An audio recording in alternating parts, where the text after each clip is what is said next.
felt unsure about royal life. He claims she didn't truly connect with the institution and saw it as intense, structured, and stressful, something she believed would only grow heavier over time. Roberts, you see Diana's influence, really. She was so hands-on with her children. She hugged them in ways that the royal family never did. Well, you see Meghan and Harry in the crowds, hugging, shaking hands, just embracing the world and bringing a modern touch to the royal family. But things allegedly shifted once she was inside and watching closely, seeing Princess Catherine, how she carried herself, her image, her role in the family, Meghan, reportedly started to view her less as a relative and more as direct competition. And when that mindset kicks in, it turns into a silent contest where, in her eyes, someone had to come out on top. From there, Meghan allegedly began turning up her presence in a big way. Meghan Markle has come under fire for recreating Diana's famous cross-legged photo shoot for Harper's Bazaar. And Kinsey, this isn't the first time she has recreated some of Diana's most iconic looks. She connected more with the public, both inside palace circles and beyond, and even stepped outside traditional royal rules to stand out. Hugging people, breaking formal distance, showing a more casual side, moves that made her seem more relatable and approachable compared to the usual royal style. Women, especially when they're pregnant, you're really vulnerable. And so that was made really challenging. And then when you have a newborn, It's a long time ago, but I remember, yeah. And especially as a woman, it's a lot. So you add this on top of just trying to be a new mom or trying to be a newlywed. It's, I guess, and also thank you for asking, because not many people have asked if I'm okay. At the same time, reports claim she leaned into image and presentation, choosing looks and jewelry that reminded people of Princess Diana, aiming to spark comparisons and grab attention in a powerful way. Headlines followed, and the spotlight grew brighter around her every move. Bauer also suggests Meghan believed she brought something different to the table, seeing herself as more modern, more driven, and more in touch with the current world. She couldn't understand why she, better looking and in her view more intelligent and harder working and everything, should be the queen. And she hated the idea that she and Harry were relegated so far down the order. Everything, she got everything she wanted and then knew what she wanted and couldn't get, and that was a lot. That's why, of course, she never intended to stay. She even spoke openly on podcasts about the challenges of motherhood, which critics felt may have helped shape a public image of resilience and hard work, placing her firmly in the center of attention. Behind the scenes, the claims go even further. Meghan reportedly felt she deserved a higher position within the royal structure and didn't fully agree with how roles were ranked, especially when it came to Catherine's place at the top tier beside Prince William. According to Bauer, this may have come from a misunderstanding of how deeply rooted and fixed the royal hierarchy really is. Sure, whenever Kate and William do anything, she sort of balances it with something that she's done, knowing she will squash the British royal family's initiative and hopefully put herself on top. This is really where it's all really quite ugly and quite nasty, and it's all part of the betrayal, which is, I think now, leading to a new climax. And that's where things start to get even more intense. Because what came next wasn't just about image. It started affecting relationships in ways no one expected. This next part gets even deeper.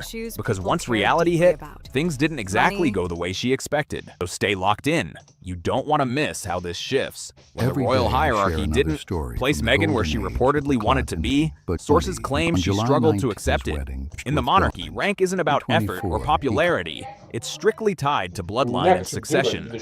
Well, we have more details about Meghan Markle's new luxury lifestyle brand. The Duchess of Sussex announced the launch of American Riviera Orchard earlier this month by posting a video of herself on the brand's Instagram account. Prince William and Princess Catherine are set as the future king and queen, and that path is locked in no matter what. Meanwhile, Prince Harry and Meghan were always positioned further down the line, meaning the top roles were never realistically within reach. But according to Tom Bauer, Meghan allegedly believed she could move up faster by increasing her visibility and public impact. I think she wouldn't want to emulate her. She just wants to undermine her and beat her. I mean, that's the whole point. She's constantly looking for opportunities. The idea reportedly was simple: be seen more, do more, and be viewed as more impactful than Catherine. The problem? That's not how the system works at all. The monarchy runs on tradition and lineage, not personal branding or performance. Bauer suggests that because Meghan didn't grow up inside that structure, adjusting to those fixed rules may have been frustrating. And in his view, the plan to overtake Catherine was already falling apart before it could even take off. Still, the strategy allegedly didn't stop. It just changed direction. That Meghan thinks that once she marries into the royal family, she's going to be God. Yeah, exactly. which is pretty hilarious. But clearly, she believed it. Clearly, she thought, and I've come to the conclusion, helped by others on the inside, that she really thought she, rather than Kate, should be the next queen after Charles. Instead of trying to rise within the system, Meghan reportedly began focusing on standing out publicly, going head-to-head with Catherine's image in the media. Bauer claims there were moments where major royal events tied to William and Catherine were closely followed, or overlapped, by Meghan's own announcements pulling attention in a different direction. For example, when Catherine held significant events like her Christmas service, Meghan was reportedly rolling out media projects and promotional news around similar timing, including ventures connected to streaming content and brand launches. And that person very quickly discovered that Meghan was not going to obey any rules. She had no intention of staying, and that she was going to be a huge problem. And that was reported, obviously, to the Queen and the rest. And they realized that this was a marriage which was not going to last in Britain. Then when Catherine made a return to public life after her health recovery, Meghan also stepped forward with announcements tied to her own projects, shifting part of the spotlight. According to Bauer, this wasn't random. It was a calculated move to position herself as the more modern, more influential royal figure, aiming to redirect public attention in her favor. Rather than following Catherine's traditional path, Meghan allegedly tried to present a completely different style. She's money obsessed and always has been. And that is why she married Prince Harry. A great surprise and disappointment was to discover that Prince Harry had very little money. She imagined he'd be worth hundreds of millions, if not billions. And she's having to make up for it now. One she believed connected more strongly with today's audience. Where Catherine leaned into long-standing royal customs and charity work, Meghan reportedly focused on a more contemporary image, believing she could perform the role in a stronger, more relatable way and deserved quicker recognition because of it. But instead of admiration, Bauer claims Meghan saw Catherine less as someone to learn from and more as the main rival to outpace. Was Meghan Markle strategic with her wedding invites? Royal biographer Andrew Morton claimed the Duchess had a purpose when inviting high-profile celebrities to her and Prince Harry's nuptials in May 2018. Morton told Vanity Fair, quote, "She invited people she didn't know well.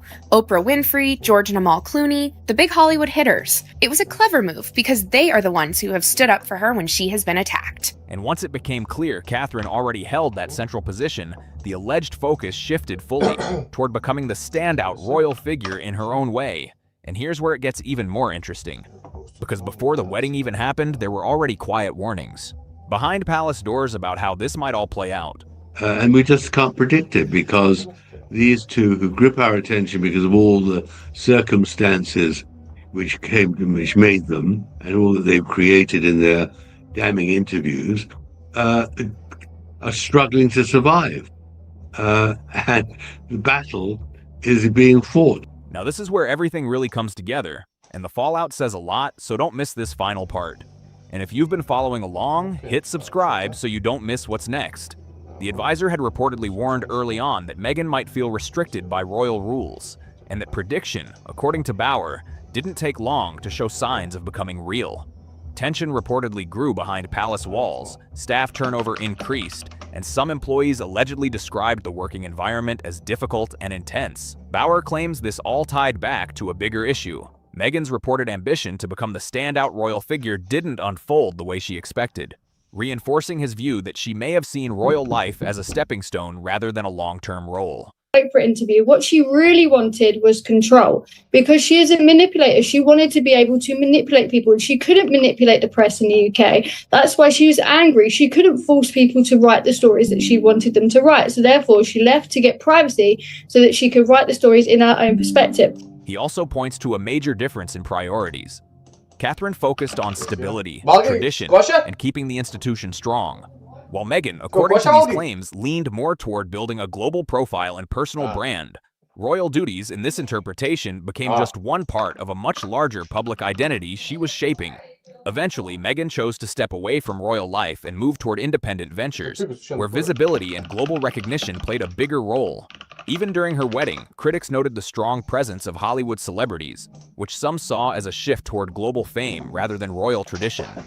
After leaving, Meghan continued appearing in high-profile spaces and business projects, moves that observers felt didn't fully align with traditional expectations of royal conduct.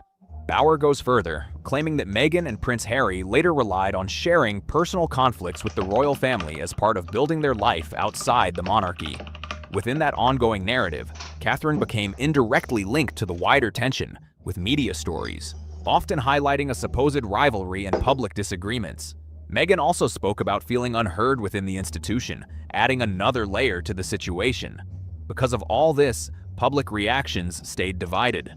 Many people expressed sympathy for Catherine during difficult periods, while Meghan continued to face strong criticism in parts of the press. Bauer even claims that when some online supporters targeted Catherine, Meghan did not publicly step in, which led to more speculation about underlying tensions. In the end, Bauer's conclusion is direct. He believes Meghan thought she could surpass Catherine within royal life, both in influence and public impact. But when the structure of the monarchy made that impossible, it led to conflict, a major departure, and ongoing public debate that hasn't slowed down.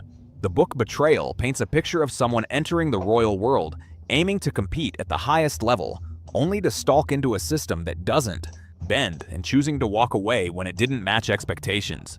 If you want more breakdowns like this and updates on everything unfolding, make sure you're subscribed so you don't miss what's coming next. And there's no doubt she targeted Harry and found someone who was a childhood friend of his who could introduce them. Picture this: a calm morning out in California. The sky is slowly waking up, pale sunlight slipping through the windows while the house stays quiet. She says that she didn't cooperate with Omid Scobie, and she said that she didn't consult anyone when writing the letter to her father. A fresh cup of coffee sits on the counter inside that $14 million Montecito mansion. For a brief moment, everything feels peaceful. Then suddenly, Meghan Markle's phone bursts to life like a flashing alarm. Notifications light up the screen nonstop. Calls stacking up, messages pouring in. Something huge has just landed, and that quiet morning flips into full chaos in seconds. In the hope that somebody will come along and say, there's money in this, let's support Meghan and her as ever brand. So what triggered the frenzy? Journalist Tom Bauer has stepped forward with a fresh claim that has people talking everywhere.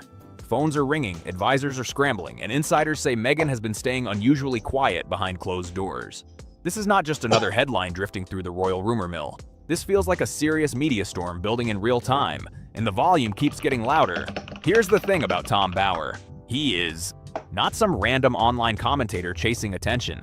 The man has spent decades investigating powerful names across business, entertainment, and politics. We are talking about CEOs, celebrities, and figures with global influence. And yes, the royal family has landed right in the middle of his reporting more than once.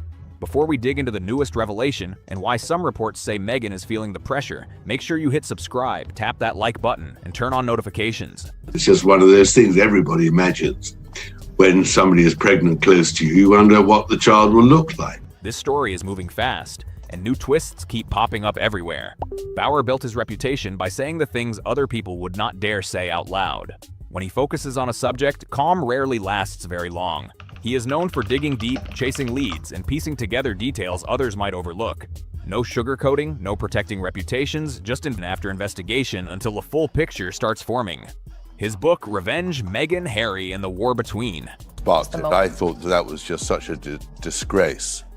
I thought she behaved so badly, and Harry too. For his interview with Oprah Winfrey. So that's a major breakthrough for Samantha Markle, for Thomas Markle. The Windsors sent shockwaves through royal watchers everywhere. The reaction exploded instantly.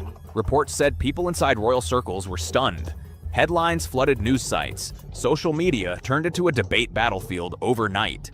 Claims from Bauer's book spread across the internet at lightning speed, and even now, people still reference it whenever the couple comes up. Many observers thought that moment was the peak, that Bauer had already said everything he planned to say. But now he is back, and this time he is pushing the conversation even further. Considering how explosive his earlier reporting was, that alone is enough to raise eyebrows. This time, the spotlight shifts toward Meghan's early days in Hollywood. Not the glamorous premieres or glossy magazine covers people usually imagine. Instead, the grind behind the scenes. Endless auditions, crowded waiting rooms, networking events, and the exhausting fight to land steady work. Anyone familiar with Hollywood knows the industry can be brutal. Breaking through that world often takes more than raw talent. Timing matters. Connections matter. You write in the book, Harry must be nuts. This is one of the text messages his friends were sending around to each other after Meghan's first introduction to Harry's friends in 2017 during a shooting weekend at Sandringham. Being around the right people at exactly the right moment can change everything. And according to Bauer's claims, Meghan's path through that system may have involved more twists than people realized at the time. Now there is talk about opportunities appearing at interesting moments, doors opening faster than expected, roles and chances showing up in ways that some observers say made people curious.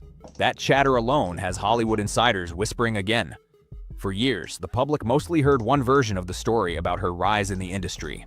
But the version now being discussed sounds noticeably different, and that shift in narrative is grabbing serious attention. Just ludicrous. It's all about her. And this extraordinary interview with Serena Williams, where the first 11 minutes is all about her, and not about this phenomenal tennis Serena champion. Williams. I mean, so that's why it doesn't work. Yeah. And who'd want to put herself or himself, as always, women. I mean, she does have this strange distrust, I think, of men. And it's not healthy to have these stories of rivalry, and to split the foundation was absolutely unnecessary. And here is where things start heating up. Questions are circulating about the connections Meghan may have leaned on while moving up the ladder. Some people are asking a simple question. Was it purely talent, or did certain relationships help open key doors? The discussion does not stop there either. Sources speaking with Bauer have shared stories about individuals from Meghan's earlier years who gradually drifted out of her circle as her career progressed. You can't trust Meghan and Harry. That's the point. Even if you think you've got a deal, and that I don't believe that is possible, but if you think you have, the palace will be shocked that they will renege immediately because they have no advantage of reconciliation. They've got no advantage of ending their vendetta. Who she could. So I sent off dozens and dozens of emails to her friends, and most of them didn't even reply. Nothing explosive or dramatic, just friendships fading, colleagues going separate ways, and older connections quietly disappearing from the picture. What begins to form is the image of someone extremely focused on reaching the top. Someone determined to keep moving forward even when the path was tough. According to Tom Bauer's reporting, the journey from working actress to global public figure may have included far more turns than the polished public version suggests. And just when it seems the Hollywood chapter is the main focus, up their whole thing, went way too hard on we're victims, and they assessed the mood of their generation and America correctly in that we are lovers of victimhood. Yeah. But America did finally find a way to say, you know what, we love victims, but you two, we've just had a little too much. Things reportedly get even more complicated, because Bauer did not stop with the film industry at all. He claims Meghan did not simply move forward through her story. According to Tom Bauer's claims, Meghan may have also reshaped parts of that story along the way. When Prince Harry entered the picture, everything changed quickly. Meeting a real prince can transform a life almost overnight. Bauer argues that this moment marked a shift, when Meghan began carefully refining the narrative around her past. Certain moments polished, details adjusted, and a new image taking shape. A modern royal figure. You know, Meghan's podcast has fallen off the charts. She's been criticized for the content. There are rumors that her As Ever launch wasn't as successful as she considered it. Critically, With Love Meghan was not a success. It starts to look like someone carefully building a powerful personal brand from the ground up. The image of a modern princess with a life story that sounds perfectly scripted. One passage even suggests that parts of her background were presented in slightly different ways to match that image. Not just small edits, but bigger shifts in how some chapters of her life were described. Claims like that naturally make people pause and reconsider the story they thought they understood. And this is where things reportedly became uncomfortable for Meghan.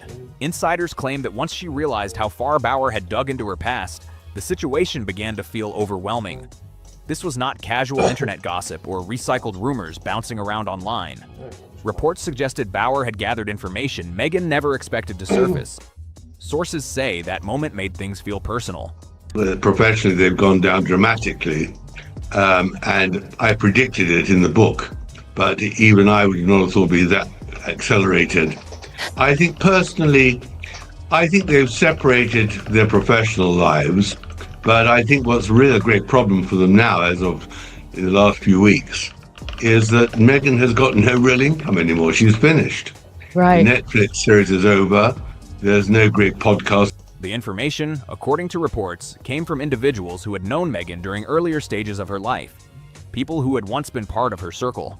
That possibility alone would make anyone uneasy. If someone from the past had spoken with a journalist, it would immediately raise questions about trust. For someone known for carefully managing public image, surprises like that can feel like a nightmare. Insiders often say Meghan prefers to stay in control of the narrative, knowing what is being said, when it is said, and how it is presented in the media. That approach has long been part of how she navigates public life. Control the message, avoid surprises. But with Bauer's investigation, reports suggest she had little influence over how the story unfolded. That loss of control reportedly created serious tension behind the scenes. There were even whispers that members of her team began trying to figure out who might have spoken with the journalist. Old friends, past co-workers, former connections. One probably to serve and be silent. Well, that's the job of the royal family, that they're not there to campaign. Anyone who might have insight into her earlier years. And this was not ordinary celebrity chatter floating through tabloids. The details being discussed were described as insider-level information, the kind that usually only comes from people who were actually there. That is exactly why the revelation struck directly at the carefully polished image many people associate with Meghan's rise. Imagine spending years shaping a public identity, carefully aligning every interview, appearance, and public statement with the story you want to tell. Then suddenly a journalist publishes claims suggesting parts of that story might be more complicated than they appeared. Once questions like that start circulating, people begin looking at everything through a completely different lens. Meanwhile, while Meghan is reportedly dealing with this huge wave of attention, Prince Harry has not exactly been kicking back either. According to insiders, the chatter around Tom Bauer's latest material has created real tension behind the scenes. They don't generate any money, and I don't see where she is going from. Never really intended to stay. Her guest list to her wedding showed her real ambition was to be a star in California. The abdication happened because of the American Wallace. That was a catastrophe in a way, but we overcame it, and his successor, George VI, was a terrifically successful king. And of course, the Queen was phenomenally successful, and we'll see what happens. And when you zoom out and look at the bigger picture, it starts to make sense why things feel so intense right now. Their move to California was supposed to mark a fresh start, a brand new chapter far away from royal pressure and palace drama. But the road since that move has not been perfectly smooth. Several of their major media ventures in the United States have run into bumps that quickly turned into big headlines. Take the highly publicized Netflix deal. When that partnership was first announced, expectations shot through the roof. People were waiting for Blockbuster. That Meghan was warmly welcomed in Britain, that everyone in the royal family tried their very, very hardest to make her feel at home and accommodate her, but that unfortunately Meghan only wanted to be the star and made it impossible for her and the royal family to collaborate. Content and huge releases, but some projects moved slower than expected, and not every show landed with the massive splash many predicted. Then came the end of the Spotify partnership, another moment that had the entertainment world talking. Situations like that naturally invite critics to ask questions about what direction their media empire is heading next. And the conversation does not stop there. Meghan's push into the lifestyle and wellness space, another major step, has also struggled to build the explosive momentum many thought it would have right away. The buzz around the brand has been quieter than many predicted. Some audiences seem unsure about the vision, and the excitement has not fully taken off yet. But here's the twist that keeps people watching closely. For years, Meghan and Harry have built their public image around one big idea: being open, honest, and authentic about their lives. That message has echoed again and again through interviews, documentaries, podcasts, and Harry's own memoir, speaking openly, sharing their truth, telling their side of events directly to the public. But now, with Bauer's claims stirring fresh debate, that message is facing a whole new level of scrutiny. With Bauer's latest work making headlines, the polished picture many people once accepted is suddenly being questioned. And the timing could not be more complicated. According to discussions surrounding the book, It presents a version of Meghan that some observers say they had never heard about before. Now, the question floating around everywhere is simple, but powerful. Was that authentic image completely natural, or was it part of a carefully shaped narrative? If the public begins believing the story was overly polished or strategically framed, that becomes more than just a small public relations issue. That kind of doubt could shake the entire foundation of the brand Meghan and Harry have spent years building. Their message has always centered on honesty, transparency, and speaking openly about their experiences. So if cracks begin appearing in that idea, the ripple effect could be huge. Public trust plays a massive role in how audiences respond to public figures, and the timing only adds more pressure. Their California ventures have already faced a few rocky moments, and excitement around certain projects has cooled slightly. Then suddenly a controversial book arrives right in the middle of that situation. That is exactly the type of storm no public figure wants to face. Yet here it is, landing right at their doorstep when things already feel complicated.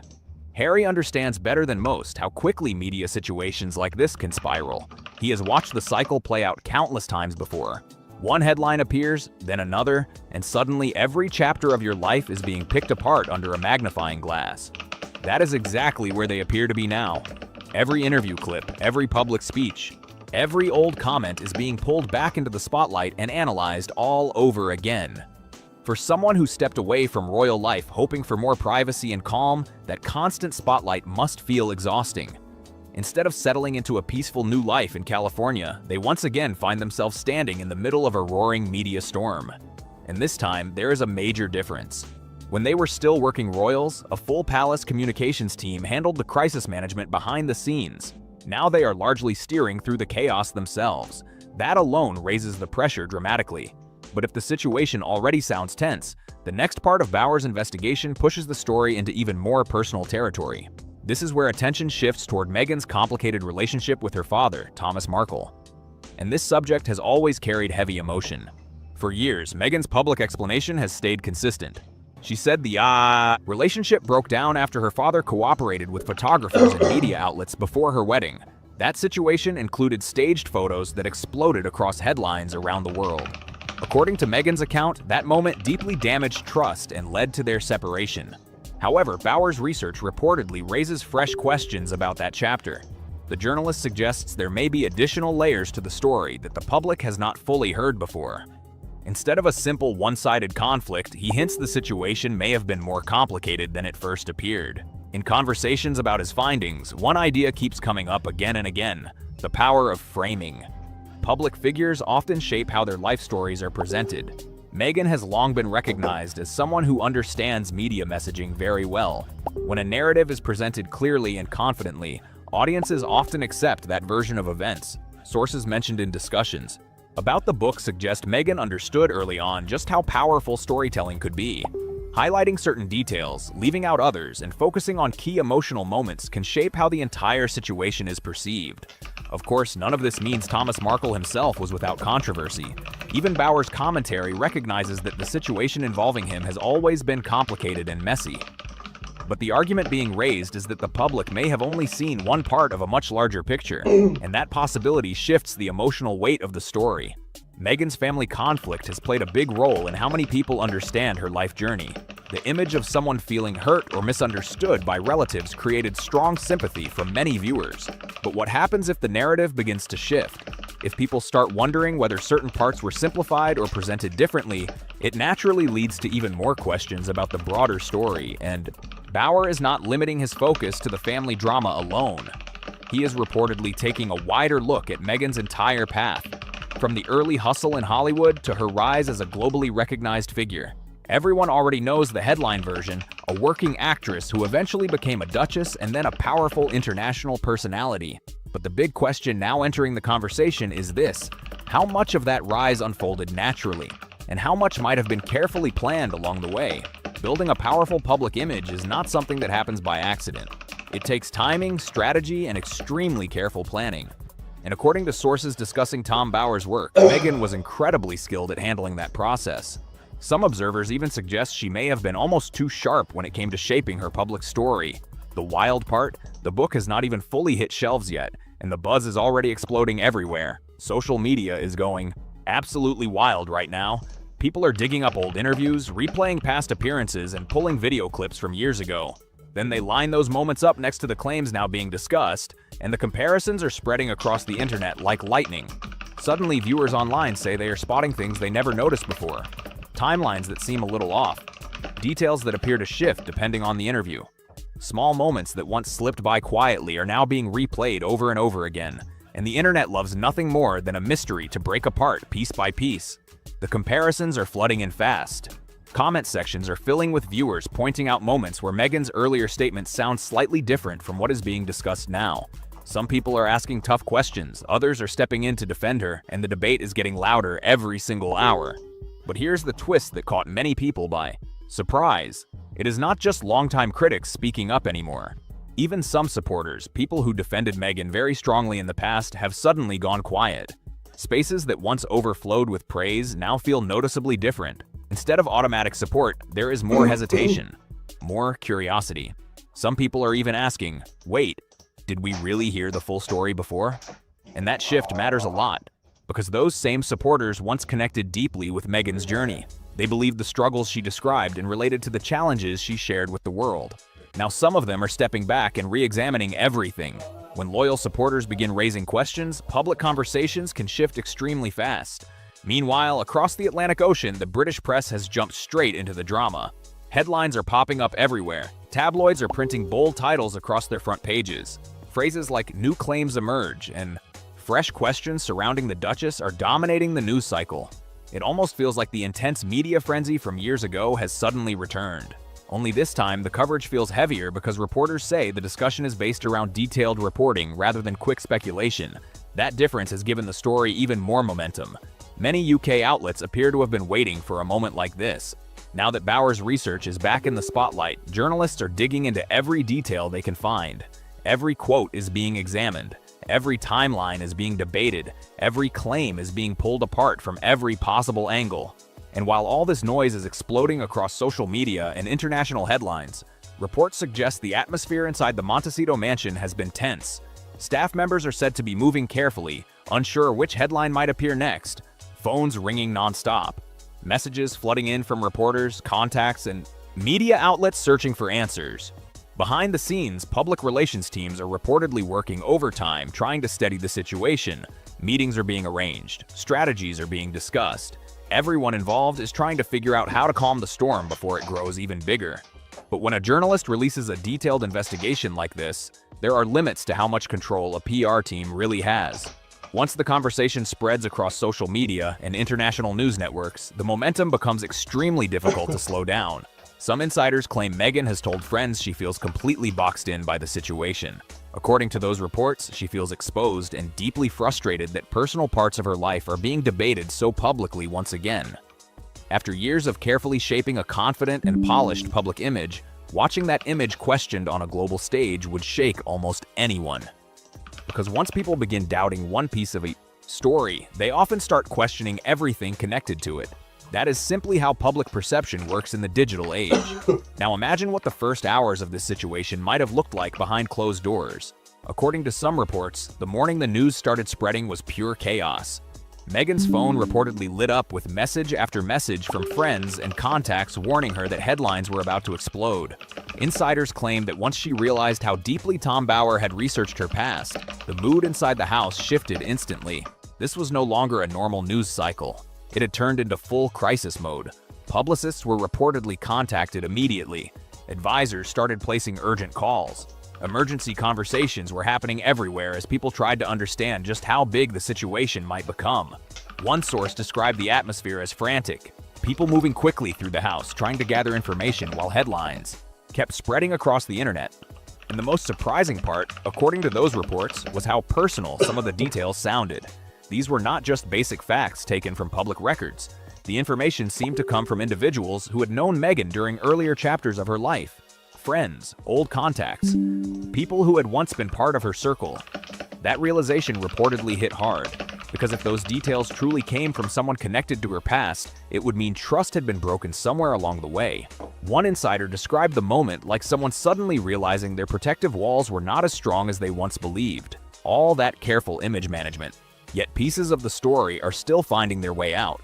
That is the part making the situation feel even more intense, because Tom Bower did not stop with Hollywood struggles or family tensions. According to discussions around the book, he pushed his research much deeper into Meghan's history. We are talking about everything from childhood memories to school years and the earliest steps of her career. Reports say Bower examined those chapters extremely closely, and what he claims to have uncovered is now causing some observers to wonder how closely the polished public version of Meghan lines up with the experiences that others remember.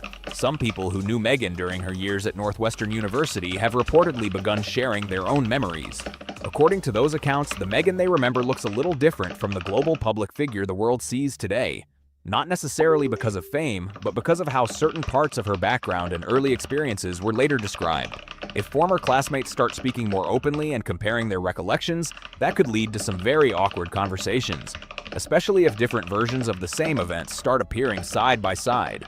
Situations like that tend to spread fast online, where every small detail gets debated and pulled apart. Old stories people assumed had disappeared forever suddenly begin resurfacing again. Moments from years back get dragged back into the spotlight. For someone who spent years carefully shaping a public narrative, that kind of attention can feel incredibly intense. Because for any public figure, one of the biggest fears is losing control of their own story. Once several voices begin sharing different memories from the past, the narrative becomes much harder to guide, and this is where the situation reportedly becomes even more heated. According to people discussing Tom Bower's research, the book contains personal details that many believe could not have come from public records alone. Some of the accounts reportedly involve private conversations, behind-the-scenes moments, and memories that only people close to Meghan would likely know. That possibility has sparked huge speculation. If those details truly came from inside her past, it would suggest that someone may have spoken with the journalist, and perhaps more than one person. Naturally, the internet has gone into full detective mode, trying to guess who it might be. Some believe former staff members from earlier periods of her life could have shared their perspectives. Others think old Hollywood contacts, people connected to acting jobs or early career days, might have offered their recollections. But the loudest speculation keeps circling back to family, and that is where the story suddenly becomes much more emotional. One name that keeps popping up in discussions is Thomas Markle, Meghan's father. There has been no public confirmation about whether he spoke with Bower or not. However, because the book reportedly includes detailed references to family moments from the past, some observers are wondering who else might remember those events so clearly. According to a few insider reports, Meghan herself has been trying to figure out where the information might have come from. Those reports claim she has reached out to certain contacts, asking questions and trying to understand whether someone close to her could have contributed to the investigation.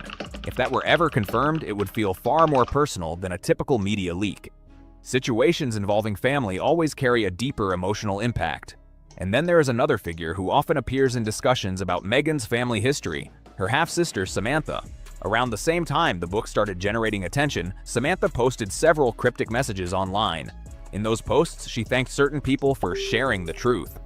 The messages were short and vague, but they immediately caught attention. Online communities quickly started trying to decode what she might have meant. Was it simply coincidence, or was she hinting at something connected to the book? Meanwhile, Prince Harry is reportedly right in the middle of all this tension. According to sources, he wants to support Meghan and protect her from the constant criticism. At the same time, the non-stop headlines have reportedly been exhausting for him. Every few months, another controversy seems to appear. Another documentary, another interview, another book that sparks fresh debate. Harry once spoke openly about wanting a calmer life in California, away from the intense pressure he experienced during his royal years. But instead of quiet, the spotlight keeps finding its way back to them again and again. Insiders say the atmosphere inside their home has grown tense under the weight of all this attention. Stress has reportedly been lingering in the background, affecting everyone around them. When old chapters of your life keep getting dragged back into public discussion, it can wear anyone down over time. And here's the part that keeps people watching closely. This story might not be finished yet, because if more voices from Meghan's past begin stepping forward, the conversation could grow even louder. Right now, it does not look like the spotlight is fading anytime soon. There is already talk about new documentaries, additional investigations, and even more writers exploring Meghan's early Hollywood years. It almost feels like the floodgates just opened. Suddenly, everyone seems eager to tell their version of what Meghan was like before the world knew her name. For someone who spent years carefully building a strong public image, watching all of this unfold piece by piece must feel incredibly heavy. The past she worked hard to move beyond is not staying buried anymore. Instead, it is rushing back into public view faster than anyone expected. Every polished detail about who she is and where she came from is now being looked at again under a much brighter spotlight. And when a personal brand relies heavily on one consistent narrative, even small cracks can suddenly appear massive. People are not just questioning one moment anymore. They are revisiting everything. Old interviews are being replayed again. Speeches are getting analyzed line by line. Past appearances are popping up across social media feeds. Viewers are watching those clips with completely new eyes. And that kind of attention can place enormous pressure on a public reputation. Think about how dramatic the shift feels. Meghan once stood as a global figure surrounded by huge opportunities. Major partnerships, worldwide recognition, and a platform most people could only dream of having. But now every title, every speech, and every piece of that carefully built image is being examined again. And here's the twist that makes this situation even more complicated. The biggest challenge Meghan may face right now might not actually be Tom Bower, the headlines, or critics online. The real challenge could be something far harder to control: how the past gets interpreted once new conversations begin. Public relations teams can release statements. Advisors can shape responses. But when multiple perspectives about old events start spreading widely, guiding the narrative becomes much more difficult. And the past Meghan once tried to move beyond is no longer staying quiet. One story appears, then another detail surfaces, and suddenly the conversation grows louder and louder. Maybe that is the tricky reality of building such a tightly managed public image. When everything looks perfectly controlled, even a small disruption can trigger a much bigger debate. So now the big question people everywhere seem to be asking is simple: what happens next? Can Meghan turn this moment into a comeback story and reshape the narrative once again? Or are we watching the beginning of a major shift in how the public sees her carefully built image? That question is exactly what has everyone talking right now. What do you think? Is Meghan's reputation facing long-term damage? Or could she still make a move that completely flips the story again? Drop your thoughts down in the comments, because this topic is definitely going to spark serious debate. And if this breakdown made you see the situation from a new angle, make sure to subscribe, hit that like button, and share the video so more people can join the discussion. More deep dives and updates are coming soon, and you will not want to miss what happens next. We landed in Canada, and one of our security guards who had been with H for so long, and these guys were so wonderful, I just collapsed in his arms crying. I was like, I tried so hard. He goes, I know you did. I know you did, ma'am. I know you did. Harry and Meghan are going to be petrified about the idea of Tom Bower snooping back into their married life, right? Hey, this one gets intense fast, so stay with me. If you're into real breakdowns like this, hit subscribe real quick so you don't miss what's coming next. When Queen Camilla told a friend that Meghan had brainwashed Harry, people brushed it off like cheap gossip, just another royal rumor dressed up in fancy headlines. It sounded dramatic, sure, but easy to ignore. Oh, then Tom Bower's new book, Betrayal, dropping March 26th, flipped that whole narrative on its head. When she was about 9 or 10, she said to her father, I want to be famous, I want to walk down the red carpet. And she's now done that. And she's calculated that she could be a great success, and by marrying Harry. Suddenly, that one line didn't sound like gossip anymore. It sounded calculated, almost like a warning hiding in plain sight. Bower doesn't treat it like a throwaway comment either.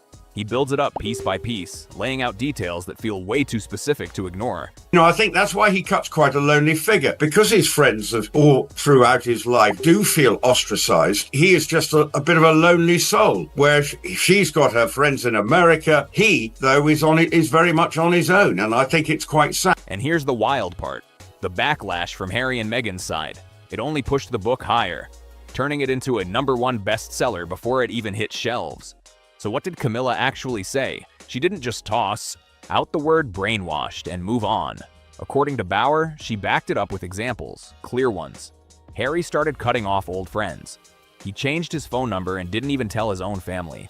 He is having a breakdown in real time. We see it. He is completely unable to hide the totally complex feelings that come to the fore every time he is in public with Meghan Markle. He does despise his wife. I mean, we saw that on the recent Middle Eastern tour when he was constantly rejecting her attempt at public displays of affection because he knows that what she's doing is like ownership. It's not about love. It's not about affection. It's about ownership, and it's about showing the world who is in control, and he can't stand that. And slowly, his personality began to shift. Things he once shrugged off suddenly became intense dislikes, even full-on resentment. The easygoing guy people knew. Bauer describes him as someone now driven by something much heavier, almost like he was chasing payback. Now, 6 words in a private conversation might not seem like much. Easy to dismiss, right? Harry has a problem because he's lost his charity centre in Africa. He had to get better up on all these commercial deals. But Bauer didn't stop at one quote. Across 300-plus pages, he maps out a pattern, and once you see it, it's hard to unsee. It moves step by step. Friendships, then family, then institutions, then even charities and business deals. And every time, it follows the same path. Distance, influence, then fallout. Keep that phone number detail in mind, because it comes back in a way you don't expect. Most people covering this story will stop at that brainwashed quote. Are declining. I think that his reputation is somewhat toxic, and I think Invictus is his only lifeline, and there'll be problems with that. That's the flashy headline. But Bauer goes way deeper. In the Times serialization released Friday, March 13th, he describes a shift that wasn't gradual. It felt directed. He writes that, encouraged by Meghan, Harry began pulling away from palace structure, stepping out of the traditional spare role tied to his uncle, Prince Edward. And it didn't happen quietly. Sussexes only will talk to people who repeat their own narrative. Yes. And who they can control. So the idea that you could get the truth from the Sussexes is contradictory. Old friends, gone. Phone number, changed without notice. Palace advisors, completely sidelined. One by one, the connections started dropping off. Then things escalated. Bauer describes a 2018 meeting at Kensington Palace where William and Catherine tried to step in. During that conversation, Meghan allegedly told William to take his finger out of her face. And this wasn't out of nowhere. William had already warned Harry earlier that the relationship was moving too fast. Catherine, according to the book, also questioned how Meghan viewed Harry's position in the royal future. Here's where it gets serious.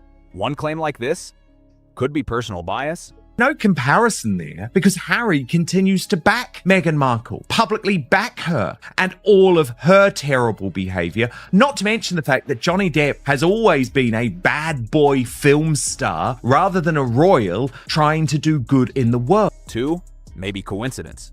But when Camilla, William, Catherine, and even people outside the family like a charity executive and a brand expert all point to the same pattern without coordinating, that's something else entirely. That's not random. That's aligned accounts telling the same story from different angles. And just when it feels like you've seen the full picture, the situation at Centabal takes everything to another level, and that's where this really starts to shift. This is where things take a sharp turn. Stay close, because this part doesn't get talked about enough. And if you haven't already, tap subscribe so you don't miss how this unfolds next. In 2023, Dr. Sophie Chandauka stepped in as chair of Centabale's Board of Trustees. She's not just anyone, Zimbabwean-born, corporate finance lawyer, MBE, serious credentials. And this wasn't just any charity. Not in a million years did Meghan think that she was going to score Prince Harry. She thought she was going to score Andrew until Fergie put a stop. This was Harry's charity, the one he co-founded for children in Lesotho, the one he once called his life's work. But Chandauka didn't arrive to play nice or flatter anyone. She came in with hard data, real numbers, real feedback. During a fundraising flight from Singapore to Tokyo, funded by philanthropist Haruhisa Honda, she sat down with Harry and presented a full brand audit. Not a quick check. 50 organizations and donors were surveyed. 50 separate voices answering one question. Do you want to be associated with Prince Harry? And this is where everything goes quiet. According to Bauer, Chandauka told Harry something no one else had said so directly. His personal brand had dropped badly. Donors weren't interested in his Netflix ventures. And then came the line that spread everywhere. People don't want to be associated with your Netflix shows, and especially not with Meghan. She didn't stop there. Meghan, she said, had little brand. Strength in the US and globally, she was hurting what Harry still had left. Now here's the moment that really stands out. Harry didn't push back with questions, didn't ask for deeper analysis. Instead, he reached for a comparison, Johnny Depp. He pointed out how Depp still pulled support even after that very public legal battle with Amber Heard.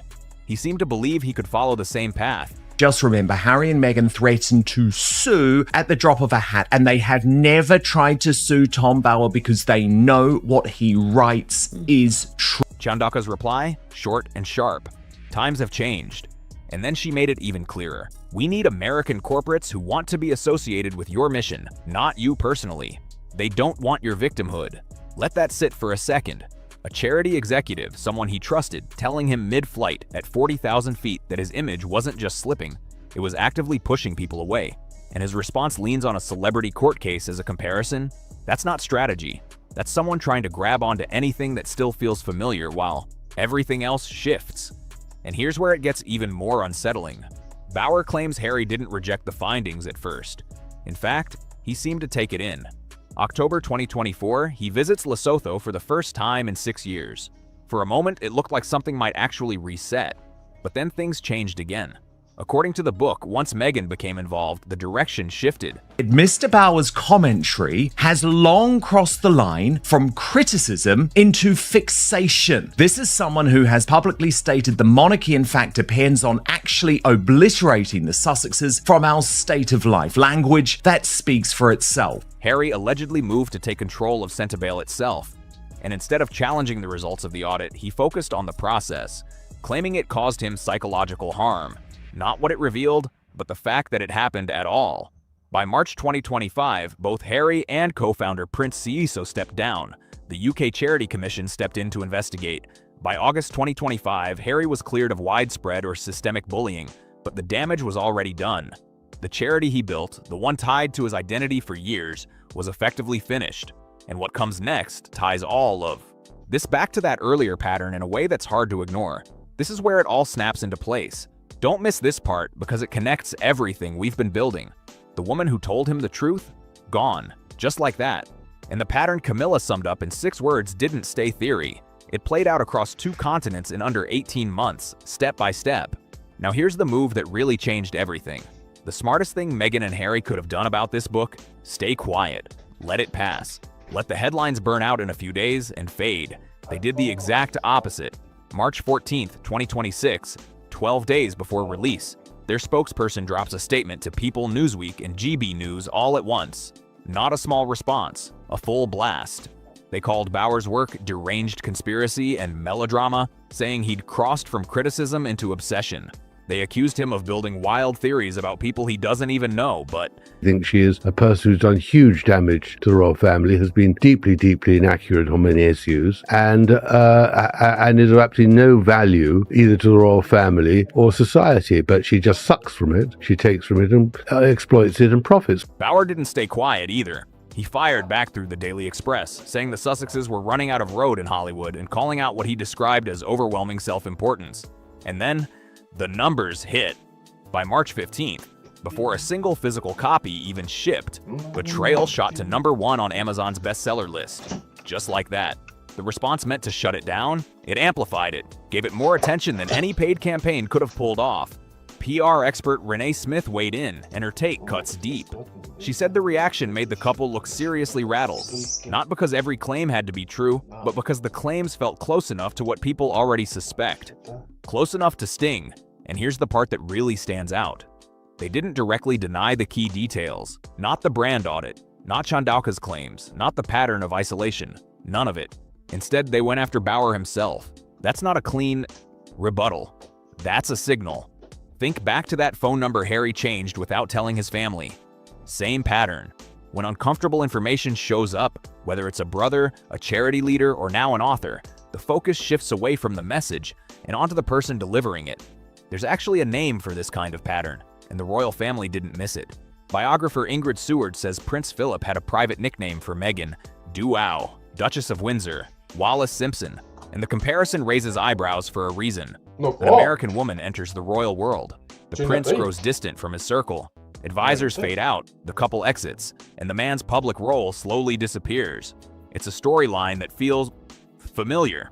Biographer Sally Bedell Smith put it straight. An American woman came into the picture and changed the dynamic of the whole thing. Now, to be fair, not everyone agrees on the history. Some argue Wallis tried to stop the abdication, that Edward was the driving force, and that she became an easy target for a much bigger issue.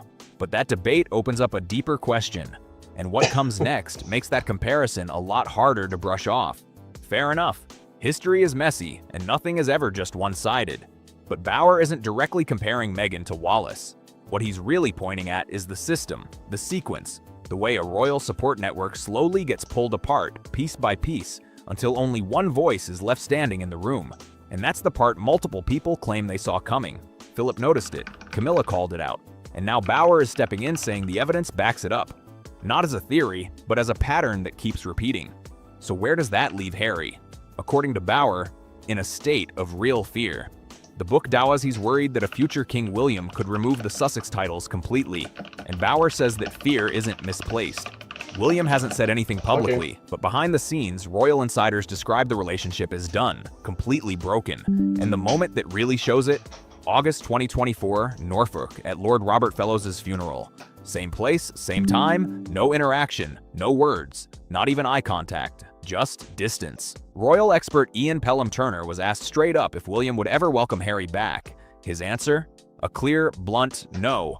Now look, this is all built from public reporting. The facts are out there, but when you line everything up, it starts to hit differently. Camilla's warning, friends disappearing, that Kensington Palace confrontation, the Chandauka audit, Centibel falling apart, the way critics get shut down instead of answered. Even that Wallace-Simpson comparison Philip reportedly made.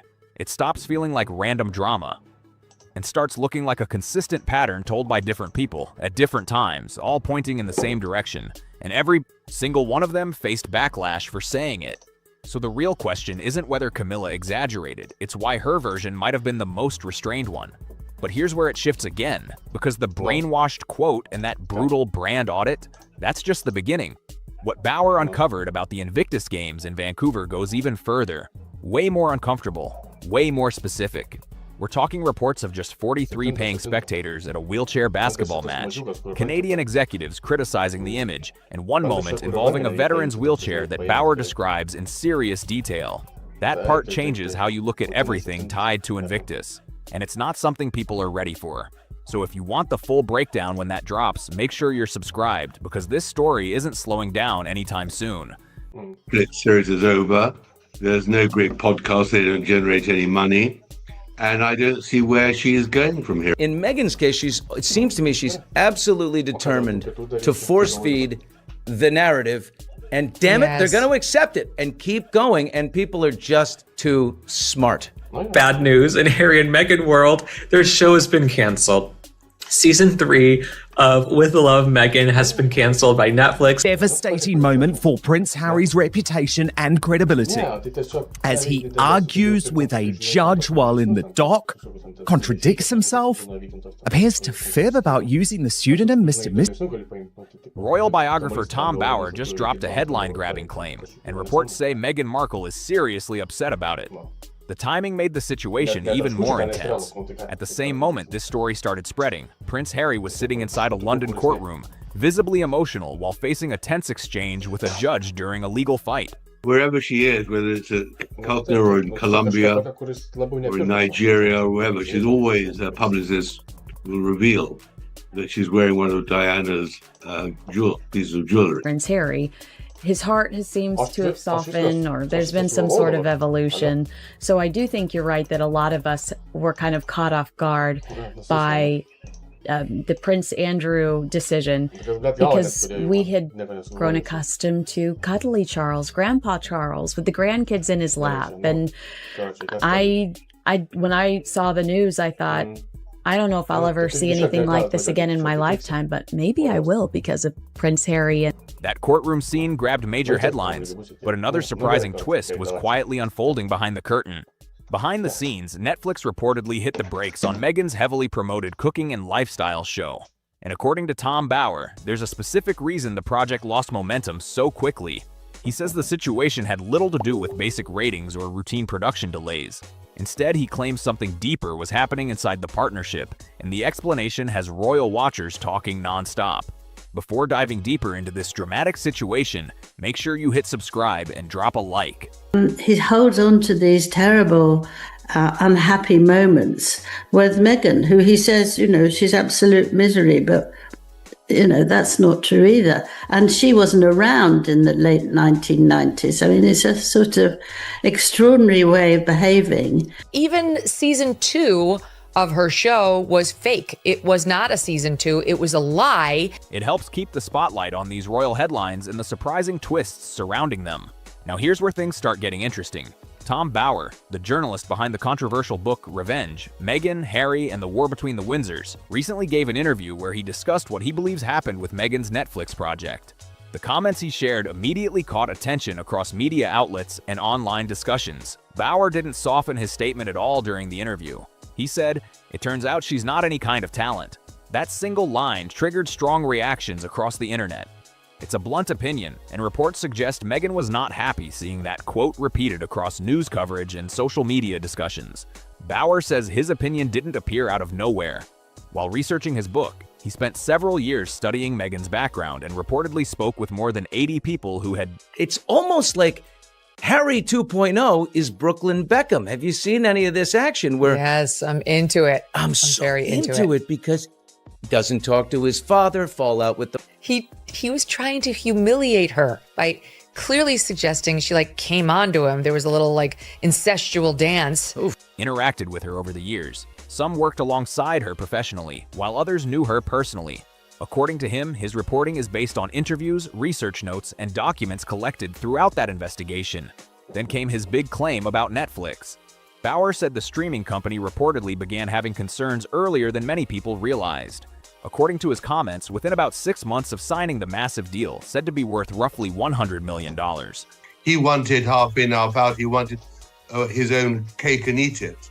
And the royal family said, no, you're either in the royal family or not in the royal family. April 2025, she said it's the happiest she's ever been. She's having a wonderful time. She can't believe it, and she's happy and grateful. Now, what sort of idiot would say that in court when he talks to the person herself has given something completely different? Some insiders allegedly began questioning whether the partnership would develop the way executives first imagined. According to Bower, the challenge became clearer when Netflix started searching for content that audiences would strongly connect with. He claims the team struggled to develop projects that sparked real excitement among viewers. One of the biggest hopes reportedly centered on Meghan's lifestyle and cooking series titled With Love, Meghan. The show was expected to present a polished return to the lifestyle space, placing her alongside well-known personalities like Martha Stewart or Ina Garten. On paper, the concept looked promising, but Bower believes an important ingredient was missing. In his view, that missing ingredient was authenticity. Modern audiences can quickly sense when something feels overly polished or carefully staged. Your show's been canceled. You're not going to be the next Martha Stewart, Meghan. I mean, the fact that Meghan Markle had a cooking show and she moved pretzels from one bag into another was crazy. Professionally, they've gone down dramatically. And I predicted it in the book, but even I would not have thought it'd be that accelerated. I think personally, they've separated their professional lives, but I think what's really a great problem for them now, as of in the last few weeks, is that Meghan has got no real income anymore. She's finished. According to Bower, viewers often look for warmth, personality, and genuine enthusiasm from the host. He argues that the series struggled to capture that kind of natural feeling on screen. He also suggested the issue wasn't only about the show's format. Bower pointed to Meghan's public image, which often highlights cooking, hosting guests, and celebrating family life. And even the publishers couldn't quite believe some of the things which I discovered. And one of the big things at that time was sensitivity reading. There was a great fear that she would play the race card. I was doing an interview to offer them a platform to tell their story about why they left. And that was my number one intention, was just clarity on why did you leave? And so some of the things that were revealed in that interview came as a surprise to me. And those surprises are now referred to as bombs. But he said some critics believe the public image and personal reality sometimes appear inconsistent. One example he referenced involved Meghan's father, Thomas Markle. During the time the show was reportedly being produced, Thomas Markle faced serious health issues. Bower noted that media reports suggested Meghan did not visit or communicate with him during that difficult period. And that's the thing about Meghan. She's a very, very deceitful person, which they've created, and they're going to earn a fortune out of it. And don't forget, there's Harry's book still to come next month. And then at some stage, there'll be Meghan's book. I mean, they're making a career out of this stuff. That detail quickly sparked intense debate online. When a public brand strongly focuses on themes like compassion, family, and connection, audiences sometimes expect those values to show up consistently in personal relationships too. Bauer summed up the situation by saying the topic raised complicated questions about public image compared with private life. The more Meghan must have been convinced of her importance to the monarchy. Do you still think she's that delusional? And maybe the answer is watching her at Kevin Costner's 805 Live event in $300,000 worth of jewelry, including Diana's Cartier watch. Then the numbers came into the conversation, and this part surprised a lot of people. According to Bauer, with love, Meghan reportedly ranked around 1,217 on Netflix during the second half of 2025. That position placed the show far down the platform's enormous catalog of content. The viewing numbers also raised eyebrows. Reports suggested the show received about 2 million views during its first 4 months on the platform. I think I always had that girly girl hidden within me. After being such a tomboy and experiencing that my whole life, those numbers I was like, looked relatively modest. curl my hair, To put that into perspective, certain independent YouTube creators sometimes reach similar view counts in a short amount of time. That comparison quickly sparked online conversations about expectations versus actual results. A holiday-themed special connected to the project reportedly performed slightly better, bringing in around 2.4 million views. He lost at the trial court level on this push to make the British royal family pay for his security when he goes to the UK. Once they realise that myself, my wife, and our kids are happier outside of the institution, please just look at the fact. Look at the risks. Look at the threat. Look at the impact that if anything was to happen to me, my wife, or my father's grandchildren, look where the responsibility lies. What a manipulation. My father's grandchildren. They're going to die, and it will be his fault. It's gaslighting on a grand scale. Even with that increase, however, the special reportedly landed near the 1,500th position within Netflix rankings. For someone often described as one of the most talked about public figures in the world, those placements triggered plenty of discussion about whether the project truly connected with viewers.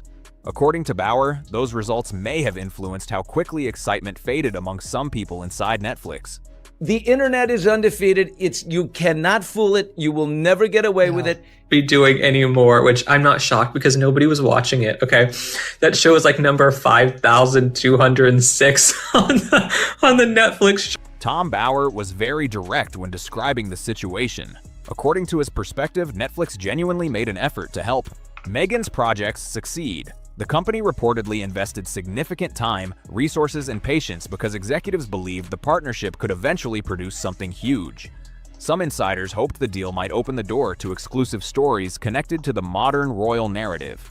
Ideas reportedly floated around about personal documentaries, behind-the-scenes royal insights, or even projects connected to Princess Diana that could capture massive global attention.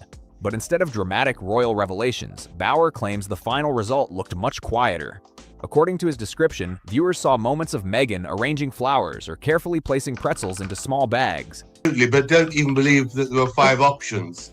What you really saw were Harry's and Meghan's fantasy narrative, which they call the truth.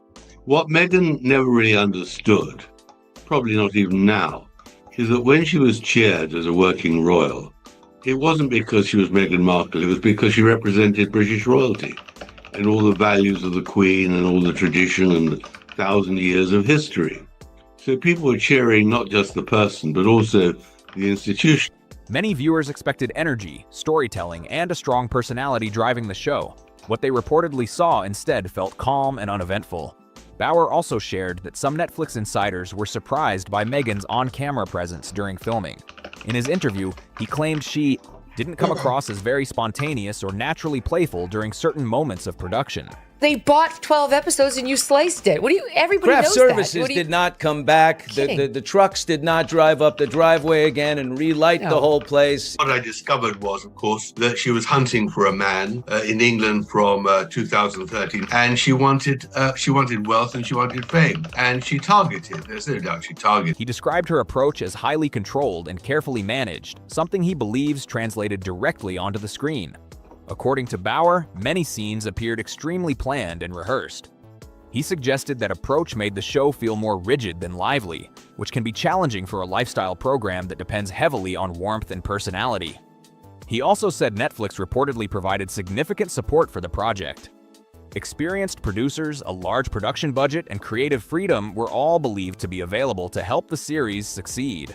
I bet you guys they put so much money into the show and then no one tuned in to watch it that it was just not a good return on investment. In Meghan's mind, she is Diana. Yes. I mean, Diana Spencer is Meghan Spencer. And that was all part of her imagination that somehow she could inherit the glow of her dead.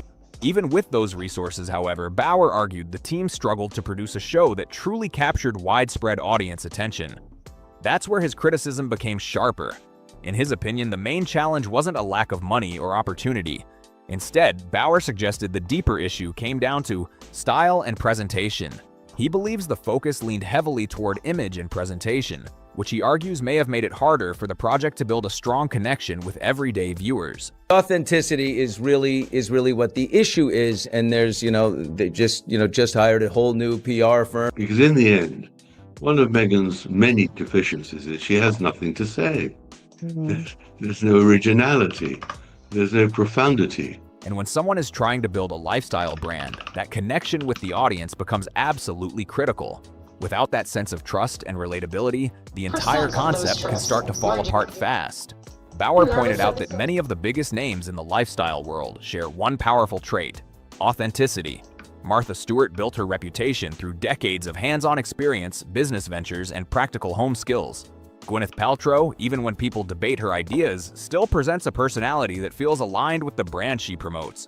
But Bauer argued Meghan sometimes appeared to be stepping into a role instead of simply showing her natural self. A documentary on his mother would be, by him, surrounded by all of these yes people. It would be totally inaccurate. I mean, from his own book where he says for a long time he thought his mother had just disappeared and now believes she'd been murdered by the paparazzi, which is ridiculous. It is filling most people with nausea and fury, what they're doing, because they're setting themselves up as the victims, but in fact they're the aggressors. According to him, modern audiences are extremely quick to spot anything that feels overly polished. People can sense when the energy on screen feels natural, and they can also sense when something seems carefully staged. Bauer believes that difference may have played a big role in how viewers reacted to the show. Ignore them if they keep popping up doing stuff like this. That's the thing. We're kind of in a mutually abusive, toxic relationship, aren't we? The media and Harry and Meghan, because they keep doing stuff wanting attention. Then they get quite adverse reaction most of the time. Then they react really badly to the reaction. And so it goes on. Well, what it really boils down to is the threat they offer. If the threat was punctured, which I hope my book will do. I don't know that he would hang on with Meghan because, as we know, he's not in the top 1,000 that for net. He also shared claims from individuals who reportedly worked on the production. According to those accounts, Meghan was very precise about how scenes were filmed and often asked for multiple retakes if something didn't look right on camera. Bauer said the focus sometimes leaned heavily toward visual presentation. Lighting setups, wardrobe choices, and camera angles reportedly received intense attention during filming. One example he mentioned caught people's attention. Bauer claimed Meghan placed strong importance on making sure her hair looked perfect in every shot. I think, however, that if he did a program about his mother, that would be for money. Yes. And I think it would be a shocking act of further disloyalty. I can't even be around it as a consumer. I can't imagine how Harry handles this as a full-time part. Even though the program focused on cooking and home activities, he suggested the filming environment sometimes felt closer to a styled photo session than a relaxed kitchen setting. In many traditional cooking shows, chefs tie their hair back, roll up their sleeves, and jump straight into the cooking process. But Bauer suggested Meghan appeared more focused on maintaining a polished appearance while filming. And in his view, the way she's artificially building herself up with like the humble brags that she constantly does, she's so incredibly needy. And his mother had amazing status. She looked beautiful. She had terrific poise. She worked very hard at being a royal. She was very empathetic with a lot of sick people. None of the things that Meghan would ever dream of doing. That choice changed the overall vibe of the show. He also argued that parts of the filming location seemed highly staged. According to his description, the house used during production wasn't presented as a regular everyday home. Background elements like beehives, decorations, and certain props appeared carefully arranged for visual effect. Some guest appearances reportedly felt a bit stiff as well, which added to the impression that everything was tightly managed rather than spontaneous. Bauer believes all of those elements together created a show that struggled to feel natural to viewers. It's unlikely that there will be a third series of With Love Meghan on Netflix, is that right? Yes, that's right. Yes, definitely. That's what they've said. 2 series vowed, and there's not going to be another one. These are things you would know if this were actually your friend. So I'm going to miss their like latent fear in interaction. And when a lifestyle series loses that feeling of authenticity, audiences can lose interest quickly. The biggest twist reportedly came after Netflix decided not to move forward with the project. According to Bauer, Meghan was extremely disappointed by that outcome. He claimed she believed the series had the potential to receive awards and help establish her as a major figure in lifestyle entertainment.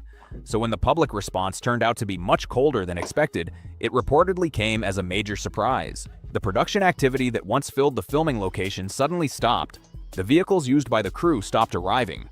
Cameras and equipment were no longer brought back. The lights that once filled the set never switched on again. The entire production quietly faded out. And while this Netflix situation was unfolding behind the scenes, Prince Harry was making headlines in a completely different place. Inside a London courtroom. What happened there added another layer to the ongoing conversation surrounding the couple, and it connects directly to the bigger picture Tom Bauer has been describing. Prince Harry recently appeared in court as part of his legal case against the Daily Mail, arguing that phone hacking took place between 2001 and 2013.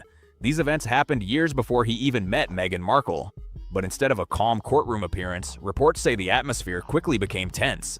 According to courtroom accounts, Harry ended up clashing with the judge several times during the hearing. Not once, not twice, but 3 separate exchanges where the conversation reportedly grew heated. Imagine the scene for a moment. A British prince standing in a high court going back and forth with a judge during live testimony. That moment alone captured headlines across the world. At one point, the judge reportedly stepped in and reminded Harry to stop interrupting and focus on answering the questions directly. That's a serious moment in any courtroom, especially when the judge involved is a respected expert in media law. The judge even told him, "You are doing what lots of litigants do. You tend to argue." The message was straightforward. Harry didn't need to debate the case himself during that moment. His role was simply to answer the questions clearly, but emotions appeared to rise during the hearing. Witnesses reported that at one point during his testimony, Harry became visibly emotional. His voice reportedly cracked, and tears formed in his eyes as he spoke about the impact media coverage had on his family. At one moment, he said, "They have made my wife's life an absolute misery." It was a powerful scene inside the courtroom, but it also triggered very different reactions from the public. Here's where things became even more surprising. The legal case itself focuses on events that allegedly happened many years ago, long before Meghan Markle entered Harry's life. The courtroom discussion was technically about historical media practices rather than recent events. Yet during the testimony, Meghan's name reportedly came up several times. Royal biographer Tom's Bauer has highlighted this pattern before. According to him, Harry sometimes brings conversations back to Meghan even when the original topic started somewhere else. In Bauer's view, Harry's current outlook is strongly shaped by his relationship with her. What made the situation stand out even more was the fact that Meghan wasn't in London for the hearing. While Harry appeared inside the courtroom, Meghan was reportedly in California, thousands of miles away. Social media posts showing her smiling and going about her day circulated online around the same time. That contrast quickly became a hot topic across comment sections and discussion forums. On one side, Harry appeared emotional during courtroom testimony. On the other side, Meghan appeared relaxed while sharing updates online. Bauer has previously suggested that Harry often seems strongly influenced by Meghan's perspective on media coverage and public life. According to him, moments like this reinforce that perception among some observers. Then there's the irony that many commentators have pointed out. Inside the courtroom, Harry criticized media organizations for invading his privacy and causing personal harm. But critics quickly reminded people that Harry himself revealed many deeply personal stories in his memoir, Spare. The book spans more than 400 pages and includes detailed stories about his family, childhood experiences, and relationships. It describes private conversations, emotional conflicts, and several sensitive moments involving members of the royal family. So some observers say they see a clear contradiction here. Tom Bauer has raised that exact argument before. In his view, it becomes difficult to demand complete privacy while also participating in major interviews, documentaries, and memoirs that reveal detailed stories about personal life inside the royal family. Over the last few years, Harry and Meghan have taken part in several high-profile media projects. There was the large Netflix documentary series, the globally watched Oprah interview, and other public storytelling appearances that reached millions of viewers. Those projects brought massive attention, but they also sparked huge waves of debate across the internet. And now, the online reaction has become intense. Comment sections discussing Harry's recent court appearance quickly filled with strong opinions from both sides. One post that collected more than 1,400 likes said if Harry wanted privacy, he wouldn't have released Spare. That line spread quickly through discussion threads. Another widely shared comment read, "Court is for facts, not feelings." That message also picked up hundreds of reactions within hours. Many people online say they're becoming frustrated with what they see as repeated complaints about media treatment. Some critics argue the couple often present themselves as victims, even though they have platforms and global visibility. But others strongly defend Harry. Supporters say his emotional reaction in court reflects the heavy pressure he has faced from media attention since childhood. For them, the courtroom moment showed a person expressing genuine frustration after years of public scrutiny. The discussion has become deeply divided. One thing many observers agree on, though, is that public opinion appears to have shifted compared with a few years ago. Conversations that once focused mostly on sympathy are now often centered on questions about consistency and public messaging. People are openly debating the contrast they see between requests for privacy and the very public projects the couple have released. Harry's memoir, Spare Alone, revealed many private details about family relationships, including stories involving his brother William, Catherine, his father King Charles, and several moments from his past. Because of that, some critics say arguments about privacy in court can be a difficult message for audiences to fully accept. And when the topic turns to Meghan's Netflix show, the online reaction becomes even more heated. The response from viewers was intense, and many people didn't hold back with their opinions.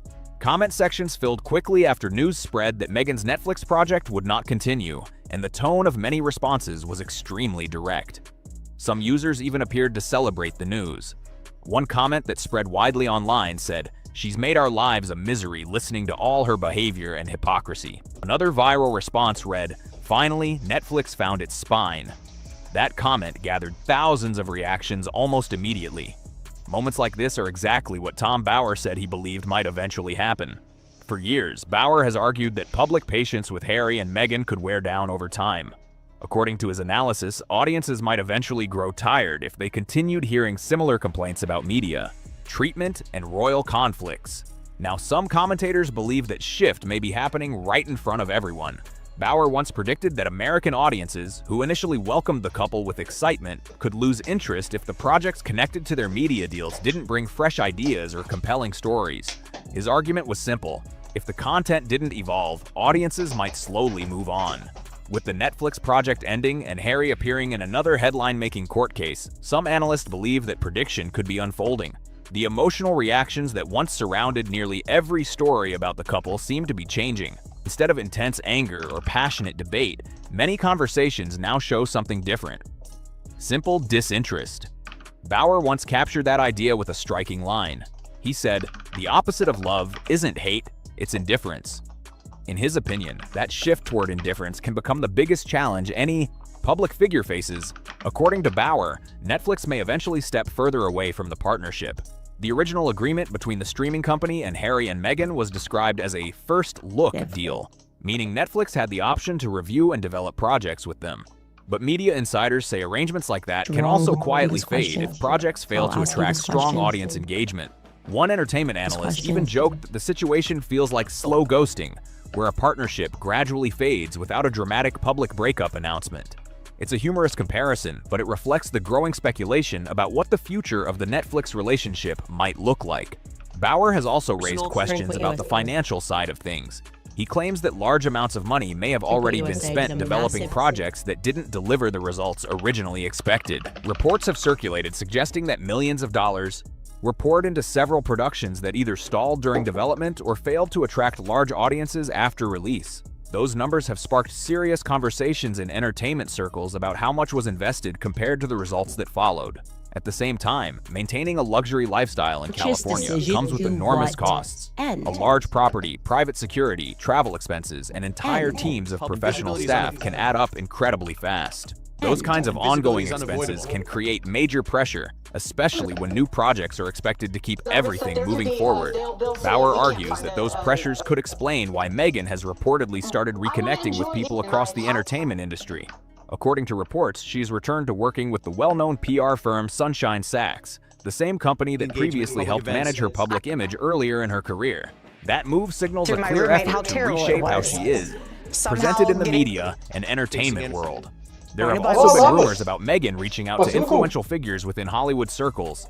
One name that often appears in entertainment gossip is Jennifer Aniston, although those reports remain largely speculative and unconfirmed. At the same time, several small lifestyle ideas and product concepts have started popping up. Items like bookmarks featuring phrases such as "fell asleep here" have appeared as part of early brand experiments. Critics say projects like that feel scattered and unclear. Supporters, however, argue that experimenting with small lifestyle products is a normal step when someone is building a new brand from scratch. Tom Bower's interpretation is far more direct.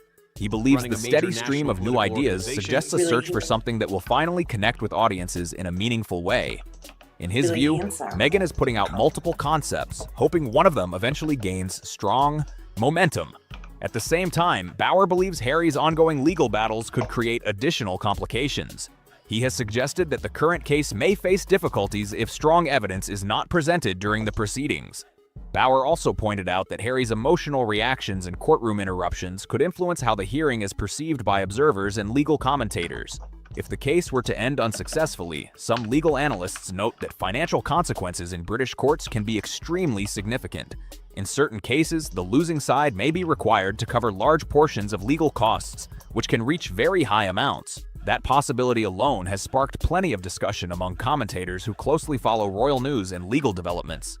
For years, Tom Bower has warned that Harry and Meghan may have underestimated what leaving the royal institution would mean over the long term.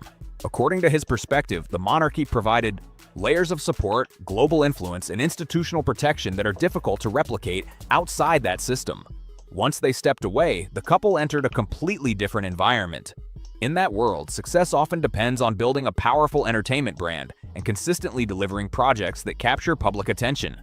And building a global brand at that level is far more difficult than it might appear from the outside. Right now, the public conversation surrounding them appears to be shifting once again.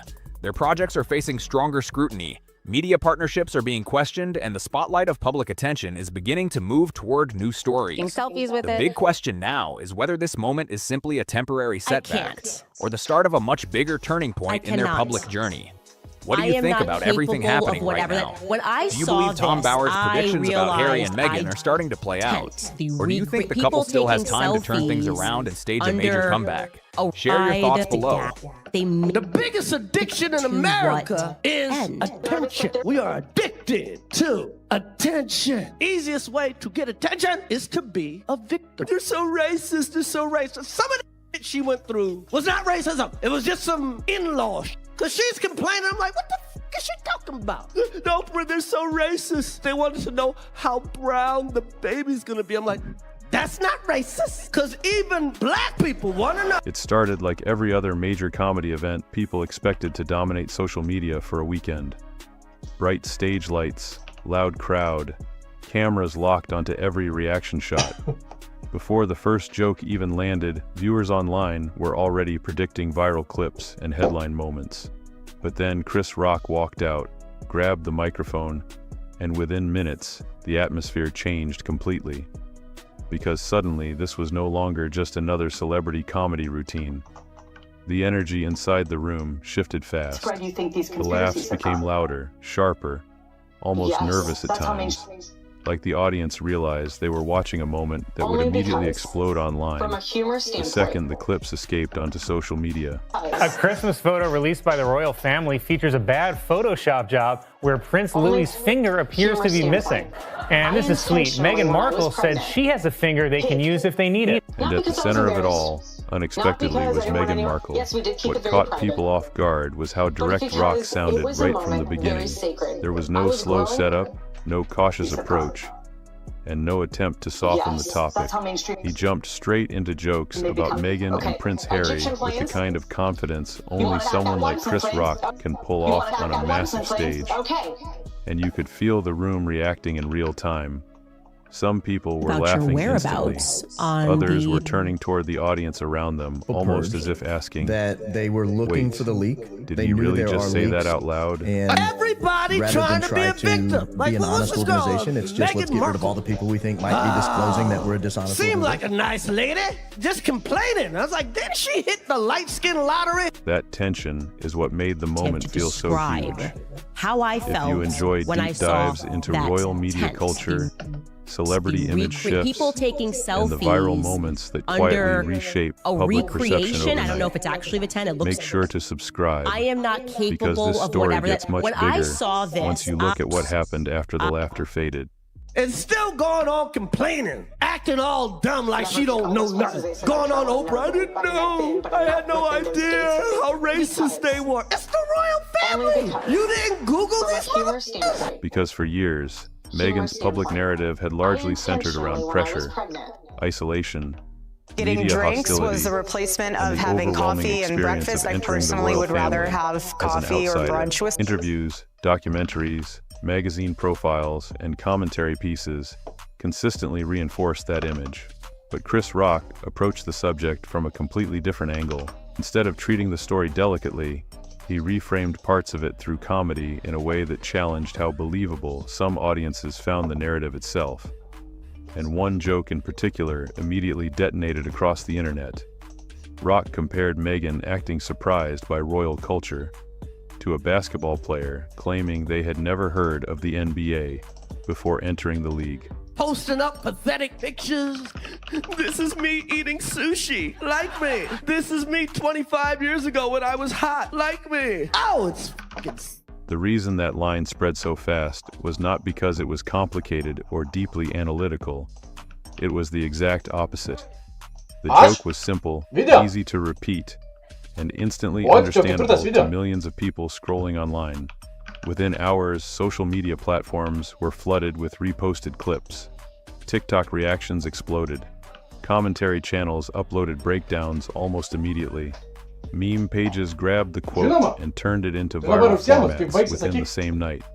But one of the most fascinating parts of the entire moment was not even the laughter itself.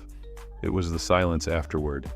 Because after some of the biggest punchlines landed, there were these strange pauses where the room briefly quieted down. You could almost feel people processing the implications underneath the jokes in real time. And that silence may have hit harder than the comedy, because suddenly the audience was not just reacting emotionally, they were debating internally. Best way to have a snack is to take the snack out of one bag and then move them into another bag and then label this new bag, even though this bag already has a label. The atmosphere shifted from entertainment into something much more cultural. Independently verified Conversation evidence about of public deception. trust, celebrity storytelling, and whether audiences still fully believe the Sussex narrative the same way they once did. That is why the routine became so important online afterward. Comedy changes conversations differently than journalism does. A news article can be ignored. A political debate can divide audiences instantly. But when a joke lands successfully in front of millions of viewers at once, it can reshape public perception almost overnight, because humor lowers people's defenses first. And according to many observers, that is exactly what happened here. The clips did not disappear after one news cycle. They kept spreading, replaying, and generating arguments across the internet for days afterward. Some viewers thought Rock was brutally honest. Others believed he crossed the line completely. But regardless of which side people took, one thing became obvious immediately. The public conversation surrounding Meghan Markle had just changed tone in a very noticeable way. The thing about truly successful comedy is that the best punchlines never stay confined to one stage or one night. They escape into culture. They start repeating themselves in people's minds long after the audience goes home. And once that happens, every future interview, every headline, and every public appearance starts getting filtered through the joke. That is exactly what happened after Chris Rock's Meghan Markle routine. Within hours of the special airing, social media exploded. Clips spread across TikTok, X, Instagram, YouTube, everywhere at once. People were not just reposting the jokes themselves, they were reposting the audience reactions too, because the crowd's shock and laughter made the whole moment feel even more dramatic. One line especially took over the internet almost immediately. Rock joked that acting surprised by royal culture was like marrying into the Budweiser family, and then being shocked they drink beer. The simplicity of the comparison made it impossible to escape online. TikTok creators started remixing the clip with reaction edits, dramatic zoom-ins, sitcom sound effects, and commentary overlays within the same night.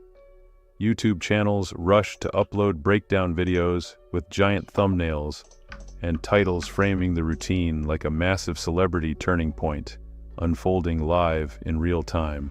And then something even more important happened. Other comedians joined in, especially in Britain.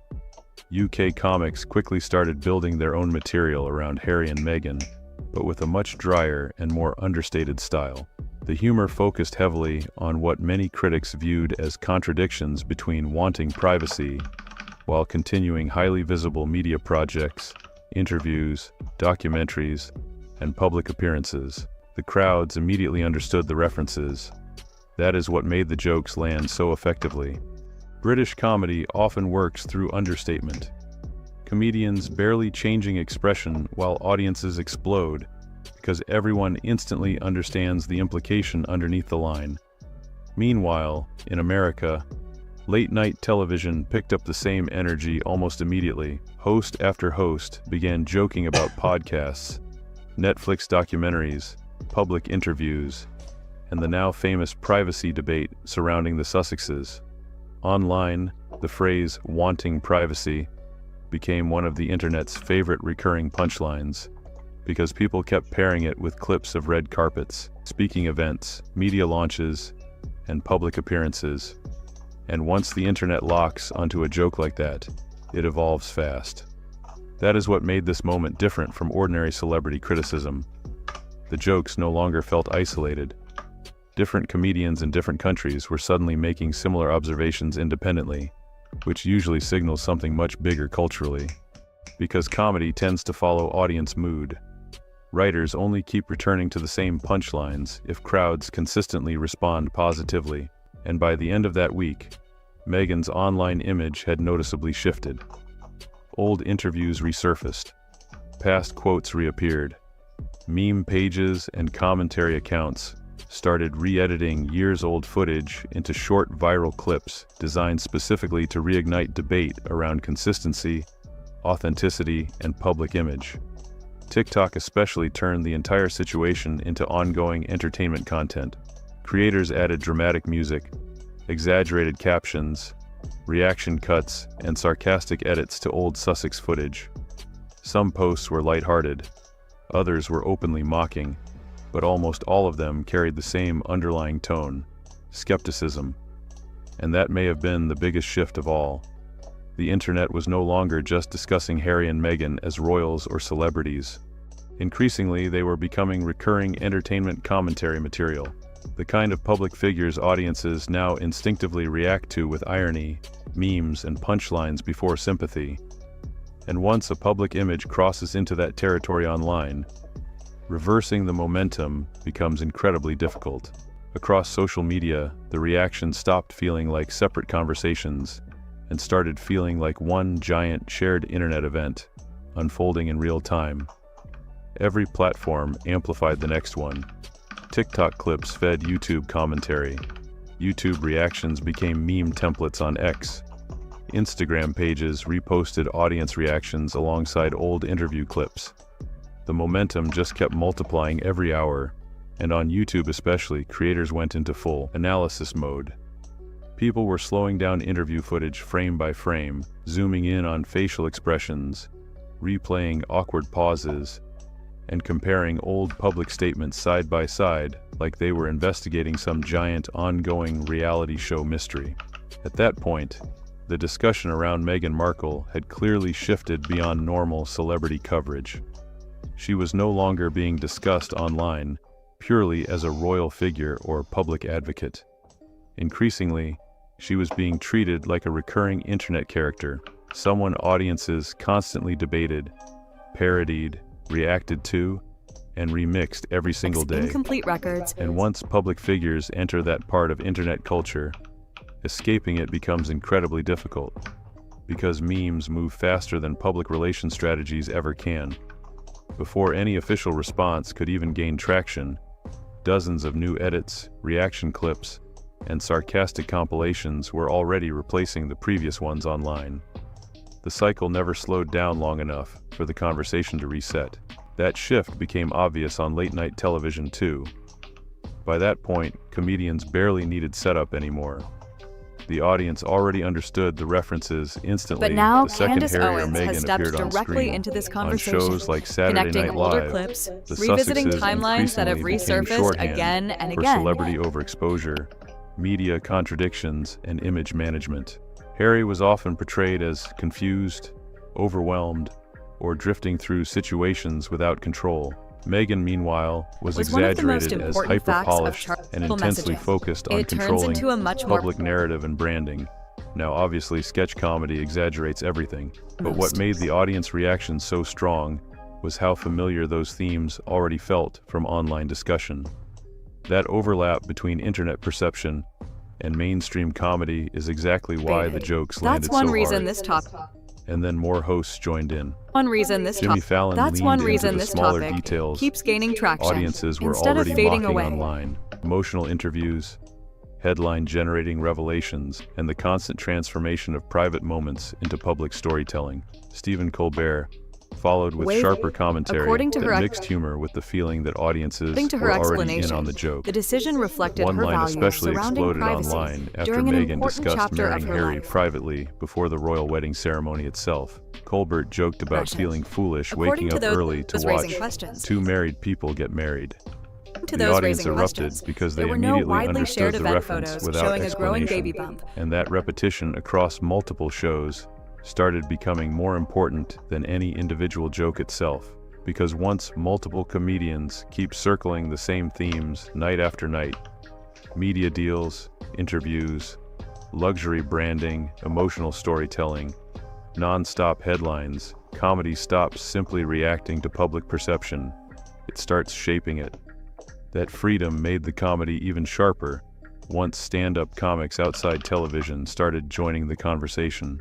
Unlike network hosts, club comedians were not limited by broadcast rules or polished corporate filters, so the material became far more blunt.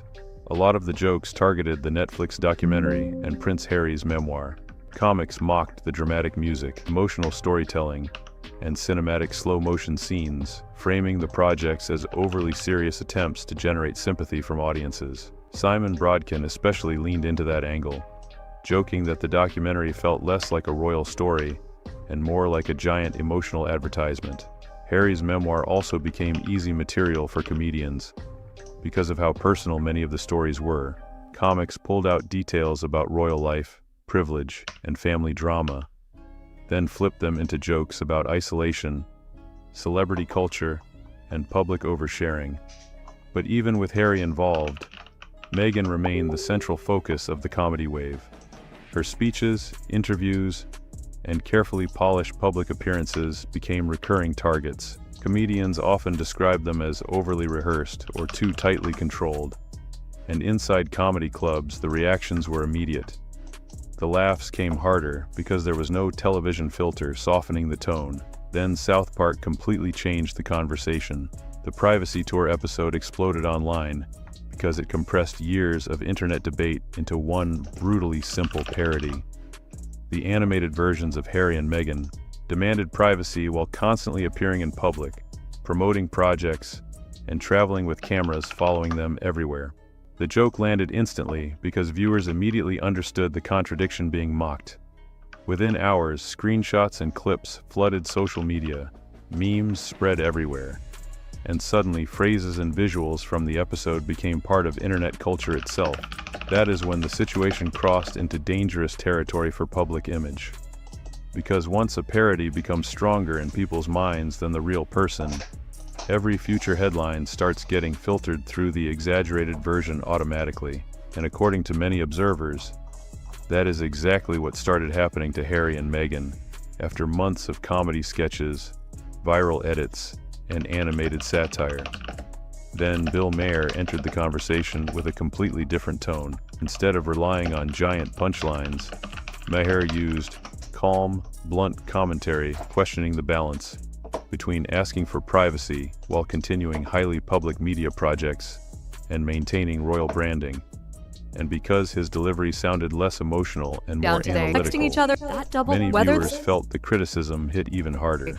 Bill Maher framed the situation less like a scandal and more like a communication breakdown that kept confusing audiences watching from the outside. Those details. According to him, the issue was not one interview, argued that one documentary, when people hear or one emotional moment. It was the pattern. The constant cycle of public explanations, emotional revelations, media projects, and attempts to clarify previous statements left many viewers unsure how they were actually supposed to interpret Harry and Meghan's story anymore. Then Maher made the comparison that immediately spread everywhere online. He contrasted Harry and Meghan's highly public approach with the late Queen Elizabeth II's famously restrained style. The Queen endured decades of scrutiny, criticism, scandals, and non-stop global attention while almost never publicly explaining herself. Maher presented that contrast as two completely different philosophies of public life. One side appeared disciplined, traditional, and emotionally reserved.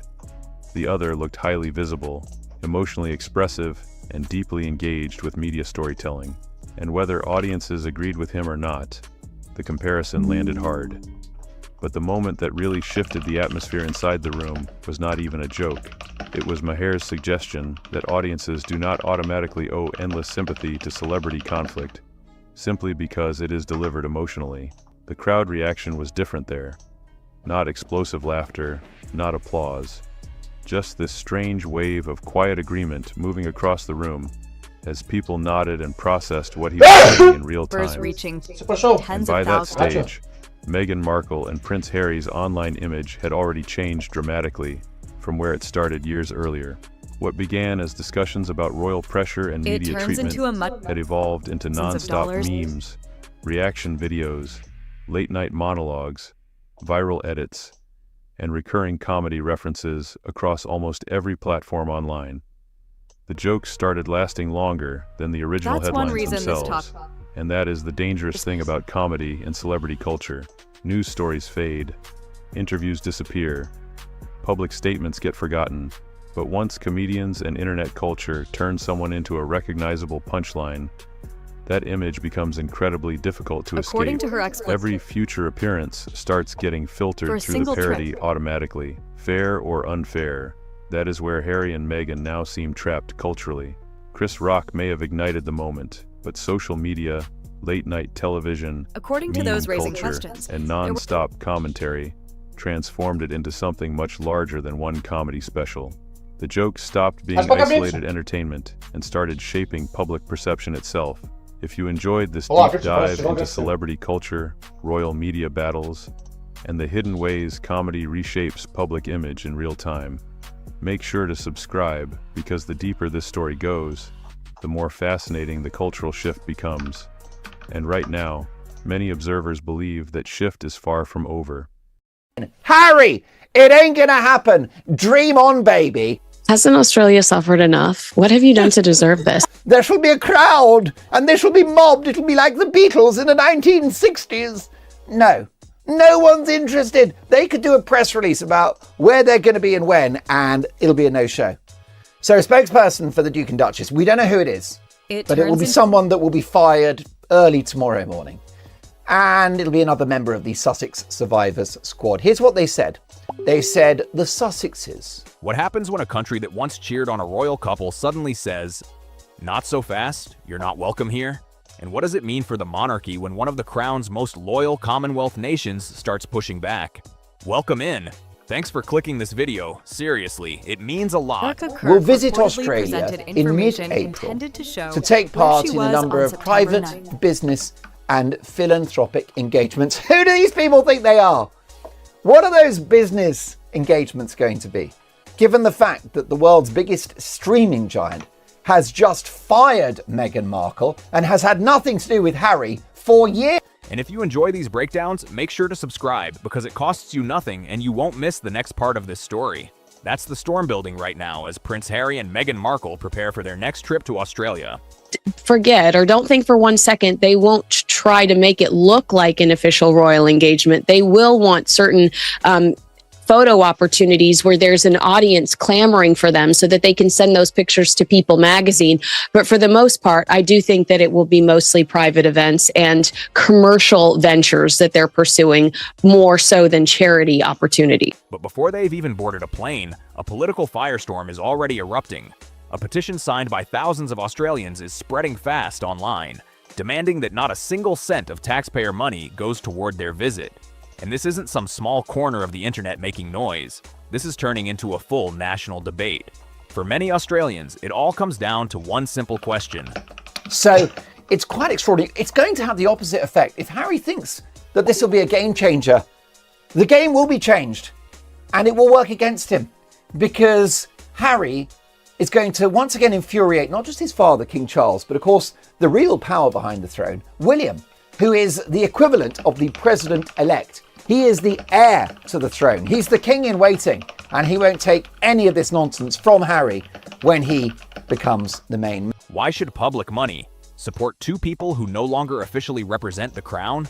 And here's what makes this even more intense: the history.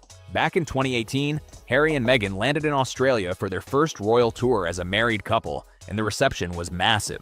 I expect there'll be a very different level of public access to them this time. Would they be likely to be doing public events with meets and greets of members of the public, do you think, or will this all be very tightly controlled?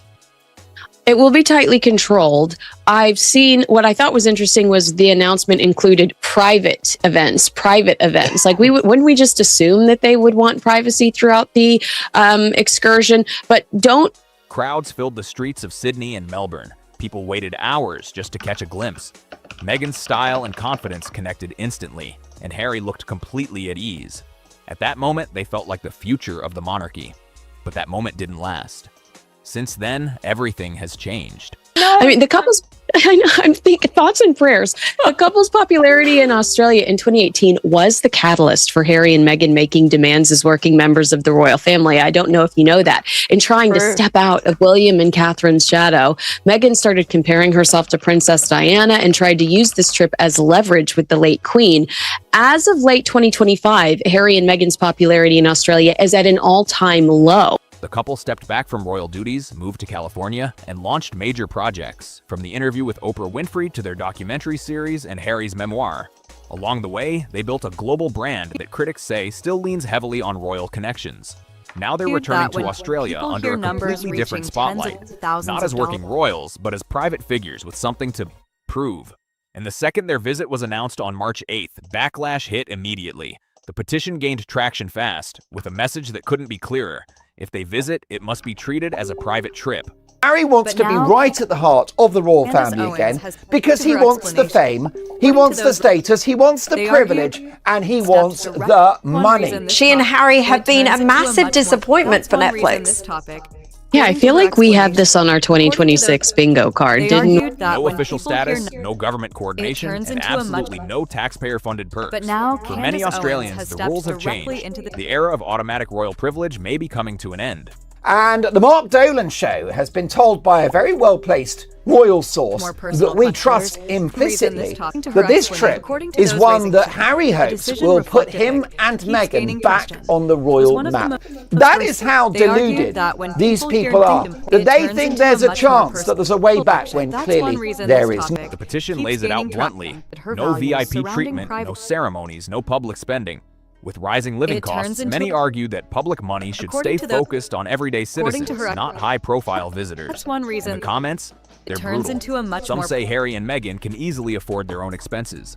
Others go further, calling these visits performances or even cosplay tours, suggesting they mimic royal duties without delivering real value. That word, cosplay, it hits turns hard into a much because more it raises a personal bigger question. question. Was one of Has the the most line between important royalty facts and of Charlie celebrity Kirk's already private been life crossed? kept from him And once by that someone line is he crossed, trusted most? By up and And if coming so, was it hidden in a reporters, way you know, that people left just him without a starting real out, chance to- people you don't know of. Jackie That's one O! reason I mean, Jackie O, how does she qualify? The whole thing is such a farce. It's so unserious. It is so unserious. And I used to have maybe a shred of respect for them now. It's totally gone at this point. I can now see the truth of what Meghan's PR strategy is. Craven views, that publicity here and there. She doesn't care about independent journalists. She just doesn't. It's true. All she wants is a bit of a headline, and unfortunately we keep giving them to her because she's very easy to go after, but she makes it like that for herself, Andrew. Can it ever really go back? If you're already seeing where this is heading, make sure you're subscribed so you don't miss what comes next. Because in the next part, things escalate even further and the reaction gets even more intense. According to royal commentator Tom Sykes, writing in his Substack newsletter, this backlash isn't coming from just one side. It's spreading everywhere. And if you're following this closely, you already know this is where things start getting serious. So make sure you're subscribed because the next parts only get more intense and you don't want to miss how this unfolds. Opposition is now building from both monarchists and Republicans, two groups that almost never agree on anything. And that might be the biggest signal of all. They're doing this all wrong. I mean, they're very lucky that they got out of Jordan just days before the Middle East erupted. But you can see that they're not privy to any of the sort of stringent protocols that go with being a royal, going on a royal tour. I think it's totally disrespectful to the royal family, especially with all they're going through at the moment. Republicans see this visit as the perfect moment to question the monarchy's relevance in modern Australia, especially when Harry and Meghan are now global celebrities running private ventures. But for monarchists, the reaction cuts even deeper. Many loyal supporters no longer see Harry and Meghan as representatives of the crown. Instead, they're viewed as individuals who have openly criticized the monarchy while still benefiting from the global attention tied to their royal titles. And there's no way that any self-respecting entrepreneur is going to throw a few Australian dollars in their direction. The other thing about the Australians that I know intimately well is they don't like grifters. They don't like fakes. They don't like phonies. If you go to Australia, you don't have to be perfect, but you've got to be real. For them, the idea of the Sussexes arriving and receiving anything that resembles an official welcome feels like a direct contradiction of Queen Elizabeth's long-standing principle. You're either in or you're out. No middle ground. And suddenly, the timing of this trip becomes incredibly interesting. Harry and Meghan are expected to arrive in April. But months earlier, something happened quietly behind palace doors. Last September, Australia's Prime Minister Anthony Albanese met with King Charles and extended an official invitation for the Prince and Princess of Wales to visit. In a way, it's confected. It's because they're irrelevant. They're falling off the news cycle. Meghan isn't selling any jam. You know, it was the Queen's dying wish. She did say in that statement when they Mexited that she didn't want them to be 1 foot in, 1 foot out royals. Now, over here, we're calling them kind of gig economy royals because it seems like they're just picking up jobs here and there, wherever they want to do them. They never wanted to do the full-time work. I think Meghan found it way too hard. There were strong rumors that Prince William and Princess Catherine might tour Australia later this year. But now, those plans are uncertain. And by the day, they seem less likely. But now, and that creates a twist no one expected. The couple who stepped away from royal duties could end up being the first major royal figures to step foot in Australia in years. While William and Catherine remain thousands of miles away, Harry and Meghan are the ones meeting veterans, attending major events, and dominating headlines. Palace insiders reportedly say that contrast is already creating quiet tension. And of course, they're so worried about their security. Are they going to have armed cops in Australia? Well, the good people of Australia will not be expected to cough up money for the protection of these royal spoiled brats. Why should they? The Australians have no skin in that game. And we know that Harry's battling the Home Office in the UK for armed royal protection. Because every headline about the Sussexes sparks the same question across the Commonwealth. Why aren't the future king and queen showing up more often? The spotlight is about to get intense. For years, William and Catherine have been positioned as steady, reliable, carefully managed. Meanwhile, Harry operates outside the system, free to move fast, grab attention, and dominate global conversations in ways the future monarch simply can't. And it is a total farce. You can see, I love that, the Bogan vote. I mean, you can't get more sort of out of touch or out of tune with how Australia is than to think, oh, I'm going to stand up for women's rights and talk about my, my plight and my fight for freedom with Jackie O. Australia isn't just another stop. It's a stage loaded with history. Their 2018 tour won over the public, but reportedly stirred friction behind the scenes. Now they're returning as private figures with business interests, controversies, and a completely different public perception. Our source goes on to say, Harry is hoping to tap into some of the magic of that last trip 7 years ago, where he believes that he and Meghan truly shone. He thinks that his father, the king, will be impressed with this Australian trip and will reach out. Every appearance now carries weight. Every handshake, every photo, every moment gets analyzed. The same country that once embraced them is now questioning their place. This isn't just about a visit anymore. It's about identity, influence, and the future of how royalty is seen. Harry sees this trip as a potential game changer in his relationship with the family, and our source goes on to say, Harry wants to turn heads, wow everyone, and show the royals what they're missing. Yikes! What is going on? Is Harry back on the mind-altering substances? We know from reading the book Spare that he was baked for a decade. Well, people will say wow, right? So he wants to turn heads and wow everyone. People will say wow when he goes to Australia. They'll say, wow, this couple are so embarrassing. Wow, this couple are deluded. Wow, this couple are living on another planet. Australia is bracing for something bigger than a tour. The Duke and Duchess of Sussex have become a symbol of a monarchy under pressure, of a global family drama, and of growing public frustration. And that petition demanding they fund their own trip, it's now turning into something much larger. The government has already made one thing clear. This is a private visit. Taxpayers are not automatically expected to cover the costs, but in reality, it's not that simple. Harry and Meghan plan to rebound from this latest flop with another tour of Australia. A spokesperson for the couple telling news.com.au the couple will be visiting in mid-April. Kinsey, their last tour here was back in 2018, 18 months before they quit their royal duties and relocated to the US. Local authorities still have responsibilities. Police forces may still need to manage security, crowds, and logistics, which raises the next question. Even if it's labeled private, who really ends up paying the price? Stick with this, because in the next part, we break down exactly how that plays out and why this situation could escalate even further. They're among the least popular members of the royal family. I would say reception will be a combination of morbid curiosity with the side of, why are they here? Yikes! Harry's desperate move. A cynical new low for the prince as he plots yet another fake royal trip overseas in a last shameless attempt to win over King Charles and make himself a frontline serving royal once. They're coming to do a mock royal tour of Australia next month, Samara, where Meghan Markle is going to appeal to the Bogan vote by going on a podcast with Jackie O. What is this visit all about? Oh God, can they just stop with the pseudo-royal tours? I mean, they're like pound store royals at this point. You just can't sort of understand why they're doing. And Meghan and Harry, it's just another cheap publicity stunt for them. What's new? What's new? Honestly. And if you're still here, drop a quick subscribe. It genuinely helps and keeps you in the loop for everything coming next. The symbolic punch of that petition is now colliding with real-world logistics, and the gray area just keeps getting bigger.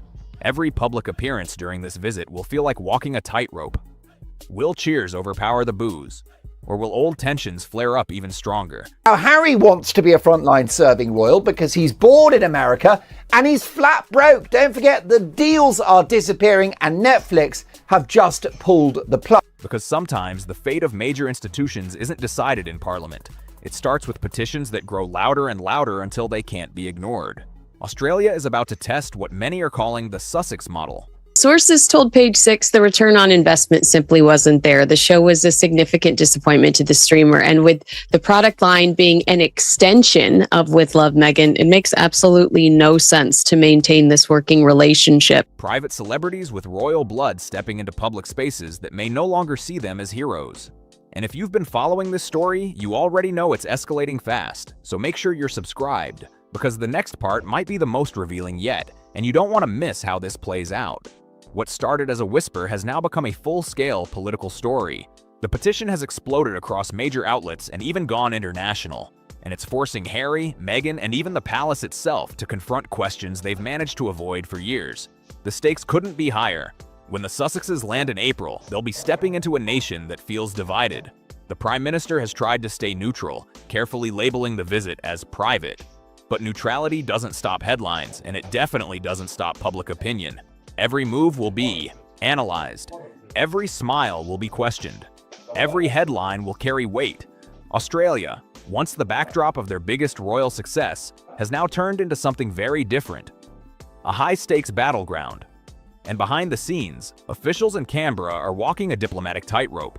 Show too much support, and they risk angering thousands of petition signers. Show too little, and it creates awkward tension with the king's own son. It's a fragile balance. Because while Harry may operate like a global celebrity, he is still a royal by blood, and that changes everything. Meanwhile, political voices are starting to take advantage of the situation. Critics are using the petition as proof that the monarchy itself may be losing its grip, arguing that the Sussexes have blurred the line between duty and personal ambition. This visit is no longer ceremonial. It's a test of relevance. The monarchy once commanded automatic respect, but today, every decision is questioned. Every cost is scrutinized. Public pressure, online campaigns, and petitions have become powerful tools, and now they're shaping the narrative in real time. And Harry and Meghan stepping onto Australian soil? It's no longer just a visit, it's a moment of reckoning. At the same time, William and Catherine remain silent, exactly as protocol demands. But make no mistake, they're watching closely. Every headline, every shift in public opinion, every debate about royal funding, it's all being tracked. Some palace observers believe this could be part of a long-term strategy. Let Harry and Meghan absorb the pressure, spark the controversy, and raise the difficult questions, while William and Catherine later step in as the steady, dependable alternative. The royals who follow the rules maintain the balance and earn public trust rather than chase headlines. And then there's King Charles, caught in the middle of it all. On one side, his son. On the other, the survival of the institution he represents. Publicly, he stays neutral. He avoids commenting on non-working royals. But privately, the situation is far more complicated, because he understands something crucial. Harry and Meghan's global presence still draws power from the royal name. Every appearance, every project, every headline. It all ties back to the crown in some way. And now, this petition in Australia is a direct reflection of that tension. The timing couldn't be worse.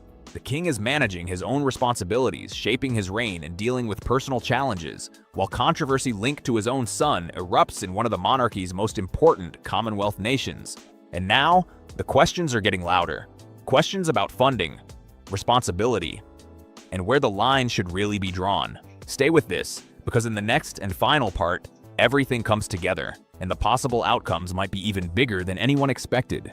And if you've made it this far, take a second to subscribe. It genuinely costs you nothing, and you'll be first to catch what happens next. Relevance, loyalty. These are the words now following Harry and Meghan everywhere they go. Royal watchers are starting to notice a clear pattern. From Canada to the United States to the UK, public scrutiny doesn't fade, it follows. And now, Australia has become the ultimate testing ground. If Harry and Meghan are forced to cover their own costs here, it could set a precedent that spreads across other countries. And if you've been following this whole situation, you already see how big this is getting. So make sure you're subscribed, because this final stretch really shows what's at stake and what could happen next. For Meghan, this moment is deeply personal. That 2018 tour was supposed to define her role, to prove her place inside the monarchy. Now she returns to something completely different: criticism, accusations of entitlement, and a country openly questioning her position. Harry feels it too. This isn't a minor inconvenience anymore, it's a full-scale reckoning. Australia was once the stage where he believed Meghan would be embraced not just by the public, but by the institution itself. He's spoken about how powerful that tour felt, how it was meant to shift everything. coming back now, and facing doubt instead? That has to hit hard. And yet, critics argue this moment didn't come out of nowhere. Every step since that tour, the interviews, the memoir, the Netflix and Spotify deals, has gradually shifted public perception. What once felt like admiration has, in some circles, turned into skepticism. Because their post-royal world depends on something fragile, public interest, attention, and a narrative that keeps them elevated. And once that narrative turns negative, everything starts to wobble. Sponsors hesitate, partnerships become uncertain, and the image they've built begins to show cracks. That's why this Australian petition matters far beyond politics or logistics. This is a test, a real proving ground. If they manage to navigate this storm and shift the narrative, it proves their influence still holds. But if they don't, the fallout could be serious. Negative headlines, public pushback, and a story that spirals beyond their control. And while all of this unfolds, the palace is watching closely, quietly. Ideal outcome? A visit that passes without major disruption. Enough positivity to avoid damage, but not enough to overshadow William, Catherine, or the king. But here's the problem. Mediocrity is no longer an option. Because of the petition, every single moment of this visit will be under a microscope. Every appearance, every reaction, every headline, framed by controversy before it even happens. In a way, the narrative is already set. They've become the lightning rod, the test case. And whether the visit ends quietly or explodes into global headlines, one thing is already clear. The petition has already changed the game. As mid-April approaches, the uncertainty is building. Will crowds show support, or will protests take over? Can Harry and Meghan still connect with the public the way they once did? Or will they be forced into a defensive position at every step? Because whatever happens next won't stay in Australia. The outcome will ripple across the Commonwealth and shape how the monarchy and the Sussexes are viewed moving forward. Sometimes the biggest turning points don't come with official announcements. They don't start with speeches or decisions made behind palace walls. Sometimes they begin with a single petition, a quiet signal that grows louder and louder, until it forces an entire nation to ask what it really believes. And that moment, it's almost here. If you made it this far, drop your thoughts below. I'm genuinely curious where you stand on this. And if this breakdown gave you a new perspective, hit subscribe. It costs you nothing and you won't miss what's coming next. This 5-star VIP experience, and I guess it's 5-star if it means dropping 3,000 to watch Meghan talk about herself, you cannot have a room for yourself, which means that you might have to share a room with a total stranger. But it gets better. They cannot guarantee 2 beds. So yeah, you might end up sharing those 2 or 3 nights with a complete stranger on a queen-size bed. Hey, this one gets weird fast, so stick with me, seriously. And if you're into these kinds of breakdowns, hit subscribe real quick so you don't miss what's coming next. Poo balls. Yes, poo balls might actually be the thing shaking up Meghan Markle's entire Australian wellness retreat. Meghan Markle would like you to spend $2,200, $2,288 in fact, to spend time with her. You can, if you lock down an early bird ticket, you can get it for $1,900.30. And for this, you can see her at a luxury retreat in Australia, where she will be headlining some gathering of women for the podcast. This is not her podcast, quote, Her Best Life. Not some huge scandal, not a lawsuit, not even bad headlines, just poo balls. Sounds wild, right? Stay with me because this gets deeper than it looks. Meghan is heading to Australia. So Meghan's charging 3,000 Aussie dollars if people want to hear her speak at Her Best Life retreat in Sydney. Apparently there's going to be yoga, motivational speaking, manifestation workshops. And here's the real kicker. Those who purchase VIP tickets, they'll be privy to a group table photo with the Duchess and seats in the front 2 rows for the gala dinner. And VIPs will also get an exclusive goodie bag and a premium ocean view hotel room where this retreat is. And one of her biggest moves is promoting her brand, as ever, at a Sydney event called the Best Life Retreat. It's being sold as a luxury weekend by the ocean, promising transformation, healing, and personal growth. But once you start looking closer, things don't feel so polished. Questions start stacking up fast. Who is really running this retreat? Is Meghan actually hands-on or just putting her name on it? And the big one, are people really getting their $3,000 worth? going to turn up. Apparently, the hotel, they've barely even finished the swimming pool, Right. so it's a complete sort of building site. So they're basically going there probably on the pay of the people who've developed the wellness centre to bring some publicity to the wellness centre so they can do some business. I bet you that's what it is. This isn't cheap either. Each guest is expected to drop around $3,000 for a short session with Meghan, plus what's being advertised as a full high-end wellness experience. The schedule includes yoga sessions, and reports claim Meghan herself would be giving instructions, along with chill time by the pool and full relaxation vibes. But now, things are starting to shift, and not in a good way. The event, which Meghan has reportedly been excited about for months, is already being labeled as messy and disappointing behind the scenes. Critics are saying this kind of chaos follows her, so to them, this isn't even surprising anymore. Started in Coogee has now spread. Several more eastern suburbs beaches tonight closed after mysterious balls washed ashore. Where they came from, still unknown. What they are made of is still under investigation. But beachgoers today were undeterred. The retreat is set at the Intercontinental Double Bay Beach, a spot that's supposed to be top-tier luxury. But here's where things really start to fall apart. The pool, spa, and leisure deck, the main selling points, are currently shut down, with no clear reopening date before the event. And that's just the beginning of what's going wrong. Yeah, this is where it starts getting even messier, and you'll want to hear this next part, because it only gets worse. For an event that pushed poolside luxury and spa time so heavily, this is a huge problem. People paid expecting calm vibes by the water, not locked doors and closed signs. Anyone who signed up thinking they'd be relaxing in style might be walking into straight disappointment instead. There are claims that a lot of spots were filled, but people aren't fully buying that story. They're the mysterious black balls now closing even more of our favourite beaches.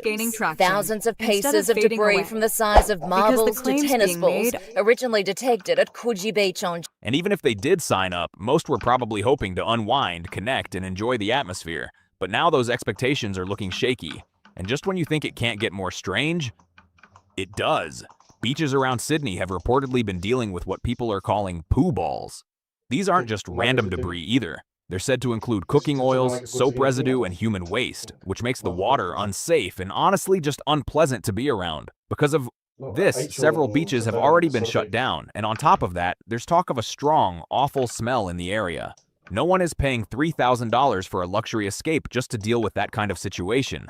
Imagine expecting ocean breeze and getting hit with that instead. But I will tell you that lots of Australian viewers of the Mark Dolan show don't want to see Harry and Meghan. The reason why it went down well in 2018, Paul, is because the Australian public didn't know Meghan Markle very well. Well, they know her now. And what do they know her to be? A gold-digging... It's not what anyone signed up for, and it doesn't stop there.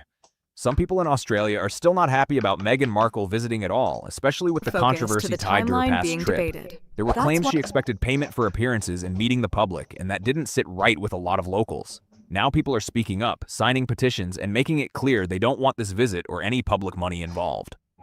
Thousands have already backed those petitions, which raises a real question. Who wants to attend an event where the host isn't even welcomed by a large group of locals? With all this backlash building, there's even talk the retreat could get canceled.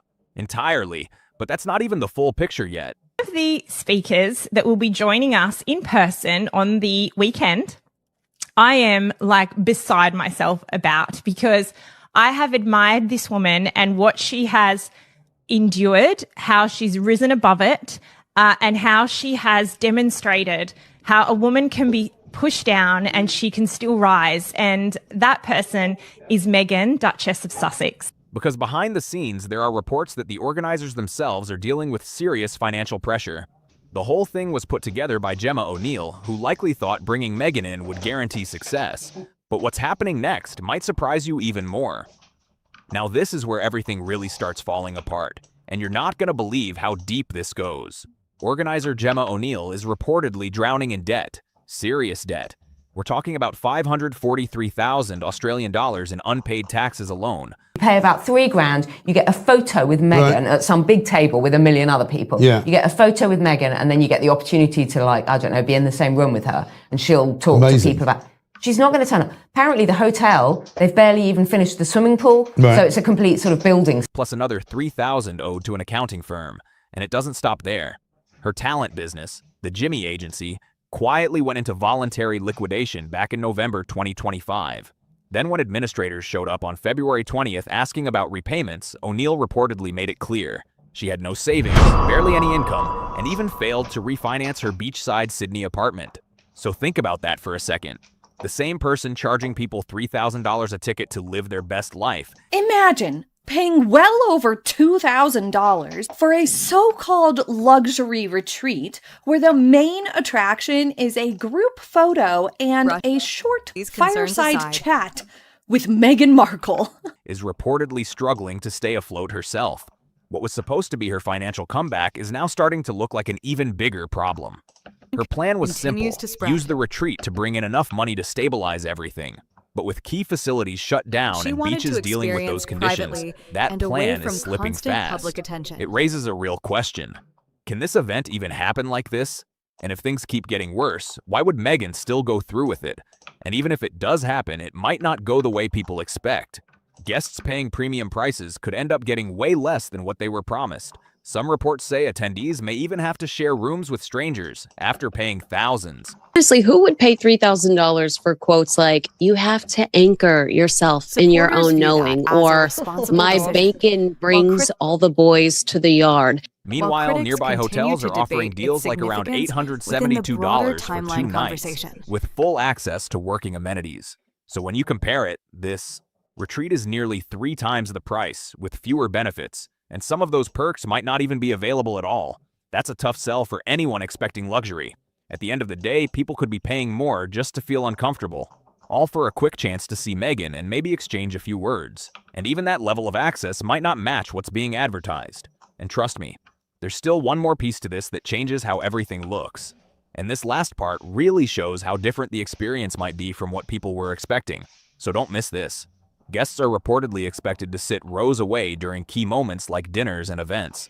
That means instead of real one-on-one conversations, most people might only get distant views, quick waves, or maybe a group photo if they're lucky. What's being promoted as an intimate, personal hangout could turn into nothing more than smiling from across the room and hoping for a moment of attention. At the same time, Meghan is expected to have a completely different setup.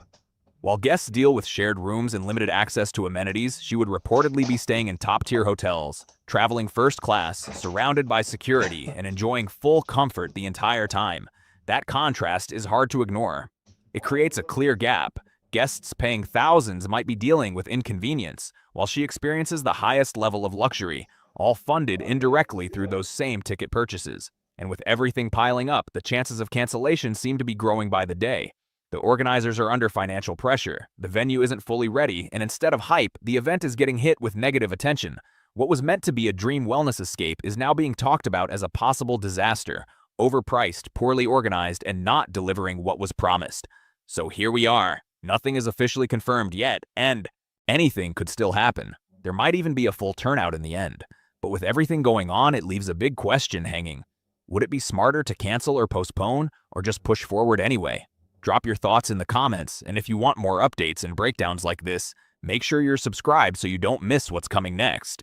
Harry was not in love with Meghan Markle. He was in love with somebody else who turned him down. When you look at the one who got away, and she's living the life that you hope to live one day, in Mystique no less, with a lovely man who treats her very well, of course that is going to hurt.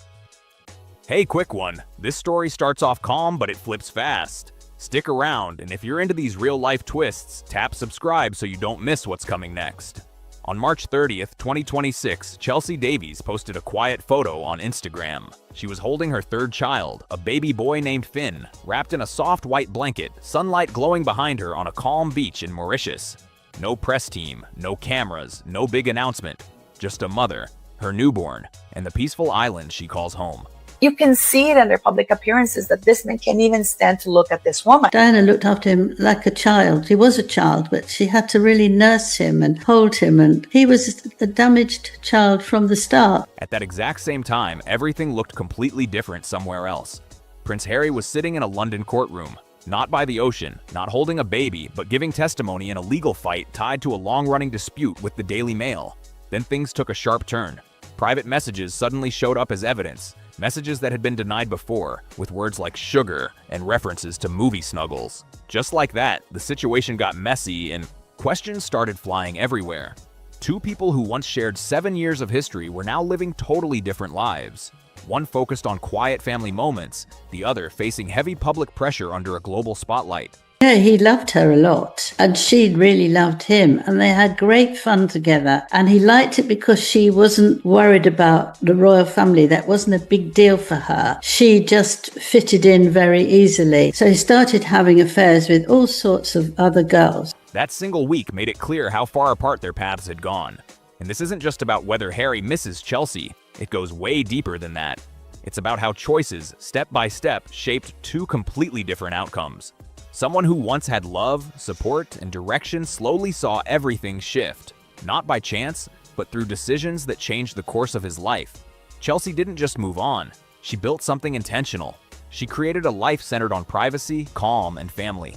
Everything that once sounded so appealing. If there was a willing billionaire, she would only leave for a step up. Unfortunately for Harry, after just a couple of dates, Sarah and Macklin decided that Harry was too dumb, too self-absorbed, too nasty to date, that she didn't want to date him. Africa, simplicity, peace, raising children far from constant cameras, that vision actually became her reality. Meanwhile, Harry's life moved toward California, public legal battles, and non-stop global attention around his marriage, with people constantly speculating about what's next.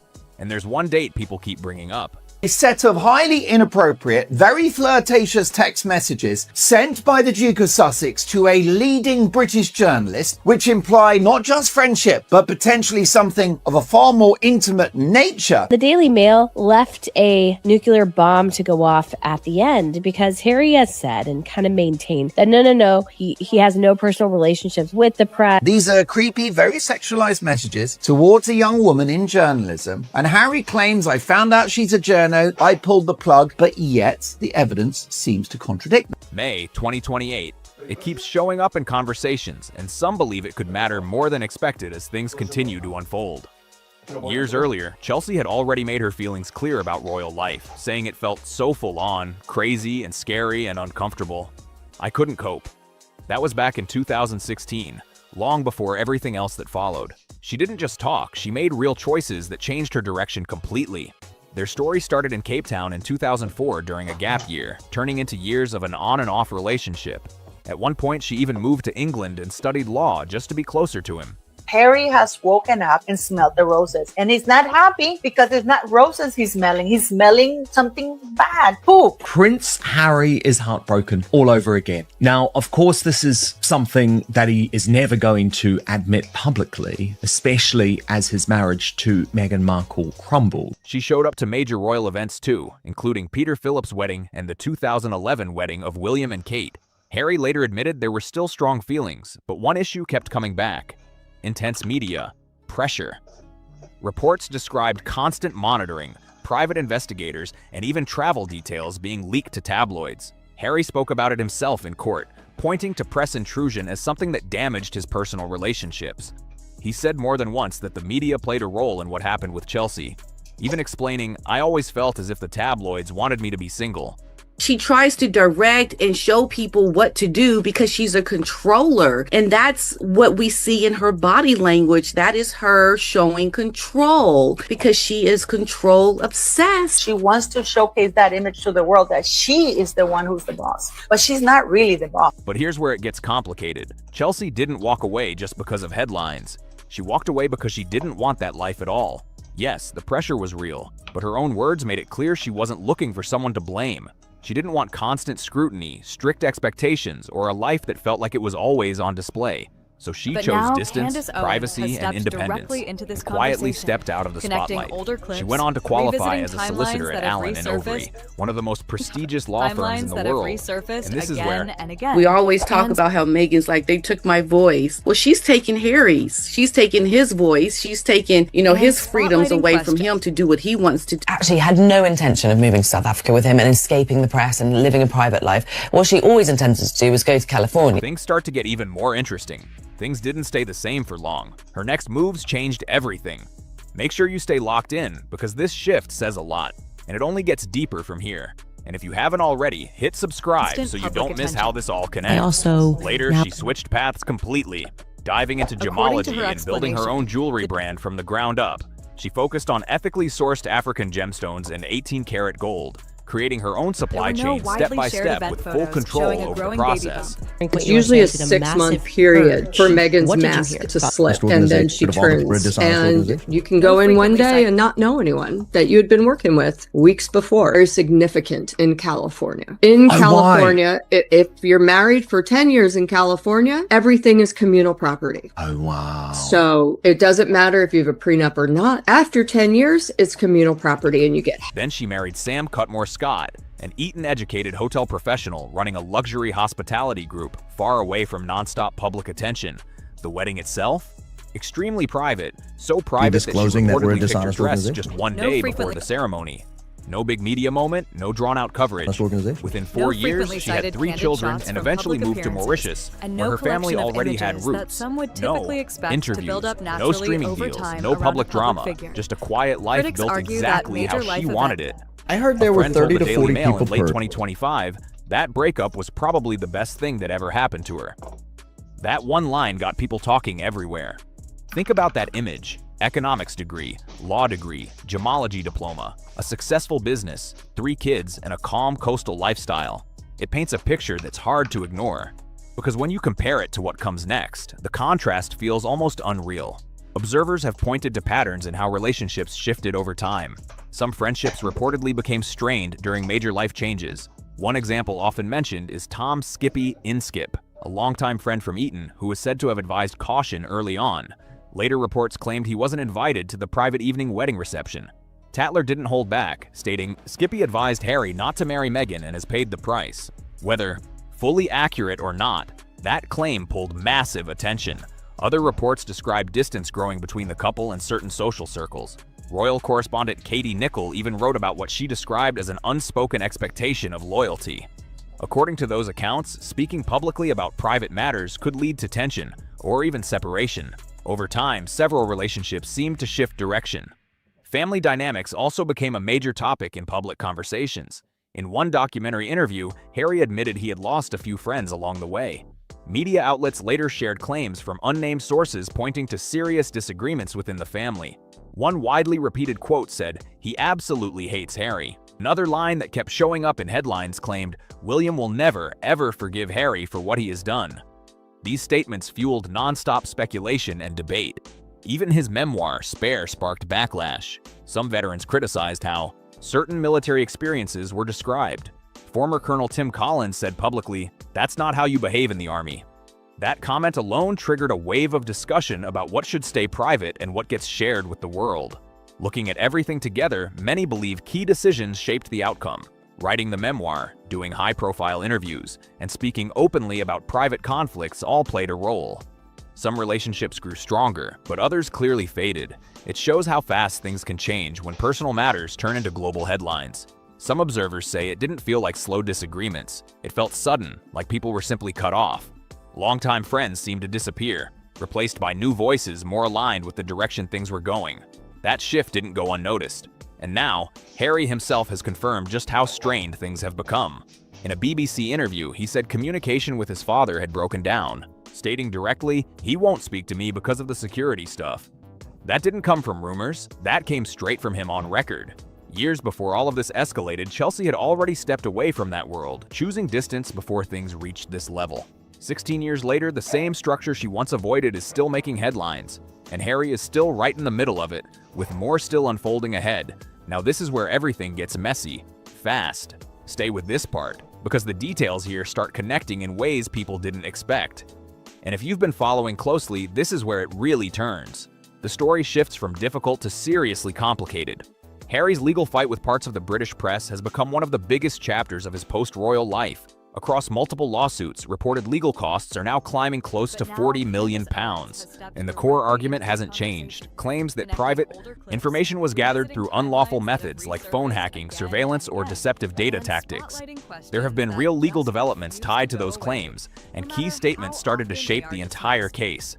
But then March 31st hit, and everything changed. During closing submissions, the defense introduced a set of previously unseen messages. According to court records, the conversation started back on December 4th, 2011, with Harry reaching out first. Messages went back and forth across multiple dates.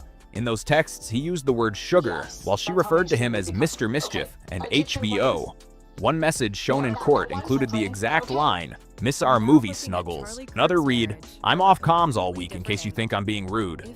He also said, "I've been seriously busy since I last saw, but plan on getting back in the mix for February." Phone records reportedly showed a call at 2:50 in the morning, along with 3 text exchanges dated June 9th, 2012. But for many watching, the tone of the messages wasn't the biggest issue. He was single at the time, and private conversations are personal. The real focus was the gap between earlier sworn statements and what this new evidence seemed to show. Statements like "met once," "no idea about Facebook messages," and "not friends with journalists" suddenly came under intense scrutiny. The tension in the courtroom rose quickly, because now credibility itself was being questioned. Every word given under oath was being re-examined against the evidence presented in that same court. Alexander Larman from The Spectator said it directly. The messages challenge Harry's testimony in the witness box. Tom Sykes at the Daily Beast pushed it even further, saying the texts actually made Charlotte Griffiths appear as the most credible royal reporter in the case. He walked into that courtroom already under pressure over credibility, and some believe this moment may have made things even harder for his case. The final ruling could still take months, but March 31st already left a mark that won't fade quickly. Then there's the money side, and this is where things tighten even more. Some deals are fading, others barely holding, and the overall picture shows a shrinking flow of revenue. Spotify stands out. A $20 million deal signed in December 2020 ended in June 2023 after only 12 episodes. Spotify executive Bill Simmons didn't hold back, calling them grifters on a public podcast heard by millions. Netflix has also faced challenges. The original deal was reportedly worth up to $100 million, but while Heart of Invictus performed well, other projects like Live to Lead, polo content, and a cooking show barely made noise. By summer 2025, the deal shifted from exclusive to a first-look arrangement. Then in March 2026, Netflix stepped away as an equity partner from Meghan's lifestyle brand. Reports say the internal mood came down to 2 words: "We are done." Even Penguin Random House pulled back. Paula Froelich reported that at least 2 book ideas were pitched. One focused on leadership, another described as a divorce angle. But a publishing source said clearly, Penguin Random House is done with them. Some biographers have even pointed to historical parallels. Prince Philip once referenced Edward VIII and Wallace Simpson, an American divorcee linked to a royal exit and a lifetime away from the institution. Ingrid Seward described their story as filled with estrangement, memoirs, staff issues, and ongoing disputes. Anna Pasternak portrayed them as jet-setters who never fully felt settled, always looking back toward England. There's even that striking moment recorded by Gore Vidal. Right after their wedding, Edward reportedly turned and asked, "And now what do we do?" That line still sticks because the comparison feels uncomfortably close for some observers. Different era, different stakes, but a similar emotional question that doesn't fully go away. Of course, the situations aren't identical. Edward was king. Harry is 6th in line. Today's world is louder, faster, and far more connected. Harry has children, global visibility, and opportunities Edward never had. But the core story some people see hasn't changed much. A man giving up a lot for love, then quietly facing what comes after. Chelsea never wanted any of that spotlight. No crown, no constant attention, no celebrity-driven life. She didn't chase streaming deals or brand empires. She wanted Africa, privacy, and a life built around family and calm moments, and she actually created it, step by step, on her own terms. Harry has said he wanted that kind of life too. In Spare, in interviews, even in court, he kept coming back to the same ideas: Africa, simplicity, peace. In one witness statement alone, he referenced it again and again. That transcript might be one of the clearest windows into what he was really thinking. Public opinion adds another layer.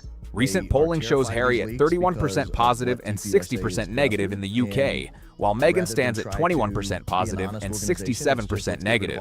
Meanwhile, William is at 74% positive and Catherine at 71%. Those numbers show how sharply perception has shifted. So the question still hangs there. Can his reputation recover after years of legal fights, broken deals, and a memoir that reshaped key relationships? Or has too much already changed? And while all of this plays out in headlines and courtrooms, there's a quiet image that keeps coming back. On a beach in Mauritius, Chelsea holds her baby Finn, living the exact kind of life Harry once described as his dream. She built it, she stepped away, and never looked back. If you've got thoughts on all this, drop them in the comments. And if you want more breakdowns like this, make sure you subscribe so you don't miss what's coming next. A cynical new low for the prince as he plots yet another fake royal trip overseas in a last shameless attempt to win over King Charles and make himself a frontline serving royal once again. Well, it has to be stopped. They need to have lots of police and all sorts of people there to stop her doing that, to ruin that for the royal family, because she's not representing the United Kingdom one bit. She's representing herself, and I don't think she should be allowed to do that. Harry sees this trip as a potential game changer in his relationship with the family, and our source goes on to say Harry wants to turn heads, wow everyone, and show the royals what they're missing. Stop everything for a second, because the timing of this is way too loud to ignore. Prince Harry and Meghan Markle have just confirmed they're heading to Australia in mid-April. On paper, it sounds clean and polished.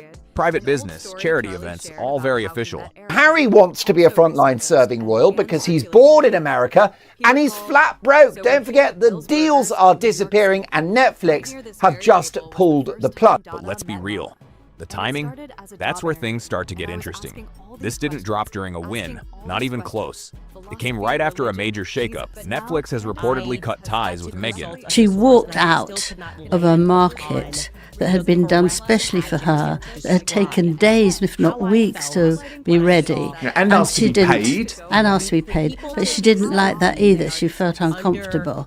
And she just hated it there, and she didn't want to go. Rather like she doesn't like the royal family. She hates it, but there's all sorts of rumours that she wants to go back. It's the same thing in Australia. She didn't like it. She hated it, but she wanted to, she wants to go. The same streaming giant that was supposed to help build their media empire, gone. No new shows, no renewals, just a quiet exit that speaks volumes. And then suddenly, boom, headlines shift. Now it's all about Australia. That doesn't feel random. It feels strategic. Because in today's media game, one big international appearance can flip the narrative overnight. Cameras flashing, public appearances, polished outfits. And just like that, the conversation changes from setback to comeback. Let's rewind for a second.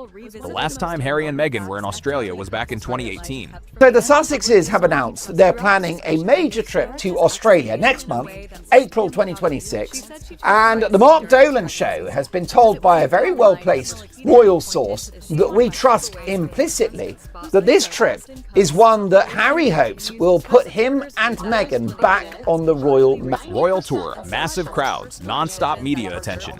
At that moment, their image looked unstoppable. Fast forward to now.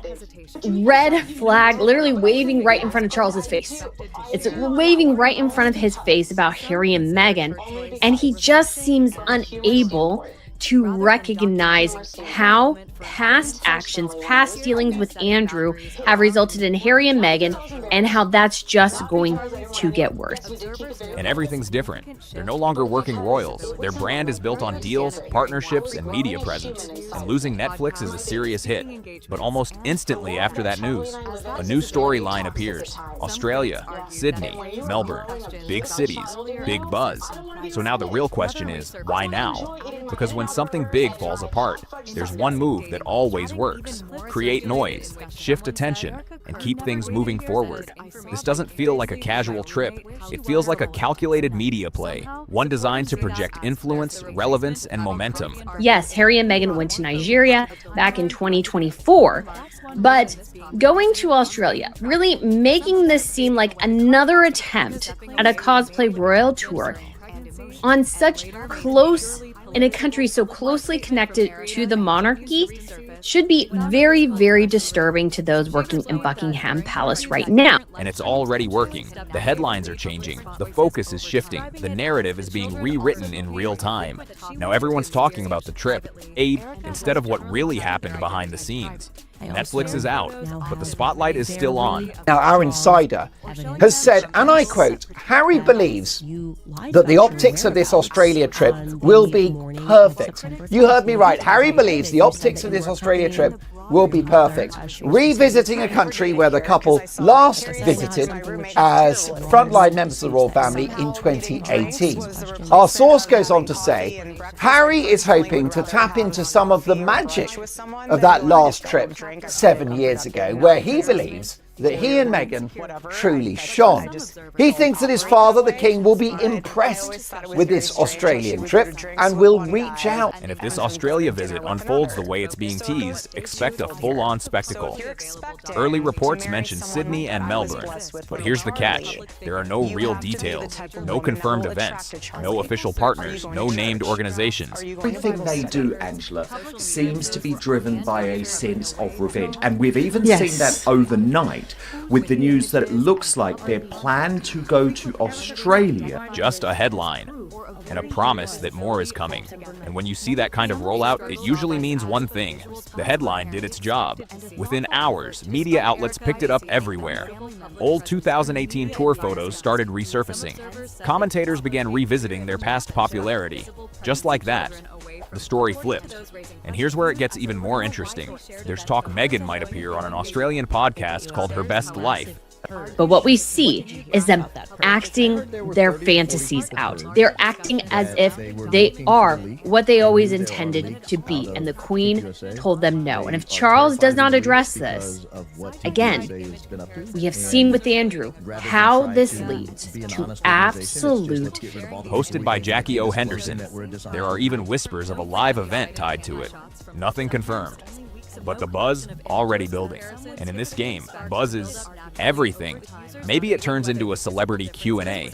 Maybe it's a flashy live appearance designed to pull in cameras and social media buzz. Nothing is confirmed, but people will say wow, right? So he wants to turn heads and wow everyone. People will say wow when he goes to Australia.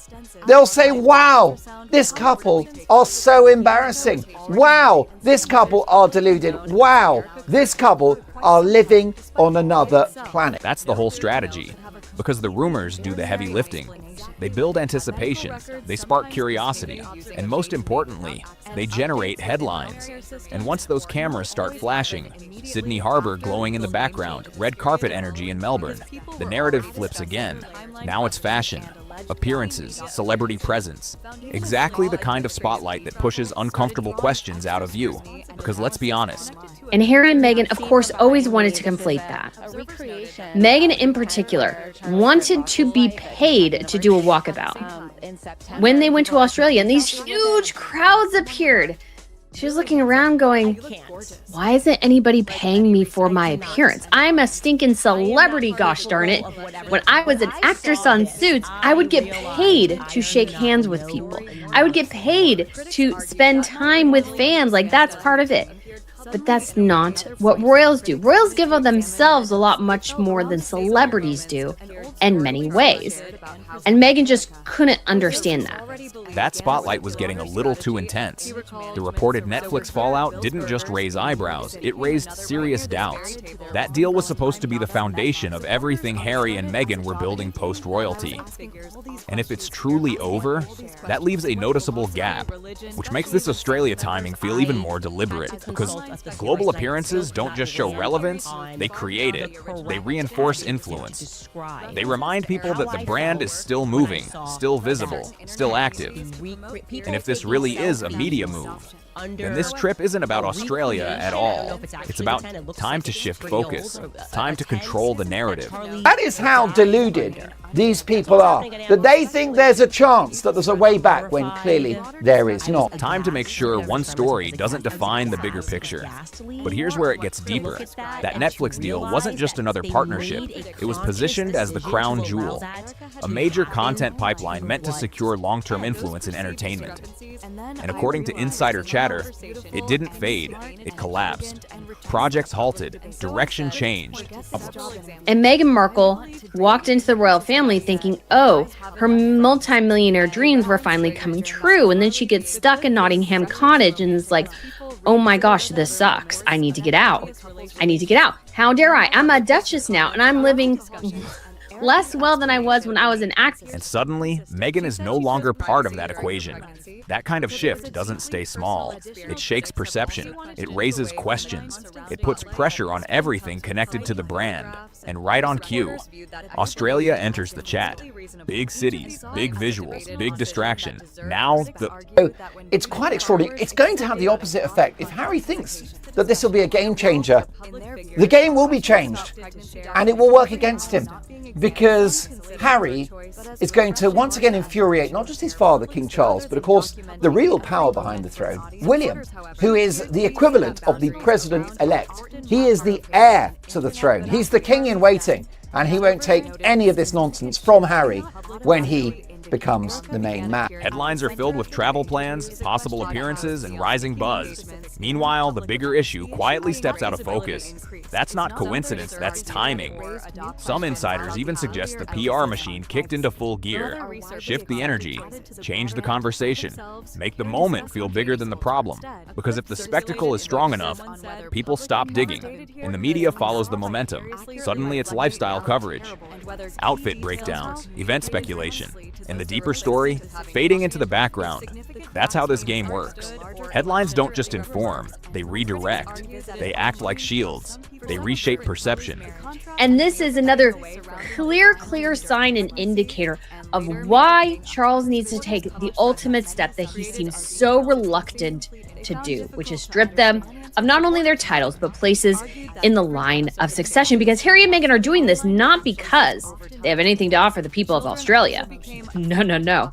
They are doing this because the royal family has not held them to the Sandringham Accord. Harry and Meghan agreed that they could not be half in, half out working royal. And sometimes they buy just enough time to reset everything. Because this isn't just about one deal falling through. It's about what that deal represented. Without it, every next move gets scrutinized. Every partnership gets questioned. Every opportunity carries more weight. That's where pressure builds. But here's the twist. This Australia trip instantly restores a certain image. Now it's global movement, purpose-driven travel, influence across continents, entrepreneurs, public figures, still in motion. And while that image grows stronger, the harder questions get quieter. The strategy feels clear. Glamour over scrutiny, movement over pause. So Harry wants to be right at the heart of the royal family again because he wants the fame, he wants the status, he wants the privilege, and he wants the money. Headlines over hesitation. The public sees energy, expansion, visibility, but underneath, there's still a story unfolding. And that flashy Australia coverage, it buys time to recalibrate, time to reposition, time to make sure the setback doesn't take over the narrative. Because when something major falls apart, sometimes the only move left is to go bigger, louder, and impossible to ignore. Now let's get into the details of this Australia trip. Because this isn't just a visit, it's a rollout, a carefully staged moment. And so far, almost nothing is actually confirmed. No venues, no partner organizations, not even a clear schedule. Just phrases like private business and philanthropic work floating around with no specifics. That's not transparency. That's controlled messaging. PR being shaped in real time. And the reason for that sudden headline push? It's complicated. Reports suggest Netflix has stepped away from Meghan, ending what was supposed to be a defining media partnership. A deal that once positioned her as a major content force now appears to have quietly dissolved. But that's not the part dominating the conversation. Instead, the public sees Australia. Travel, appearances, style, buzz. A complete shift in focus. Some observers are calling it exactly what it looks like, a distraction. The timing lands right after the reported Netflix fallout, and almost instantly, the narrative pivots. Now it's red carpets over contracts, visibility over viability, and whether intentional or not, it's effective. Because speculation keeps the story alive. There's talk of podcast appearances, exclusive events, and media moments. None confirmed, but all generating attention. And in this environment, attention is currency. Meanwhile, every new image, every public sighting builds a polished surface. But underneath, questions are stacking. Back in 2018, their Australia tour was framed as a clear success, structured, celebrated, and widely embraced. Now, 7 years later, the tone feels different. Less celebration, more control. Every move appears measured. Every headline carefully positioned. Because beyond the visuals, there are broader pressures being discussed. The reported end of the Netflix deal removes a major pillar. Their lifestyle brand has faced mixed signals around demand. Their foundation has drawn scrutiny over operations and funding balance. Individually, these might be manageable. Together, they shift perception. And that's what makes this Australia trip carry more weight than it seems. It redirects the lens. Suddenly, the narrative becomes global movement, influence, presence. Not contracts ending or partnerships changing, but momentum, visibility, continuation. A different story, told at the same time. Insiders suggest the PR effort feels intense. Fast-moving, highly responsive, built to stay ahead of the cycle. But there's a limit to how long optics can lead the conversation. Because while the surface may look strong, the underlying questions don't disappear. They just wait. And as this Australia tour unfolds, if it unfolds the way it's being hinted, the real test won't be how it looks. It'll be whether it holds. Financial pressure, partnerships shifting, big plans facing real tests. That's the layer sitting underneath all the photos, appearances, and polished moments. Because this Australia trip, it doesn't just feel like a visit, it feels like a live narrative shift. A way to keep attention locked on movement, style, and global presence, while deeper questions stay out of focus. And it works, at least for now. The more the spotlight stays on travel and appearances, the less space there is for conversations about deals ending, brands adjusting, or foundations being scrutinized. But that raises the bigger question: how long can headlines hold attention away from the full picture? Because behind every curated image and every high-profile appearance, the broader story is still developing, and it's not as controlled as it may seem. This is where everything connects. The timing, the buzz, the rollout. It all aligns with a moment where perception matters more than ever. When pressure builds, visibility becomes strategy. Every appearance reinforces momentum, even if the reality behind the scenes is more uncertain. And according to ongoing discussions, that pressure is real. When major partnerships change direction, it naturally leads to bigger questions about long-term positioning, about sustainability, about what comes next. That's why this Australia moment carries weight. It doesn't just generate attention, it reshapes how things are seen. It creates the impression of continuity, of forward motion, of stability, even while adjustments may be happening behind the curtain. And that contrast, that gap between image and underlying reality, is where the story gets interesting. Because this kind of narrative only works if the focus stays on the surface, on visuals over structure, on presence over detail. Australia becomes the stage. The audience watches the highlights, but the rest of the story doesn't disappear. It just waits outside the spotlight. For now, the coverage is doing its job. The images are strong, the attention is there, but the situation is still evolving. Changes have already happened. More questions are forming, and this trip is becoming a defining moment in how that story is told. So while the world watches the highlights, the full picture is still unfolding just out of frame. If you've got thoughts on all this, share them below. And if you're into breaking down the bigger story behind the headlines, stay tuned, because there's always more happening beneath the surface. He researched Harry very carefully and knew exactly what buttons to press. That he would like Africa, was interested in animals, was interested in philanthropy. She's very tactile, she's very seductive. And she landed him on the first night, even on his own admission. He says, I realized on the first date, she was the one. And of course, that's because she's also a great, in that sense, an actress. She knew exactly how to play. Hey, quick one. This royal story isn't as perfect as it sounds. Stick around, and if you're into behind-the-scenes drama like this, hit subscribe so you don't miss what's coming next. Meghan Markle has always described her wedding to Prince Harry like a real-life fairy tale.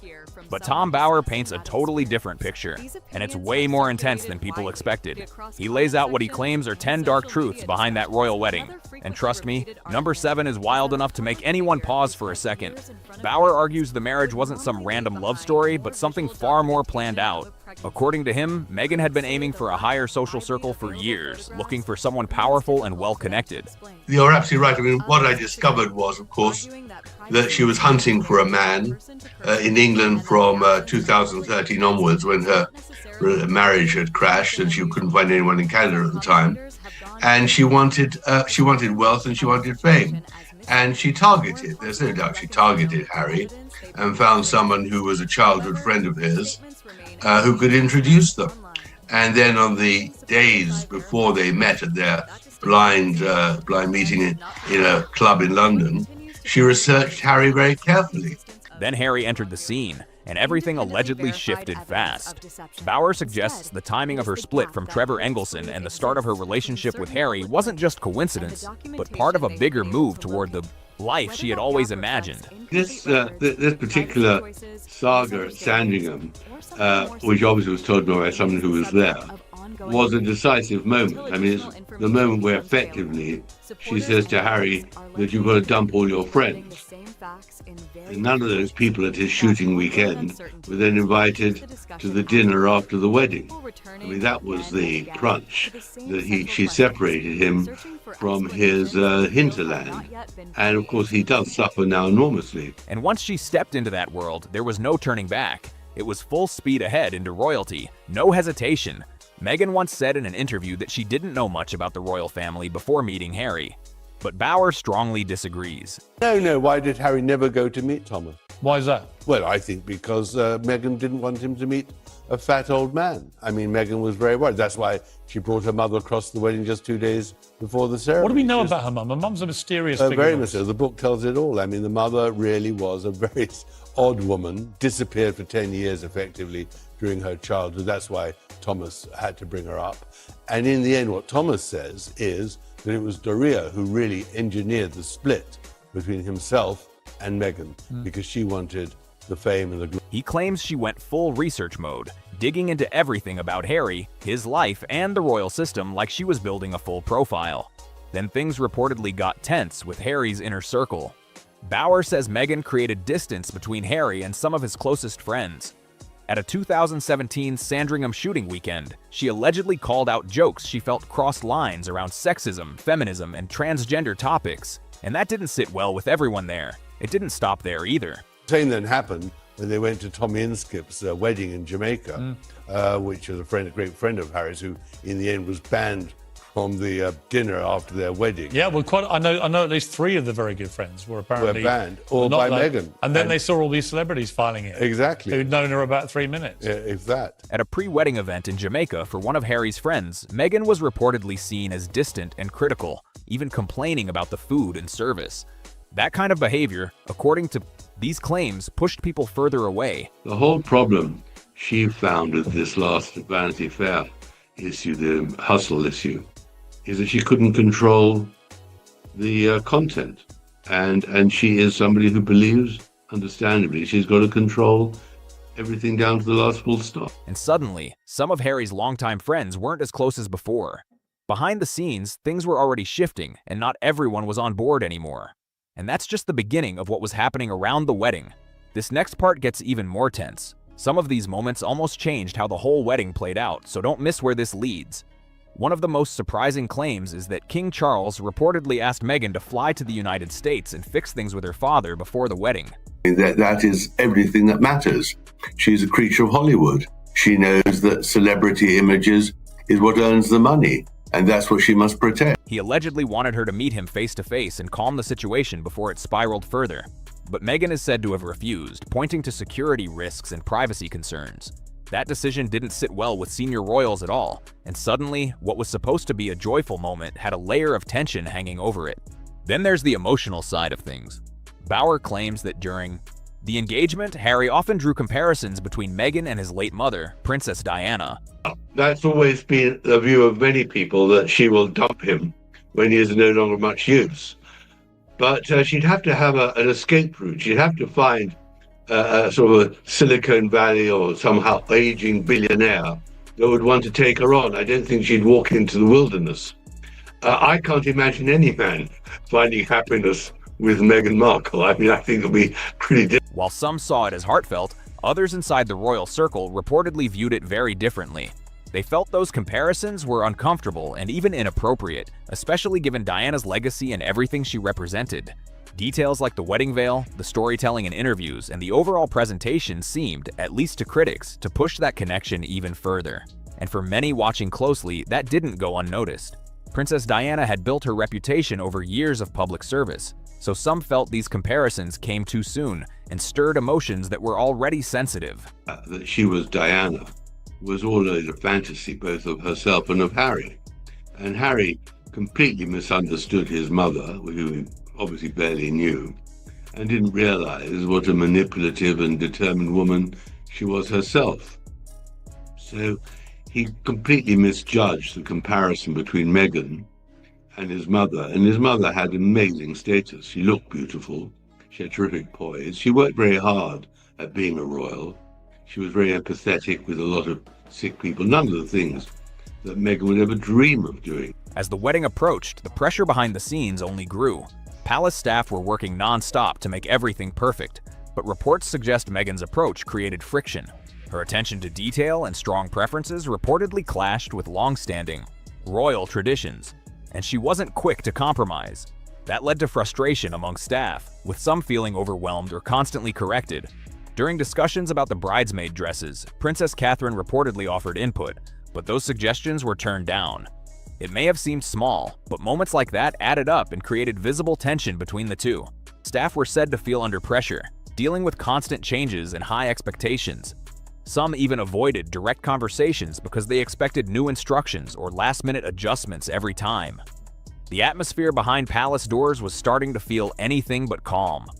Bauer also suggests that image played a huge role in all of this. He claims Meghan, and the Sussex brand overall, was very focused on shaping how they were seen publicly.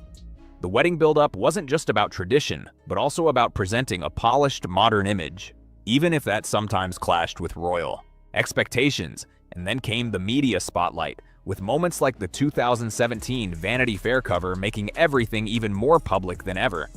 And what happened next only added more pressure. The Vanity Fair headline read, "She is just wild about Harry," and that reportedly didn't sit right with Meghan at all. She allegedly wanted the spotlight on her charity work, not just her relationship. But critics quickly pointed out that the romance had already taken center stage, and there was no separating the two anymore. From that point on, many believed Meghan was trying to carefully control how the world saw her, making sure every appearance, every story, and every headline matched the image she wanted to project. Still, critics argue that things didn't fully go as planned, and that's where Tom Bauer's claims get even more intense. According to Bauer, Meghan's ambition was on another level. He suggests her goal wasn't just influence, but something much bigger. He claims she aimed for the very top, wanting power and status far beyond what she had before. These are strong accusations, but they've definitely fueled ongoing debate around her intentions. Bauer even argues that Harry's role in all of this came at a cost. He claims the situation created tension between Harry and his own family, putting him in a difficult position publicly and privately. And while royal titles and positions are always complex, critics have speculated about what the future could hold for both of them. In an interview with Closer magazine, Bauer said, "Meghan Markle wants to be Queen Kate Middleton has everything Meghan Markle wants. Kate is glowing. Kate is successful. Kate is popular. Everything that Meghan wanted." He goes further, suggesting Meghan didn't want to remain lower in the line of succession, adding even more weight to the narrative he's presenting. But here's where it gets even more interesting. Some critics believe there may have been a plan all along. Looking back, they point to the wedding guest list, filled with major Hollywood names, as more than just celebration. At the time, it seemed like a mix of two worlds, but now some say it looked more like strategic networking. The idea is that connections were being built quietly, relationships forming behind the scenes, and opportunities lining up long before any public shift away from royal life. And when deals with streaming platforms, books, and media projects later appeared, critics started connecting the dots. Bauer takes it even further, describing the wedding as more than just a royal event. He frames it as a calculated step into a bigger spotlight. According to that view, every moment added momentum, and what came next only made people question things even more. And now the final piece. This is where all those claims come together and it gets seriously intense, so don't miss this ending. Bauer makes one of his boldest claims here, saying Harry may have been the perfect stepping stone in Meghan's rise. He even suggests that if someone more powerful or influential came along, she wouldn't hesitate to move on. That's a heavy accusation, and it's exactly why this topic keeps people talking. Critics who agree with Bauer often point to what they see as a pattern. They say she moved on from her first marriage when it no longer matched her goals, created distance from her father during difficult moments, and stepped away from friendships that didn't fit her path anymore. From this perspective, they argue these decisions weren't emotional, but strategic. Bauer's overall claim is that loyalty, in this case, is tied to opportunity. He suggests that Harry gave up a lot: his royal role, military titles, close relationships, and the life he once knew. And according to that viewpoint, all of it may have been part of a much bigger shift that centered around Meghan's long-term ambitions. He even speculates about a future scenario. If someone with more influence, more wealth, and bigger opportunities appeared, Meghan could choose a different path without looking back. Again, these are claims and opinions, but they've definitely added fuel to an already intense public conversation, At the same time, Harry's actions during their relationship have also been closely watched. When they first got together, he seemed fully committed to protecting Meghan, sometimes pushing beyond royal expectations. One moment that stood out was during the tiara selection, where reports claimed Harry reacted strongly, saying, "What Meghan wants, Meghan gets." That reportedly caused tension, especially with the Queen. Harry was also said to have stepped back from friends who raised concerns, choosing instead to fully support Meghan through everything. During the wedding planning, he reportedly shielded her from criticism and pushed back against any pressure coming from tradition or staff. That level of protectiveness, while personal, is said to have created even more strain behind palace doors. So there you have it, 10 claims and perspectives presented by Tom Bauer about Meghan and Harry's wedding, each one adding another layer to a story that still has people debating today. Which of these stood out to you the most? Drop your thoughts below, and if you want more breakdowns like this, make sure you're subscribed so you don't miss what's coming next. Harry and Meghan cancelled again? Oh dear, there's trouble in paradise. Serena Williams just officially dumped Meghan Markle for Emma Thin, the Marchioness of Bath, and the whole thing is mortifyingly awkward. Did Meghan Markle get quietly shut out of the Met Gala again? That's the question that exploded online after this year's event, and honestly, the reaction felt much bigger than ordinary celebrity gossip. Because while Hollywood royalty, fashion icons, billionaires, influencers, and music superstars climbed the famous steps of the Metropolitan Museum of Art in New York, one name was missing once again: Meghan Markle, and people noticed immediately. Before we get deeper into this, subscribe to the channel and turn on notifications because this story says a lot more about celebrity power and public perception than most people realize. The Met Gala is not just another glamorous red carpet. At this point, it has basically become Hollywood's biggest social scoreboard. Being invited means you are still relevant inside elite entertainment circles. It means designers want you wearing their clothes, photographers want your image, and powerful people still see value in having you in the room. That's why absences matter so much. If someone skips the Met Gala once, nobody really pays attention. You've got Prince Harry and Meghan Markle having to try and justify to their propagandists in the mainstream media, and there's not many left now, but Town and Country magazine and Harper's Bazaar, why they skipped the 2026 Met Gala. And effectively, it was simply that they were not invited. Maybe they had another commitment. Maybe they simply didn't want to go. But when somebody is missing year after year, especially someone with Meghan Markle's level of global fame, the internet starts asking questions. Because whether people support her or criticize her, Meghan remains one of the most talked about public figures in the world. She exists in a strange space between royalty, celebrity, media personality, and cultural symbol. And for someone with that much visibility to never appear at fashion's biggest night feels unusual to a lot of people. Social media wasted absolutely no time pointing that out. What made the conversation even louder this year was who did attend. Serena Williams, often described as one of Meghan's closest celebrity friends, arrived fully embraced by the glamorous world surrounding the event. Cameras followed her everywhere. Fashion blogs highlighted every detail of her look.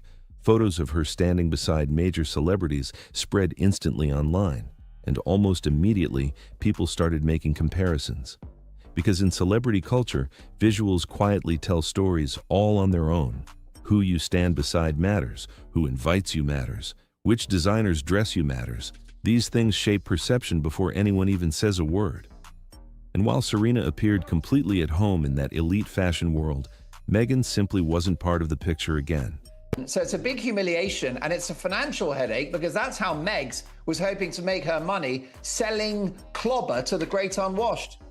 Instead, reports suggested Meghan spent the weekend attending a much quieter private gathering in Chicago connected to close family friends. Compared to the chaos and spectacle of the Met Gala, the contrast could not have been stronger. And strangely enough, that contrast became part of the story too. Some people viewed it positively. They argued that Meghan looked more grounded and authentic, staying away from the celebrity circus entirely. But for Serena Williams, for Meghan to lose her support is highly significant because for a long time, Serena Williams remained steadfastly loyal as one of Meghan's only genuine A-list friends. Others felt the timing seemed almost too perfect, like two opposite public images were being presented side by side at the exact same moment. On one side, there was luxury, status, fame, and non-stop media attention. On the other, there was simplicity, privacy, and distance from the Hollywood spotlight. Whether intentional or not, that contrast generated attention by itself. But even with those quieter images circulating online, one question refused to disappear. Why has Meghan Markle never attended the Met Gala at all? That's the part many people genuinely find surprising. Meghan has global recognition, celebrity friendships, streaming deals, luxury branding connections, and years of non-stop media coverage. She has existed at the center of entertainment and royal headlines for years, and yet somehow she has never walked those famous Met steps even once. At some point, people stopped treating that like coincidence, because in Hollywood, being absent from the room can sometimes create more speculation than showing up ever would. The Met Gala doors have opened for countless celebrities, influencers, designers, royals, and media personalities over the years, just never for Meghan Markle. And that's exactly why the conversation keeps coming back every single year.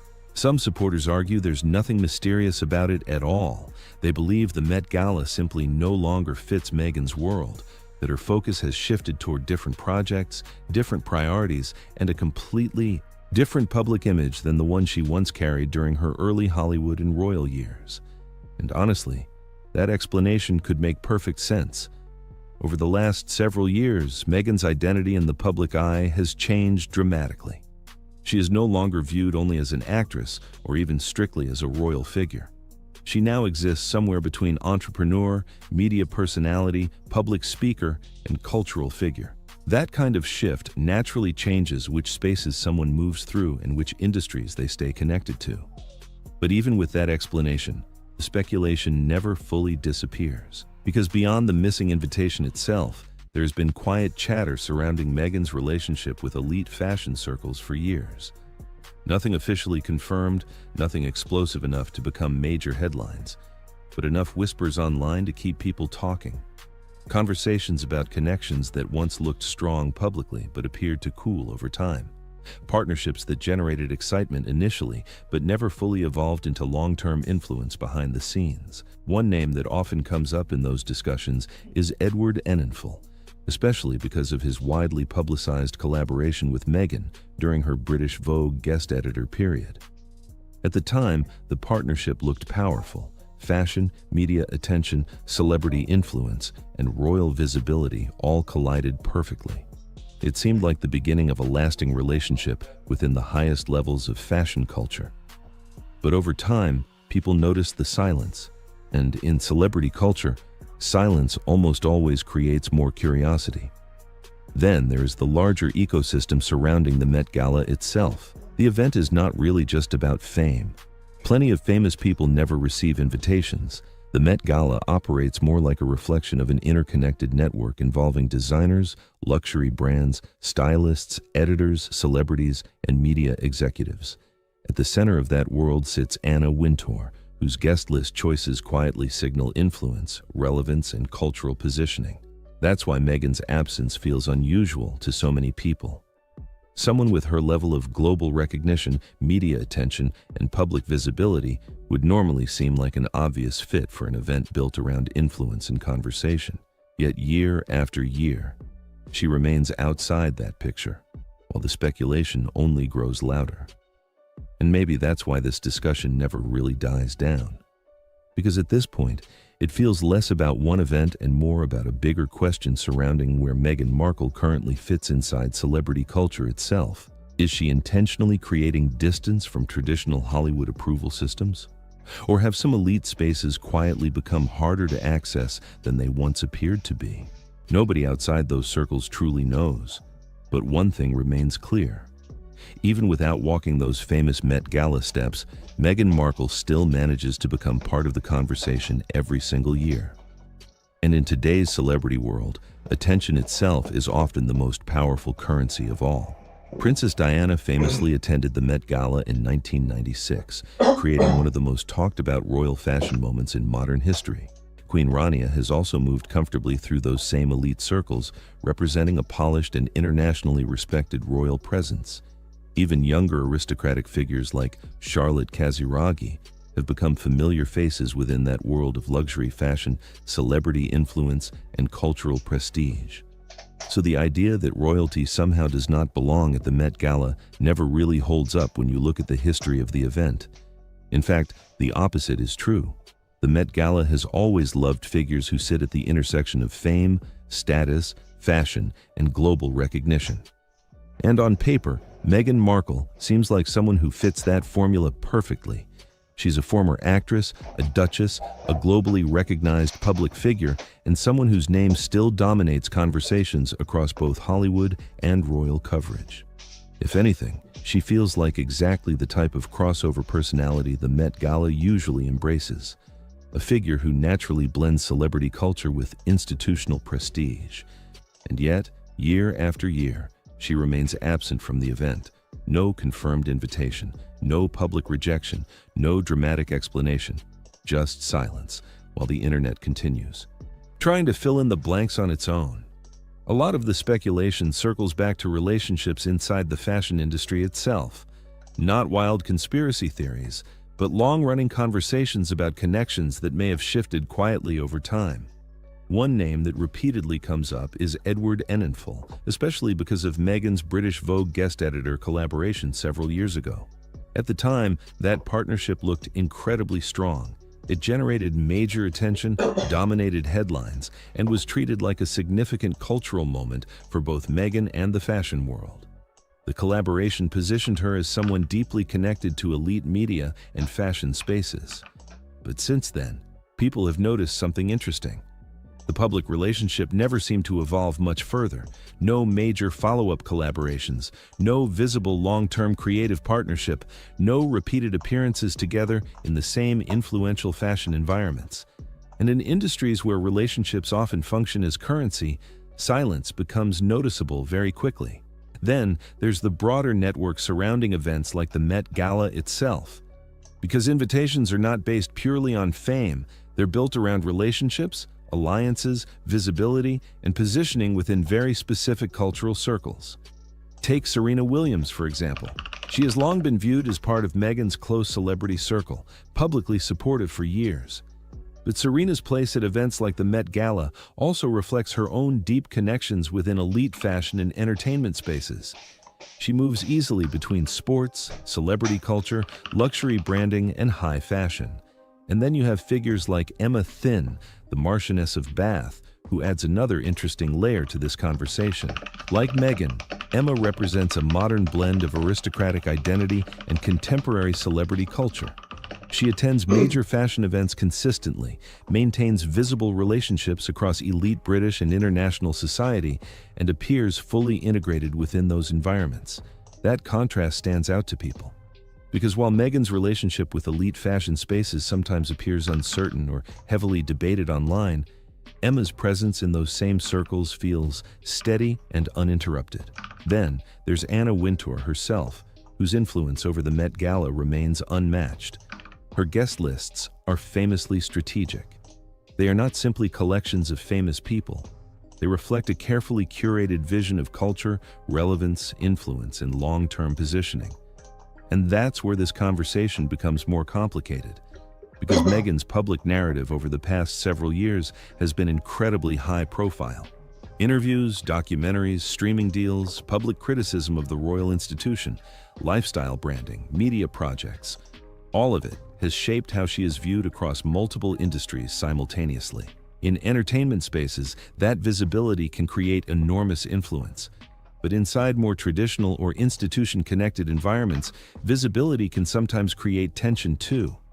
And that tension sits right at the center of the Met Gala mystery. Because the event exists between two worlds at once. It is modern, celebrity-driven, and theatrical on the surface, but underneath it remains deeply connected to legacy institutions, long-standing relationships, and carefully managed cultural power. Hosted inside the Metropolitan Museum of Art, and backed by some of the most established names in fashion, the Met Gala exists in a very specific space between spectacle and tradition.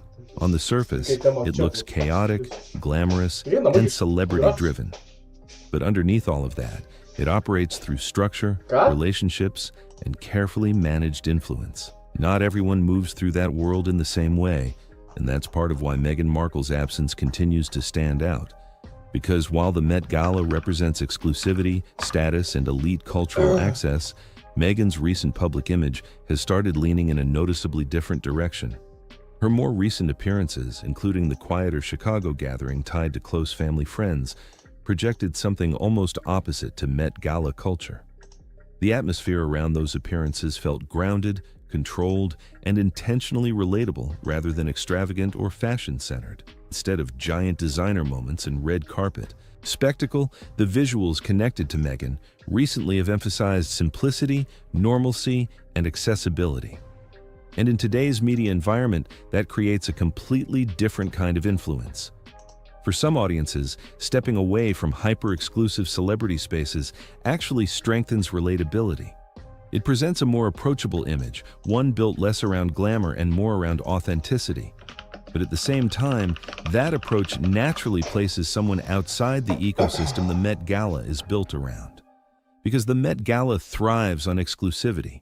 It's designed around a tightly connected network of designers, editors, stylists, executives, celebrities, and cultural gatekeepers, all orbiting around one central figure, Anna Wintour. Her role goes far beyond fashion itself. The event functions almost like a yearly snapshot of who currently holds cultural power and who remains aligned with the direction elite media and fashion spaces are moving toward. And that's why Meghan's absence keeps generating so much conversation. The question is no longer simply why she wasn't there. The bigger question is what her absence actually represents.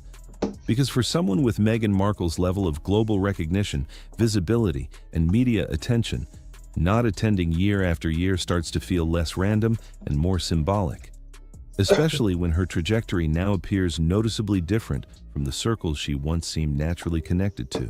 While other celebrity figures continue moving deeper into elite entertainment and fashion spaces, Meghan's path has become harder to categorize. Actress, duchess, media personality, entrepreneur, public critic of royal life, lifestyle brand figure. That unpredictability keeps attention focused on her constantly, but attention and institutional trust are not always the same thing. And the Met Gala, despite all its theatrical glamour, still operates as a controlled environment built heavily around consistency, alignment, and long-term relationships. Every invitation, every seating arrangement, every designer pairing is deliberate. The event rewards people who understand how to move within that structure comfortably and predictably. Meghan has never fully operated that way. Her public identity has always been more disruptive, more debated, and more polarizing than many of the figures who move seamlessly through those spaces. That doesn't necessarily reduce her influence. In some ways, it may even increase it. Because even without attending, she still became part of the conversation surrounding the event. And maybe that's the most interesting part of all. While celebrities climbed the Met Gala steps posing for cameras and performing status in real time, Meghan Markle remained outside the frame, but not outside the narrative. And in modern celebrity culture, sometimes being absent from the room can create just as much discussion as being inside it. Now, compare all of that to the 2026 Met Gala itself. The carpet was filled with familiar names, carefully selected rising stars, fashion power players, and established cultural icons. These weren't just celebrities showing up for attention. They were people who fit naturally into the current direction of fashion, entertainment, and media culture. They belonged inside that ecosystem, and that sense of belonging is exactly what makes Meghan Markle's absence stand out so much to some observers. Because by almost any measure, Meghan still has enormous global recognition. She has visibility, influence, and a public story that continues generating conversation around the world. But influence alone is not always enough in elite spaces like the Met Gala. The bigger factor is integration, being connected to the same networks, relationships, and cultural systems that continuously reinforce relevance at the highest level. And right now, that level of integration feels less visible around Meghan than it once did. The connections that previously appeared strong publicly no longer show up in the same obvious way. The appearances still happen, but often in different settings, with different people, and within different types of cultural moments. In today's media environment, those shifts matter more than ever because visibility is not just about being seen. It's about where you are seen and who you are standing beside when cameras are rolling. The Met Gala sits at the very top of that system. One single night where fashion, celebrity, media, and influence all reinforce each other publicly in real time. And at least for now, Meghan appears positioned outside that loop, which brings everything back to the Chicago appearance. On its own, it was simple. A quieter, private gathering connected to family friends, far removed from the spectacle happening in New York. But visually, the contrast became impossible to ignore. One world built entirely around glamour, exclusivity, and attention. The other built around simplicity, privacy, and relatability. And that contrast immediately raised a bigger question. Is this a deliberate rebrand, a conscious decision to move away from elite celebrity spaces? Or is it a repositioning shaped partly by circumstances outside her control? Because there's a major difference between choosing distance from those worlds and gradually losing access to them over time. Without clear answers, everything becomes interpretation. Critics see this as the natural result of shifting relationships and weakened industry connections. In that view, doors rarely slam shut dramatically. They simply stop opening as easily as before. Supporters, however, see something entirely different. They believe Meghan is intentionally building a separate lane, one that no longer depends on traditional gatekeepers like the Met Gala or approval from old institutional circles. And honestly, both perspectives now exist side by side. That's because Meghan Markle no longer fits neatly into one category. She is simultaneously a former actress, a duchess, a media personality, a brand figure, and a global public conversation all at once. That combination creates visibility, but it also creates tension inside environments built around clearly defined roles and carefully managed cultural positioning. So maybe the clearest way to understand her absence is not rejection, but misalignment. Two worlds that once seemed naturally connected now moving in different directions, at least for this moment. Because cultural influence is never fixed forever. It shifts constantly through timing, relationships, perception, and strategy. And if you've watched this far, here's the real question. Do you think Meghan Markle is intentionally stepping away from elite spaces like the Met Gala? Or do you think those spaces are slowly moving away from her? She's saying, no, I'm letting him be a man sometimes. I think it was quite sweet. Yeah. Can I just say, I thought that was so funny because it's like, oh right, you let him, the one thing, you let him manage his relations with his own family. That's it's incredibly generous of you. Do you know what I mean? It's like, yeah. But it's so interesting because it's like basically confirming everything that we've all been. The timing was what immediately raised eyebrows. Not the cover itself, not even the article. The timing. Because the People magazine feature centered on Prince Harry and Meghan Markle was reportedly scheduled to land during one of the most symbolically sensitive windows imaginable. The third day of King Charles' high-profile state visit to the United States, and on the exact same day, Prince William and Princess Catherine marked their 15th wedding anniversary.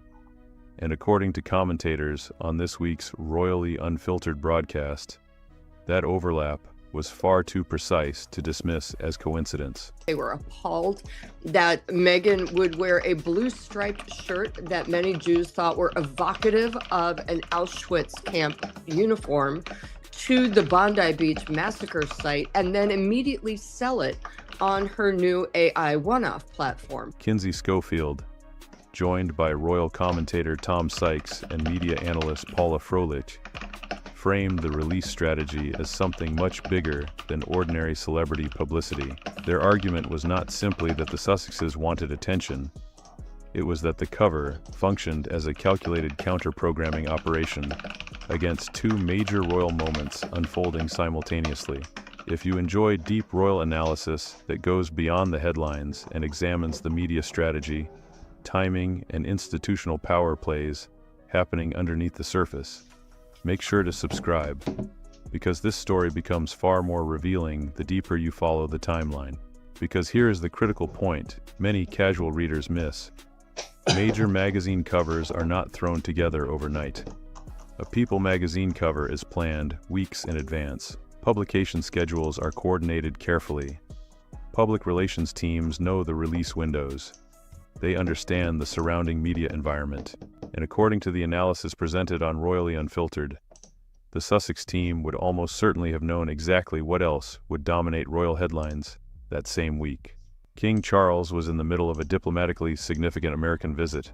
William and Catherine were reaching a major marriage milestone, strongly associated with stability, continuity, and public affection inside the monarchy. Then suddenly, right in the middle of both narratives, arrives a highly personal Sussex feature, pushing a very specific message. And this is where the conversation shifts from celebrity coverage into media strategy.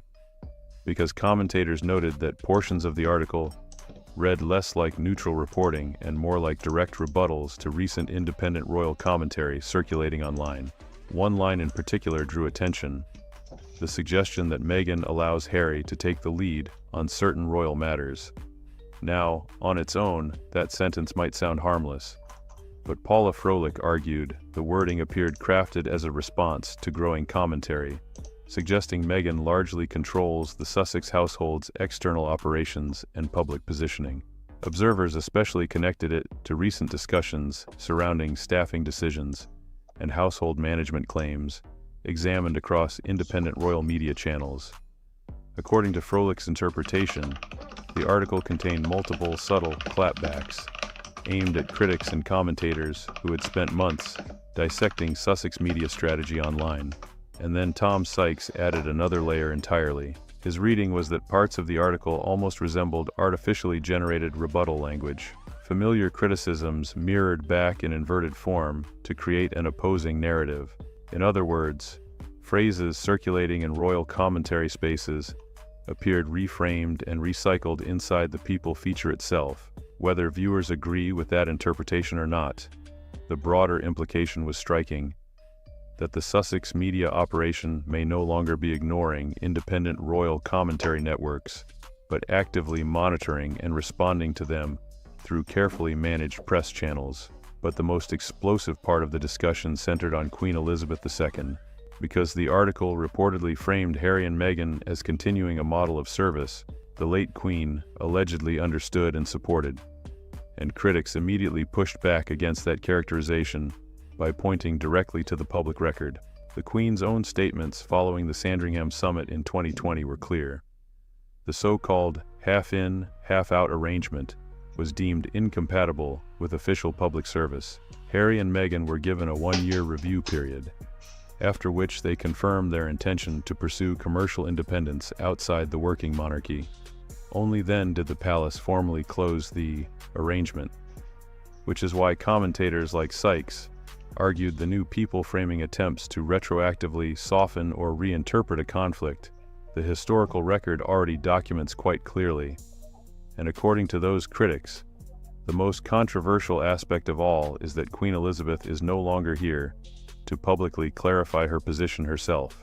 But the broadcast did not stop with media strategy or magazine timing.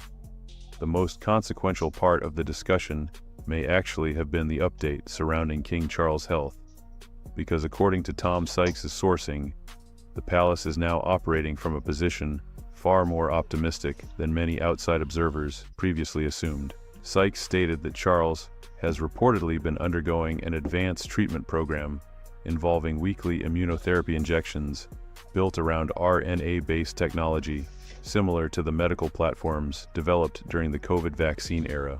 Alongside the immunotherapy component, the king is also believed to be receiving radiotherapy as part of the broader treatment structure, and according to Sykes' sources, the treatment appears to be working.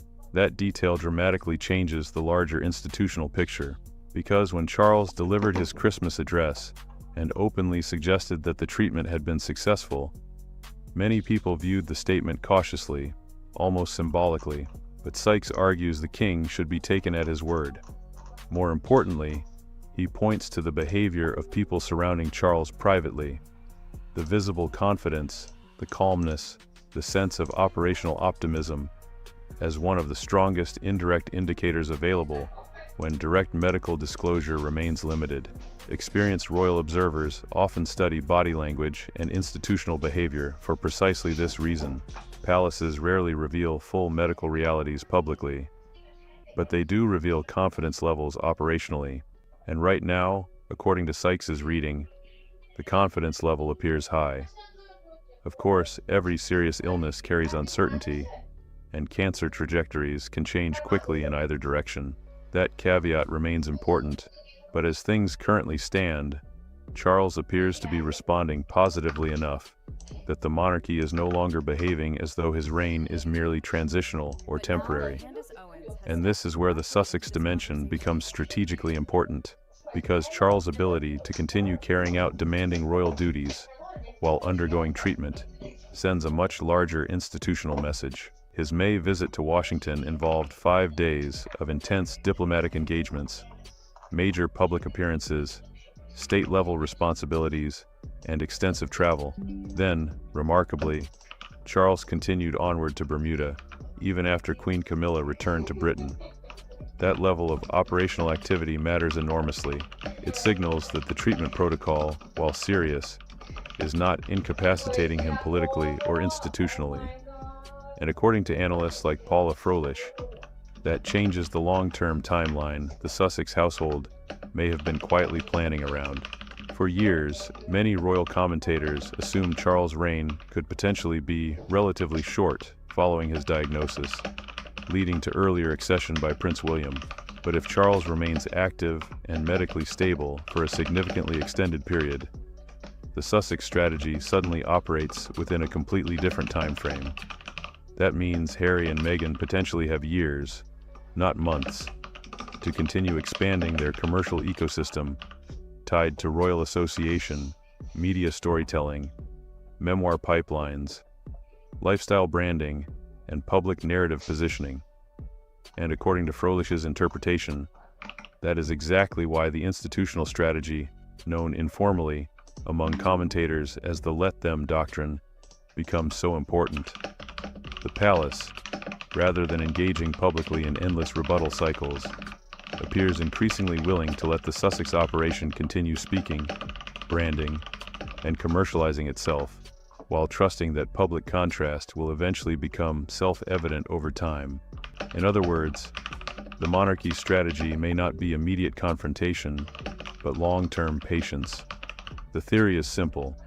Authentic royal duty versus commercial imitation will eventually separate itself naturally in the eyes of the public.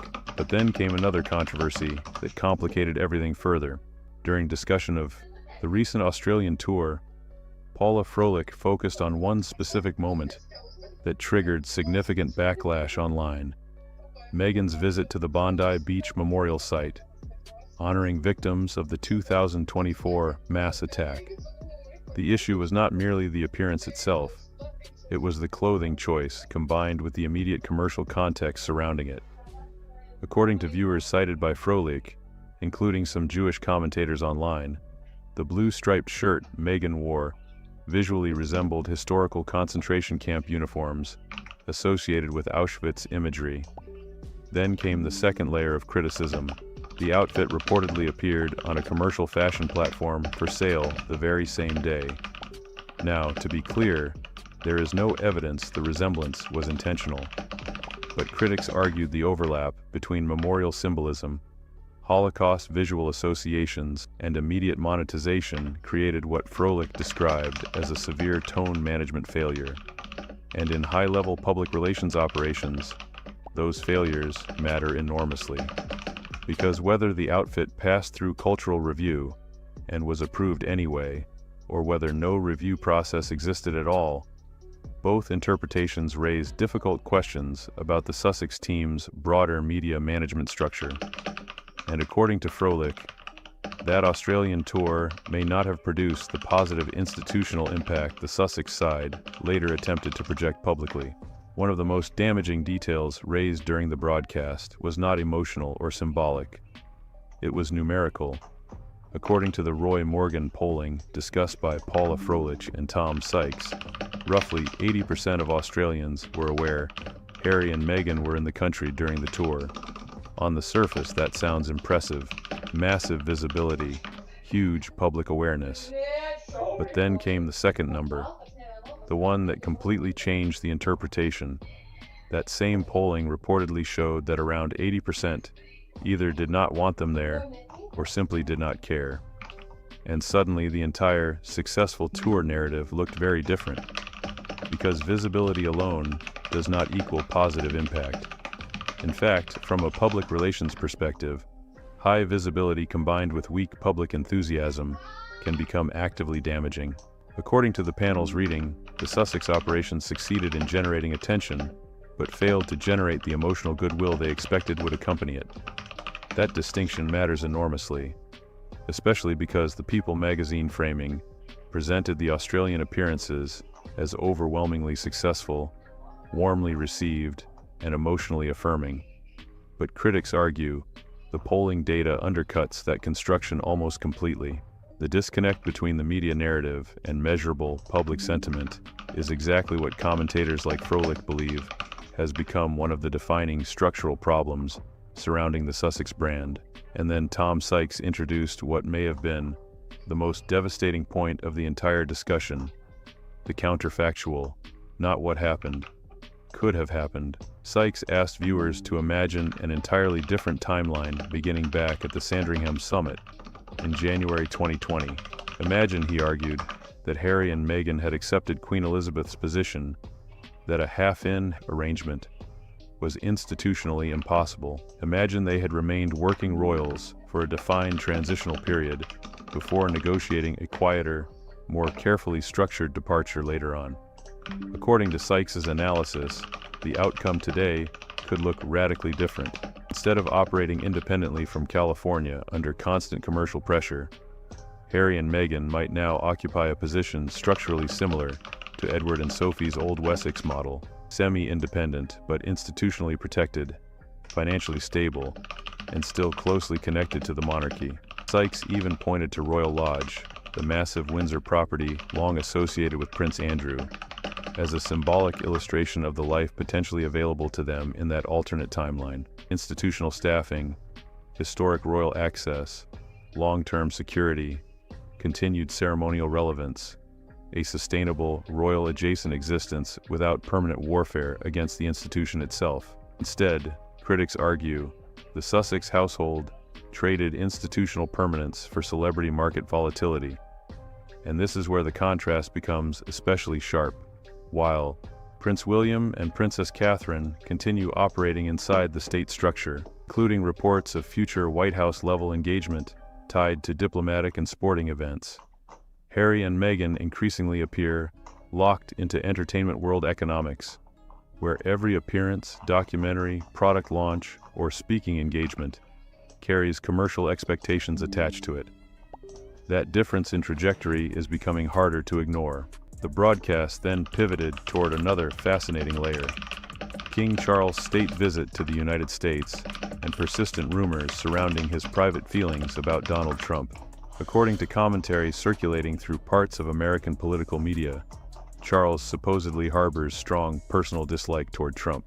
But Tom Sykes pushed back heavily against that narrative, arguing that nothing in Charles' public behavior during the visit remotely supported it. In fact, the opposite appeared true. Photographs showed warm exchanges, active conversation, and visible diplomatic ease between the two men. Charles' state dinner speech reportedly landed so effectively it received bipartisan standing ovations. Whatever private opinions may or may not exist, Sykes' point was operationally simple. Charles behaved exactly as a monarch is expected to behave, and Camilla reportedly did the same. Rumors circulated through Washington gossip circles suggesting Camilla requested seating arrangements to avoid proximity to Melania Trump. But Froelich dismissed the story entirely, arguing Camilla's decades inside royal life have required her to sit beside countless political figures she may not personally align with. That, according to Froelich, is what institutional discipline actually looks like: Paula Froelic's reference to Joan Rivers may have sounded almost incidental during the broadcast, but it actually carried a deeper meaning than many viewers realized. According to Froelich, Rivers genuinely liked Charles and Camilla personally, long before they occupied their current institutional positions. And in Froelich's framing, that mattered because Joan Rivers was not known for sentimental judgment. She was famously sharp, socially ruthless when necessary, and highly experienced at reading powerful people. If Rivers kept someone close, it usually meant they had passed what Froelich jokingly described as the Rivers test, a kind of unofficial character assessment from someone who had spent decades around celebrities, politicians, and elite public figures. That becomes important because it functions as an independent character reference outside the palace public relations machine itself. Then the discussion turned back toward Harry and Meghan, and this is where Tom Sykes introduced what may be the most revealing strategic point of the entire conversation. According to Sykes, he recently spoke with a New York-based personal brand consultant who insisted he had no formal connection to the Sussex household, despite living suspiciously close to their media orbit. The consultant reportedly asked Sykes what advice he would give Harry and Meghan if he were guiding their communication strategy. Sykes' answer was remarkably direct. Step away from the public battlefield entirely, surrender the titles voluntarily, disappear for a period of silence, then eventually return with one major, serious creative project carrying emotional and historical weight, rather than non-stop reactive media output. Whether people agree with that advice or not, the logic behind it was clear. Reduce overexposure before public fatigue hardens permanently. But Sykes argued the strategy faces one overwhelming obstacle: the titles themselves. According to his reading, Harry might theoretically accept stepping away from the Sussex branding structure entirely. Meghan, however, almost certainly would not, because critics argue the titles now sit at the center of the entire commercial ecosystem. The lifestyle branding, the media positioning, the autobiography value, the exclusivity, the celebrity leverage. Without the titles, the commercial architecture weakens dramatically, and this is where Paula Froelic's phrase, "days of our Montecito lives," suddenly makes sense. Because the panel argued the Sussex operation now functions almost like a continuous, serialized content stream. One headline rolls directly into another. Magazine covers, lifestyle launches, Instagram, activity, celebrity networking stories, tribute articles, business rumors, media appearances, every single item relatively small on its own, but collectively creating an almost non-stop cycle of attention maintenance. And according to critics, that pace itself reveals pressure underneath the surface. The final point raised may have been the most difficult for Sussex supporters to dismiss: polling. Tom Sykes acknowledged that individuals who meet Harry and Meghan at events often leave with positive impressions, but he argued that small event audiences are not representative of the much larger public consuming the coverage from afar. And increasingly, the broader numbers tell a very different story. Polling discussed during the broadcast reportedly placed Harry and Meghan dramatically behind William and Catherine in public favorability, which means the institutional contrast the palace appears willing to patiently wait for may already be happening naturally in public perception over time. And in many ways, the entire debate now circles back to one unavoidable question: if royal titles truly do not matter, then why hold on to them so tightly? That was the contradiction highlighted repeatedly throughout the royally unfiltered discussion. Publicly, the Sussex narrative often suggests the value lies in service, independence, and personal identity rather than aristocratic status. But operationally, critics argue the opposite appears true, because every major commercial venture, interviews, branding, lifestyle launches, speaking engagements, magazine profiles, even the Sussex identity itself, still leans heavily on royal association, and audiences notice contradictions like that immediately. You cannot simultaneously argue that titles are irrelevant while continuing to structure an entire commercial ecosystem around them. The public sees both messages at once, and according to commentators like Tom Sykes and Paula Froelich, that inconsistency is precisely what has started eroding trust in the Sussex brand over time. Then came another uncomfortable point raised during the broadcast: Meghan's pre-Harry celebrity status. Froelich pointed to the original Suits viewing figures, noting that while the show later found renewed streaming success, its initial American television audience remained relatively modest during Meghan's run on the series. In practical entertainment industry terms, critics argue Meghan was not entering the relationship as an A-list global celebrity. The royal connection dramatically expanded her international profile. But Froelich also acknowledged something many critics overlook. Meghan's early social positioning was strategically intelligent. Toronto, where Suits filmed, overlapped heavily with Commonwealth social circles and elite networking spaces Harry was likely to encounter. According to Froelich's interpretation, Meghan navigated that environment skillfully and entered the royal structure extremely effectively. The problem in this reading came afterward, because critics argue the same strategic discipline used to enter the institution did not continue once global fame and commercial opportunities exploded around the Sussex household. Instead, the operation increasingly became reactive, fragmented, and dependent on constant visibility cycles. And this is why all these stories, the People magazine cover, the Australian interview, the celebrity networking stories, the autobiography speculation, the fashion controversies, the non-stop media output, are not really separate events at all. They are symptoms of the same larger dynamic. According to commentators on the broadcast, the Sussex household now appears locked into an ongoing cycle where sustained public attention is financially and culturally necessary.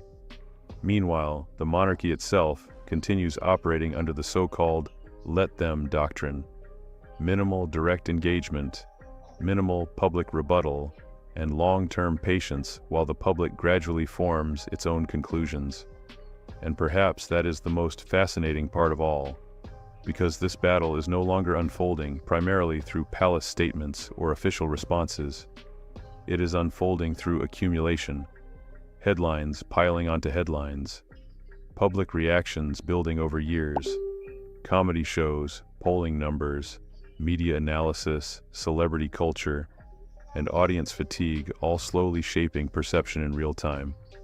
If you've enjoyed this deep dive into the hidden strategy, media warfare, and long-term institutional chess game unfolding behind the royal headlines, make sure to subscribe, because the deeper you follow this story, the clearer the larger pattern becomes. And right now, many observers believe the pattern is becoming impossible to ignore. Meghan Markle's publicity stunt trip to Chicago has just blown apart Prince Harry's UK security lies. But apparently for me, that doesn't matter. Saturday morning, Holy Name Cathedral, Chicago. A woman in a beige turtleneck quietly slipped into a pew, smiled at the congregation, and posed for a quick photo beside a local TV reporter. The reporter posted the image online, then quickly deleted it. But by then, it was already everywhere, because the woman in that photo was Meghan Markle, and the timing of that appearance immediately triggered controversy online for one major reason. The date was May 2nd, 2026, exactly 1 year and 1 day after Prince Harry lost the most important security court battle of his life. And once people connected those two moments together, the internet exploded. If you want more breakdowns like this, subscribe now, because this story gets much deeper the closer you look at it. Harry's legal case against the British government centered on one core argument: that the United Kingdom had become too dangerous for Meghan and their children without armed police protection funded by the state.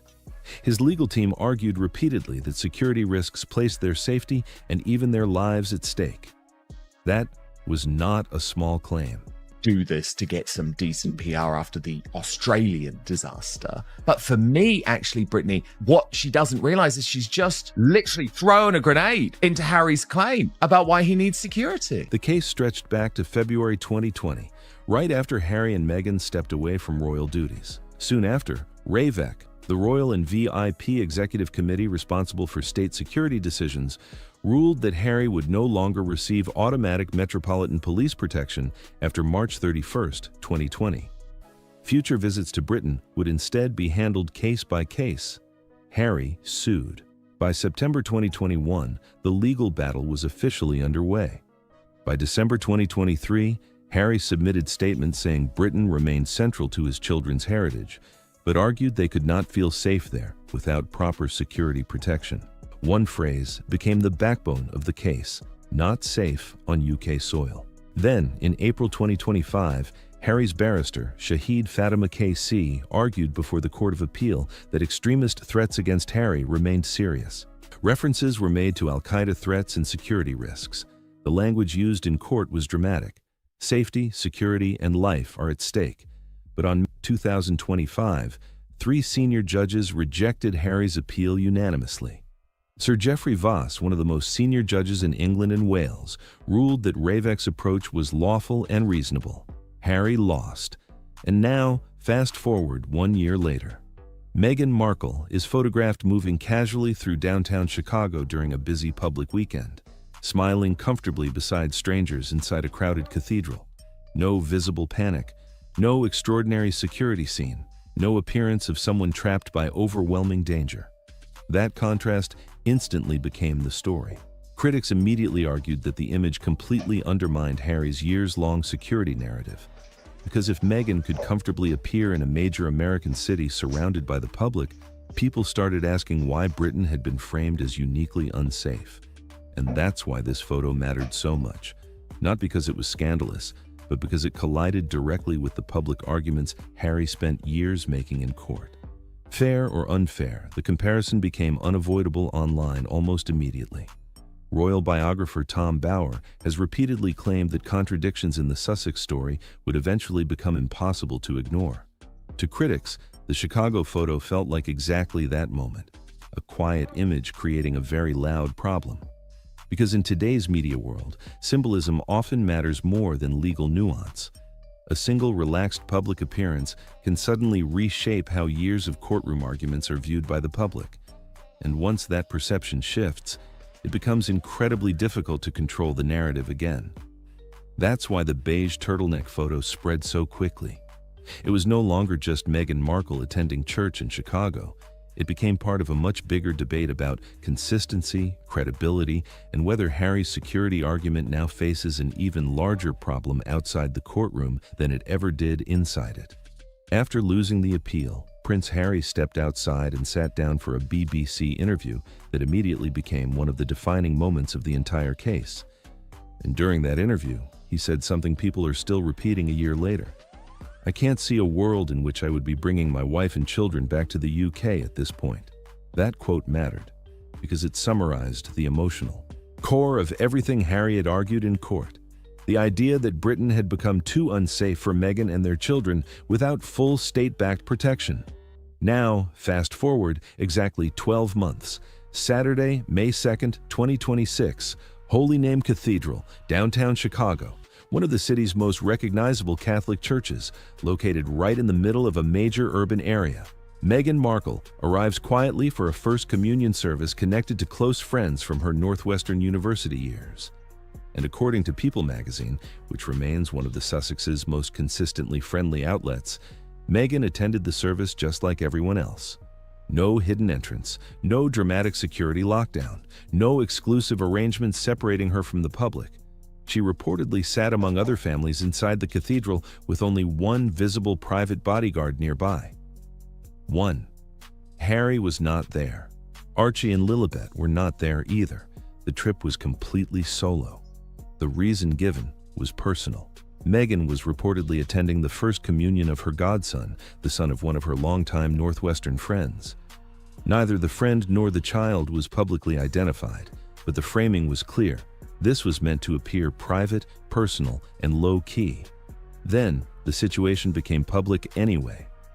NBC Chicago reporter Natalie Martinez, who happened to be attending the same Mass because her own daughter was receiving First Communion, posted a photo online with the caption, "Yep, that is exactly who you think it is," to her right.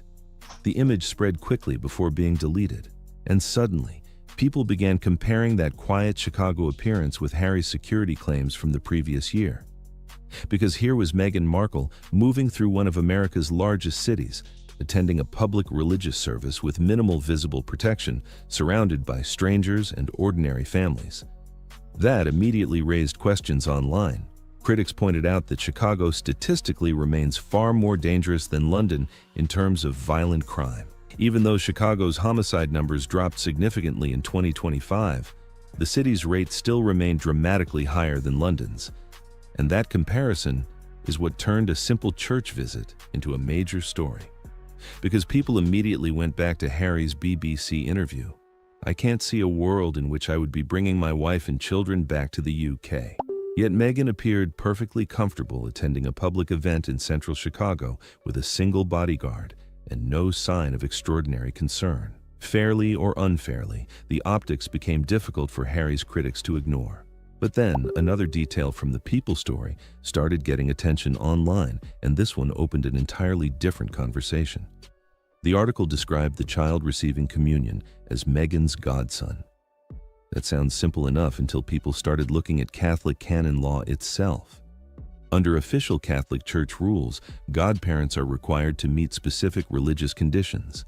Canon 874 of the Code of Canon Law states that a godparent must be a confirmed Catholic who has received the Eucharist and actively practices the faith. A baptized non-Catholic Christian may only participate alongside a Catholic sponsor and is classified as a Christian witness, not technically a godparent. That detail suddenly sparked another round of online debate because Meghan has never publicly identified herself as a practicing Roman Catholic. Now, none of this proves wrongdoing or scandal. There are multiple explanations people immediately pointed out online. Terminology is often used loosely in everyday conversation. Families sometimes use godmother informally outside strict church definitions. And nobody outside the family actually knows the private details involved here. But once that detail entered public discussion, it added yet another layer to a story that was already exploding across social media. Because what started as a quiet church appearance in Chicago suddenly became tied to security arguments, legal contradictions, public image, and even religious technicalities all at once. And in the current Sussex media cycle, even the smallest detail never stays small for very long. Here's where the story starts becoming genuinely uncomfortable for the Sussex narrative, because the details matter. Meghan Markle was baptized into the Church of England on March 6th, 2018, at the Chapel Royal in St. James's Palace. The ceremony was conducted by then Archbishop of Canterbury Justin Welby, using water brought from the River Jordan. That is public record. She is not publicly known as a Roman Catholic, and she has never publicly been received into the Roman Catholic Church. Yes, she attended Immaculate Heart School in Los Angeles growing up, but attending a Catholic school does not automatically make someone Catholic. Plenty of non-Catholic students attend religious schools. That alone is not unusual. What made people pause was the wording in the People magazine story describing the child in Chicago as her godson. Because under Catholic canon law, official godparents are supposed to meet very specific requirements, including being confirmed Catholics who have received the Eucharist. So once that wording appeared publicly, people immediately began questioning whether the term was being used formally or simply casually. And that distinction matters because it was not random internet speculation introducing the label. The wording came directly through a Sussex-friendly media briefing. So critics immediately started asking questions. Was godmother simply being used loosely for warmth and relatability? Was there some form of church exception? Or did nobody around the story bother thinking about the religious technicalities at all? Fair or unfair, the debate became another example of something critics have accused the Sussexes of for years, using institutions, titles, and emotionally loaded language in ways that create powerful headlines first and leave details for later. But the much bigger issue was still security, because once people placed Harry's court arguments side by side with Meghan's Chicago weekend, the contradictions became impossible for critics to ignore. Harry's legal team repeatedly argued that private security could not adequately protect his family. Yet Meghan attended a highly public religious service in downtown Chicago, with one visible private bodyguard and no extraordinary visible perimeter.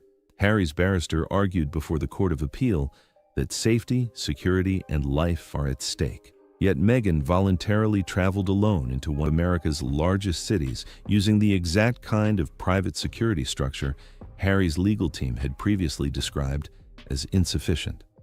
Then came the quote everyone remembered. "I can't see a world in which I would be bringing my wife and children back to the UK at this point." That statement was made after Harry lost his appeal in May 2025.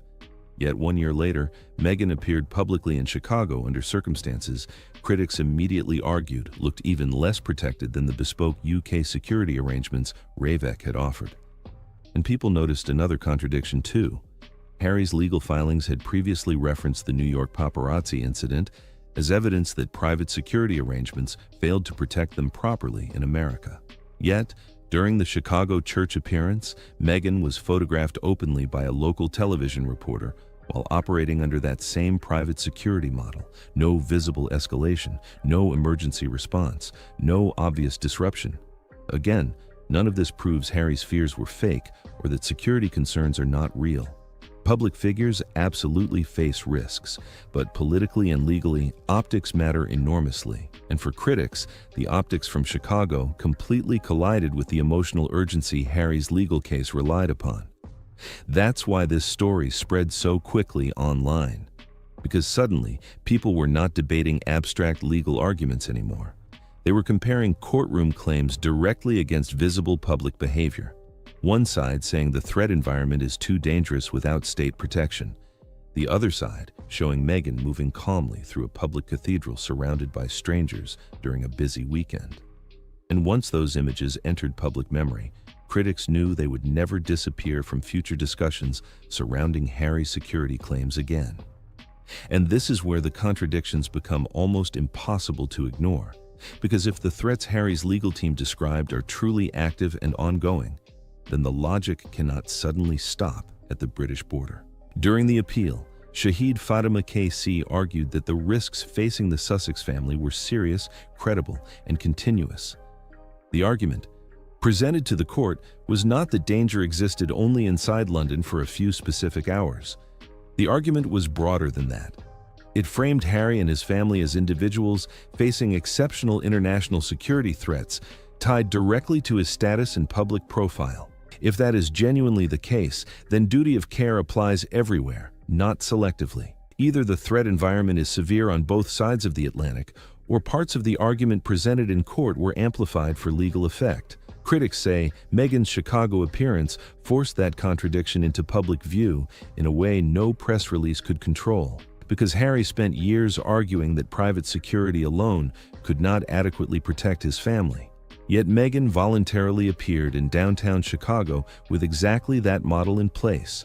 One visible private bodyguard, no large police presence, no secured perimeter, no heavily restricted environment, just a public cathedral filled with ordinary attendees and working media. Then there is Harry's own BBC interview after losing the appeal in 2025. He framed the ruling almost as a form of confinement, saying the decision prevented his family from safely returning to Britain and living freely there. But critics argue that image completely collapses when compared against Meghan's actual behavior 1 year later. Because while Harry publicly described Britain as unsafe for his wife and children, Meghan appeared entirely comfortable traveling independently into a major American city with a significantly higher violent crime rate than London. Fair or unfair, that comparison immediately became part of the public conversation. And the contradictions keep stacking up. Harry's legal team argued that the Ravek bespoke arrangement, requiring notice and case-by-case assessment, created unacceptable risks. Yet according to Meghan's own team, there were no extraordinary arrangements in Chicago at all. Critics immediately pointed out the irony.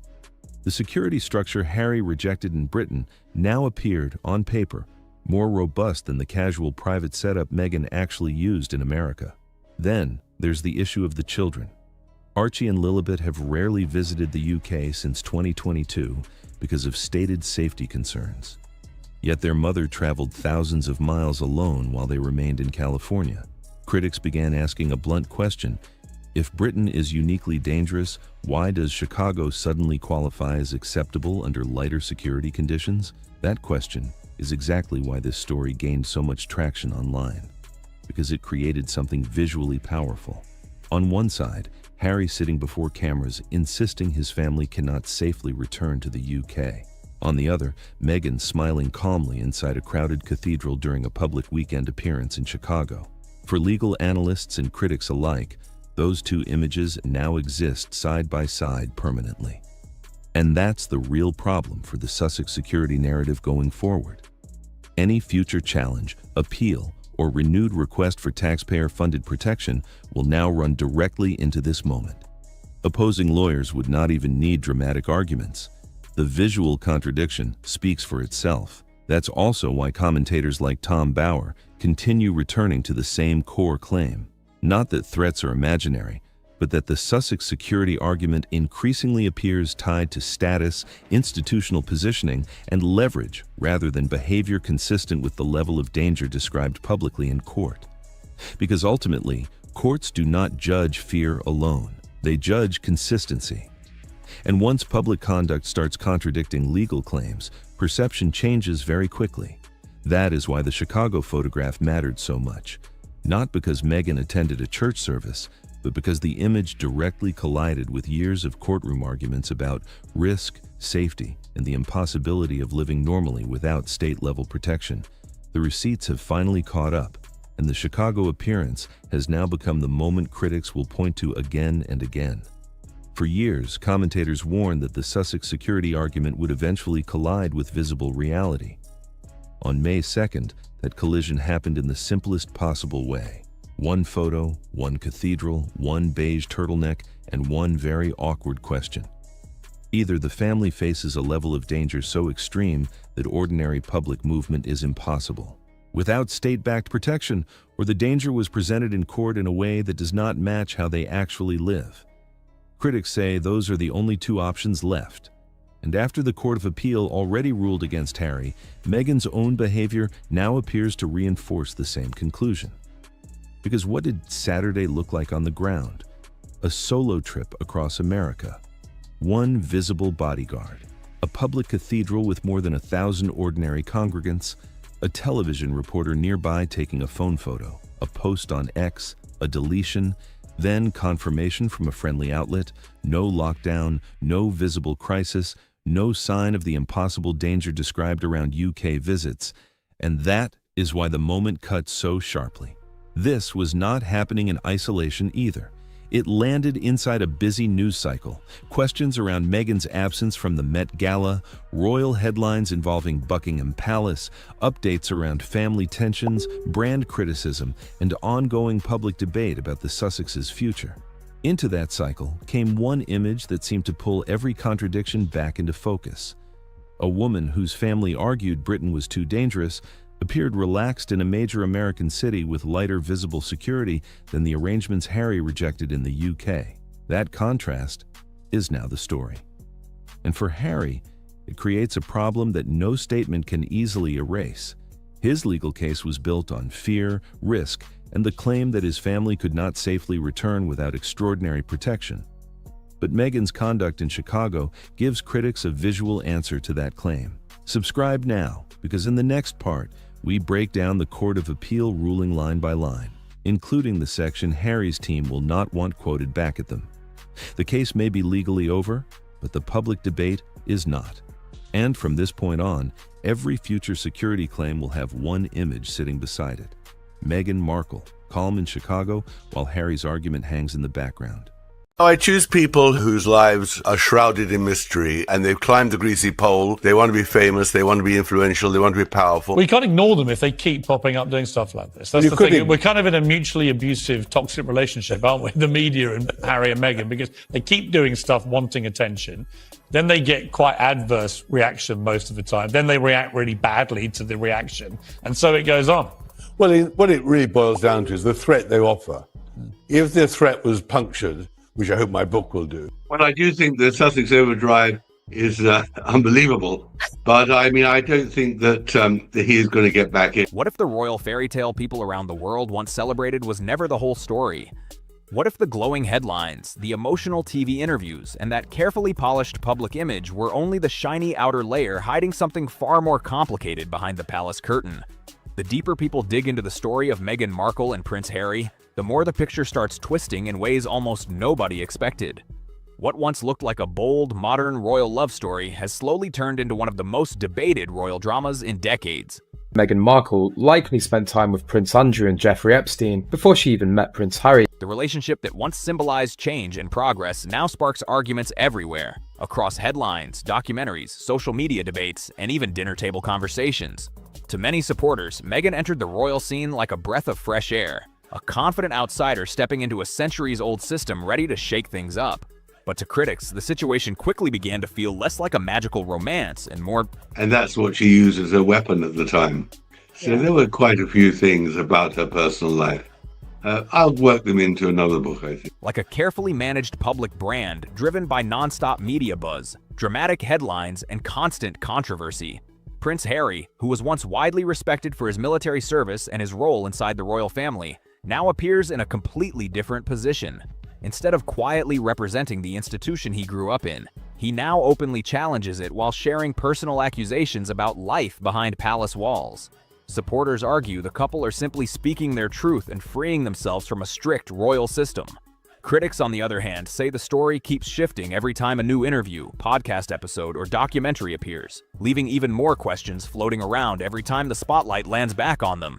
And now investigative biographer Tom Bower has stepped forward again, pointing toward details from Meghan's earlier life that he believes many people overlooked when the world first celebrated the royal romance. And also saying all that work to do in Africa, which he dedicated his life to, but prefers now to paddle in the Pacific in Santa Monica. Right. Or Monsignor.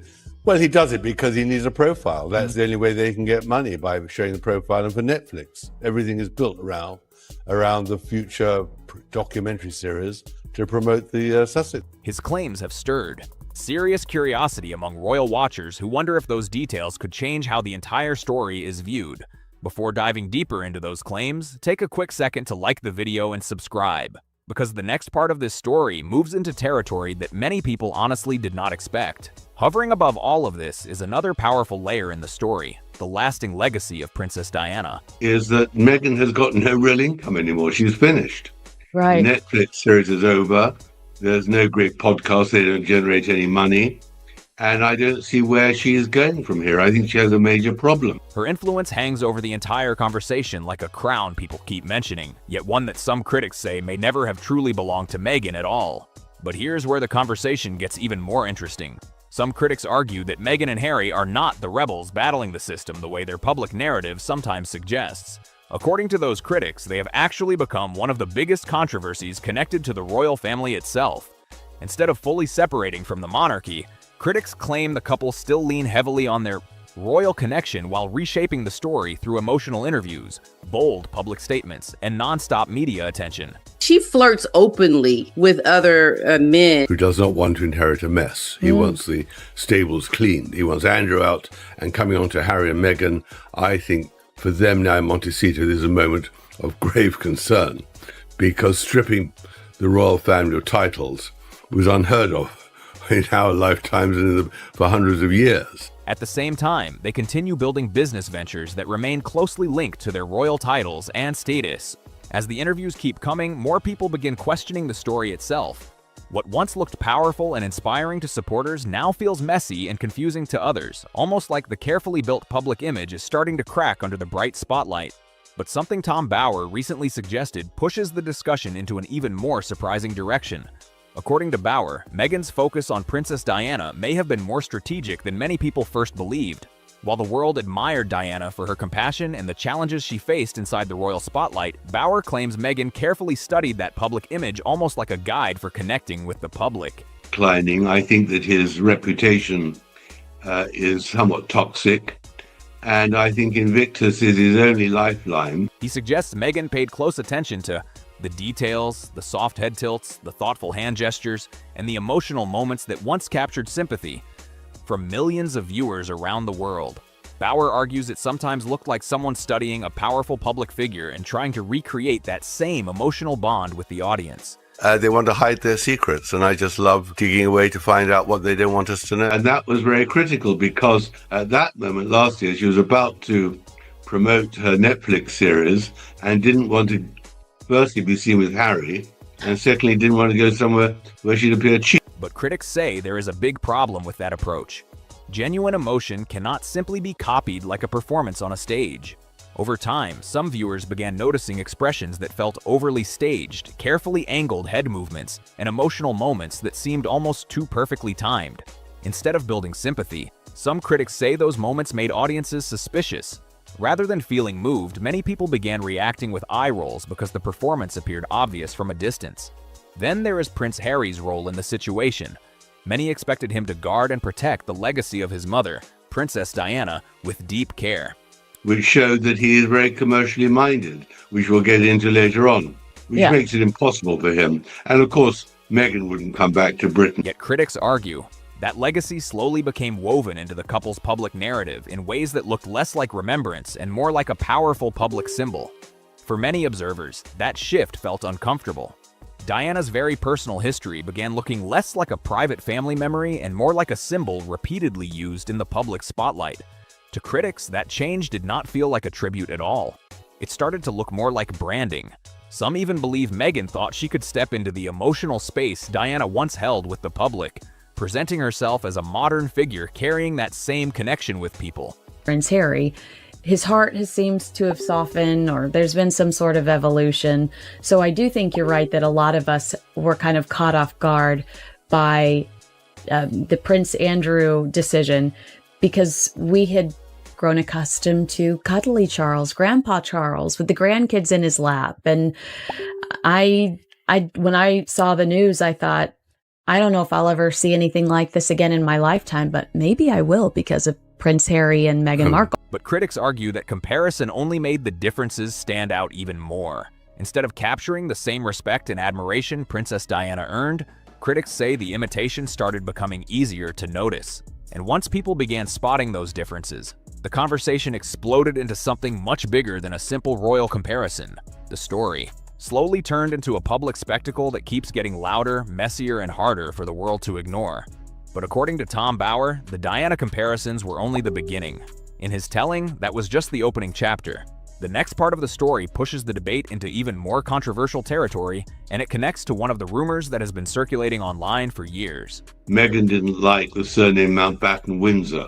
If you remember, in her first lifestyle series with Meghan with Them Forever, she says to Carling that her surname isn't Markle but Sussex. Mm-hmm. And she was desperate to get it. She said we never had a proper surname, and of course they did.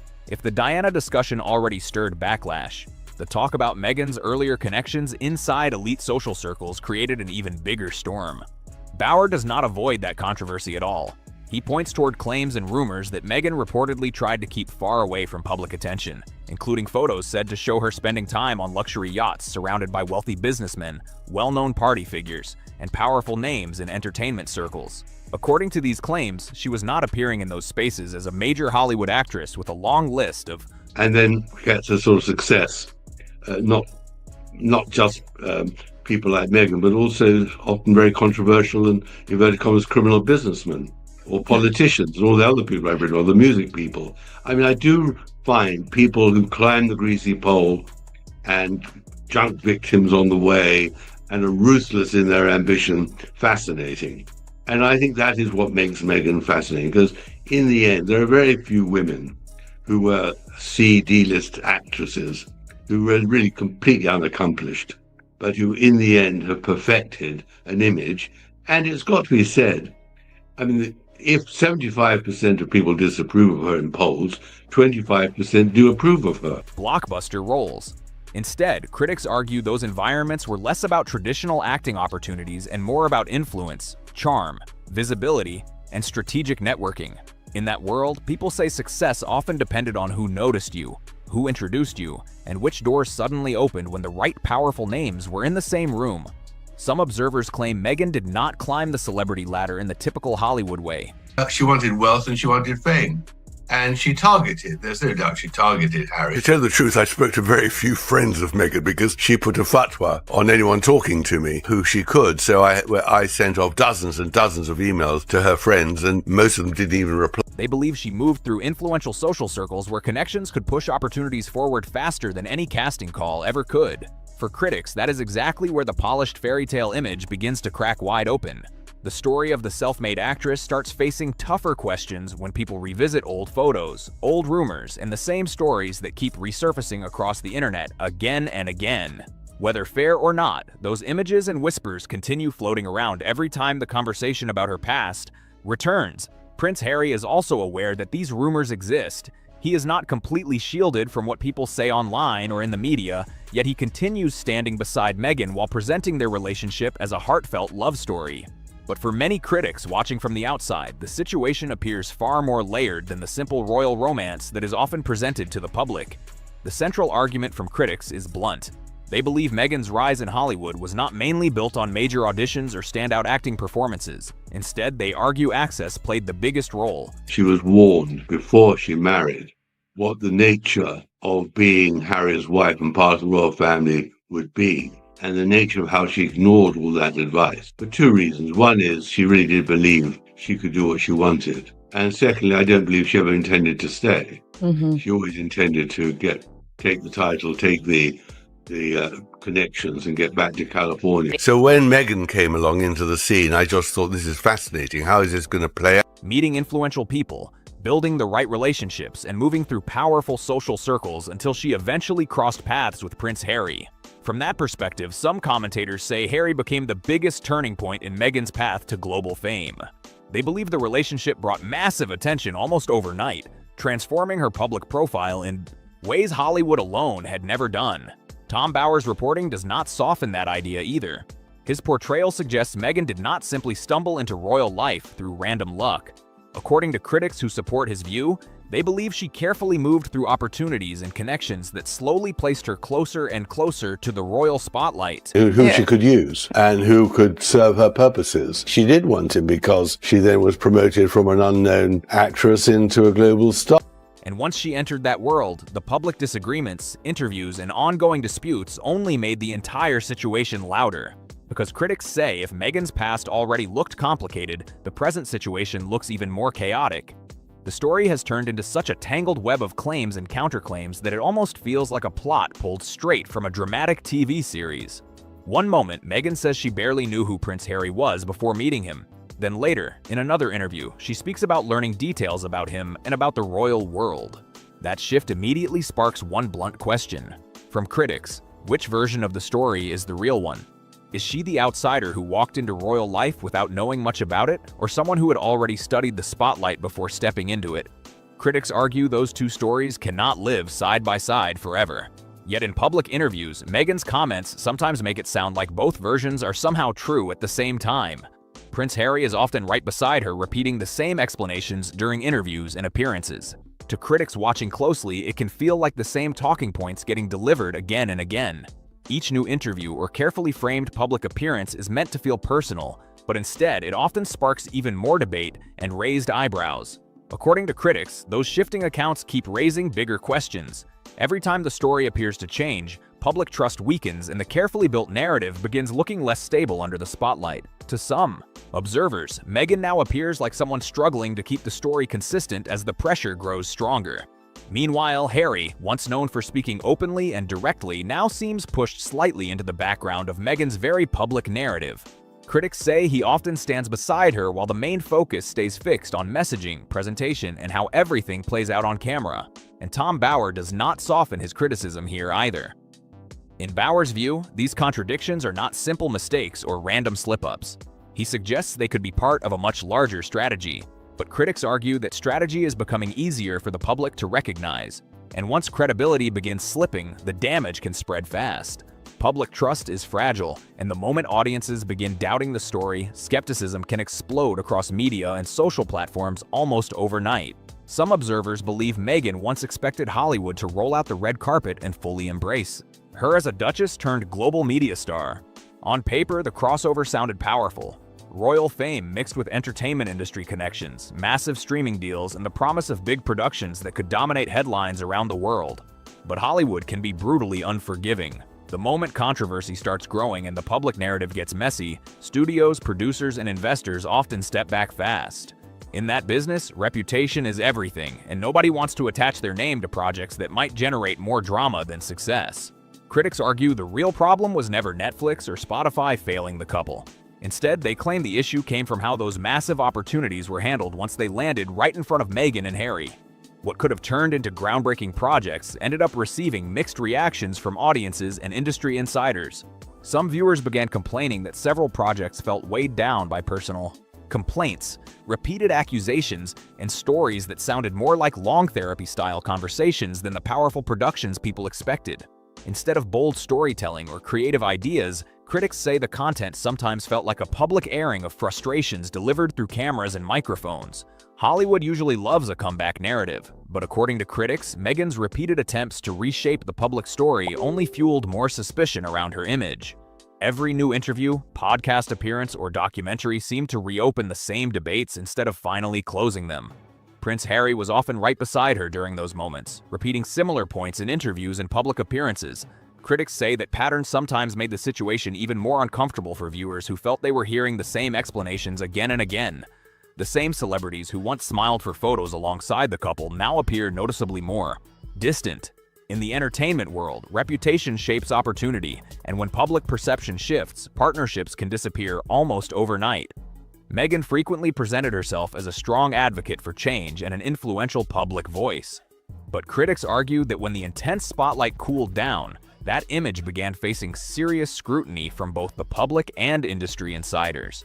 Now, every quiet red carpet appearance, every uncertain public speech, and every business deal that slows down adds another layer to the ongoing debate. Some commentators even wonder whether the couple's global attention was driven more by hype than by long-term influence inside the entertainment industry. A number of critics now claim Meghan's reputation has become a risk that many powerful figures prefer to avoid. But the most controversial part of Tom Bower's claims is not only about her past or her shifting public brand. It is what he suggests about the dynamic between Meghan and Prince Harry. According to those claims, after their relationship became public, Meghan played a strong role in shaping how their story was presented to the world. That included guiding interviews, influencing public messaging, and helping control how their narrative unfolded across media platforms. Critics argue this dynamic sometimes made Harry appear less like an equal partner and more like someone repeating the same message during interviews and public appearances. In that version of events, a prince once widely respected for his military service began looking very different in the public spotlight. Instead of the confident and independent figure many people remembered, critics say he started appearing more defensive, more frustrated, and more pulled into the couple's ongoing public battles with the media. Tom Bower's portrayal also suggests that many public moments people watched, the carefully framed photos, the constant hand-holding appearances, and the emotional interviews were all part of maintaining a specific image. According to critics who agree with him, that approach kept Meghan firmly positioned at the center of public attention. Meanwhile, Harry slowly drifted toward the background of the story. What once looked like a powerful royal partnership now sparks debates about influence, control, and how much of the narrative may have been carefully shaped for public attention. And according to Tom Bower's claims, the biggest cost in all of this might be Harry's own sense of identity. Bower argues Meghan did not simply marry into the royal family. He claims she helped reshape Harry's public image in a dramatic and lasting way. In this portrayal, Harry shifted from being seen as an independent royal voice to someone whose message now appears closely tied to the couple's shared media strategy.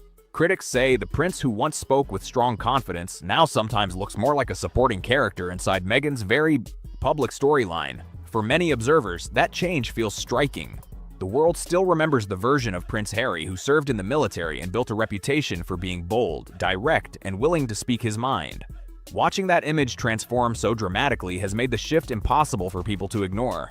Some critics even argue that Harry now appears stuck inside a role where he follows a carefully managed script rather than leading the story himself. The confident prince many people once recognized sometimes seems to have stepped back while the spotlight moves somewhere else. Bower also points to moments involving the couple's children that have become part of public discussion and major headlines. Critics say certain mentions or appearances connected to their daughter, Lilibet, sometimes seem to surface right when media attention around Meghan and Harry starts heating up again. According to those critics, these moments can sometimes appear less like simple family updates and more like carefully timed public messaging. That perception has added yet another layer of controversy to an already intense debate surrounding the couple. Some critics argue that even small updates involving Lilibet occasionally end up pulled into the spotlight instead of remaining completely private, which has often been the case for many royal children. Discussions about her have sometimes appeared during moments when media scrutiny around Meghan and Harry was already at its highest. Certain commentators claim that whenever criticism toward Meghan begins growing louder, the image of devoted motherhood suddenly becomes a stronger part of the public story. Then, when the pressure fades or difficult questions begin circulating again, the couple appears to step back from public attention once more. And Prince Harry, critics say, often appears beside Meghan during these situations without directly pushing back against the headlines. To some outside observers, it can look like he is simply standing there while the media storm continues swirling around their family. Observers also point to moments that created massive global headlines, including the announcement of Lilibet's name and the conversations connected to Queen Elizabeth. Those events quickly exploded into worldwide debates filled with emotional reactions and non-stop media coverage. Tom Bower and other critics claim that several of these moments seem to appear alongside the couple's larger media strategy. From that perspective, critics argue the pattern raises uncomfortable questions about timing and public messaging. When children become part of major headlines, backlash can grow quickly. Even supporters who once strongly defended the couple sometimes begin creating distance when situations become too controversial. Critics increasingly argue that Meghan sometimes appears less like someone focused only on protecting family privacy and more like a public figure carefully managing attention around her life. From their point of view, many public moves appear connected to keeping her name circulating in the spotlight. By the time the couple's major media partnerships started facing challenges, many commentators say the only people who seemed truly surprised were Meghan and Harry themselves. The massive deals that once looked like unstoppable opportunities suddenly began producing mixed reactions instead of the universal praise many expected. Tom Bower strongly challenges the image the couple originally built in the public eye.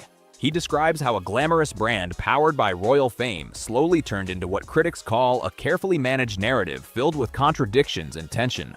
What once sparked global fascination has, for some viewers, slowly shifted into something closer to fatigue. The Oprah interview that once shocked audiences is now heavily debated, with critics arguing that parts of the story felt exaggerated or incomplete. Their Netflix series, which many people expected would launch a powerful media legacy, instead left some viewers feeling like they were watching two public figures repeating frustrations while the audience slowly lost interest. The excitement that once surrounded every new project announcement has noticeably cooled in certain circles. Now almost every project, interview, or appearance triggers questions about motive and timing. Critics claim each move feels carefully calculated, each moment structured to keep attention locked on the story. And Prince Harry, once seen as an equal partner in the spotlight, sometimes appears more like a quiet protector standing beside Meghan while criticism grows louder. In the unpredictable entertainment world, reputation can shift quickly, and once influence begins slipping, rebuilding that public image becomes extremely difficult. Tom Bower delivers his criticism very directly. In his view, Meghan Markle is not the modern version of Princess Diana that some supporters once imagined. Instead, critics argue her story has become more like a warning about what can happen when ambition, media strategy, and image building grow too powerful. Remove the glamour, the emotional interviews, and the endless media battles, critics say, and the picture can begin looking very different. Rather than the bold royal outsiders they once presented themselves as, some observers now see two public figures trying to maintain relevance while their carefully crafted image faces intense public scrutiny. Bower's claims also challenge the idea of Meghan as a misunderstood victim of royal tradition. In his portrayal, she appears more like a strategist who eventually became trapped inside the same narrative she helped build. And Harry, critics argue, no longer appears like a prince leading a dramatic shift inside the royal world. Instead, he sometimes comes across as a supporting figure caught inside the same public storyline. For many viewers, the fairy tale image that once surrounded the couple has slowly faded. What remains, critics say, is a story filled with branding battles, media strategy, and the risks that come with building a global image that eventually starts cracking under pressure. But the debate surrounding Meghan Markle is far from finished. Even today, controversial rumors, resurfacing photos, and revived stories continue circulating across social media and news platforms, keeping the conversation alive and constantly evolving. If you found this breakdown interesting, make sure to like the video, subscribe to the channel, share it with others, and drop your thoughts in the comments below.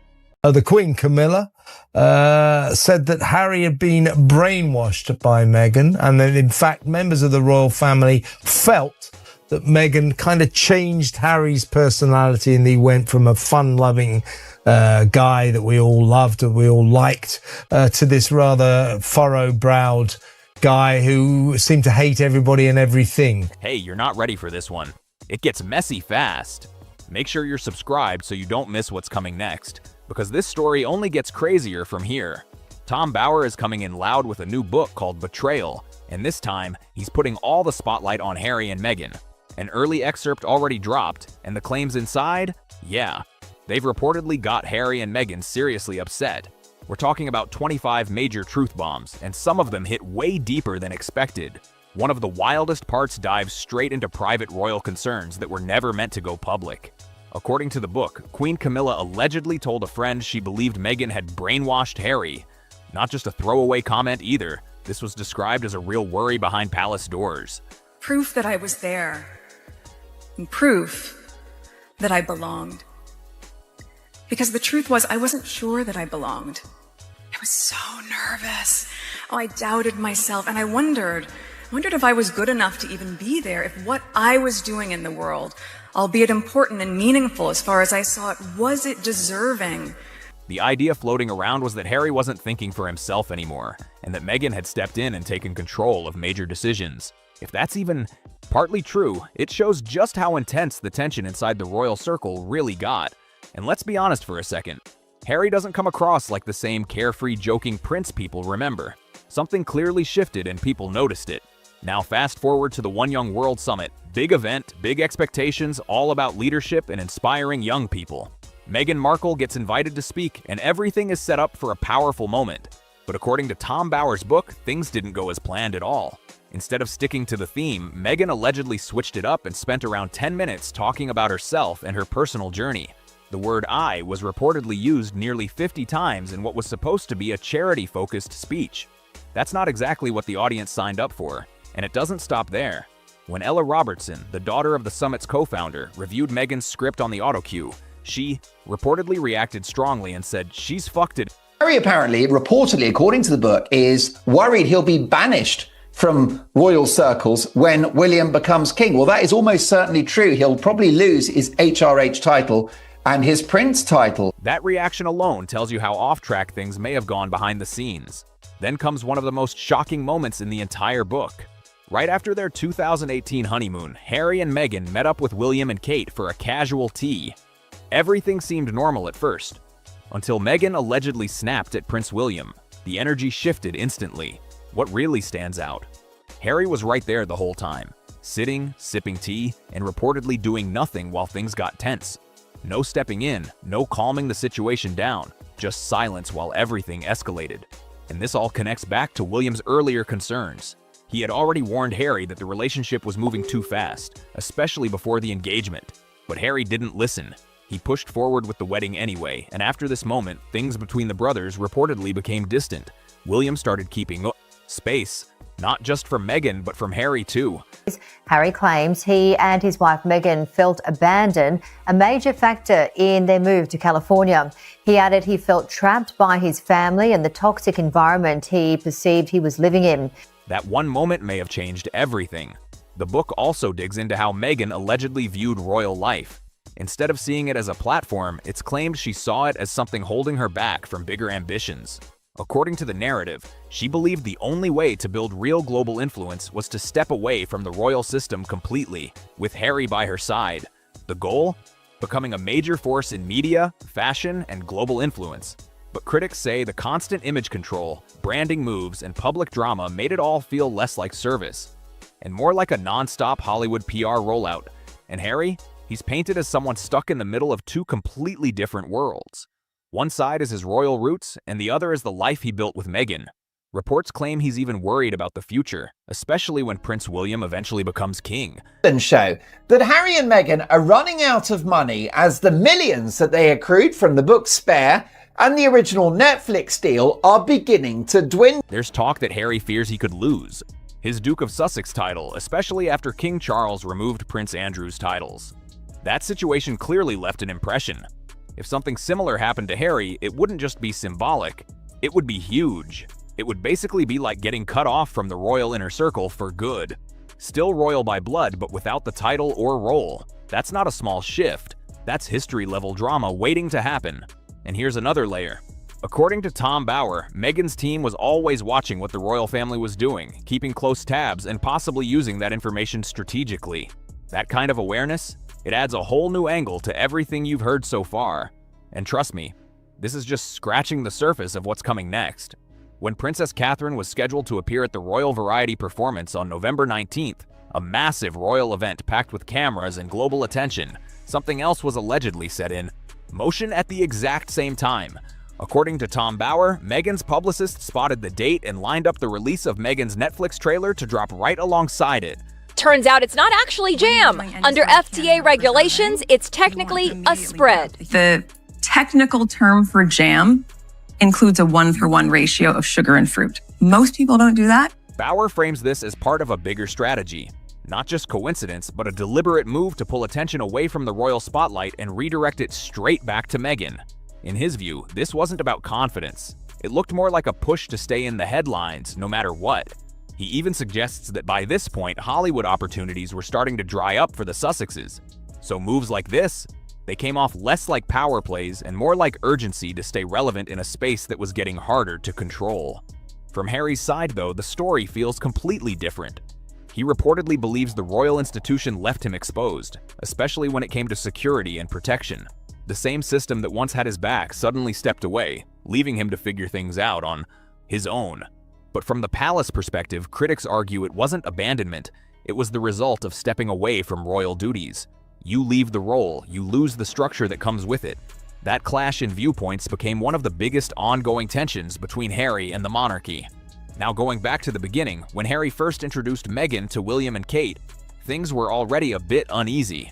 The problem is, she's charging $12 a jar for this, and you can get jam that tastes just as good, if not better, for $4. You're paying all that extra money so you can get Meghan Markle to send you a stupid little card that reads "enjoy" in her lame little calligraphy on one side and "as ever" on the other with, I don't know what that is, if it's a royal seal or what, but it's got a palm tree on it, so I'm guessing not. According to Bower, William and Kate didn't fully trust the situation. They reportedly saw Meghan as someone who had bigger ambitions than just fitting into royal life in London. There's even a claim that Meghan was frustrated by Harry's very slim chances of ever becoming king, and by extension, her own chances of becoming queen. From that perspective, it raised questions about what her long-term vision really was. At the same time, William and Kate were said to be concerned about Harry himself. They knew his past, his struggles, his personal challenges, his history of difficult moments, and believed Meghan may have stepped into that space in a way that created more division than unity within the family. Then things took another sharp turn right before the One Young World Summit. According to the book, Meghan's team allegedly demanded strict control over the entire setup. We're talking tight restrictions, journalists reportedly blocked from entering freely, and even protesters kept far away from the venue. That's not how these events usually go. It wasn't like Balenciaga was clamoring for Meghan Markle to appear. She just said, "Hey, I would love to go." And they're like, "Sure, it will give us some publicity, generate some interest." Normally, crowds gather, people cheer, and there's a real public energy outside. But in this case, the atmosphere was heavily controlled and only selected photographers were allowed in. Even the media presence was carefully filtered. One of the few writers reportedly allowed inside was royal commentator Omid Scobie. So instead of a typical charity event, it started to look more like a polished media production than an open global summit. On screen, everything may have looked smooth and organized. But behind the scenes, reports suggest it was much more rigid, with Meghan arriving with her own rules. And those rules had to be followed exactly. And then comes the financial side of things, which adds even more pressure to the story. Oh, really? Please. After the Netflix and Spotify deals wrapped up, Bower claims things started tightening fast. Security alone was reportedly costing at least $3 million a year, while income streams weren't keeping up. Even their Archewell Foundation saw a major drop. Revenue reportedly fell from $5.3 million down to $2.1 million. At the same time, spending was said to hit around $3.9 million, while donations only brought in about $1.2 million. That gap forced some big decisions. Certain charitable efforts were reportedly handed off to the Parents Together Foundation, a move presented publicly as a step forward, but one that critics questioned heavily. And then there's Meghan's lifestyle brand, As Ever. One product in particular caught attention, a raspberry fruit spread that was marketed as something special. Breaking news from London, Prince Harry was seen arriving at Clarence House today for a meeting with his father, King Charles. It's their first reunion in more than a year and a half. The two have been estranged since Harry and his wife, Meghan, left royal life, moving to California. But critics quickly pointed out a detail that raised eyebrows. According to the book, it wasn't labeled as jam because the consistency didn't meet the standard definition. It was reportedly too runny to qualify, which only added more conversation around the brand and how it was being presented. And somehow, it still doesn't end there, because the next part takes things in an even more unexpected direction. So instead of calling it jam, it got labeled as fruit spread, which had people joking that it was just a polite corporate way of saying watery jam. That alone had critics side-eyeing the whole thing. Then came the price, $12 for a single jar. And according to many reviews, it didn't taste any better than regular jam you could grab for way less. People started asking, what exactly are you paying for here? To push sales, her team reportedly built a story around it. The pitch? That it came straight from Meghan's own kitchen with her children watching excitedly as she made it. With Love Meghan came in at number 385. The show has garnered just 5.3 million views since its debut in March, which is a pretty dismal number. Sounds warm and personal, sure, but critics weren't fully buying it. A lot of people started questioning whether anyone really wanted to pay premium prices for something that felt more like a Pinterest-style kitchen project than a luxury product. That gap between image and reality? Yeah, it stood out. Then things take a sharp turn into fashion drama. According to Tom Bauer, Meghan wasn't actually invited to Paris Fashion Week. Instead, he claims she reached out herself to designer Pierpaolo Pacioli with a proposal. And this is where it gets bold. She allegedly suggested making a surprise appearance at the show, if the brand agreed to cover her expenses. Not small expenses either. We're talking around $250,000. But it didn't land the way she may have expected. Pacioli later went on record and said Meghan wasn't invited at all. That statement flipped the whole. Well, fun fact, Meghan wore reportedly $300,000 worth of jewelry to this event. Charity events are designed to shine a spotlight on those in need, but Meghan's dazzling display drew attention away from the cause and onto her wardrobe. For someone who talks so much about compassion and equality, critics are arguing that the optics feel a little out of touch. Story upside down. The situation suddenly sounded less like a glamorous fashion moment and more like someone asking, "Can I come if you pay for everything?" It gave off awkward energy that people couldn't ignore. Now shifting over to something much more serious, the Invictus Games. This was Prince Harry's major project, built to support injured veterans through sports. Even Queen Elizabeth backed it, showing just how important it was. But according to the book, critics started using a different name, the Meghan Games. And yeah, that label stirred up a lot of reactions. That blue bling on her finger, that really stood out. It's the same gem Meghan sported during her wedding reception back in 2018. And at the time, a Kensington Palace official confirmed to ET that the aquamarine ring once belonged to Diana. The reason? During the events, attention reportedly kept drifting away from the athletes and toward Meghan's outfits, appearances, and photo ops. Headlines started focusing more on what she wore than on the veterans competing. That shift didn't sit well with a lot of people. Because at its core, the event was supposed to highlight resilience, recovery, and real stories, not fashion breakdowns. And here's a simple test people started bringing up. Can you name the team that won the most medals last year? Most people can't. That says a lot about where the spotlight ended up. Then came a big image move. A Harper's Bazaar cover meant to position Meghan as a strong global figure entering a new phase. Everything about it was styled to look polished and powerful. Prince Harry and Meghan Markle, the two little hucksters from Montecito, they're going crawling back to the UK. Apparently in July, they're going over there for the Invictus. But one small detail quietly stood out. When the journalist arrived at her home, a butler reportedly announced, "Meghan, the Duchess of Sussex," to an empty room. That moment felt oddly theatrical, and people picked up on it right away. It added to the growing perception that everything was being carefully staged. And it doesn't stop there. At an event in New York, observers noticed something else. Both Harry and Meghan looked exhausted, not just tired, but worn down from constant appearances and media pressure. At one point, things reportedly got tense between them. Meghan was seen pushing Harry's hand away during what looked like a disagreement. Now, to be fair, every couple argues. That part is normal. But when you're constantly in the public eye, even a small moment like that can explode into global headlines within hours. Then there's Harry's security concerns during his UK visits. According to Bauer, he was deeply shaken after the Home Office declined to provide armed police protection in cities like Manchester and London. That decision reportedly left him feeling exposed, and in his own words, abandoned. From his perspective, it was a serious risk. But here's where things get complicated. Despite those fears, a full private rail carriage was reserved for his sufferer from London to Manchester. That's a level of security and comfort most people will never experience. Even with that setup, though, his discomfort reportedly didn't go away. Bauer paints a picture of someone caught between feeling unsafe and still surrounded by privilege. And honestly, the next part pushes that contrast even further in a way you probably won't expect. According to Bauer, Harry was essentially saying the UK felt too dangerous to visit, while still choosing to go back. That contradiction alone had people questioning the full picture. Then came a move that really stood out. When Harry returned to the UK, he reportedly donated £1.1 million of his own money to charity.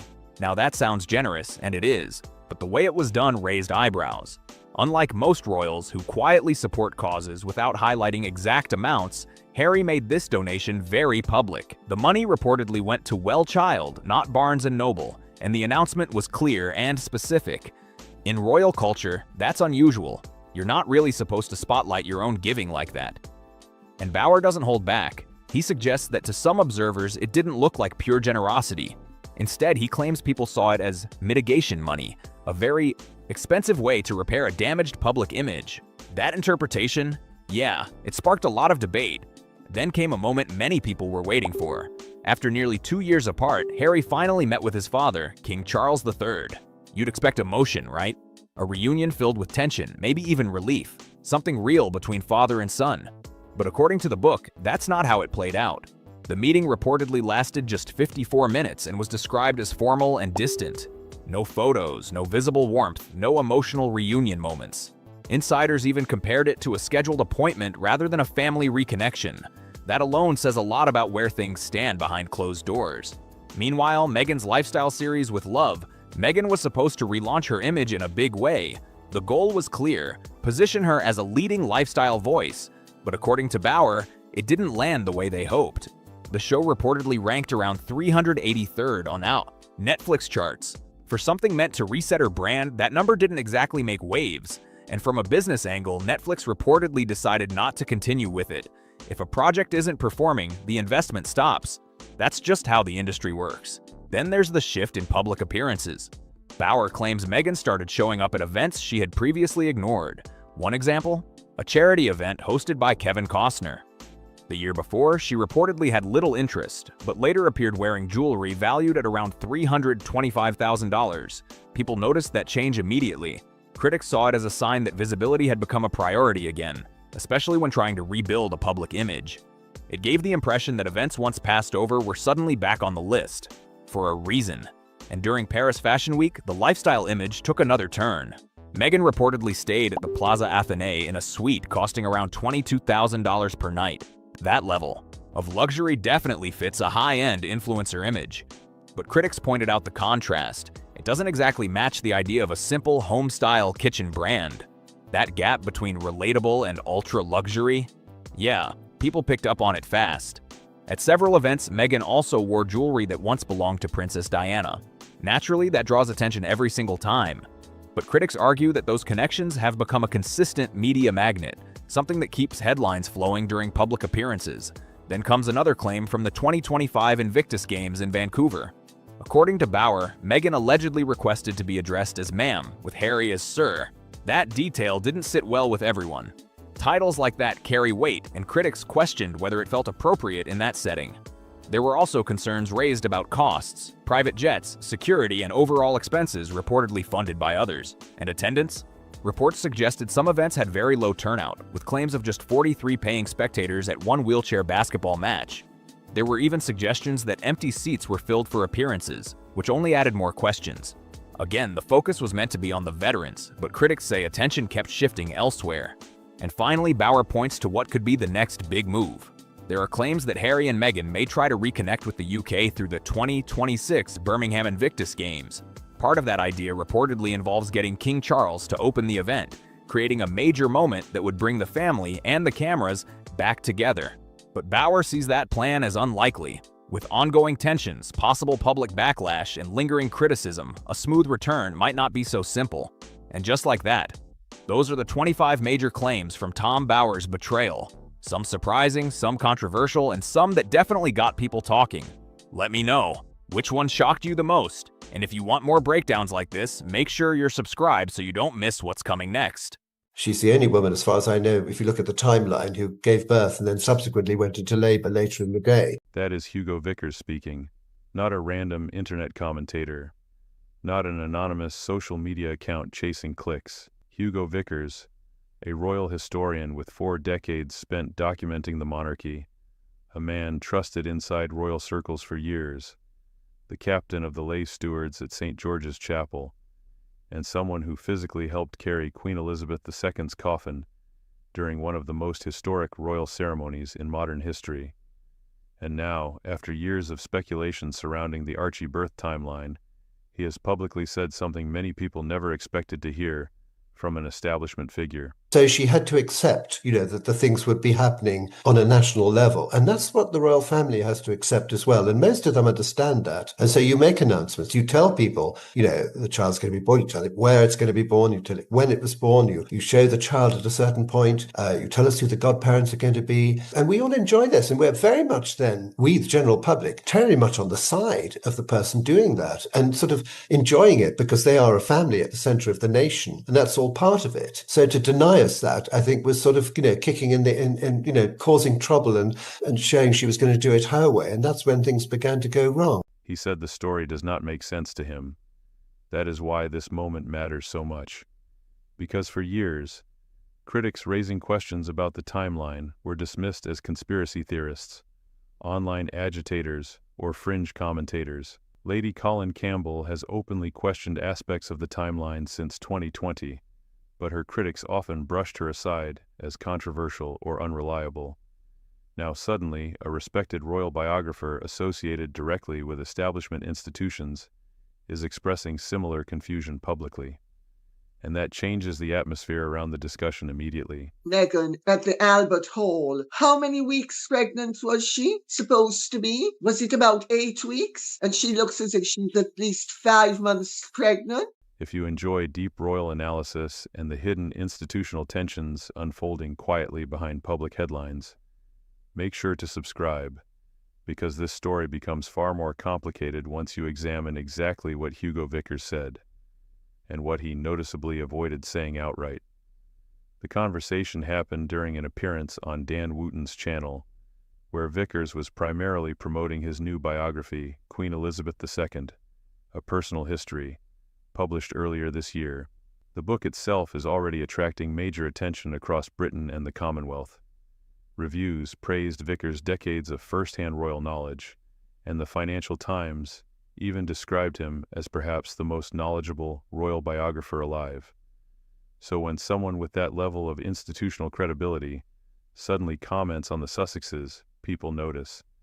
And according to viewers watching the interview, there was a clear moment where the conversation shifted away from royal history and directly toward Meghan and Harry. And why it was interesting to me is because, Hugo Vickers is a cautious guy. He's a guy who has very close connections to the royal family. And a lot of what he says, you have to read between the lines. That is when Vickers described the Archie birth timeline as crazy business. He reportedly questioned how the publicly presented timeline appeared to show Meghan giving birth and then seemingly entering labor later the same day. He also pointed to the unusual secrecy surrounding the event. Do you remember Meghan actually refused to use the hospital that was usually used by royals and refused to use all of the normal medical staff? And there was all of the weirdness over the timing of the birth of Archie. Specifically mentioning that Archie's obstetrician was never publicly identified and that the godparents were also never formally revealed. Now, importantly, Vickers did not make direct accusations. That distinction matters. Instead, he focused repeatedly on the inconsistencies and secrecy surrounding the situation, arguing those elements simply did not add up in his mind compared to normal royal procedure. And this is where things become especially interesting, because according to reports, these are not brand new comments. Vickers apparently made similar observations during an interview with The Sun back in late 2024, but almost nobody paid attention at the time. The remarks circulated briefly online and then disappeared beneath the constant flood of royal headlines. But now, the timing feels very different, because today, public skepticism surrounding Harry and Meghan has grown dramatically compared to where it was even a few years ago. And once a respected establishment historian starts openly expressing doubts that critics have been repeating for years, the conversation suddenly becomes much harder for audiences to dismiss outright. Dan Wootton was not commenting on this story from a distance. In 2019, he was still at The Sun, actively covering the royal beat, while the Archie birth announcement unfolded in real time.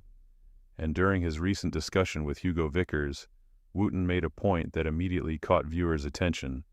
He said Vickers never used the word fraud, but according to Wootton, he did not need to, because the real issue, in their view, is not one dramatic accusation. It is the documentary trail, or more specifically, the unusual gaps inside it.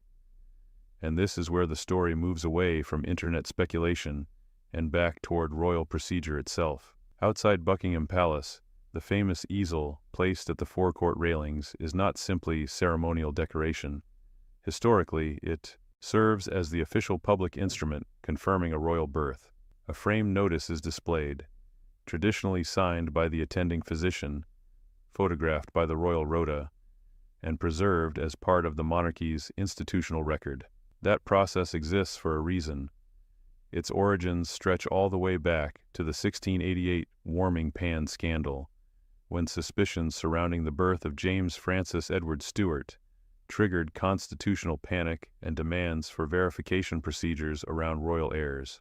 Over time, the process evolved, and by the modern era, the attending physician's signed confirmation became central to the tradition. For Prince George's birth in 2013, the easel listed 3 doctors, Sir Marcus Setchell, Alan Farthing, and Guy Thorpe Beeston. Real names, real medical professionals, publicly confirmed by the palace before the birth itself.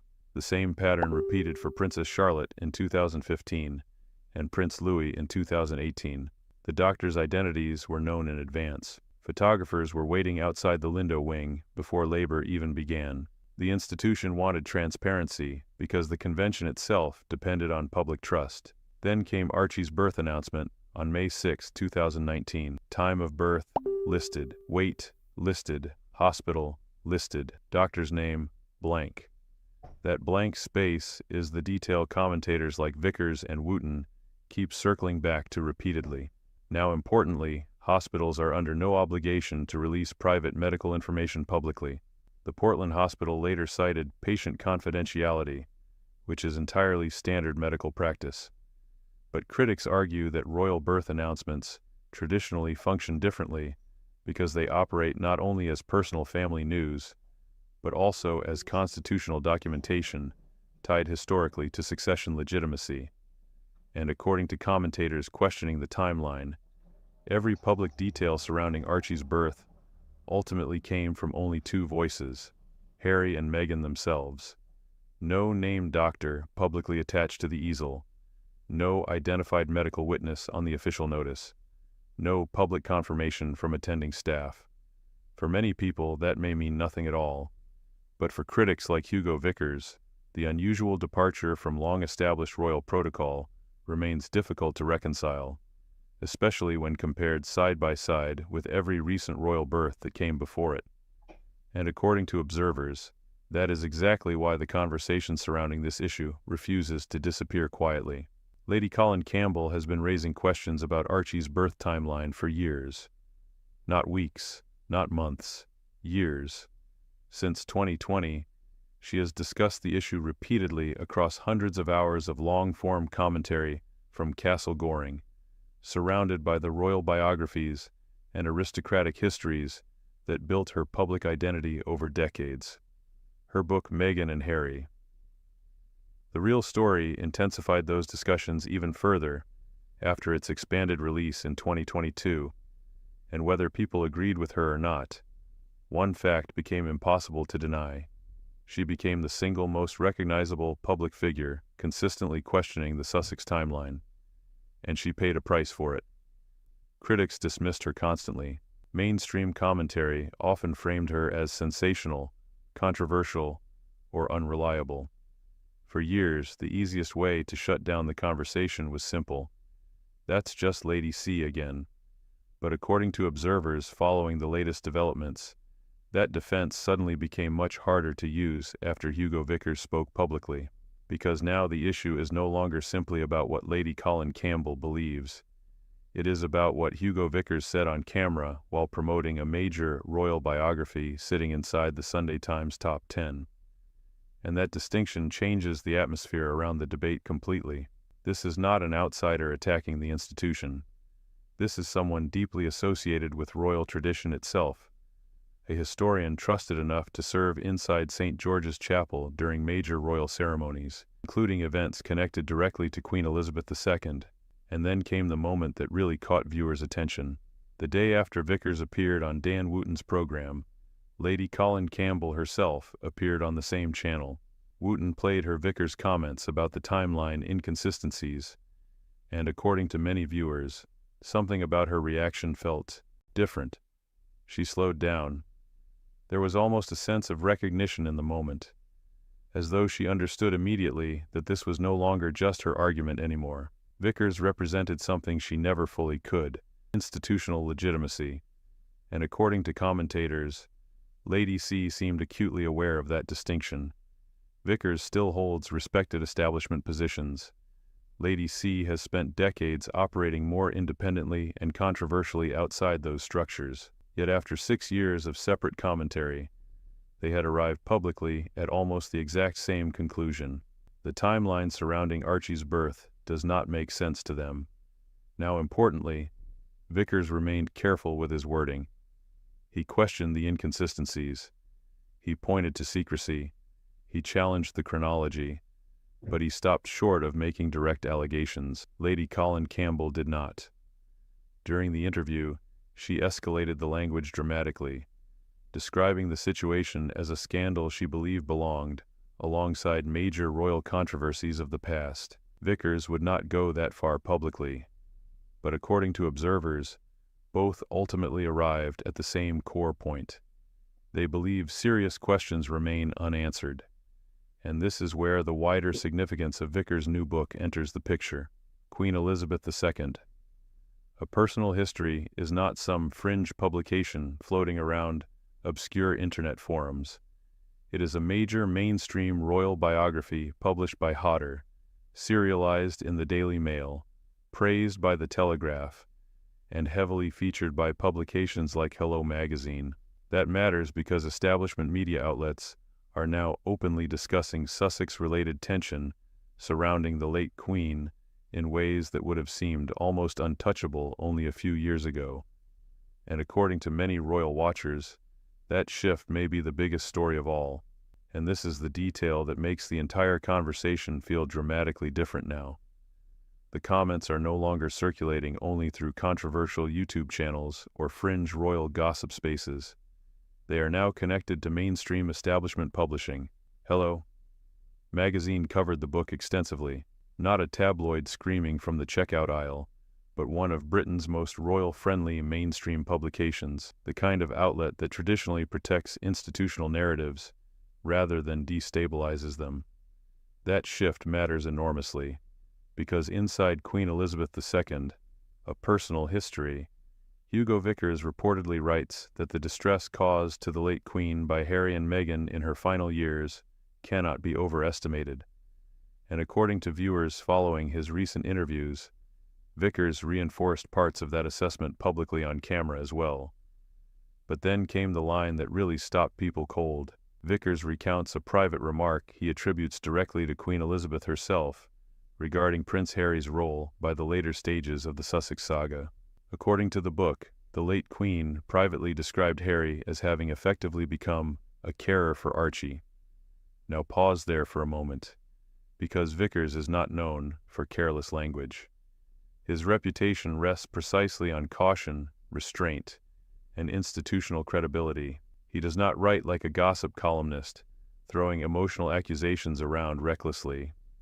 Every attributed quote in a major Hodder biography passes legal review, editorial scrutiny, and reputational consideration before publication, which is why that single sentence has landed with such force inside royal commentary circles, not because it is dramatic in wording, but because of who supposedly said it and who recorded it.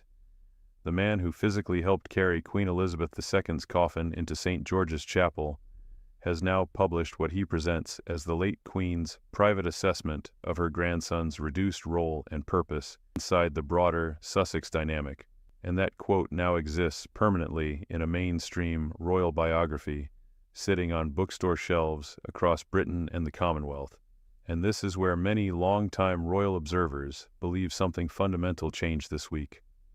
For years, anyone raising questions about the Archie timeline online faced the exact same response. The focus always shifted away from the actual issue itself and toward attacking the messenger. It's just Lady C. It's fringe speculation. No serious royal historian would touch this. But according to many commentators, that defense no longer works the same way after Hugo Vickers' comments. Because importantly, the actual timeline questions themselves have not really changed.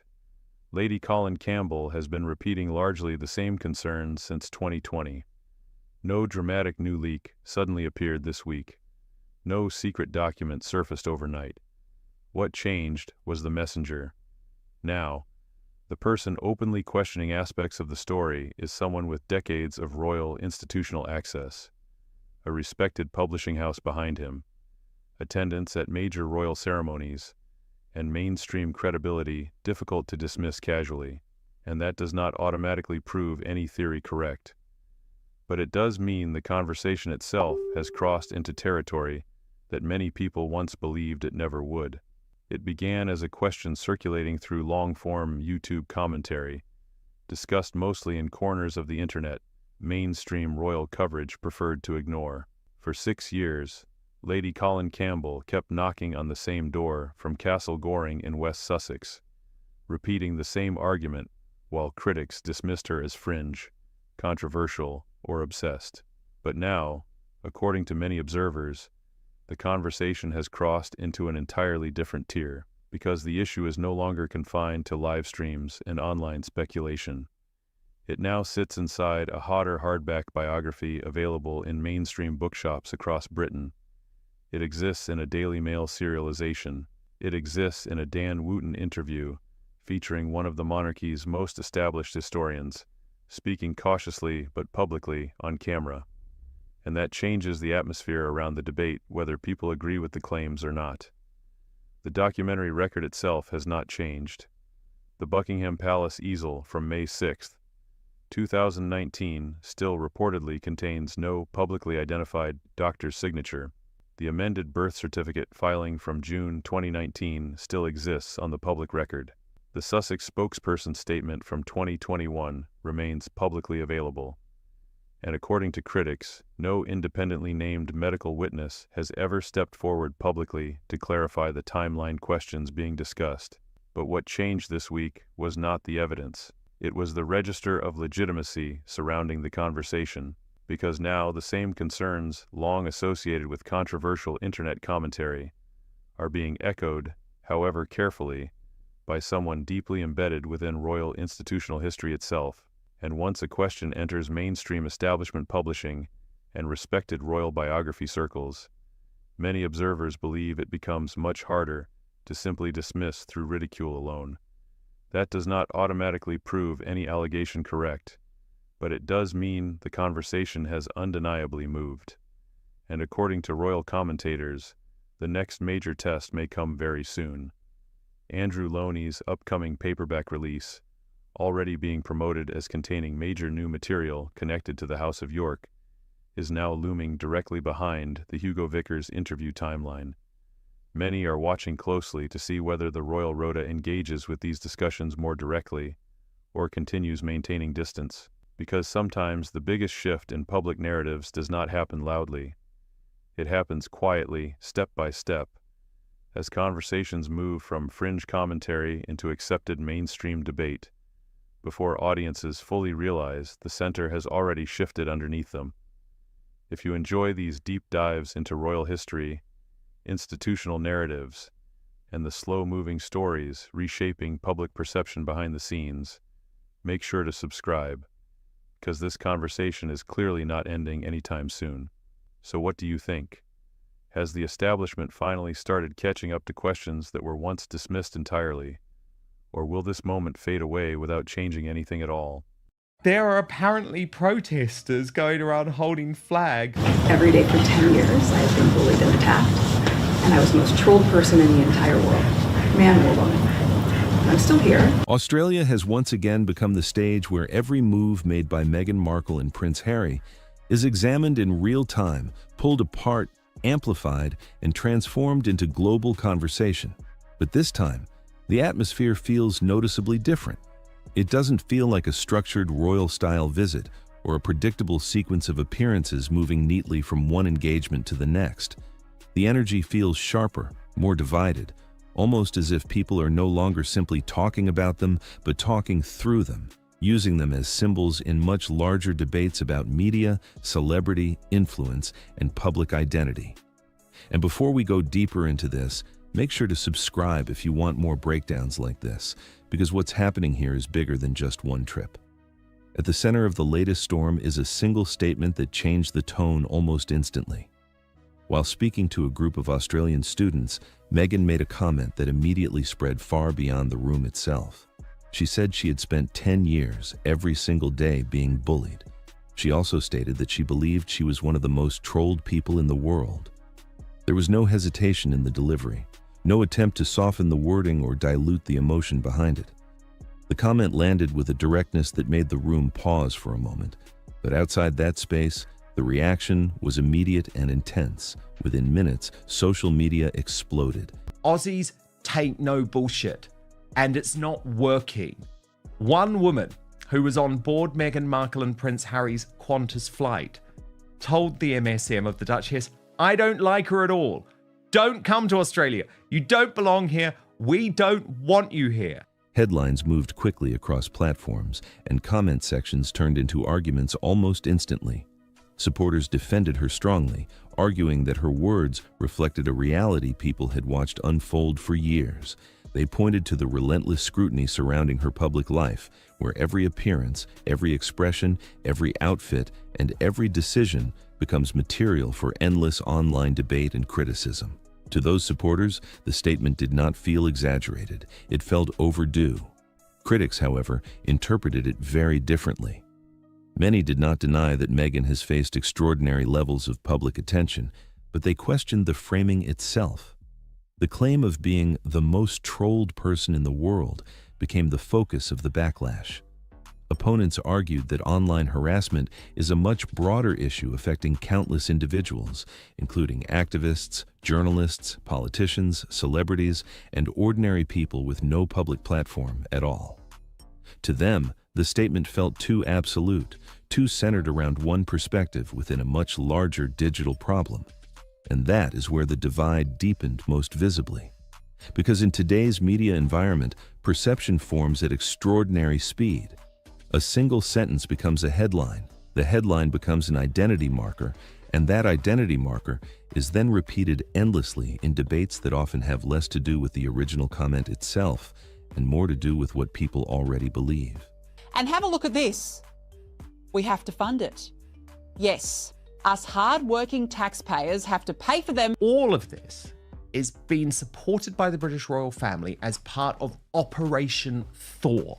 For Meghan, this moment became another layer added to an already deeply divided public image. One side sees vulnerability, honesty, and someone speaking openly about years of pressure. The other side sees self-focus, exaggeration, and carefully shaped narrative framing. Both interpretations now exist simultaneously, feeding off one another in real time. And just as that conversation began settling into familiar camps, Harry entered an entirely different controversy that quickly generated just as much discussion. While Meghan's comments dominated conversations around online bullying, Harry focused on digital safety, specifically praising Australia's push towards stricter social media restrictions for users under 16. He described the policy as epic leadership, a phrase that instantly drew attention because of both its tone and timing. At first glance, the comment appeared straightforward. Supporters interpreted it as a responsible stance on protecting young people from the harmful effects of social media, especially considering growing concerns around online addiction, harassment, and mental health. In that context, Harry's comments aligned with broader international discussions already taking place around digital regulation and youth well-being. But critics immediately pushed back here too. Some argued that there was a contradiction in publicly criticizing the dangers of digital spaces, while simultaneously relying so heavily on media visibility and online engagement to maintain influence and relevance. Others viewed the statement less as policy commentary and more as part of a carefully shaped public identity centered around moral authority and social advocacy. And that's what makes this entire Australia trip feel so charged. Nothing remains isolated anymore. Every speech becomes symbolic. Every comment becomes part of a larger narrative. Every appearance is interpreted not only for what it is, but for what people believe it represents underneath the surface. That is why this visit feels different from earlier ones. The reactions are no longer unified. They are fragmented, emotional, and constantly shifting between support and skepticism, depending on who is watching. And in that environment, even the smallest moment can instantly become part of a much larger, global argument. They pointed to what they saw as a contradiction.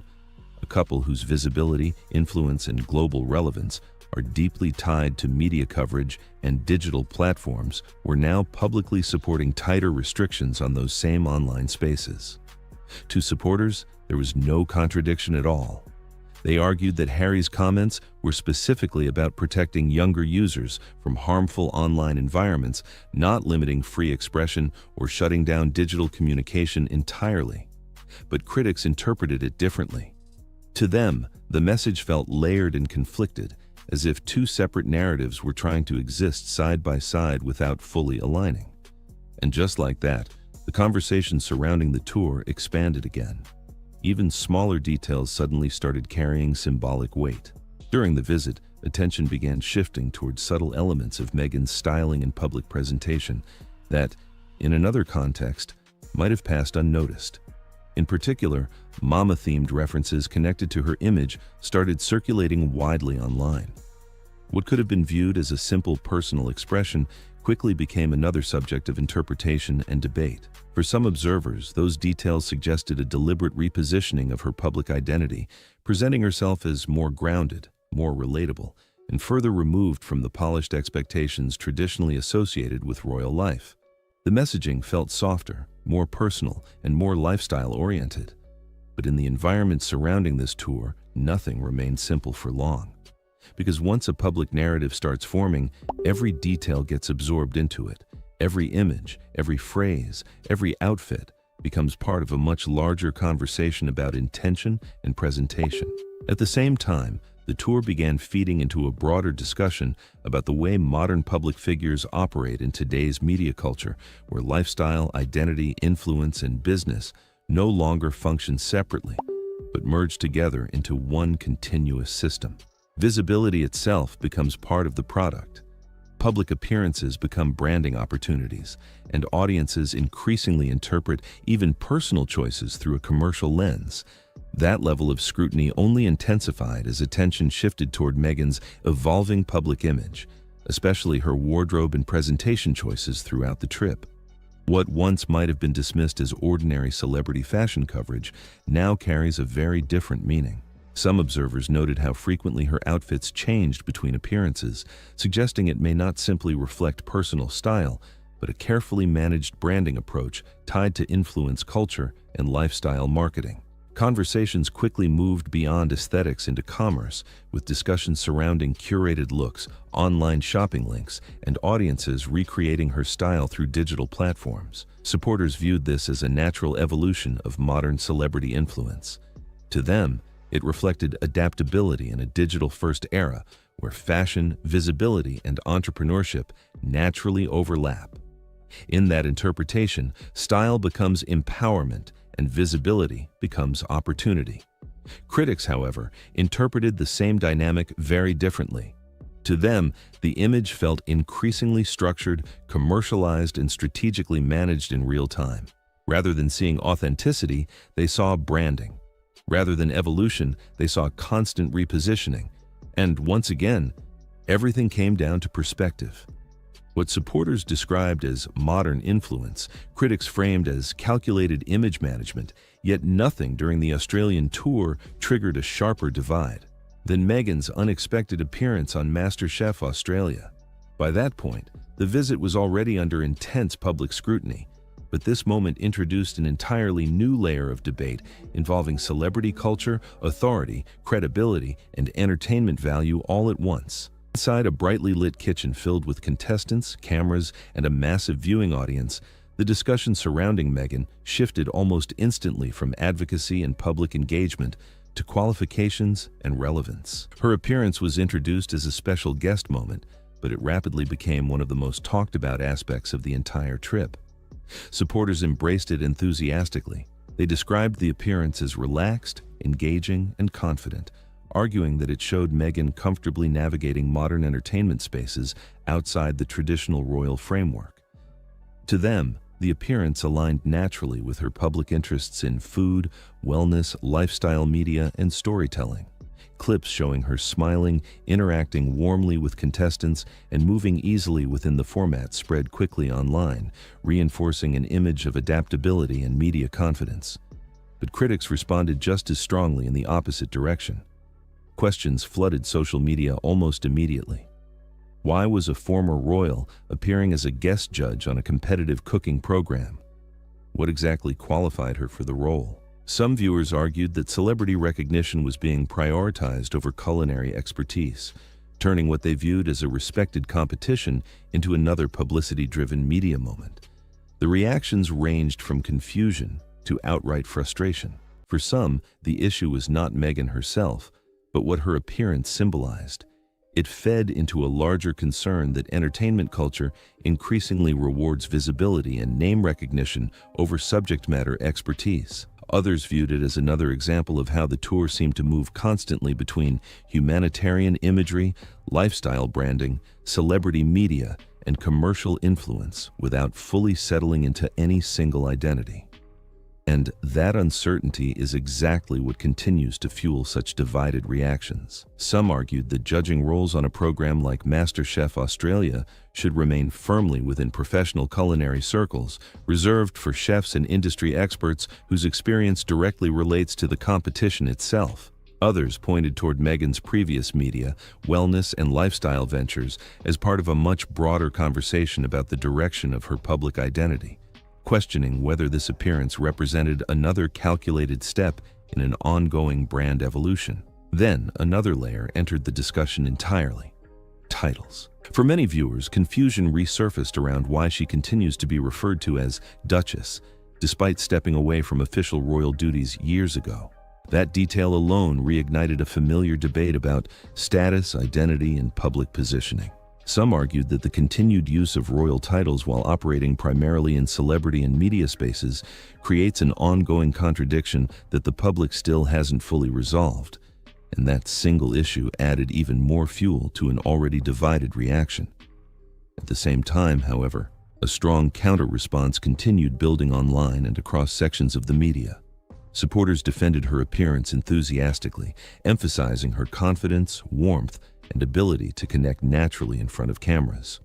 To them, the MasterChef moment represented a modern form of visibility, someone moving comfortably between entertainment, advocacy, and lifestyle influence without being confined to traditional expectations. Some viewers even framed her involvement as symbolic rather than technical. In their eyes, the appearance was never truly about culinary expertise. It was about presence, cultural relevance, and the ability to attract attention to a platform through personality alone.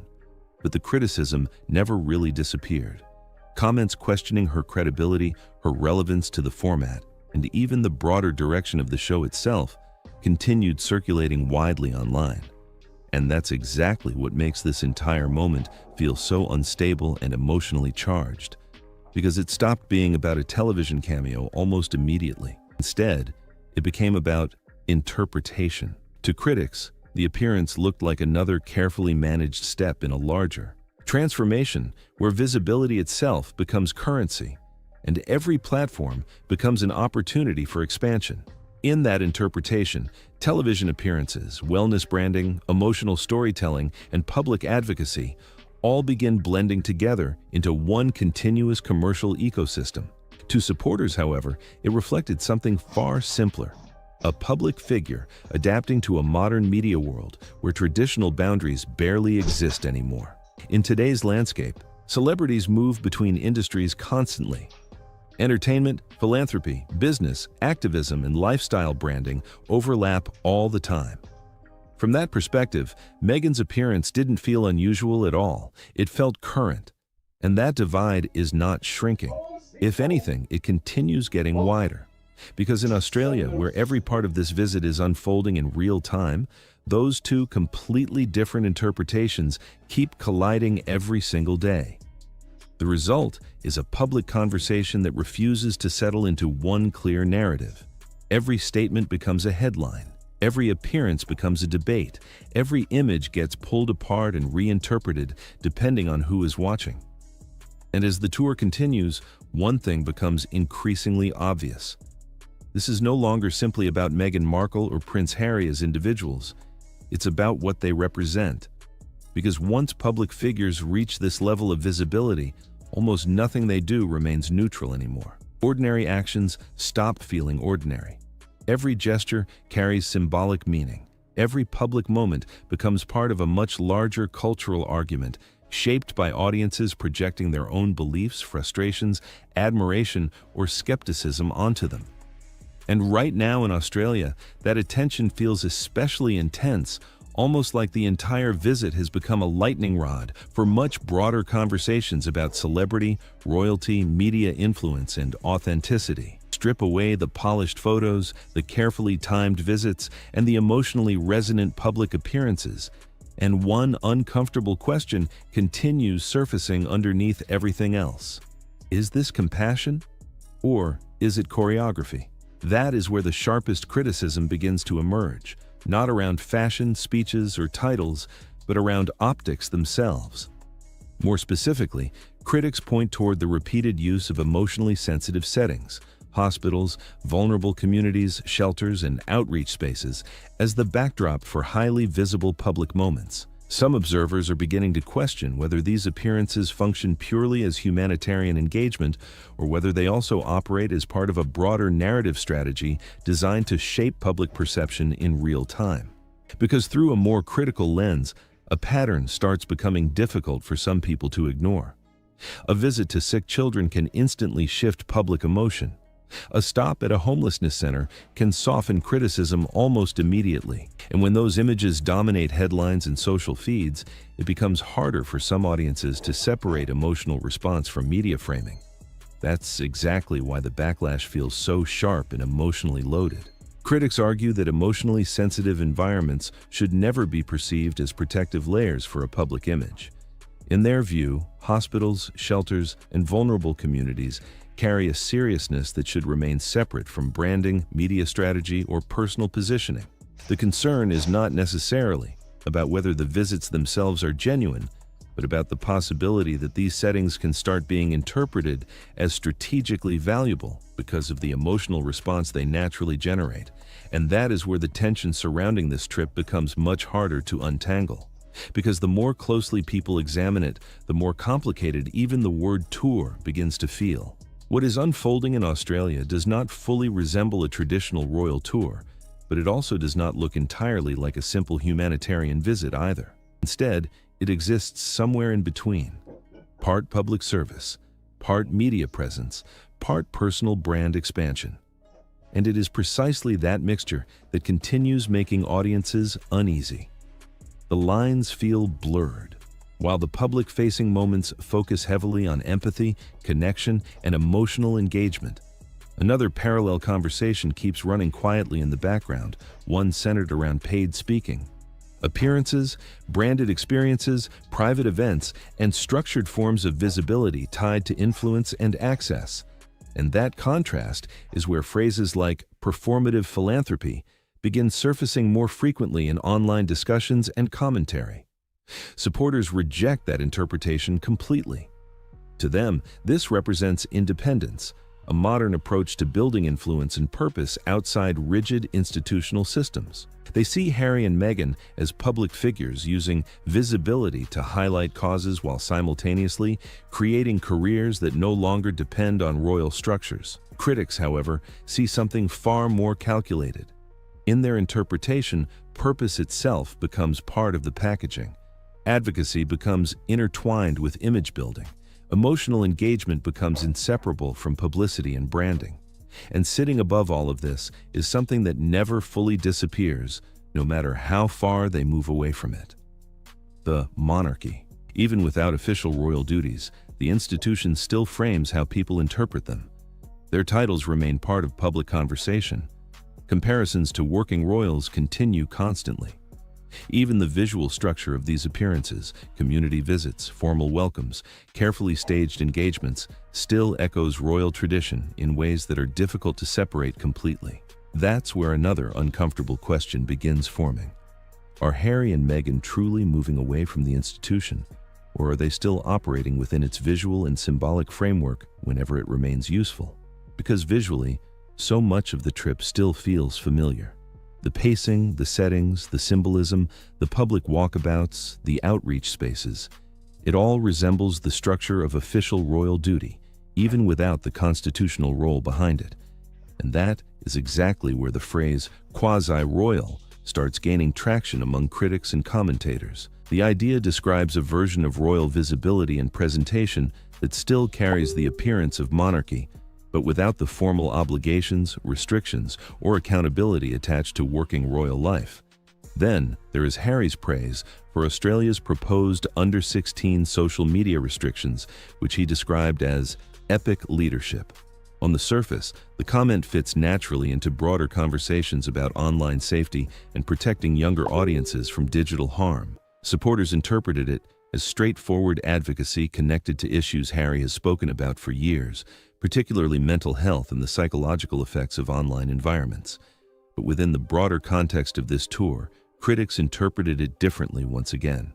To them, the statement felt like another carefully positioned alignment with socially popular causes, issues that naturally generate public approval while reinforcing a specific public identity built around mental health, online harm, emotional well-being, and youth protection. And once again, interpretation split sharply. Supporters saw advocacy, critics saw positioning, because in this environment, even intention itself becomes something audiences argue over constantly. This is where the idea of quasi-royal behavior becomes even more pronounced.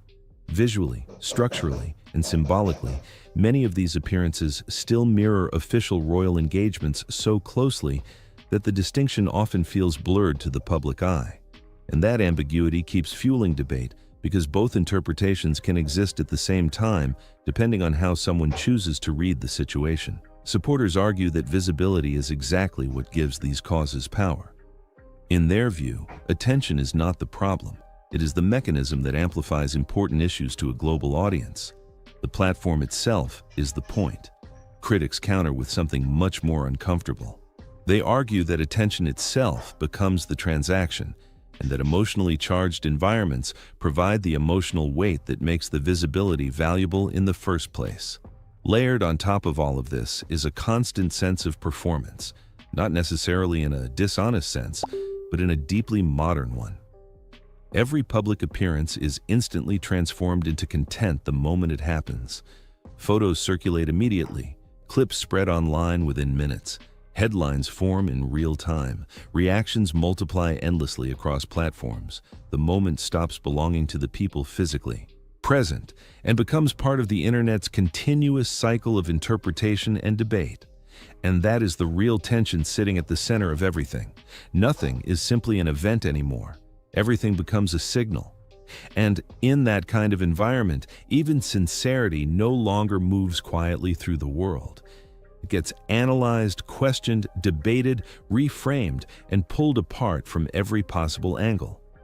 That is why this Australia trip no longer feels like a simple series of appearances. It feels more like one long unfolding argument happening in real time, with every new moment immediately absorbed into a larger debate that neither side seems willing to let go of. A hospital visit is no longer viewed as just a hospital visit. For supporters, it represents compassion, visibility, and attention brought to people who deserve to be seen. For critics, the exact same moment can look like image management carefully framed inside emotionally powerful environments. The same image creates two completely different realities depending on who is looking at it. And that split follows them everywhere now. A speech about mental health becomes either advocacy or branding. A television appearance becomes either confidence or calculated visibility. A comment about online bullying becomes either honesty or self-positioning.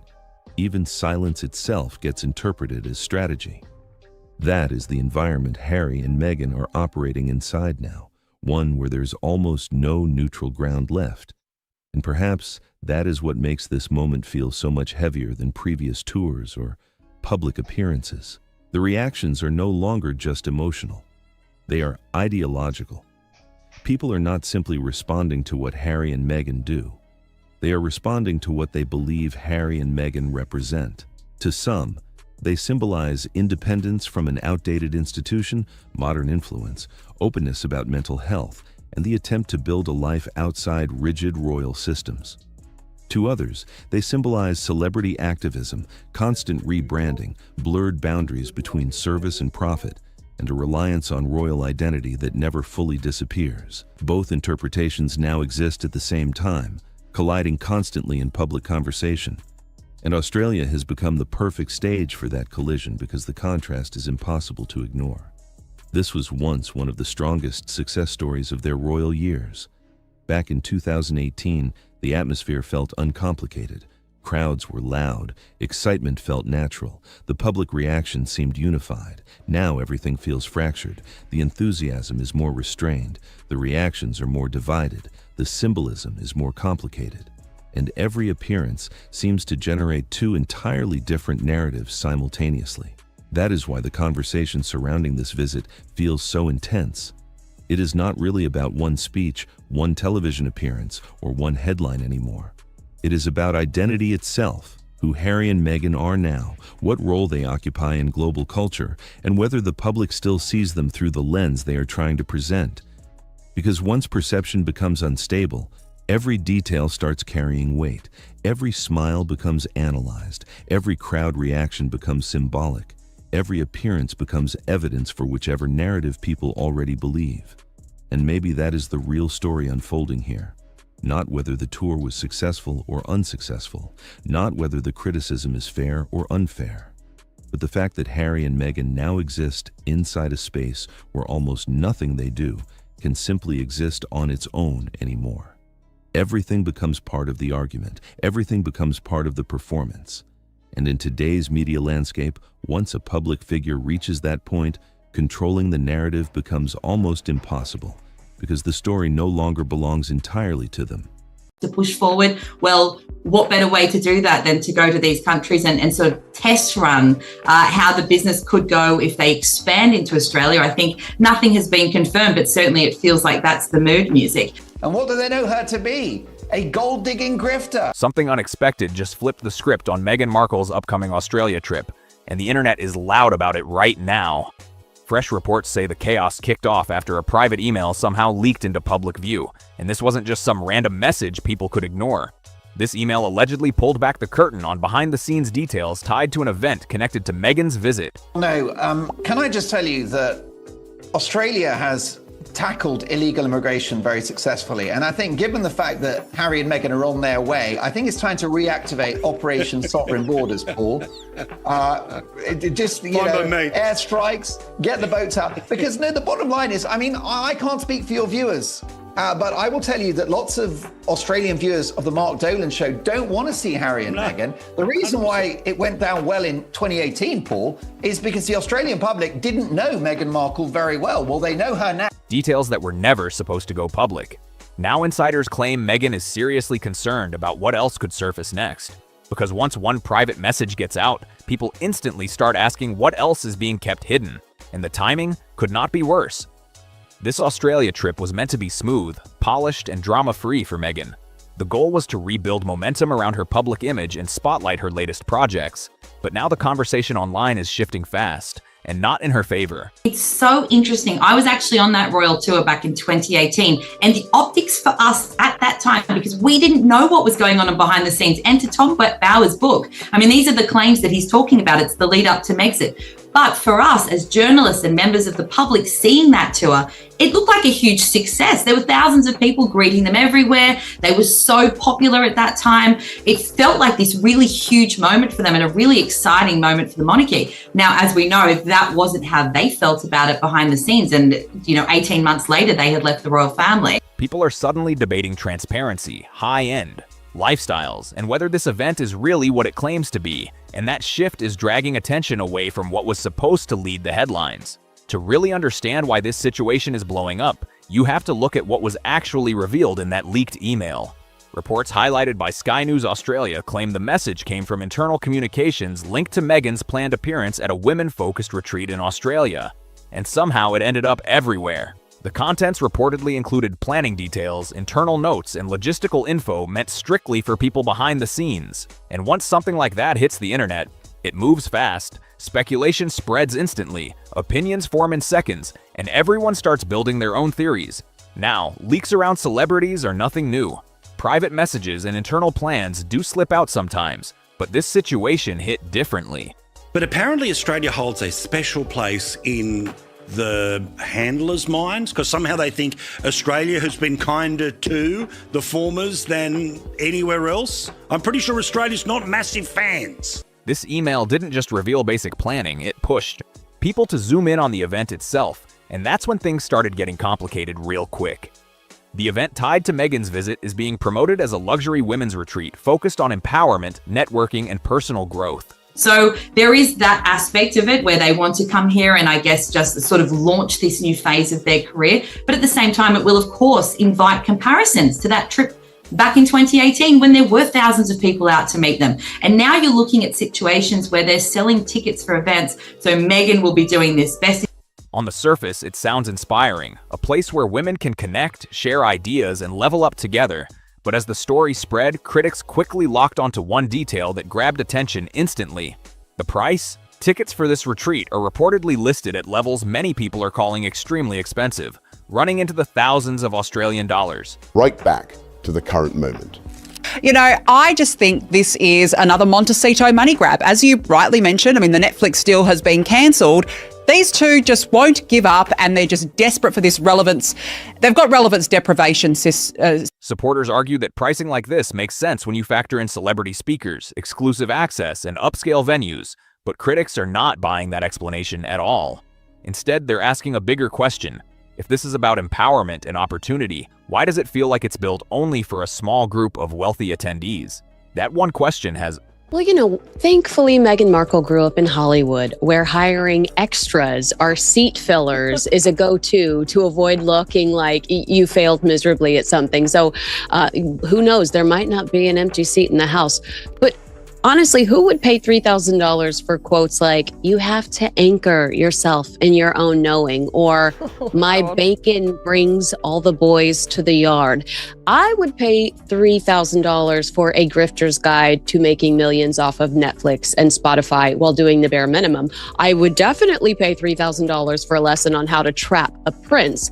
But that's not what these ladies will get. They'll get Meghan transferring one bag of pretzels into another bag of... Sparked intense debate across social media, with comment sections blowing up as people dropped strong and divided opinions.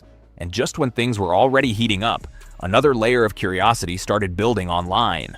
So, there is a brand new book which is all in and around Meghan Markle being able to brainwash Harry. Do you buy it? Do you believe it? Or is it just a way to sell some paperbacks? Well, listen, Tom Bauer is one of the most feared biographers in the world, and he's gone after Richard Branson, Tony Blair, and of course Meghan Markle. None of those people have successfully sued him because, like you, Paul, he's an elite level journalist who checks his facts. And don't forget that these publishing companies are not stupid. They're not going to publish things that aren't true because they know they'll wind up in. More voices jumped in, and a second question began popping up everywhere, pushing this controversy even further into the spotlight. Was this email leak just an accident, or was it intentional? Right now, there's absolutely no proof that the message was leaked on purpose, but just the idea alone has people talking nonstop. In the world of celebrity coverage and royal watchers, even the smallest mystery can turn into a massive story overnight, and this situation is doing exactly that. The royal family 6 years ago, and we have seen even just the fact their Netflix deal was downgraded, although that's not how they have said it, but it is. These sorts of things, I mean, their value has changed, and that is a very expensive ticket. I will say one thing on a personal note: when I saw that $3,000 doesn't get you an individual photo with Meghan, I thought, well, I'd be pretty upset. Yes. if I'm going to pay that kind of money to attend this event, presumably just to hear her speak and be in proximity to her, I want a selfie with the two. Some observers believe this controversy could completely overshadow the real purpose of Meghan's Australia trip. Others say it highlights something that has followed her for years: the gap between public messaging and how the public actually sees things. Supporters often point to Meghan's advocacy work, charity efforts, and campaigns for social causes. But critics keep circling back to what they see as mixed signals, especially when those values seem to clash with the high-end lifestyle surrounding events like this.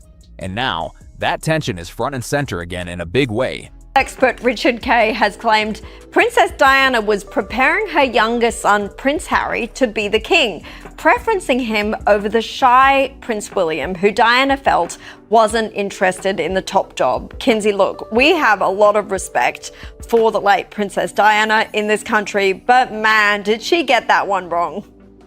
Yeah, I'm allergic to this story. Are we really expected to trust her judgment? Diana died in the backseat of a car with a guy who was engaged to another woman. Another one of her ex-lovers wrote a tell-all about her titled Princess in Love, airing all of their dirty laundry. Prince Charles, period. I mean, I don't even have to go into that one. Her poor judgment in men should be studied in classrooms. Harry is right where he should be, taking pictures with paying customers like he's Mickey Mouse. That exact tension is why this email leak is pulling so much attention right now. For people watching from the outside, it feels like a rare behind-the-scenes look. Suddenly, private planning details are out in the open, and that instantly sparks curiosity because people always want to know what really happens behind closed doors at events like this. But the email isn't the only reason this story is exploding. Another major factor is the location, Australia, and that adds a whole new layer of interest to everything unfolding. Back in 2018, not long after their wedding, Prince Harry and Meghan traveled to Australia for a royal tour that many called a huge success. Figure. His book is called Betrayal. It contains some really juicy allegations, including claims that Queen Camilla, King Charles's wife, confided to a friend, Harry's been brainwashed by Meghan. Who could disagree? Since they got married, he suddenly hates his country, hates his family, hates being a royal, and goes off for a very boring life in... Massive crowds showed up, the media coverage was overwhelmingly positive, and some even described it as one of the most successful royal tours in recent memory. The energy around them at that time was strong, exciting, and impossible to ignore. Now fast forward to today, and things look very different. Since stepping back from royal duties and moving to the United States, Harry and Meghan have taken a new path focused on media projects, documentaries, and independent ventures. Some of those projects got praise and major attention, while others sparked serious debate and criticism across news outlets and social media. Because of that mixed journey, every public appearance now comes with intense scrutiny, and that brings everything right back to this moment. About a year since With Love Meghan launched, and we had, 2 seasons of that and a one-off holiday special, and that's no more. So now really all of her eggs are very literally in the as ever basket, especially now she's going it alone without Netflix. So this all kind of feeds into this this image and this career she's trying to build for herself as sort of a Gwyneth Paltrow type, or just getting out there, and it's about lifestyle and self-help and all of those sorts of things. And it does feed into that. If this Australia trip was supposed to mark a fresh chapter for Meghan, this leaked email may have already shifted the narrative in a major way. Instead of excitement building around her appearance, the conversation online is now packed with Questions about the event, questions about transparency, and questions about whether this situation could turn into something even bigger. And here's where things get even more intense. Some insiders say the biggest concern behind the scenes isn't just the email that already leaked, but the chance that more information could drop. So it is now 7 years on, they're going to be coming back to Australia, but the landscape for them could not be more different. So as I mentioned earlier, I have had sources telling me that it's about coming back here for, there's two main reasons that were mentioned to me. And one is Harry's connection with friends that he's cultivated over the years in Australia. He has a lot of close friends here, particularly in the military community. Then he'll be looking to doing some work in that space while he's here. And also for Meghan, as I said, she's at a very important point in this lifestyle company that she's running and trying to build this empire, because she has now split. If additional messages or planning details surface, this situation could escalate fast and pull even more attention. As the email spread across social media and news platforms, one detail started getting just as much attention as the leak itself: the exclusive women's retreat Meghan is expected to attend during her Australia trip. The event is being promoted as a high-end experience centered on empowerment, networking, and personal growth. For that are around $3,000. So she'll need to sell out that event because the optics would be terrible if she didn't. But also with Harry, he'll be doing a mental health speech on workplace mental health in Melbourne while he's here. And again, tickets for that are around $2,000. All proceeds go to charity, but they are now commercial and private citizens, as they say. So it's a very different landscape, and there will be comparisons when they're here to that big trip for the monarchy 7 years ago. On paper, it sounds like a powerful and inspiring gathering designed to connect ambitious women, but the price tag instantly triggered strong reactions. Reports suggest tickets could cost thousands of Australian dollars, and that number alone sent social media into overdrive. People began questioning whether the event truly reflects accessibility and empowerment, or if it's mainly designed for a wealthy crowd. Comments flooded in fast. Some people said things like, "How empowering can a retreat be if only the richest women can attend?" Others added, "Meghan talks about inclusivity, yet this is outrageously expensive." Another reaction gaining traction claimed, "This is starting to look more like a celebrity vacation than a serious event." These responses highlight a pattern that has followed Meghan for years: the gap between how her message is presented and how some audiences interpret it. And right now, that gap is once again becoming a major talking point. For many observers, this retreat and the leaked email feel like another example of that ongoing tension. Supporters argue that high-profile events are necessary to attract attention, bring in influential voices, and support important initiatives, but critics see it very differently. To them, events with luxury price tags can come across as disconnected from the ideas of accessibility and empowerment that are often tied to Meghan's public image, and the debate doesn't stop at ticket prices. According to multiple reports, the leaked email also revealed behind-the-scenes details about Meghan's schedule, travel plans, and even some of the people expected to attend or meet with her during the visit. On their own, those details might not seem shocking, but when you stack them on top of everything else, they add serious pressure to a situation that's already got people talking everywhere. In fact, the information sounds like standard planning for a major public appearance. Nothing unusual at first glance, but the second private details go public, everything changes fast. Curiosity spikes, speculation spreads, and suddenly something routine turns into a major headline. And of course, media outlets wasted no time jumping on this story. News organizations across different countries started breaking it all down. Not just what the email said, but what it might reveal about Meghan's planning style, her priorities, and her overall approach to public events. Some headlines kept it straightforward, focusing on what was actually exposed. Others leaned more critical, suggesting this leak raises bigger questions about how the entire trip is being handled. Online reactions are showing a very clear split. Some people continue to support Meghan, pointing to her work, her causes, and the projects she's involved in. But there's also a large group of critics who remain skeptical, and that skepticism gets stronger every time private details or internal decisions end up in public view. Even before this email leak, Meghan's post-royal journey was already under intense scrutiny. Her documentaries, interviews, media deals, and public appearances have all sparked strong reactions. Some projects brought praise and major attention, while others faced mixed feedback or sharp criticism. Now, with this email spreading everywhere, the narrative is shifting again. One question is starting to take over online discussions. Can any public appearance involving Meghan avoid this level of scrutiny anymore? Because right now, every move seems to trigger a wave of analysis, debate, and non-stop speculation. and the timing just makes everything feel even more intense. This Australia trip was supposed to highlight key engagements, bring attention to Meghan's initiatives, and strengthen her global presence. Instead, the leaked email is dominating headlines and pulling focus away from what this visit was supposed to be about. Social media has been non-stop. Reactions are coming in from every direction. Some users are saying things like, Meghan seems more focused on exclusivity than empowerment. Others are asking, another email leak? How many more details are going to come out? One frustrated comment even said, this Australia trip is already a mess before it even starts. These reactions show just how divided public opinion around Meghan has become. Even something as simple as a logistical email can turn into a massive debate when every move is being watched this closely.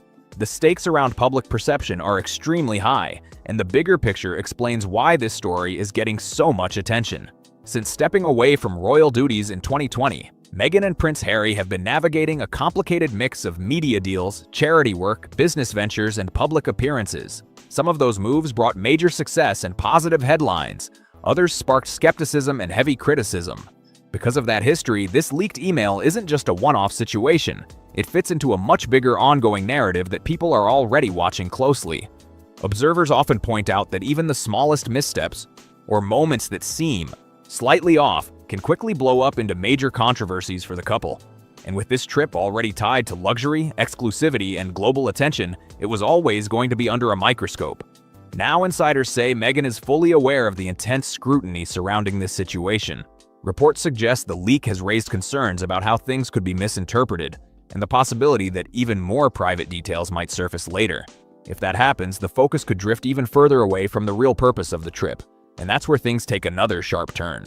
Some sources claim Meghan may now be quietly reviewing parts of the trip in response to the leak.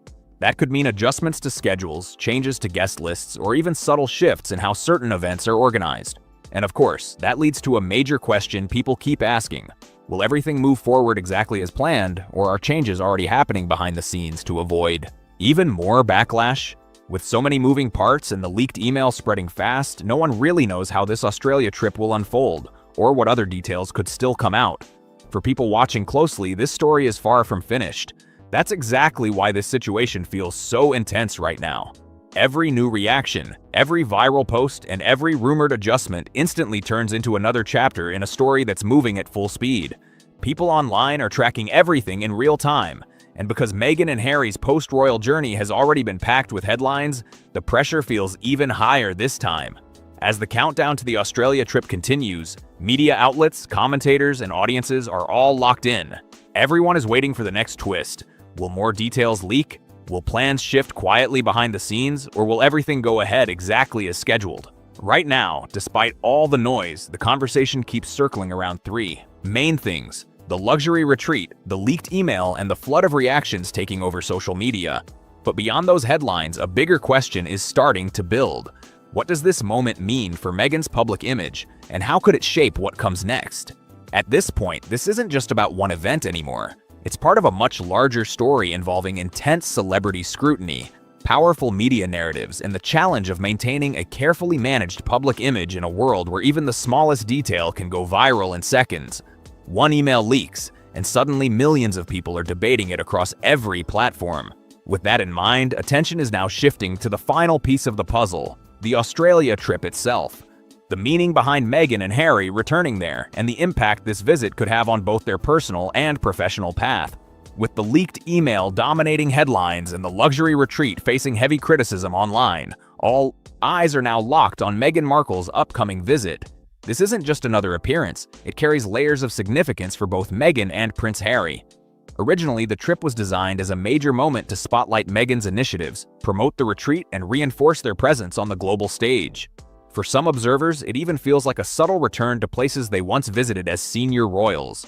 Back in 2018, Australia played a huge role in shaping their early public image. Massive crowds showed up, the coverage was overwhelmingly positive, and many described that tour as one of the most successful royal visits in recent history. Because of that history, expectations for this new trip were already sky high. Organizers planned structured appearances, exclusive gatherings, and events designed to generate buzz around Meghan's work. But the leak changed everything almost overnight. Now, the spotlight isn't just on Meghan's advocacy or the retreat. It's shifted toward how her plans were exposed, how people are interpreting them, and what the fallout could be. Critics moved fast, sharing their opinions across platforms. Social media filled up with posts questioning the retreat's cost and pointing out what some see as a disconnect between empowerment messaging and the exclusivity of a luxury event. Memes started spreading everywhere. Viral posts popped up non-stop. Commentary videos followed almost instantly. It's a clear example of how fast public perception can flip in the social media era. One unexpected detail can rewrite the entire narrative in hours. Some observers now believe the leak could completely overshadow the retreat itself. For them, the timing couldn't be worse. Instead of headlines about empowerment and networking, the focus has shifted to transparency, privilege, and access. Meanwhile, reports suggest Meghan and Harry's team is fully aware of how serious this situation could become. Insiders claim parts of the trip are now under close review, with possible adjustments to schedules, guest lists, and event logistics in an effort to reduce further controversy. Whether those changes will actually calm the conversation is still unclear, and that uncertainty is only adding more tension to an already fast-moving situation. Beyond the immediate drama, this situation highlights a bigger issue that continues to follow Meghan and Harry: the ongoing gap between intention and public perception. In today's media environment, even the most carefully planned events can turn into major debates the moment private details become public. Meghan Markle has spent years building a public image centered on advocacy, empowerment, and charitable work. Those themes show up consistently across her speeches, appearances, and projects. But now, every move, especially something as high-profile as this Australia trip, faces intense scrutiny. Even small details like a leaked email or the cost of an event can explode into major talking points that overshadow everything else. At the same time, commentators and media outlets keep linking this moment to Meghan and Harry's past ventures, from streaming projects to major interviews and public appearances. Critics argue the couple often operates in a space where influence and controversy sit side by side, and that pattern continues to drive attention. Because of that history, every new appearance gets picked apart in detail. Observers watch closely for any signs of inconsistency, flashes of luxury, or decisions that could spark debate. In that sense, this Australia trip isn't just another date. It feels like the latest chapter in an ongoing, high-profile storyline. Every move involving Meghan and Harry gets analyzed step by step. People break down the messaging, the setting, the guest lists, and even the smallest logistical choices, all searching for clues about their priorities and intentions. Still, supporters are firmly on Meghan's side. Many argue that high-profile events like this retreat can be powerful tools for raising awareness, supporting initiatives, and bringing attention to causes that might otherwise be ignored. From their perspective, celebrity visibility can amplify important conversations and even push real change forward. But this clash of views is exactly what's making everything feel so intense right now. On one side, supporters see purpose, advocacy, and smart use of influence. On the other, critics believe the execution sometimes doesn't match the message. That tension has followed Meghan for years, and now, with this leaked email, it's been pushed right back into the spotlight in a major way. Another layer making this even more interesting is the international angle. Australia has a long and complicated connection with the British royal family, so any visit involving former senior royals naturally draws huge attention. For Meghan and Harry, this trip carries extra weight. It's not just about showing up at a retreat. It's a highly watched public moment in a country where they once received massive crowds and strong media support. Back in 2018, huge audiences turned out during their tour, and the coverage was overwhelmingly positive. Because of that history, expectations for any return are automatically set high. But now, instead of the spotlight staying on the retreat or Meghan's initiatives, the focus has shifted hard toward the leaked email and the reactions surrounding it. Observers say that while some supporters may still focus on the retreat itself, much of the media coverage is now centered on the leak, the online backlash, and the potential impact on public perception. Every tweet, every comment, and every headline adds another layer to the story, and in today's fast-moving media space, that narrative can spiral quickly. Reports suggest Meghan is fully aware of how sensitive things have become. The leak is a clear reminder of how fast private planning can go public, and how quickly the narrative can shift away from the original message. Insiders say this awareness is already shaping how her team is handling communication around the trip. Planning, messaging, and logistics are reportedly being reviewed closely as the visit gets closer, with the goal of reducing confusion and keeping attention on the purpose of the trip. And this is where things get even more intense. After the email leak, people are watching closely for what happens next. How will Meghan and Harry present themselves during the visit? Will the retreat be adjusted or reframed in response to the criticism? Even casual observers are getting pulled into the conversation. Online discussions range from speculation about motivations to bigger debates about transparency, privilege, and authenticity.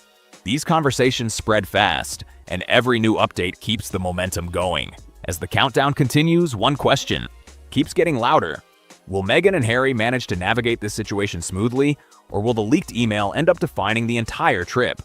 That uncertainty is exactly what's making this story so gripping right now.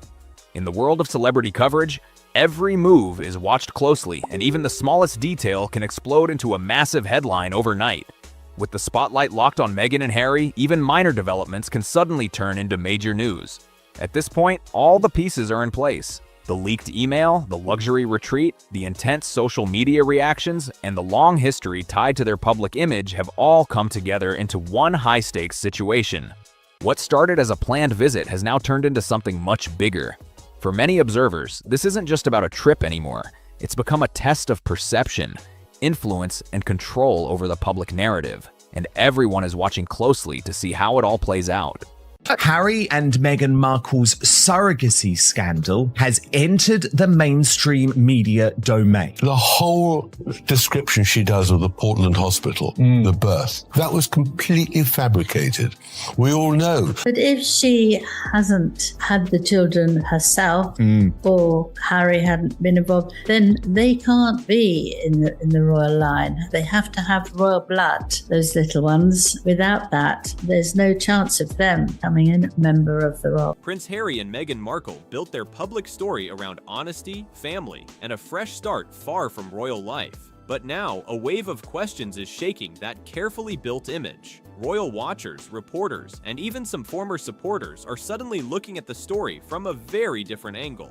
A new debate has started spreading online and across television panels, and it keeps circling around one surprising topic.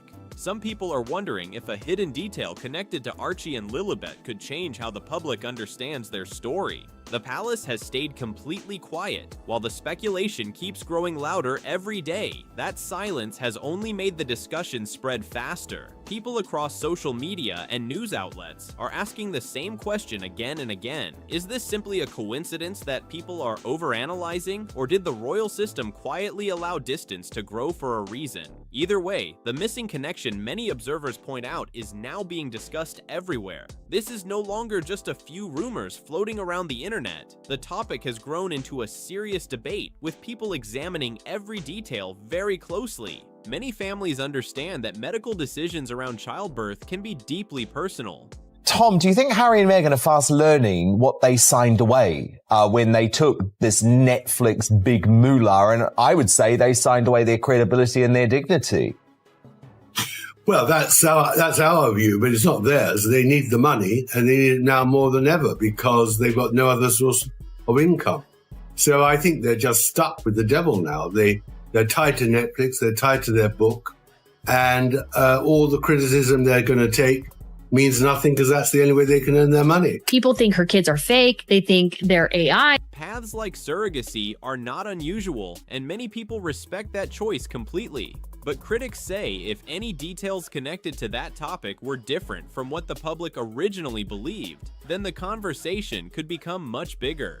In royal history, the line of succession has always been treated with extreme care and strict traditions. It's living a life that she's winning and she's doing all these great things, but the reality is not that. The reality is You have extraordinary reporting in your book on what this was likely based on and how it doesn't match up to what Meghan said. Here's the clip, Shot 6 from the Oprah interview. Because of that, even small questions about family lineage can quickly attract intense attention. The monarchy has always relied on two things above everything else: stability and a clear family line. If people start believing that foundation is uncertain, even slightly, the ripple effects could reach far beyond one couple. Then he wore a Nazi uniform at a party. Then he was wearing absolutely nothing in the nude at the party in Las Vegas. And he couldn't cope with the criticism because in his view, he is a target. And it didn't help that his telephones were hacked by News International Rupert Murdoch's group here in London. Critics say that kind of uncertainty could raise questions the royal institution normally tries very hard to avoid. That is why debates like this often attract so much attention from royal historians and longtime observers. Another reason this topic exploded so quickly is the person who first pushed it into the spotlight. Tom Bower is not just another voice online chasing clicks or viral headlines. He's not very intelligent and undoubtedly remains damaged by the early death of his mother, Diana. And he very foolishly blames the media for her, in his words, which is complete nonsense. But I think he loved the adulation. He loved it when he was being praised, especially when he was a soldier. But then he became criticized, firstly because he became drunk in public. He has spent years writing about royal history and political figures, often digging into details others prefer to ignore. Because of that reputation, people tend to pay close attention when his claims appear in the news. Supporters of his work often point out that several of his earlier investigations eventually matched facts that later became public. That history is exactly why this latest claim caught so much attention. When someone known for controversial investigations releases a statement this bold, it instantly pulls the spotlight toward the story. Some observers say the situation now feels like a spark landing in a room full of dry wood. The conversation, I'm told and I believe, was very early on in their relationship when Harry is bowled over by Meghan, is desperately in love, and already is talking about marriage, but long before their engagement is even announced, let alone they're married and she's pregnant. And he's sitting in Clarence House with then Prince Charles and Camilla. And Camilla just laughingly says, well, any child you'll have will probably have brown skin and ginger hair. It was a dreadful thing to do and actually completely wrong. He is quite hard and harsh. Ready to ignite a massive debate. If the discussion keeps growing, it could affect more than just headlines. Critics argue that the public image Prince Harry and Meghan Markle carefully built over the past few years could face serious pressure. Others even say the controversy might influence how their place in modern royal history is remembered. That has always been her motive. She's money obsessed and always has been. And that is why she married Prince Harry. A great surprise and disappointment was to discover that Prince Harry had very little money. She imagined he'd be worth hundreds of millions, if not billions. And she's having to make up for it now. In the world of the monarchy, reputation and legacy often carry enormous weight. Yet what many people find most striking is not what has been said, but what has not been said. Through all the headlines, interviews, viral posts, and heated panel debates, Prince Harry and Meghan Markle have not made any public response about the claims. That silence has quickly become one of the loudest parts of the entire story. Well, that's our view, but it's not theirs. They need the money, and they need it now more than ever because they've got no other source of income. So I think they're just stuck with the devil now. They're tied to Netflix, they're tied to their book, and all the criticism they're going to take means nothing because that's the only way they can earn their money. There has been no detailed statement, no direct denial addressing the specific rumors, and no attempt to publicly settle the questions being raised. Just complete quiet from the Sussex side while the conversation continues expanding across media platforms. For some observers, that silence has only added more curiosity. Instead of calming things down, the quiet response seems to be making the debate even louder. The same question keeps appearing across comment sections, podcasts, and news discussions. Had you hoped your children, Archie and Lilibet, would have had that you think they won't be able to now with this decision? Well, for a start, the only time that I've come back to the UK is sadly for funerals or court cases. In this case, about whether you think the birth was real, whether you think there was a surrogate, whether you think Meghan was wearing a moon bum, the fact is Harry and Meghan lied. Buckingham Palace lied on their behalf. There was a complete cover-up over the birth of Prince. If everything is exactly as the public has always believed, critics ask, why not simply clear the air? Each day without a response seems to push the speculation further across the internet. What began as small online whispers has now exploded into trending hashtags, television debates, and endless analysis videos. commentators are examining photos, timelines, interviews, and public appearances searching for clues. Social media platforms are packed with posts repeating the same feeling again and again. Something about the situation feels unusual to them. And that's why I think, I think Tina is a great journalist, and perhaps she has inside information. I don't see how the Sussexes can give up both the Netflix and the book deal. They won't be living in a Montecito cottage. They're more likely living somewhere in downtown LA in a little hovel. That's their problem. They're stuck now. But, the truth is about them. Supporters of Harry and Meghan strongly argue that the couple deserves privacy and that family matters should not be turned into public investigations. Critics, however, respond that questions connected to royal records and succession rules naturally attract public interest. Because of that tension, the debate continues growing louder from both sides. From a reputation standpoint, the pressure around the Sussex brand has become very real. Well, of course, that was brilliant of you to bring that clip up, because the body language just showed her discomfort as she dug deeper into her own hole. I mean, the truth is this, that there are two truths. The first truth is that the conversation, I'm told and I believe, was very early on in their relationship when Harry is bowled over by Meghan, is desperately in love, and already is talking about. Over the past few years, their public image was built around a modern family story that many viewers found inspiring. The move to Montecito, the high-profile interviews, and the polished Netflix series all painted a picture of love, resilience, and unity. I can't see a world in which I would be bringing my wife and children back to the UK at this point. And the things that they're going to miss is, well, everything. I love my country. I always have done, despite what some people in that country have done. So, I miss the UK. I miss parts of the UK. Every scene in those appearances presented a calm and happy family life, designed to connect with audiences around the world. But critics now say the image might have looked almost too perfect, too smooth, too carefully produced. And when a public image appears highly controlled... She never intended to go to the Portland hospital. She intended to have the baby at home. We know that they deceived the public about the birth data and time of the whole event. So, and also, even it goes down to the lawyer. The lawyer saying that in that statement, when they had that long attack on the Mail, which is astonishing, that Meghan, we know she lied in her statement. Some people begin wondering what might be happening behind the curtain. Observers say that once polished picture is now starting to show visible cracks. These are not small rumors that fade after a few days. The conversation has grown into a serious discussion across major media outlets. The Queen and the Duke.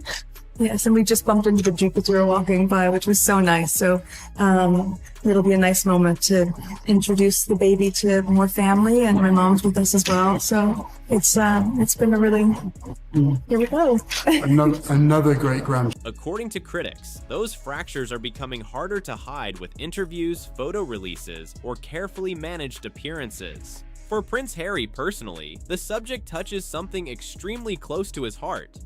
Well, look, Radar Online, in fairness, they do quote you and say Royal Author Lady Colin Campbell recently challenged the conspiracy of silence and misinformation surrounding both topics. This is not just another royal headline passing through the news cycle. It reaches directly into the story he has shared with the world about his own life. Fatherhood has always been presented as a powerful turning point for him. It marked a new chapter and became a central reason he gave for stepping away from royal duties. In interviews, he often described becoming a parent as the moment that gave him a deeper sense of responsibility and purpose. Supporters often say that identity as a father became the emotional center of Harry's life after leaving the royal system. Using everything for publicity and not really truly there. We know how she treats her family. From the Oprah interview to the Netflix documentary, he repeatedly shared the same message. Becoming a father changed everything for him.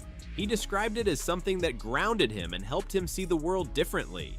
Now critics online are directing a harsh question toward that deeply personal narrative. They ask what it would mean if the children connected to that journey were not biologically his. Doubts like that do not just challenge a public story, they strike directly at the identity someone has shared with millions of people. For Harry, speculation of that kind would carry emotional weight far beyond headlines. It questions the role he says helped guide his life after years of intense public scrutiny. That is why the conversation has become so sensitive and personal in the eyes of many observers. People also remember the powerful image that shaped how the world first saw him. The young prince walking behind Princess Diana's coffin became one of the most unforgettable moments in modern royal history. That scene turned him into a symbol of grief, resilience, and survival for millions of people watching around the globe. Today, critics online are reshaping that image in very different ways. Some claim he appears like a confused figure caught in circumstances he cannot control. Others suggest he might fully understand everything happening around him and is simply choosing to keep certain details private. Neither version presents a flattering picture. One suggests a man struggling to guide his own path, while the other portrays someone carefully managing a complicated situation behind the scenes. In both cases, the same idea keeps surfacing in public discussion: a prince trying to control a story that seems to be growing bigger than expected. Reports from individuals said to be familiar with life inside the Montecito home describe a tense atmosphere around the situation. According to those accounts, the mood in the mansion has been heavy and filled with pressure. Constant media attention and endless online debates are reportedly creating serious stress inside the household. Articles, comment sections, viral videos, and discussion panels are analyzing every public photo and timeline connected to the children. That level of attention would be difficult for anyone to handle. Some reports claim the pressure is beginning to show.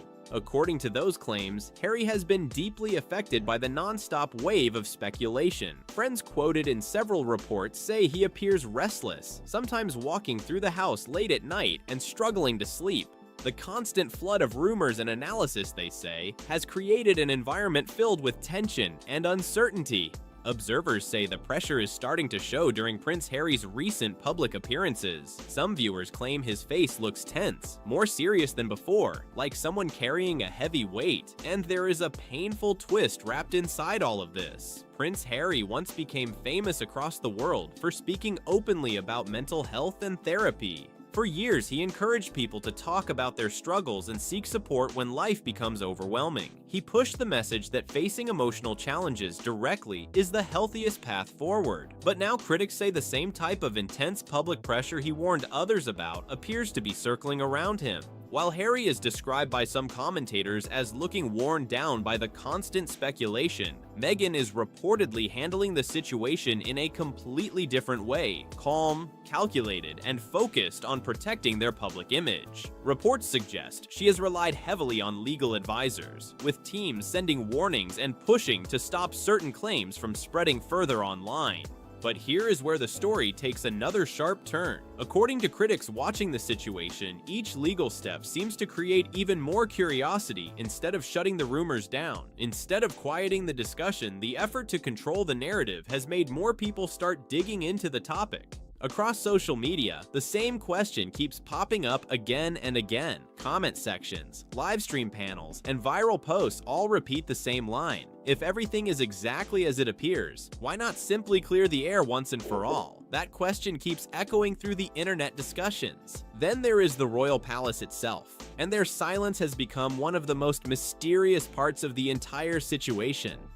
So far, there have been no official statements from King Charles addressing the rumors directly. There have also been very few widely shared public moments showing Archie or Lilibet spending time with their grandfather. Royal children are usually acknowledged publicly during birthdays and big family milestones. Messages, photos, and warm comments often appear through official royal channels. In this situation, however, the public spotlight has remained noticeably quiet. When people compare that silence to how openly Prince William and Princess Catherine's children are celebrated by the royal family, the contrast becomes very noticeable. That difference has pushed some royal watchers to ask a bold question. Could the palace know more about the situation than the public does? Others believe something completely different may be happening. A new theory spreading among royal observers suggests the distance might not be punishment at all. According to this idea, it could actually be a form of protection. Some commentators believe the palace may have quietly kept space between the monarchy and Harry and Meghan's children for one reason: to protect the institution from a controversy they worried might grow larger one day. Now that author Tom Bauer has pushed the subject back into headlines, some observers think the palace could simply be watching the situation unfold, watching closely and waiting to see whether Prince Harry and Meghan Markle eventually address the speculation themselves. If any part of that theory were true, the situation would move far beyond ordinary celebrity gossip. Because if the monarchy ever had concerns about questions involving royal lineage, that would not just be tabloid chatter anymore. It would become a serious institutional issue for the royal family. What started as quiet curiosity online has now turned into strong public suspicion, and the conversation is no longer limited to gossip blogs or small online forums. Larger news outlets, experienced royal commentators, and longtime followers of the monarchy have begun raising the same dramatic question. Would Prince Harry and Meghan Markle ever agree to a DNA test to settle the speculation once and for all? The fact that people are even asking that question has shocked many observers. But history shows that when rumors continue meeting silence again and again, curiosity rarely fades. Instead, it tends to grow louder and louder. Many observers believe the situation might have unfolded very differently if things had been handled another way early on. Some commentators say simple transparency, clearer timelines, or straightforward explanations could have calmed the noise before it grew into a massive public debate. Instead, critics argue that the couple mostly stayed silent or responded through lawyers rather than speaking directly. That approach created a completely different reaction in the court of public opinion. At first, many viewers saw silence as a sign of dignity and restraint. But as the speculation kept growing, critics began saying the quiet response was not calming the story at all. In fact, they claim the silence has only made people more curious. What makes the entire situation even more dramatic is the emotional toll people believe it may be placing on Prince Harry himself. The prince who once appeared confident, outspoken, and ready to challenge royal traditions now looks to some observers like someone carrying an enormous amount of pressure. Reports from individuals said to be familiar with his wider social circle claim that a few former military friends have quietly stepped away from the spotlight surrounding the situation. According to those claims, it is not because of personal conflict. Instead, the constant attention and non-stop media noise have simply become too overwhelming. Sources describing the atmosphere say Harry appears emotionally stretched at times. Some say he seems frustrated, while other moments show him unusually quiet and withdrawn. People around him reportedly believe he may be wrestling with deeper questions about his own identity. For years, he has tried to build a life outside the royal system, I think CB came in there and he really palace expectations and traditional titles. That journey became a huge part of his public story. There was one possession that seemed to capture everything Carter Bryant brings to the floor. It was not a thunderous dunk. It was not a deep three-pointer. It was not the type of flashy rookie highlight that takes over social media for a day. In interviews and documentaries, he described becoming a father as the turning point that gave his life a clear sense of direction after stepping away from royal duties. Because of that, critics questioning this part of the story strikes directly at the emotional foundation he presented to the world. When people start challenging that narrative, some observers wonder how much of the story remains untouched by controversy. Meanwhile, Meghan Markle has appeared calm and composed during public appearances. Observers say she seems focused, controlled, and extremely careful with every move she makes in the spotlight. Commentators describe her approach as strategic. While she keeps a quiet public profile, legal teams are reportedly working intensely behind the scenes to respond to certain claims. According to reports, lawyers connected to her team have sent letters and warnings to some outlets demanding corrections or removal of stories they believe cross legal lines. But here is where the situation becomes even more complicated. Each legal move seems to spark a new wave of curiosity online. Instead of fading away, the discussion continues spreading across media platforms. More commentators, analysts, and social media users are jumping into the debate every day. Legal pressure can slow certain reports, but it rarely erases public curiosity completely. For many critics watching the story unfold, legal warnings only make the mystery feel even larger. For years, the public watched Prince Harry and Meghan Markle present a powerful But now, image. Candace People Owens remember has the stepped glossy directly into Netflix this documentary, conversation, carefully connecting curated older photos, clips, and emotional revisiting speeches timelines about that have honesty, resurfaced healing, again and and breaking again, painful and cycles within spotlighting families. questions that Now, just when refuse questions to about go their away, children begin no matter circulating how and the often couple they are chooses not dismissed. to address them Because of publicly, that some renewed observers say attention. the contrast feels striking. To critics, it creates the impression that the public may have been shown a very controlled version of their story, rather than the full picture. That perception alone has been But enough to now keep the Candace speculation Owens has alive stepped across directly social into this media, conversation, podcasts, and connecting television older- panels discussing the royal family. At the same time, the royal family itself has remained completely silent throughout the growing debate. Not a single senior royal has stepped 13 forward months publicly before to Mr. Duck- defend Prince Harry and Meghan Markle against the rumors. There have been no official palace To the statements world, challenging the it's just, what has she been- speculation, no supportive comments from high-ranking family members, and no visible public gestures suggesting strong backing behind the scenes. That silence from the royal institution has only added another layer of mystery to an already explosive story. For many royal watchers, the palace silence feels impossible to ignore. Some observers say it almost looks like the royal institution has quietly stepped back and allowed Prince Harry and Meghan Markle to handle the storm on their own. According to reports from insiders, King Charles has allegedly been advised to keep a careful distance from the controversy. The reasoning behind that advice is simple but serious. Even a small public gesture of support could create major complications if the speculation continues to grow. If those reports are accurate, the silence from the palace may not be accidental at all. Some commentators believe it could be a calculated move designed to keep the monarchy from being pulled directly into the center of the debate. Behind palace doors, there are claims that quiet conversations may already be happening among royal advisors. These discussions are said to focus on possible legal concerns, royal tradition, and how any controversy might affect the long-standing rules around succession. According to several royal commentators, officials may be carefully reviewing questions that few people feel comfortable raising publicly.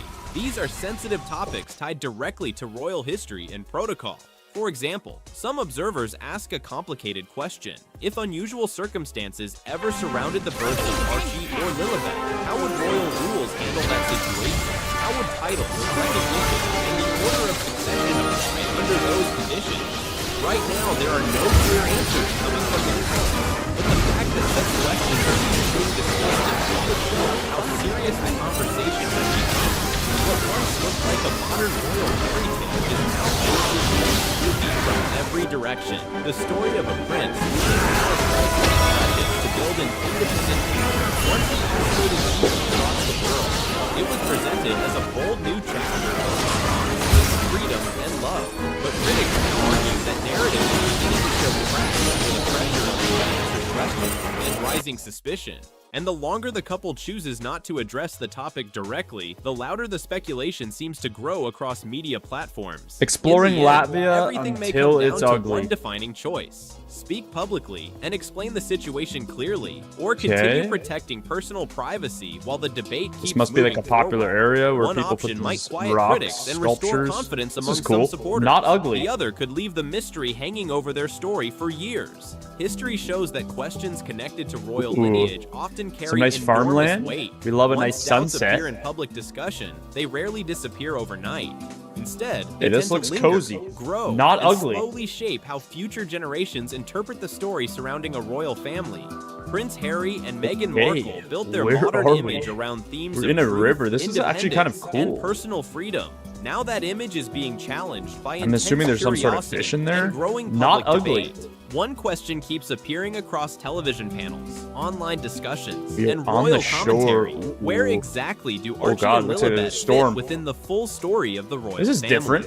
For now, I don't really expect speculation this from continues to swirl, Latvia. and the Not conversation ugly. shows no sign of slowing down anytime soon.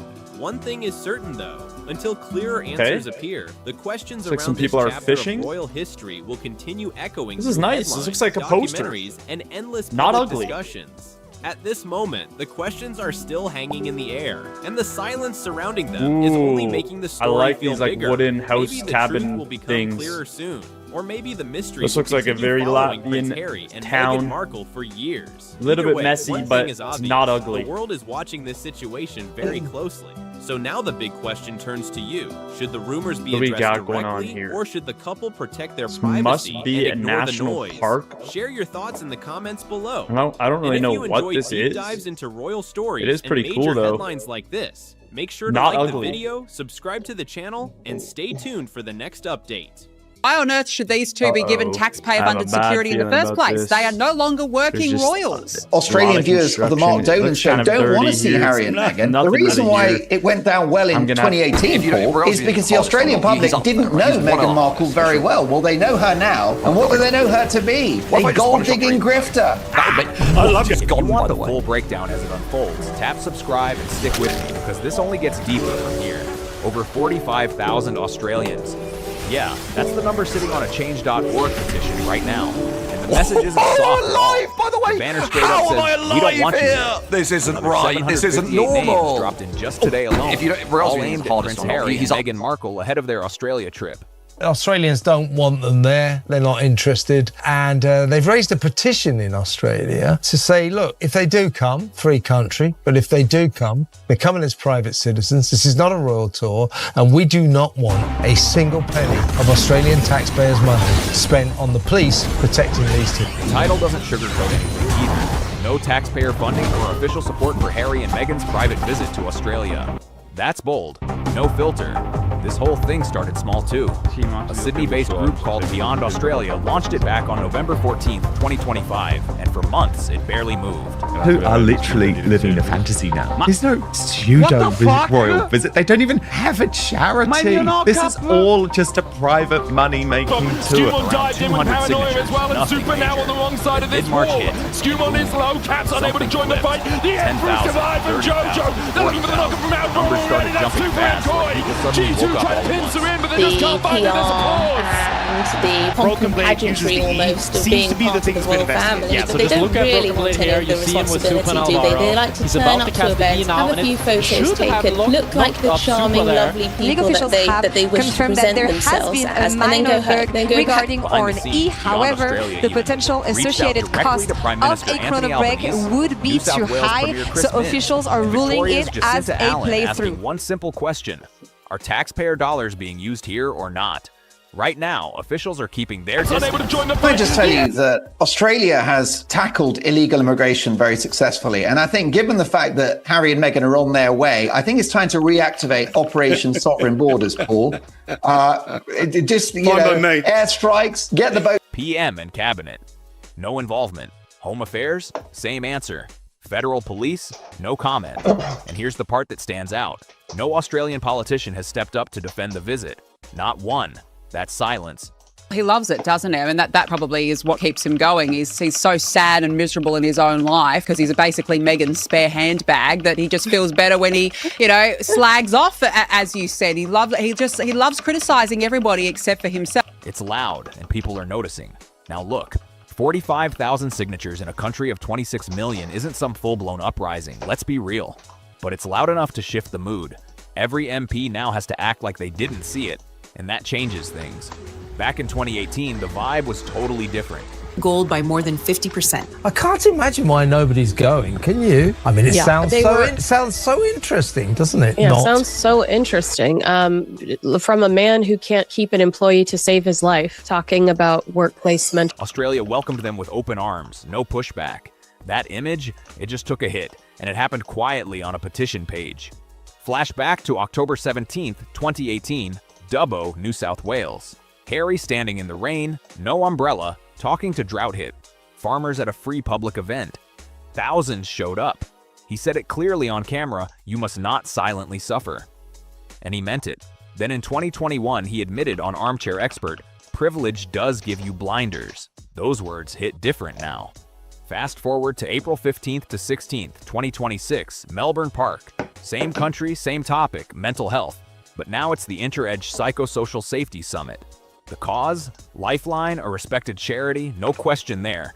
But here's where people start raising eyebrows. The ticket prices. Platinum, $2,378. Gold, $1,978. Then just 9 days before the event, 2 new tiers quietly appear. a $997 delegate pass, and a $498 virtual option. Obviously what's going on here is some guy in Australia has gone, I'm starting up a wellness retreat. Who can I get to come and promote it and see if I can get some publicity for it? I know. I'll ring up the grifters in chief. I'll pay them a couple of £100,000. They'll come to Australia and I'll get loads of publicity, and lots of idiots might go there because they might think it's the home of, you know, celebrity wellness. And that's what it's all about. It's completely a commercial deal. They're trying to make out that it's a semi-royal visit, right? It's not. It's literally hoping against hope that they get a free goodie bag at the end of it that might have a Rolex in it. I mean, it's that. That's a big shift, and people caught it. Reports say Harry's speaking fee is around $50,000, lining up with what he earned earlier this year in Washington. And according to Inside Scoop, he was brought in last minute after Deepak Chopra's name got tied to controversy earlier this year, described as a Hail Mary move. That's a wild swap. So now people are asking questions. The same guy who once stood in the rain telling farmers to ask for help is now delivering that message in a room where entry can cost nearly $1,000. That contrast, it's hard to ignore. Nobody's coming for Lifeline here. Somehow that Australians are a little naive, a little easy to skin as far as flogging her as ever merchandise. I think she thinks we're, you know, hicks down under that won't see through it all and be just so honoured that she's graced us with her spreads. But when did that open field turn into a VIP-only space? And this is where things really start to shift direction. Before we go further, lock in this date, October 3rd, 2025. It matters more than you think, because now we move to Meghan's Sydney retreat, her best life, happening April 17th to 19th at the Intercontinental Coogee Beach. She's never sold, you know, 100,000 quid's worth of jam, quite frankly. No way. It's embarrassing. It's really embarrassing. And I see that she's off to Australia. She's copyrighted the As Ever brand, you know, and she's going to land in Australia and she's going to get booed because people hate the woman. She's ghastly. She's toxic. She's horrible. She's ruined a young, once promising man who's now a husk of his former self, who cannot even stand up for. Organized by Gemma O'Neill. Not the radio host Jackie O, completely different person. And Jackie Henderson already stepped away from that podcast back on February 3rd, which opens up a whole new layer to this story you don't want to miss. This next part, yeah, it starts lining things up in a way that's hard to ignore. Stay with me on this, because the timeline is where it gets serious. And if you're following this story, you already know it doesn't slow down here. Morning yoga classes, sound healing, a manifestation session. What the hell is that? What's going on, Samara? Meghan is trading trash for cash at this point. I mean, seriously, she is. O'Neill is running this solo through her company, Besties Australia. Now lock in these dates because the order tells the whole story. October 3rd, 2025, she buys a 3-bedroom cottage in Fitzroy Falls, New South Wales for $1.025 million. That's confirmed by property records and reported by Daily Mail Australia and GB News. Then just 7 weeks later, November 25th, 2025, her separate talent company, GMI agency PD Limited, enters voluntary liquidation. That's not rumor. That's straight from ASIC public records. If you're an online psychotic sycophant of Meghan, you're more than welcome to come. But if you're a professional woman that happens to work in a media career, no, sorry, we'll take your money, then we'll kick you out. It's honestly, this has just got disaster written all over. Fast forward to February 20th, 2026. O'Neill tells administrators she can't repay anything. Her reasons? No personal savings, limited income, and a failed refinance on her Sydney apartment. 4 days later, February 24th, Grant Thornton files the creditors report. Total debts sitting at $546,848, with $543,548 owed to the Australian Taxation Office alone. Ridiculousness of the petition. He said it was a stupid assertion. In their response, batting back, that Australians had dared to say, hang on a minute, we don't want our money being spent on these two. So they were very, very rude with the reaction. Any other normal person would have been like, oh, look, okay, look, I do understand there are concerns, but we will be paying our own way. No, they came out with quite a combative statement that was very, very rude towards the Australians. Patronising, I would. And here's where it gets uncomfortable. The administrators flagged a 7-figure commission tied to a key client, with no loan agreement, no clear benefit, nothing documented to justify it. They even noted the agency may have been insolvent as far back as December 2024. Then just 2 weeks after that, March 11th, 2026, O'Neill announces Meghan as the headline speaker for a retreat priced at $2,699 a ticket. hit back furiously saying, no. Okay, 32,000 people have signed this petition, but 25 million Australians haven't. So therefore, they're very popular. When they get to Australia, those two, they are going to get... That timing? It raises eyebrows, no question. Now, to be clear, Besties Australia and GMI Agency are legally separate entities. So any claim that retreat money is directly paying off those debts, that's a question, not an accusation. But like one source put it, the real question writes itself. Who is actually funding this event? And where is the money going? O'Neill hasn't answered that publicly. Around the same time, she quietly deletes her personal Instagram. And honestly, people watching this unfold are asking what Archwell didn't. Who exactly got vetted before Meghan's team signed on? There's no excitement, there's no build, and it's almost like they don't want to be associated with her, with Meghan Markle, because it's really bad for their brand. Now let's break down that $2,699 price tag, because this part hits different. You get 2 nights at the Intercontinental Coogee Beach, a gala dinner, disco, Saturday lunch, yoga, sound healing meditation led by O'Neill, and a conversation with Meghan at the gala. Sounds premium. Until you hear this, you're sharing a bed with a stranger if you book solo. Yeah, for that price, you're not even guaranteed your own space. The only way to get a private room? Upgrade to VIP for $3,199. Questions are being asked about the appropriateness of this visit to Australia now. There's a cost of living crisis, and yet there you go. Meghan is swanning around like a Z-list or Z-list celebrity, as you say in America, charging money for selfies, essentially, at this Sydney retreat, where people are paying thousands of dollars and so forth. They clearly realize that they have no other role in life. There's nothing else that they can really do except for ape the monarchy, but they were supposed to have separated themselves from the monarchy. And then this happened. 7 News reporter Ariana Pakis actually paid the full $2,699 like a regular guest. She asked for her own room and requested a tax invoice. Normal stuff, right? That's when organizers realized she was media. Her ticket? Refunded immediately. Access revoked, reason given, no media allowed. Problem is, there was no rule about media disclosed when tickets were sold. Ariana published everything. Emails included in 7 News magazine on April 9th. At the same time, the sold-out claims started shifting. These 2 cretins literally accused the British royal family of institutional racism as Prince Philip lay on his deathbed as the late Queen Elizabeth II was battling bone cancer. Prince William will never forgive them, and you want to bring them back to us at a time, by the way, when their charity ventures have failed, when their business ventures have failed, when they've been dumped by net. Back in mid-March, it was allocation exhausted. Now, a handful of additional rooms just released. That's a noticeable change. Even online users picked up on it, saying it felt like a last push to fill spots. And here's another detail. Those same retreat dates reportedly stayed open on the Intercontinental's booking system for weeks. That suggests the rooms might not have been fully booked in the first place. So think about it. You drop over $2,600, fly into Sydney, and end up sharing a room with someone you've never met. And if you happen to be a journalist, you're out the door completely. That's not a small detail. That changes how this whole thing looks. And trust me, this still isn't the part that ties everything together. Public from what exactly? I mean, they think there's going to be so many people there, they'd need to set up railings, they'd need crowd control? Absolutely not. The few people that might turn up to see Harry and Meghan, I don't think are really going to have nice things to say about them, but that's all it's going to be. A boo here and there. So what, they've got police protecting them from people booing? Good luck with that. Exactly, and this is all to protect them. Yeah. Now the response finally drops. And this is where things really flip. Stay close, because the way this was handled, it didn't calm anything down.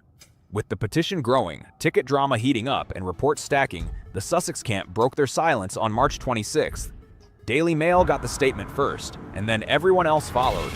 The spokesperson said, "It's a moot point. The trip is being funded privately, so I'm not sure what this petition hopes to achieve."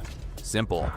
But then it took a turn. And all this guy needed to say was, this trip is not going to be used using any Australian taxpayers' money. End. He didn't have to say anything else. Oh, there's only 35,000, but there's 27 million people. He didn't have to say that, and that's a bit. They added, if you wanted to dive into the ridiculousness of this petition as an agenda for spreading misinformation, then one could equally hypothesize that there are approximately 26.5 million Australians. 99.98% of the population who haven't signed it, who must therefore agree with the taxpayer picking up the tab for their visit. And of course, that is another equally stupid assertion to make. Read that again. That wasn't support. That was sarcasm, written out and aimed straight at tens of thousands of people who signed that petition. And people noticed. Beyond Australia came back the very next morning with one clean line. Silence does not equal consent. That hit. Then critics jumped in fast. Royal biographer Tom Bower told the Daily Telegraph, Meghan is doing it for money. It's rather grubby.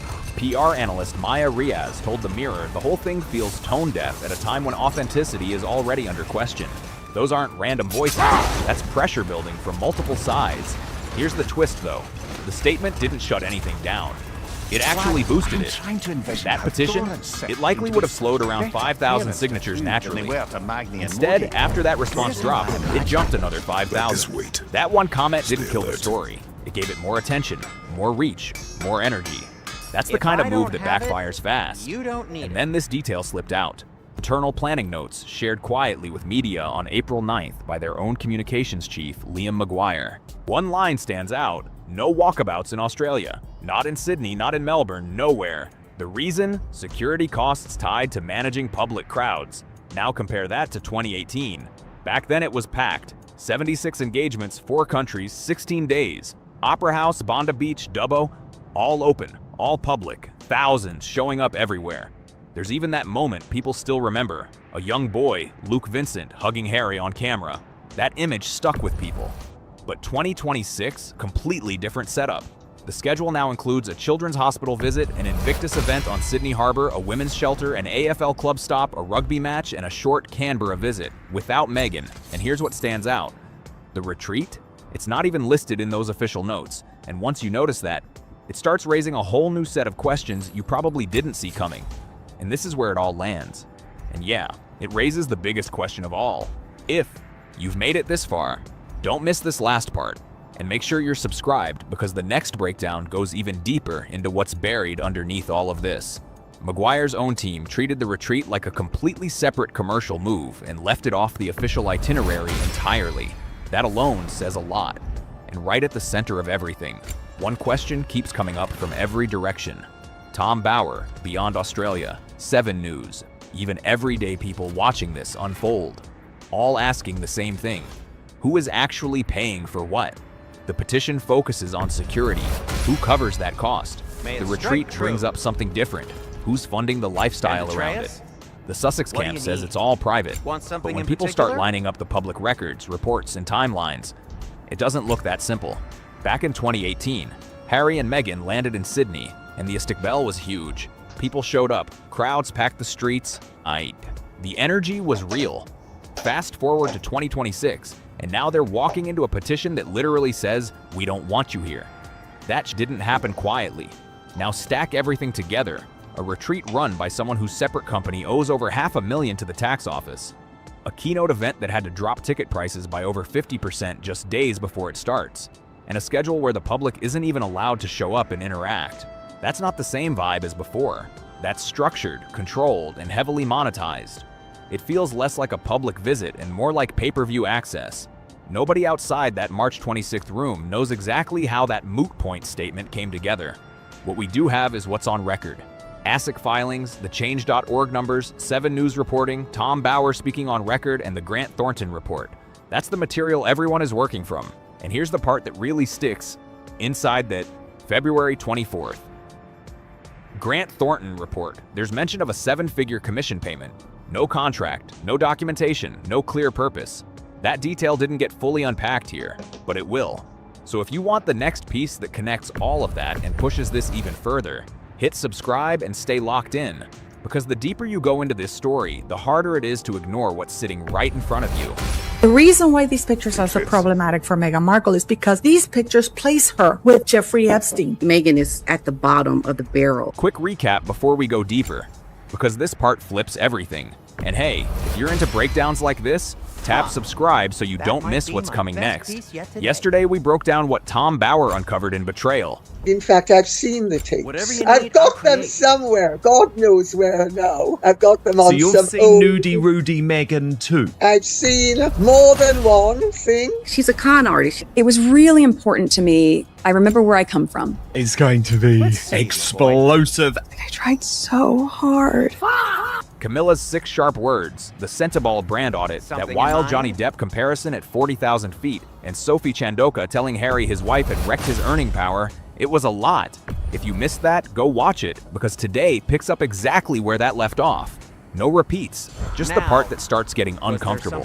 Here's what kept bothering me after we finished. The Sussexes have taken hits before. Piers Morgan, Samantha Markle, Valentine Lowe, even Thomas Markle Sr. all went public with criticism. Once a Soho House basic, always a Soho House basic. And every time, silence. Then Tom Bauer dropped revenge in 2022, throwing out claims of social climbing, manipulation, and tightly controlled image moves. Still nothing from them. Even when Omid Scobie's Endgame accidentally exposed the names of 2 senior royals tied to racism claims, they stayed quiet. But then Betrayal shows up, and suddenly, 12 days before release, their spokesperson fires off the most aggressive statement they've ever made, calling it deranged conspiracy and melodrama. Everyone assumed the panic was about the brainwashing claims, Scentiball falling apart, or that Invictus footage. She's been flown all over the world. The Suits cast members didn't understand where she got the money to fly business class all over the world. That made sense, but it turns out that wasn't it at all, because when you actually read the serialized excerpts in the Times, front to back, something feels off. The parts that should have triggered that reaction, they're not even there. The excerpts covered Harry's isolation, Camilla's warning, the charity drama, but skipped one topic completely. Let me take you through what Tom Bauer has revealed. He's told the Daily Mirror, I've got a lot of new material already, and I think the whole world wants new insights. It's an amazing story. The one subject that could seriously damage Meghan if Bauer brings it into the mainstream. Keep that in mind, because just 4 days later, someone decided to say what nobody in major media had dared to say before. Julie Burchill is not known for playing it safe. She lost her role at the Daily Telegraph in 2021 over a racist tweet about baby Lilibet's name. She's paid damages over an Islamophobic attack. By most standards, she's considered untouchable.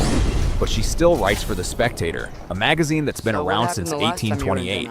The Yacht Girl. Oh my God. Ghislaine Maxwell spoke. She said so. Virginia Roberts spoke. They both talked about Meghan Markle, but the world chose to ignore it. And even now, with these pictures out in the public domain, the press still refuses to expose Meghan. On March 17, 2026, she published a piece titled Spare Us the Girls' Weekend, Meghan, going after Meghan's upcoming luxury retreat in Sydney, with tickets pushing nearly 3,000 Australian dollars. The tone was harsh, personal, exactly what you'd expect from Burchill. But right in the middle of it, she dropped this line. No one will get to ask anything interesting, like how many yachts she was a guest on before she met her prince. This is Rachel Meghan Markle in 2006 at a Hamptons party where Harvey Weinstein was there. But of course, nobody was mentioning Meghan Markle because she was a nobody. Was it double figures or triple? Read that again. That wasn't some random comment online. That was printed in The Spectator. Editors saw it, lawyers reviewed it, and it still went out. That matters because, in my opinion, in my analysis, and my experience of decades, this kind of analysis, for me, is the real deal. If a photo such as this of Meghan Markle with Prince Andrew years ago surfaces, that will be quite an scandal. It doesn't mention yachts. It doesn't mention Soho House. It doesn't mention Burkle. It does. For years, those kinds of claims stayed buried in forums, anonymous posts, and fringe content. Major outlets avoided it completely, like it didn't even exist. Burchill didn't prove anything about Meghan's past, but what she did show is that the media is no longer avoiding the topic. And as of March 17th, that silence is officially over. Key line there, and the line that really, really interested me, was not a question about whether she was a yacht girl, but just simply stating as a fact and then asking, was it double figures or triple in terms of how many yachts she was a guest on before she met Prince Harry? Now, before we go any further, we need to draw a clear line, because this topic has been flooded with fake stories, misidentified photos, and reckless claims that got entire channels wiped earlier this year. Some information about Meghan's pre-Harry years is verified. Want to ask Meghan Markle about her yacht girl past. To me, it feels like quite a significant moment. Because, of course, there is so much about Meghan Markle's time on those yachts that we do not. Some comes from named sources, and some of it is completely made up. This breakdown sticks to what can actually be traced and supported. The analysis is mine, but the facts, those are on record. What comes next is where things start getting very specific. We're getting into the part where names and timelines start lining up. This gentleman right here, that's Nick Jones, the original founder of Soho House. Guess where he's going there? He's arriving at Meghan Markle and Harry's wedding as guest of honor. Oh yeah, Soho was present. And yeah, you'll want to stay with this one. If you haven't already, hit subscribe so you don't miss how this connects later. Marcus Anderson, Global Membership Director at Soho House. Canadian-born, started as a waiter, then worked his way up to become one of the closest people to founder Nick Jones. He met Meghan during her Suits years in Toronto. He was at her royal wedding in 2018. He showed up again at her New York baby shower in 2019. And according to royal correspondent Katie Nicholl on Channel 4, Harry didn't ask Anderson to set up a traditional date. He asked for a private meeting space at Soho House. Now, Anderson wasn't the original matchmaker. Harry confirmed in his own memoir that Violet von Westenholz first connected them through Instagram in July 2016, but Anderson handled everything after that. The setup, the early meetings, the environment. He wasn't the spark. He was the system behind it. I wonder if Prince Andrew is going to come out and say, hey, Harry, I did your wife quite a few times on yachts before you got her. Tom Bauer wrote in Revenge back in 2022 that Meghan regularly attended Brett Ratner's Hollywood parties multiple times a week for years.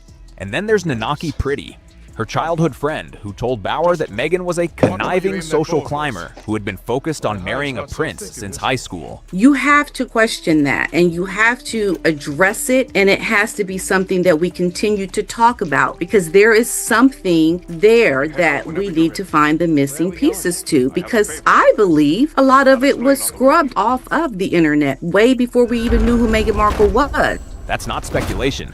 That's a direct quote from someone who knew her long before any of this went public. Now this is where things start getting uneasy. The man who owned about 60% of Soho House at the time, Ron Burkle, American billionaire and founder of Yucaipa Companies. Burkle's name shows up in Jeffrey Epstein's address book. It appears on Epstein's private jet flight logs. They couldn't keep these pictures hidden because there's just too many people involved. And now they don't care about protecting Meghan Markle anymore. And when the Department of Justice released more Epstein-related documents in January 2024, Burkle's name came up again. Not tied to charges, but deep enough in the records to grab attention. To be clear, no verified reporting has ever shown any direct connection between Burkle and Meghan. That claim simply does not exist. She was coming to New York all the time. She was in New York when Andrew was in New York for an entire month in September 2013. But here's the part people are now focusing on. The person tied to the network that brought Meghan into Harry's orbit had documented links to Epstein. That proximity, fair or not, is exactly what writers like Burchell are now pointing at. And this time, it's being printed, not just posted. Remember the name Burkle, because it's not fading out of this conversation. Then February 2026 hits, just days after Andrew's arrest, and suddenly a photo blows up online. 7 women on a yacht, bright sun, big smiles, 2 red arrows added on top. Sussexes only will talk to people who repeat their own narrative. Yes. And who they can control. So the idea that you can get the truth from the Sussexes is contradictory. One pointing at Meghan Markle, the other at a woman labeled Karina Shuliak, known as Jeffrey Epstein's last girlfriend. The caption from RT read, Epstein's 10-year girlfriend with Markle. And just like that, it went everywhere. Hundreds of thousands of views reposted across every major platform, millions of people seeing it within hours. But here's the issue. Snopes looked into it. The photo itself is real. Meghan is in it. No edits, no manipulation. But the woman labeled as Karina Shuliak? That's not her. It's actually Flavia Cirincione, an Italian lifestyle blogger who runs the Chic Picnic. The original post, uploaded August 10th, 2016 by photographer Carlotta De Luca, even tags Cirincione by name. Shuliak was never on that boat. Now don't just brush this off because of one mistake, because the correction actually makes things more precise, not less. The yacht trip is real. It happened in the Mediterranean, near Formentera in Spain. August 2016, just weeks before Meghan and Harry officially started dating. And the people there? Misha Nonu, Heather Dorak, Benita Litt, all confirmed through their own social posts. Nonu especially matters. She designed the shirt Meghan wore during her first public appearance with Harry. She wasn't just present, she was right in the middle of those early connections. Once you start mapping who was where and when, the next piece starts raising even more questions. The Shuliak claim completely fell apart under scrutiny, and that's how it should be. But here's the part people can't just brush off. The verified pieces didn't fall apart. The yacht, the timeline, the people involved, the network around it, all still there, untouched and unanswered. Now watch this shift, because Burkle's name comes back into focus. In December 2021, something happened that major media covered for a single news cycle, and then it just vanished from the spotlight. David Boies, chairman of Boies, Schiller Flexner, one of the most powerful law firms in the US, gave an interview to the Daily Beast. At the time, he was representing Virginia Giuffre in her civil case against Prince Andrew. During that interview, he said his team was considering deposing Meghan Markle, not as a defendant, as a witness. His reasons were laid out clearly. These are direct quotes from December 21st, 2021. One, she is in the US, so we have jurisdiction over her. Two, she is somebody who obviously, at least for a period of time, was a close associate of Prince Andrew, and hence is in a position to perhaps have seen what he did. And perhaps if not to have seen what he did, to have heard people talk about it. Three, she is somebody who we can count on to tell the truth. That's not vague. That's specific. Boies also made it clear his team only had room for about 10 to 12 depositions total. He wasn't throwing those around casually. He considered Meghan because he believed she had relevant proximity and potential knowledge tied to Andrew's circle. And here's another detail. He ruled out deposing Queen Elizabeth entirely, citing respect and deference and her age. Meghan didn't get that same pass. Let that sink in. This is a lawyer who has taken on the US government, major studios, massive corporations, and he publicly stated that the Duchess of Sussex could be a useful witness in a case tied to Epstein-related allegations, not internet chatter, not anonymous posts. A senior attorney saying this, on record. Then look at what happened next. January 12th, 2022. Judge Lewis Kaplan denies Andrew's motion to dismiss. The case is moving forward. Discovery is coming. Depositions are getting close. 5 weeks later, February 15th, 2022, Andrew settles, reportedly around £12 million. The case never reached the stage where Meghan would have been called. Then in April 2025, Virginia Giuffre died at her farm in Western Australia. She was 41. Her family said the long-term impact of abuse had become too much to carry. Months later, her memoir, Nobody's Girl, Wangiri, was released. Now here's the part that keeps raising eyebrows. Boies didn't operate blindly. He understood the Soho House network. He knew about Burkle's documented connections to Epstein. He was aware of how these elite social circles overlapped. And he still said, publicly, that Meghan was worth considering as a witness. That statement exists. It's on record, and it has never been directly addressed. That's the pattern people keep pointing to. Not just the claims, but the silence around them. Because the Sussexes do respond when they want to. When Revenge came out, they stayed quiet publicly, but allies pushed back through media. When Endgame caused backlash, they issued careful, controlled responses. They have legal teams, PR strategy. They know how to shut something down when needed. With betrayal, they went hard, calling it a deranged conspiracy, accusing Bauer of spinning stories about people he doesn't even know.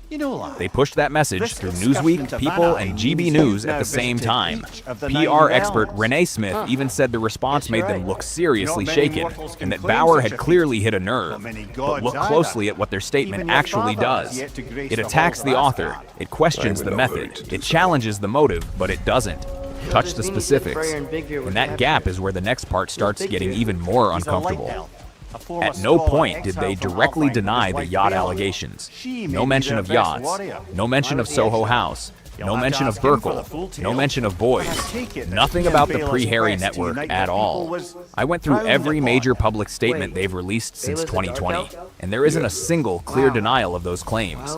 Not from Meghan, not from Harry, not from Sunshine Sachs, not from Schillings, not from any spokesperson. Anywhere. They've denied other things. They pushed back on the brainwashing narrative. They rejected claims about staff treatment.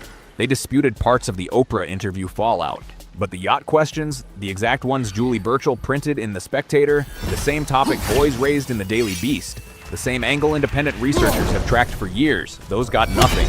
No comment, no denial, no legal warning, just silence.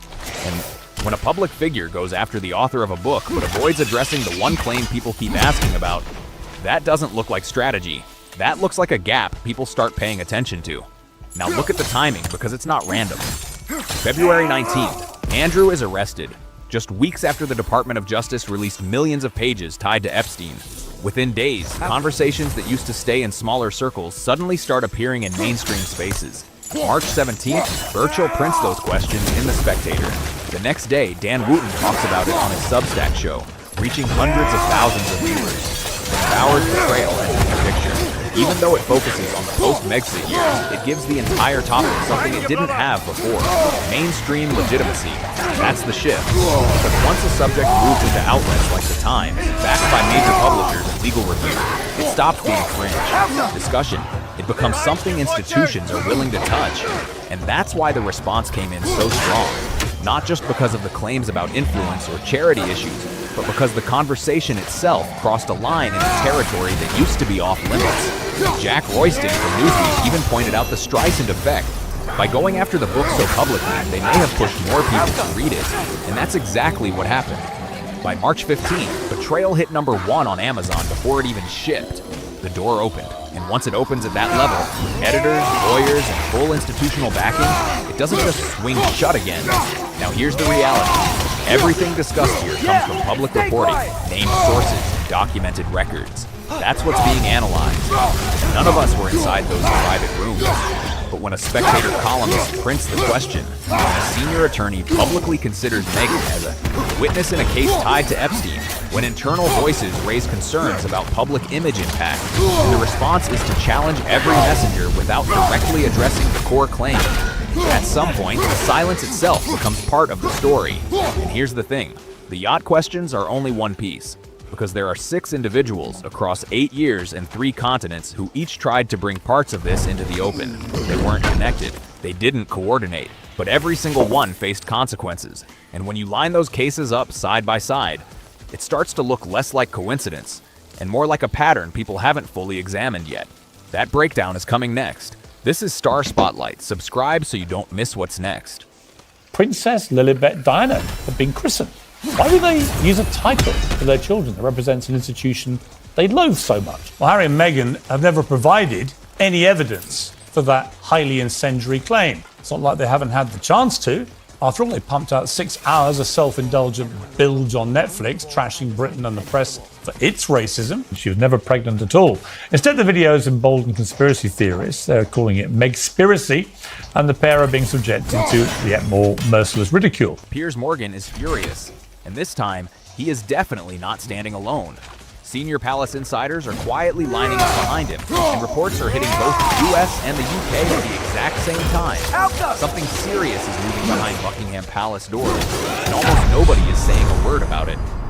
A quiet, cold, highly calculated investigation is now in motion, and here's the twist. Meghan's Netflix series, released to the world this morning, is packed with, well, they're not re-revelations, are they? It's sort of rehashed old revelations with a new twist. As it turns out, we've apparently been wrong all along. Britain is a nasty, racist hellhole where only magnificent Meghan stood up to all this, and the world's biggest victim. It is not about Harry. It is not about Meghan. The spotlight is locked directly on Archie and Lilibet.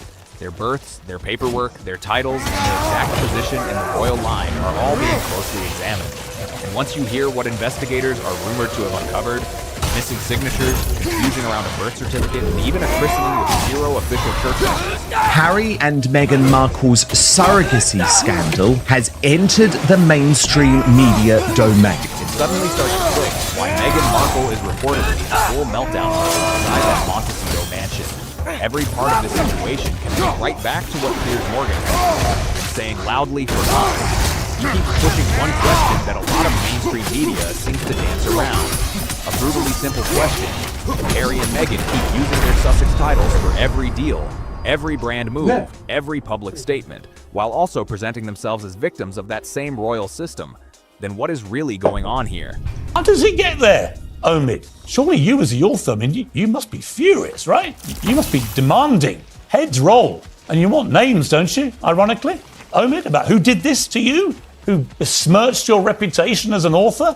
I would, Omid. I'd want to know right now, especially if I was trying to convince the world that I had nothing to do with it myself, and I'd never ever put these names in writing, and maybe some lawyer had come along and told me not to, and that couldn't possibly have happened because you've given us your word, and as I've established so far in this monologue, your word is your bond and should be taken as sacrosanct. Well, I'm going to cut through all this crap. I'm going to tell you the names of the two senior royals. Piers does not soften. He calls it straight hypocrisy on a massive scale.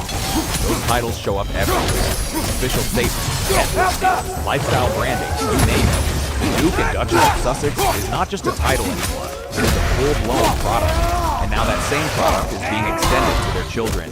Prince Archie. And now they want to give their kids the titles of prince and princess, even though they don't live anywhere near the royal family. They don't do any duties. They do nothing to deserve it. They live in a mansion in Montecito in California and use their own royal titles to make loads of money. Princess Lilibet. More titles bring more spotlight, more attention, and yes, more money. Piers Morgan labeled it exactly how he sees it. This is about cash, not just status. And the moment he said it, people instantly understood what he meant. But here's why Piers is turning. The pressure up now. This is no longer just about Harry and Meghan. They kept telling the world how ghastly the monarchy is. It's a prison camp. All the royals want to get away from it, but they can't because they're trapped in the world of titles and privilege. And now they want to give their kids the titles of prince and princess, even though they don't live anywhere near the royal family. They don't do any duties. They do nothing to deserve it. They live in a mansion in Montecito in California. This is about what those titles actually mean for Archie and Lilibet. And things start getting serious very fast right here. Think back to the Oprah interview. An interview Piers Morgan has called one of the most damaging moments in royal history.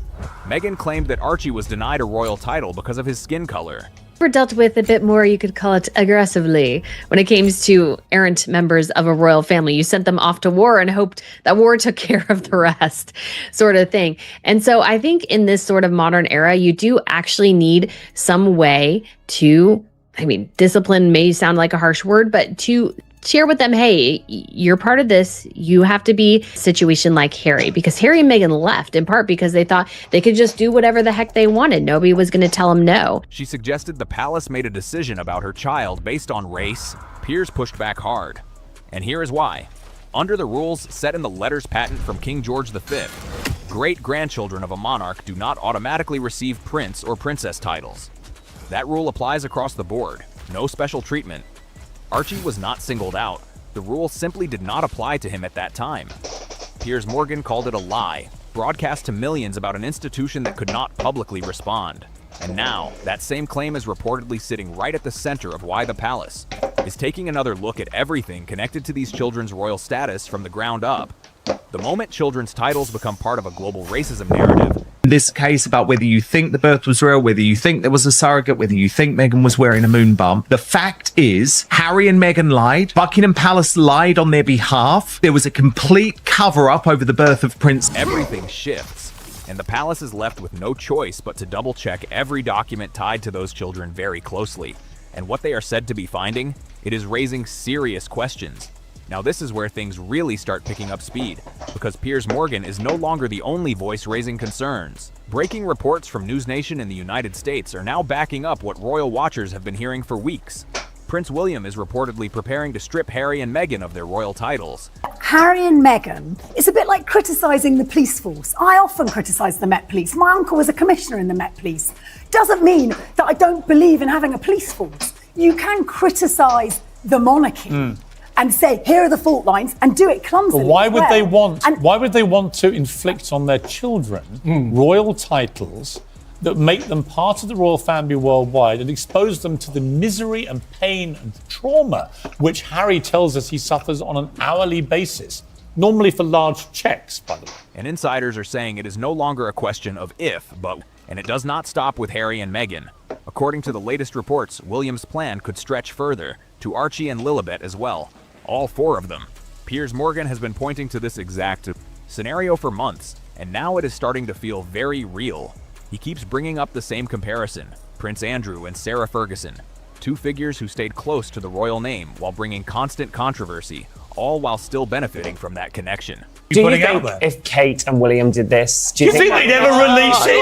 If they did, you think Kate would release a twerking video, heavily pregnant at the bedside? Would people say things like that? The thing is, these two will sell anything about their privacy. A lot of the royal watchers were complaining that they felt like her posts on social media where she barely shows the kids is almost taunting the king, who doesn't know these children, and how unfair this is.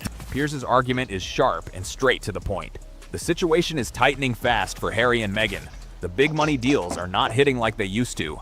Netflix has gone quiet, the podcast is gone, and newer projects are not landing with the same impact. When income starts slowing down but the royal image is still heavily used, that becomes something the palace cannot ignore. And here is where it gets even more strategic. There are talks that titles could be reviewed across the board, including figures like Beatrice and Eugenie. This crisis won't die down until the irrefutable truth comes out. For Harry and Meghan, it's more a case of never reign and never abstain, especially when it comes to nauseating self-publicity, which invariably backfires. Harry and Meghan playing games that resulted in people unnecessarily questioning things.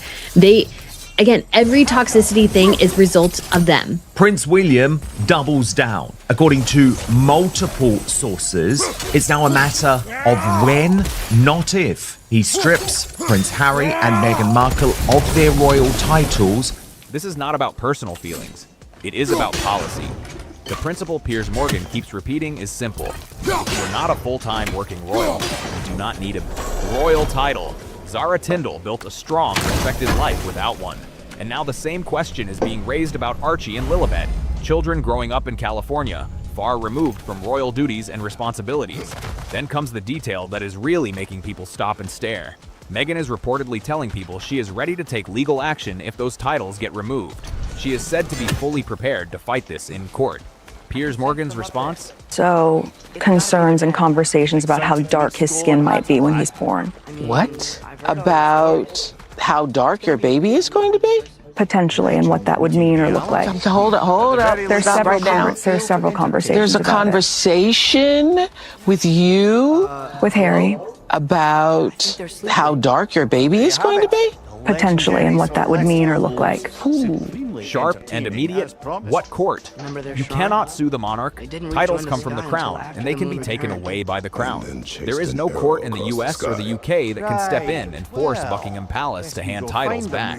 It simply does not work like that. The fact that this is even being talked about has people seriously questioning how far things have shifted behind the scenes in Montecito. There's no racism. No, none at all, and that was actually quite shameful what was said at that time. Let's remember what she said. This is what she told 50 million people around the world. Watch this. I do recall it and regret it. It's worth reminding. The idea of the first member of color in this family not being titled in the same way that other grandchildren would be, it's not their right to take it away. It was a complete, hang on, Tessa, it was a complete lie. Appalling ignorance, and also used in a very, very nasty way to attack people who couldn't answer back. Yes. And now it moves into the part that is sending real shockwaves through royal circles, beyond the titles, beyond the public back and forth, beyond any legal talk. Something much bigger is unfolding. Senior advisors at Buckingham Palace have reportedly launched a quiet internal verification review focused directly on Archie and Lilibet, their births, their official records.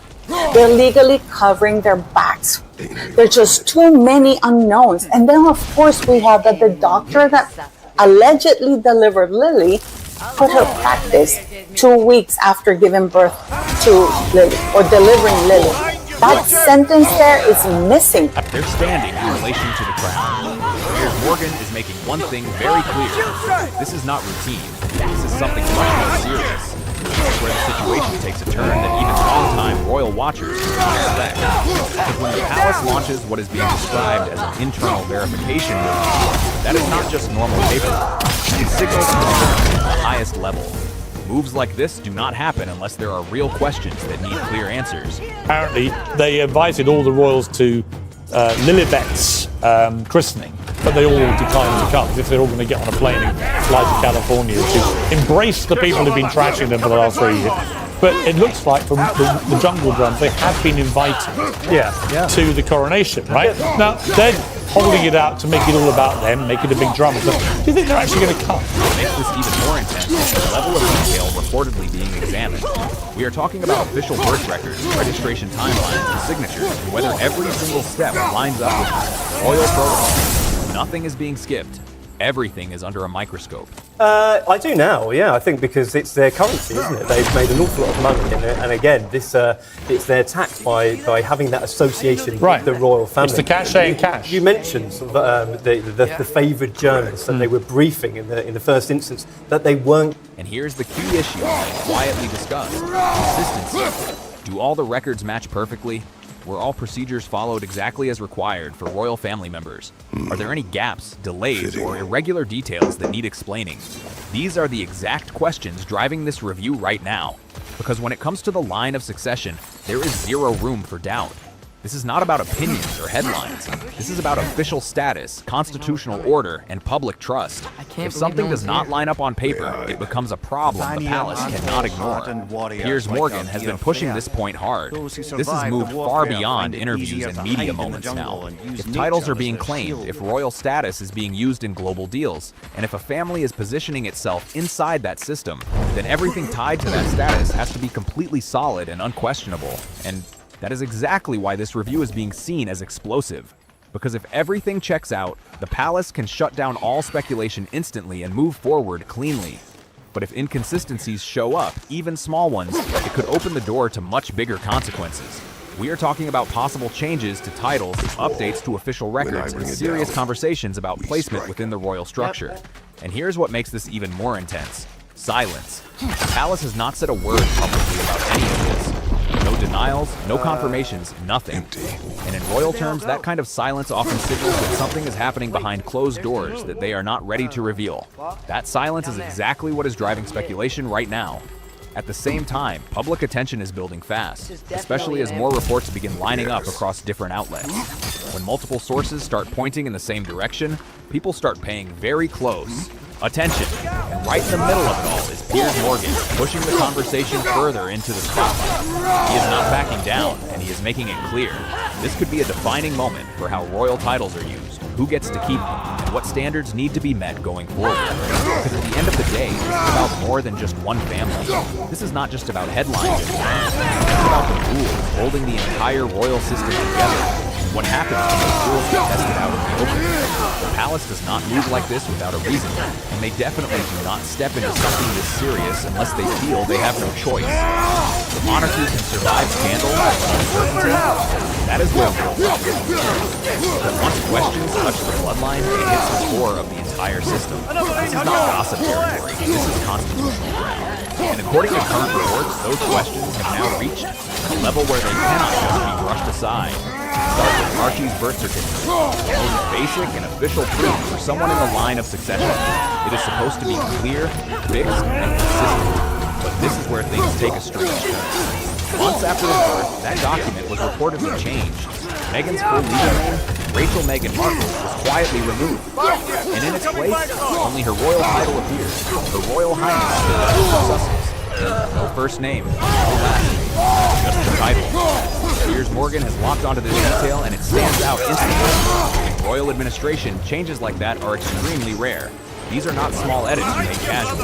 Someone had to request it, someone had to approve it, and someone had to officially record it. But when people tried to trace where it came from, the explanations did not match up. Meghan's side reportedly said the palace requested the change. Palace insiders pushed it back, saying it came from Meghan's team. No clear agreement, no consistent version, no clean paper trail, just a changed record and conflicting claims. Then comes the birth announcement, and this is where royal protocol really starts to look shaky. Every royal birth follows a strict and verified process. There is confirmation, named doctors, official timing, and a formal palace announcement. But with Archie, that sequence did not play out the usual way. The public was told Meghan had gone into labor after Archie had already been born. Hours went by with confusion, no clear hospital details, and no confirmed witness statements. And here's the detail Piers Morgan keeps pointing at.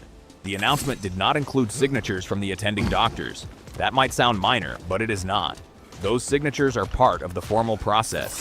They confirm the birth is properly recorded and legitimate within the system. Without them, questions naturally start building.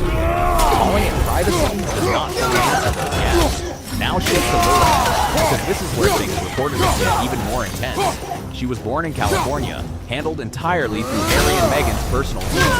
No British doctors, no royal medical staff, no palace bulletin, and no traditional public announcements outside Buckingham Palace. For celebrities, that is completely normal. But for a child connected to the British line of succession, that is a major break from long-standing royal protocol. And now comes the detail, raising the most concern behind palace moves. When advisors reportedly checked Church of England records connected to Lilibet's California christening, they found nothing. No entry, no register listing. No confirmation from any bishop, and no acknowledgement from the Archbishop's office. Piers Morgan is direct about this. The royal christening is not just for photos. It is a formal act that links the child to the Church of England, the same institution tied closely to the crown itself. And without that official record, the situation becomes much more serious. Because now it is not just unclear, it may be incomplete from a constitutional standpoint. And that is exactly why, behind the polished photos and bold public image, the brooding uncertainty is far more tense than it looks. Piers Morgan has been pushing harder on this point. He is not backing off. He's saying Meghan's entire current image, lifestyle branding, media deals, public persona, means heavily on one thing: the power and mystery of the British crown. Take the royal children out of that equation and cracks start showing fast. Strip the titles completely and the whole structure starts to look unstable. Piers puts it in the most direct way, without Sussex tied to every statement, every deal, every public move. What is really left? Just a couple who stepped away from the most famous royal family, then spent years publicly criticizing that same institution while still building deals around it. That is not a powerful brand. That is a caution story. When it comes to Harry, Piers points to something many people miss. Harry reportedly believed that even while living in California, far from royal duties, his children would always carry that royal identity. That it was permanent, locked in, untouchable no matter what happened. But now, that idea is being shaken. Reports suggest Harry has been trying to contact senior members of the royal family, and those calls are going unanswered. Because once the palace steps into constitutional territory, emotions do not lead the way.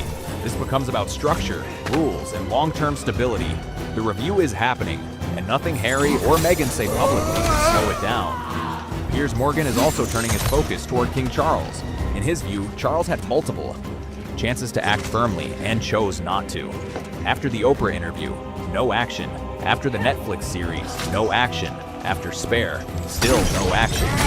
Each time, Piers repeated the same warning: delaying decisions only makes the situation grow. And now that bigger situation has arrived, and it is landing right in Prince William's hands. According to Piers, William is far less likely to hesitate. He has watched everything unfold step by step, and he understands exactly what is at risk. This is not just about family tension. It is about protecting the future of the monarchy itself. Because one day, his children, George, Charlotte, and Louis, will inherit this entire system. So now the question becomes, what happens next? Those closely watching this palace review say there are 3 possible outcomes for Archie and Lilibet's royal status. The first is a quiet freeze. The titles technically stay, but they stop being actively used. No public push, no reinforcement, just a slow fade into the background over time. The second is a quiet reclassification. No big announcement, no dramatic headlines. Their names simply stop appearing on official royal listings. They become private individuals, completely outside the working royal structure. And then there is the third option, the one Piers Morgan says is now seriously on the table: formal removal. If the review finds that key protocols or standards were not properly followed, the Crown has the authority to act. No spectacle, no emotional speeches, just a clean official move to remove titles and recognition completely. Piers Morgan's stance has stayed the same, but now it carries even more weight. The Crown always survives, people don't. Harry and Meghan may have built a public image closely tied to royal status, but the palace controls the system behind it. And in the end, it only takes one decision, one formal move, to reshape everything they have built over the years in California. So now the real question is, does the palace bring everything into the open or keep it locked behind closed doors? Because one thing is clear, this situation is far from over. It was a hug from Harry that brought a woman to tears. India Brown had been waiting patiently since 4 in the morning.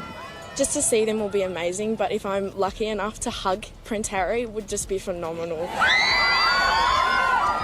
How quickly the mood can change. What once felt like a triumphant chapter in Prince Harry and Meghan Markle's story now carries a very different tone, and their latest visit to Australia has made that shift impossible to ignore. This was meant to feel like a return, a moment of reconnection with a country that had once embraced them with overwhelming enthusiasm. Instead, what unfolded felt far more layered, more complicated, and far less predictable. Before we go deeper into what this shift really means, make sure you subscribe, because the next part of this story only gets more revealing.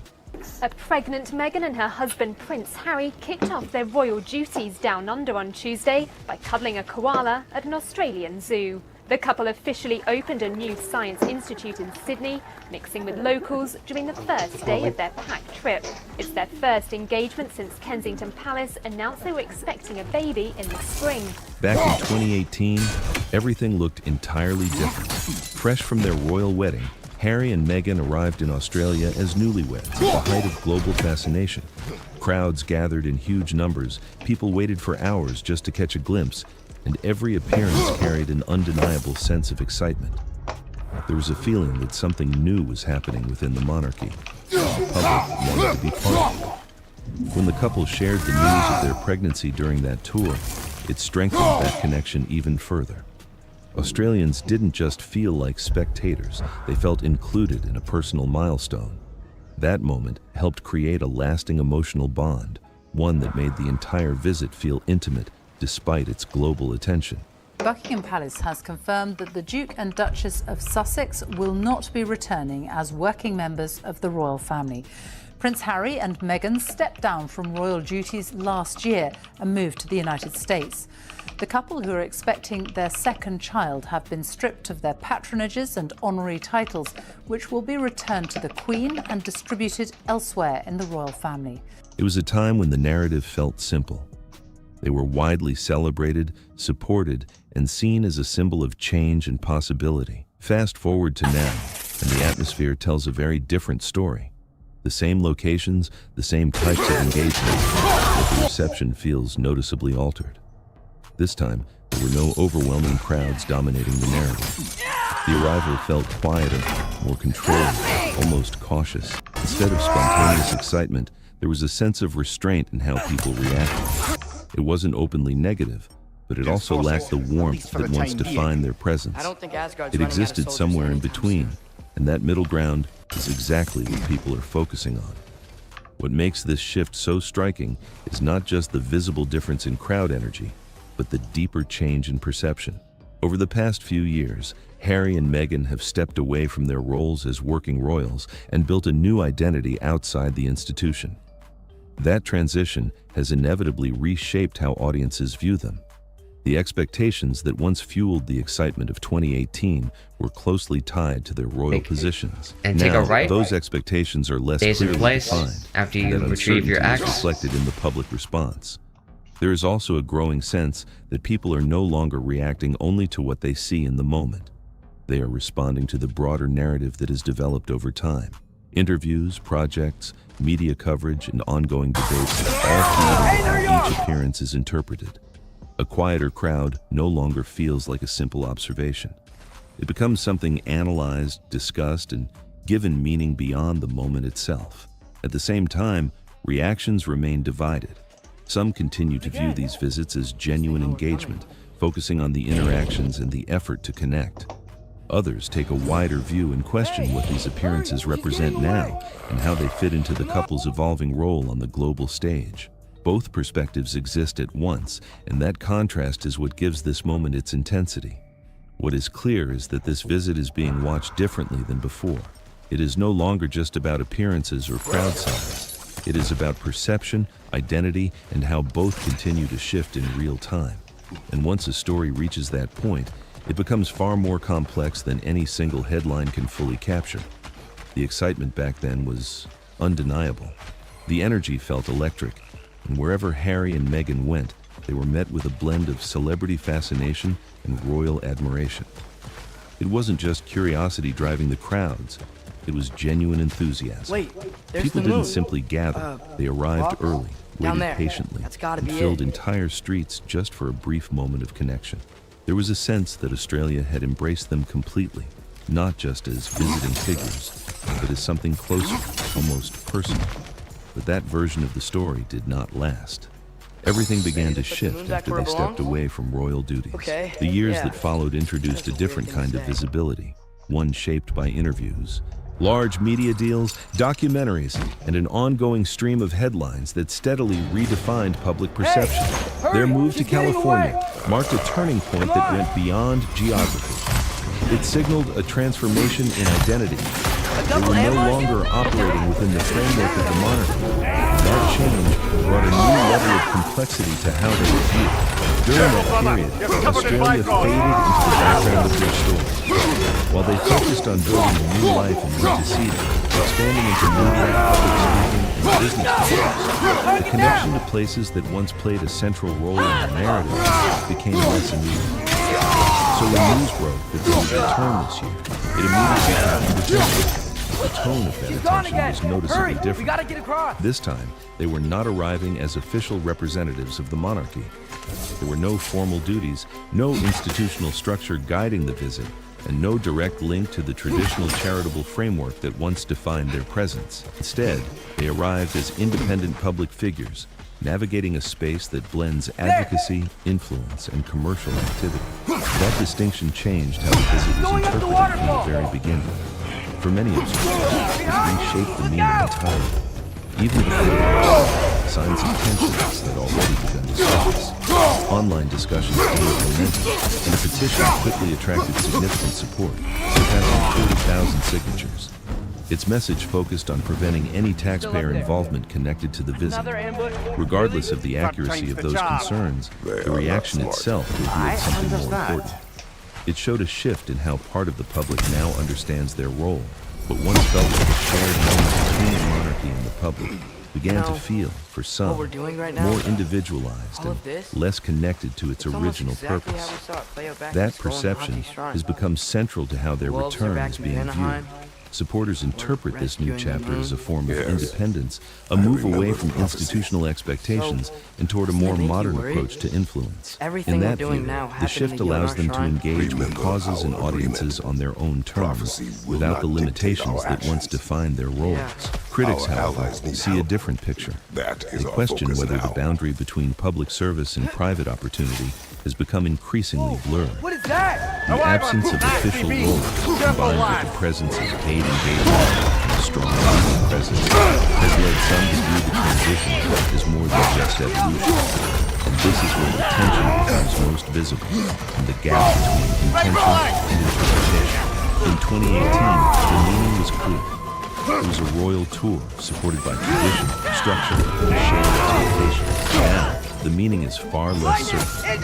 It exists as a combination of appearances, messaging, and perception, all unfolding simultaneously, shaped by how different audiences choose to interpret it. That is why this return feels so different. It is no longer just about location. It is about how the narrative has changed, and how every moment is now filtered through a lens that did not exist before.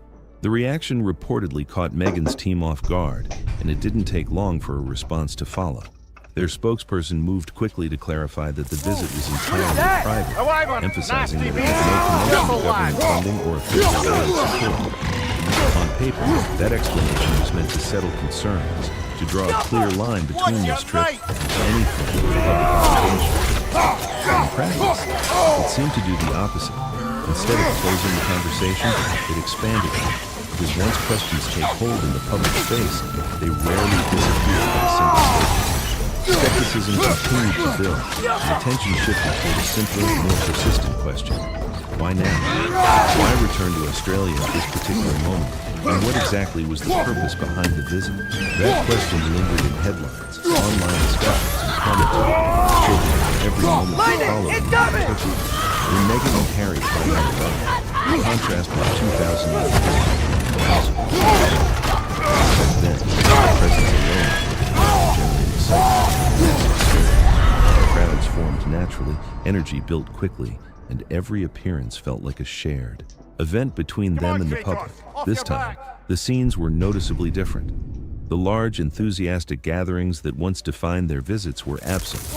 In their place were smaller, more controlled groups made up of people who had nearby, rather than those who had traveled specifically to see them. The shift wasn't loud or dramatic, but it was unmistakable in the atmosphere. Meghan maintained her public composure, smiling and moving each appearance with the same outward confidence. Harry did the same, interacting with ease and familiarity. The surrounding energy felt like the lack of spontaneous excitement that once followed them, replaced instead by something quieter, more measured, and at times uncertain. That change did not go unnoticed by the media. Australian outlets and commentators began to frame the visit in ways that quickly spread beyond the talk, raising particular attraction. Cosplay royalty. It captured the idea that while the appearances visually resembled a traditional royal visit, something essential was missing beneath the surface.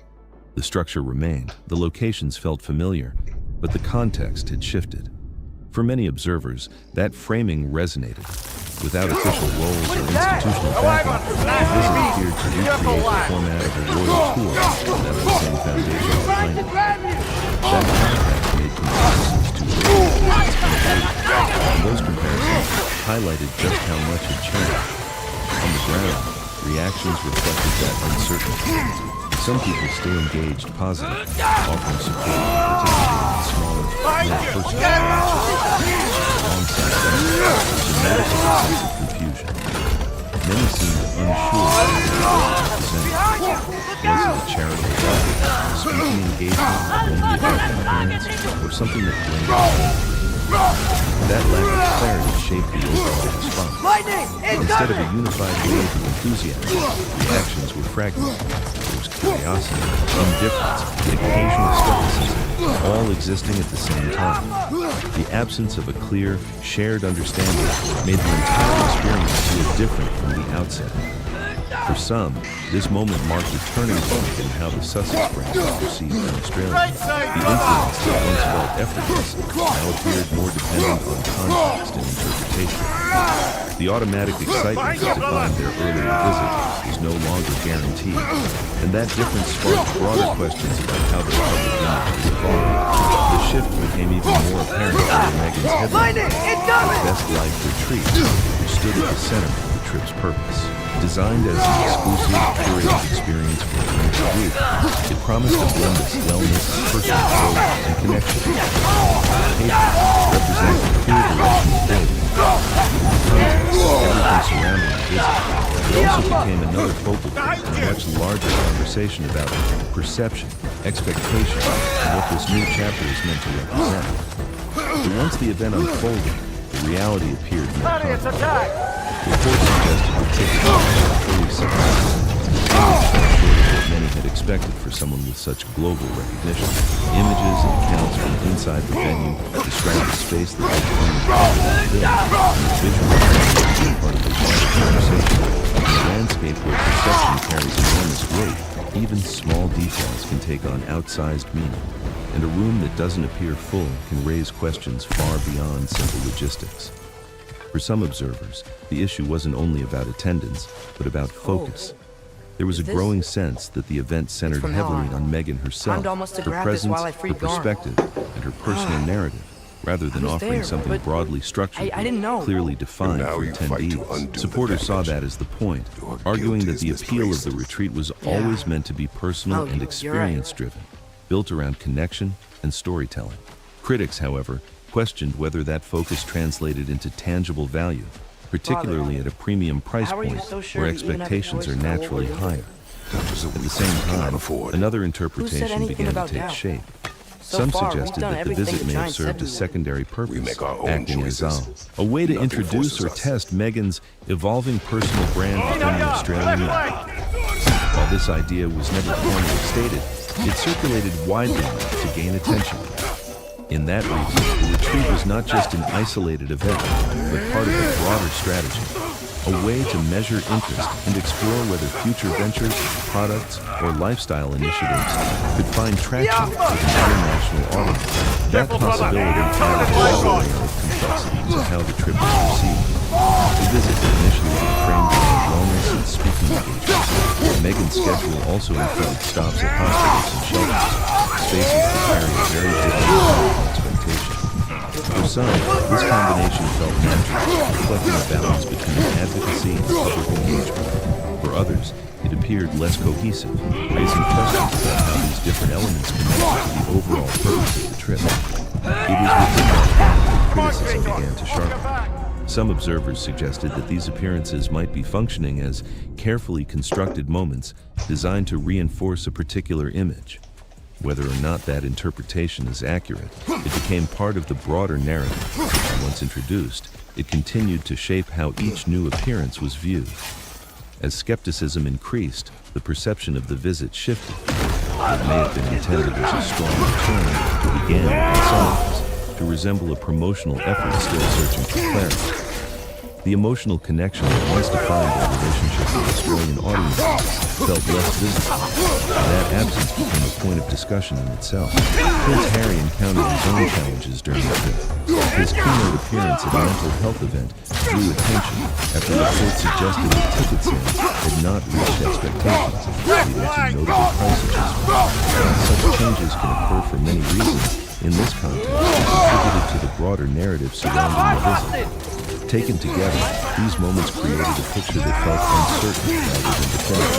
Instead of a unified response, the trip generated a mix of reactions, support, curiosity, criticism, and ongoing debate. That combination reflects the current stage of their public journey, where every action is not only observed but interpreted from multiple perspectives at once.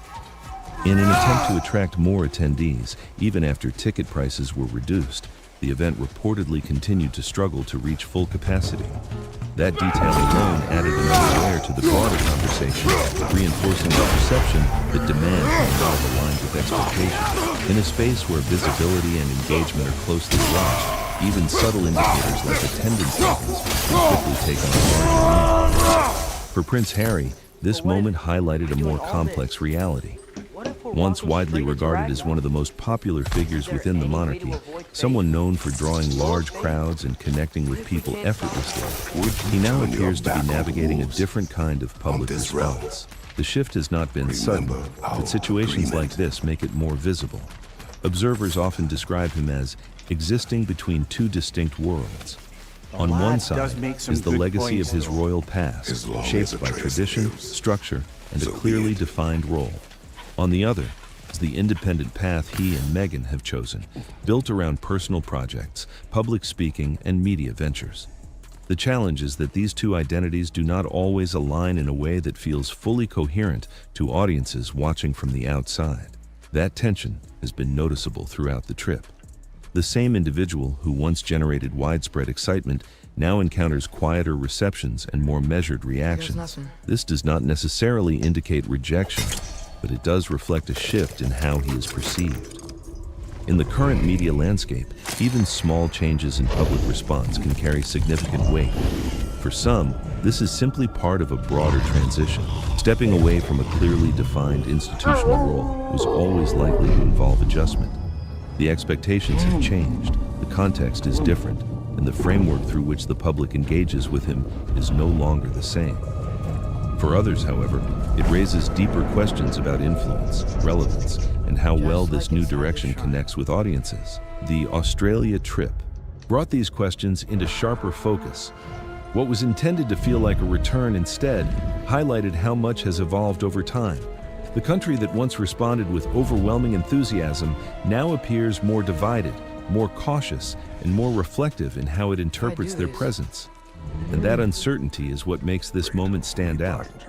It is not just about attendance figures or media coverage. It is about what those details suggest within a much larger story about identity, perception, and change. Before you go, make sure you subscribe, because the next chapter of this story is already starting to unfold. So now, the conversation turns outward. How do you interpret Australia's reaction to Meghan and Harry? Does it feel like a natural evolution or something more significant? And when you look at how things have shifted, where do you think that change truly comes from? Meghan and Harry are indeed likely going into Australia. They are deadly serious. They do not want the state to be footing the bill for these people to come who they feel insulted them. I've been deep in this story for weeks, and it just keeps getting messier every single day. If you're into these kinds of breakdowns, hit subscribe real quick, because this one keeps twisting in ways you won't expect. So here's the situation. I've been tracking what's going on with Harry and Meghan's supposed Australia tour, and honestly, it's turning into one of the most chaotic, confusing, and straight-up baffling royal-adjacent situations I've seen in a long time. I try to keep things fair, I really do, but this whole rollout feels all over the place. And her flowers and tea and honey, she's charging $300 tax and shipping, and you can literally go to Whole Foods, a very expensive grocery store, and get all that for like $50-60, depending on what flowers you want. Once you see how everything connects, you'll get why so many people are raising eyebrows right now. And it only gets stranger from here. It all kicked off a few weeks ago when talk started spreading that they were planning a trip to Australia. At first, it sounded like just another rumor. There's people lining up to shake our hands. This is so silly. And I can't believe I'm not getting paid for this. Meghan's portion is apparently this girl's getaway that's being organised by the Intercontinental Hotel in Fuji. Now, then Meghan's team stepped in fast and shut it down hard. They said, and I quote, "Absolutely not. We have no intention of going to Australia." Clear, direct, no confusion. Or at least that's how it looked at the time. Because right after that, things took a turn. People started digging a little deeper. What they found completely changed the vibe. There were trademark filings sitting in Australia, and not just random ones either, but tied directly to Meghan's lifestyle brand, as ever. And here's the kicker. Exactly flattering. So it was a lot of money. It was a lot of treating people badly. Australians especially identify with the underdog. Underdogs are people who work their butt. They are not underdog erstwhile royals who are like, we left, we want to do things our way.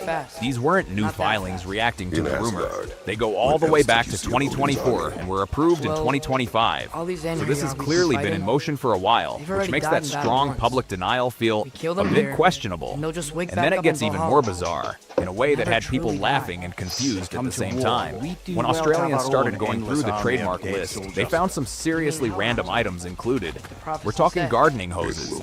Yes, a full-on as ever branded gardening hose. Just picture that sitting on a store shelf. It sounds unreal, but it doesn't stop there. There's clothing, which makes sense. Teas and candles too. But then a whole mix of everyday household stuff that had people saying, "Mate, I can literally go to Target and get all of this stuff for half the price." And that leads straight into the bigger issue, pricing. Because if you've seen anything from As Ever so far, you already know this is not budget territory. Since Harry still is not an internationally protected person, still does not have British taxpayer security, despite what he said in January, he's going to have to protect them from the public.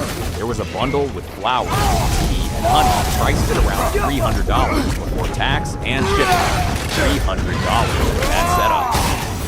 People quickly pointed out you can walk into Whole Foods, grab similar items, and still only spend around $50 or $60 depending on what you pick. Now take that same pricing approach and drop it into Australia, a place known for top-tier local products. Their honey is already high quality, their flowers are fresh and stunning, and their teas are right up there too. So you're entering a market where people already have strong and affordable options, and expecting them to pay premium prices for the As Ever label?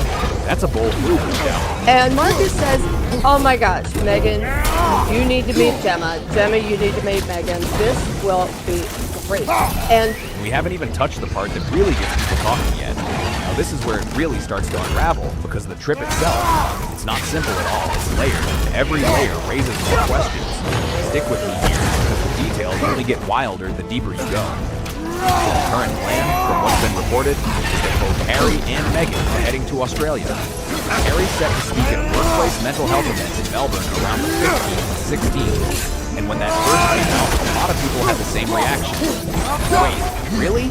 Because this is the same Harry who's been tied up in legal battles, very public family tensions, and ongoing talk about internal issues within his own projects. There have even been reports of high staff turnover linked to their ventures. it is the perfect place to bring Archie and Lily and have a wonderful family vacation. But again, they're not really doing that. They're doing that to get some coin and to burnish their reputations. And so him stepping onto a stage, talk about healthy work environments? That raised some eyebrows fast. It's definitely a choice, and people notice. Now Meghan's side of the trip, completely different vibe, but just as confusing.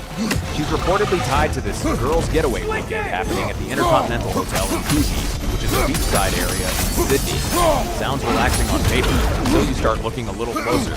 Locals actually have a bit of a running joke about Coogee. The name has historical roots tied to water quality issues. Let's just say the nickname people use today isn't exactly glowing. So already some people were side-eyeing the location choice. But that's just the beginning. Here's where things take a turn.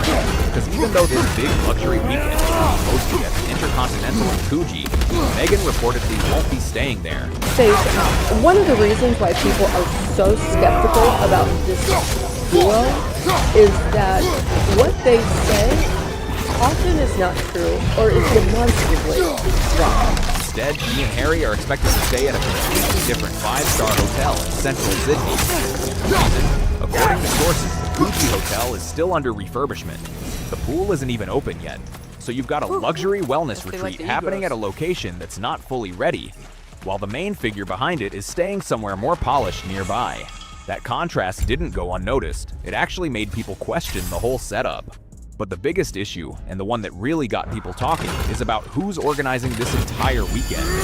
Her name is Gemma O'Neill, an Australian businesswoman who was reportedly introduced to Meghan through their mutual connection, Marcus Anderson. He's known for his ties to Soho House and has been close to the couple for years, so this introduction seemed trusted at first.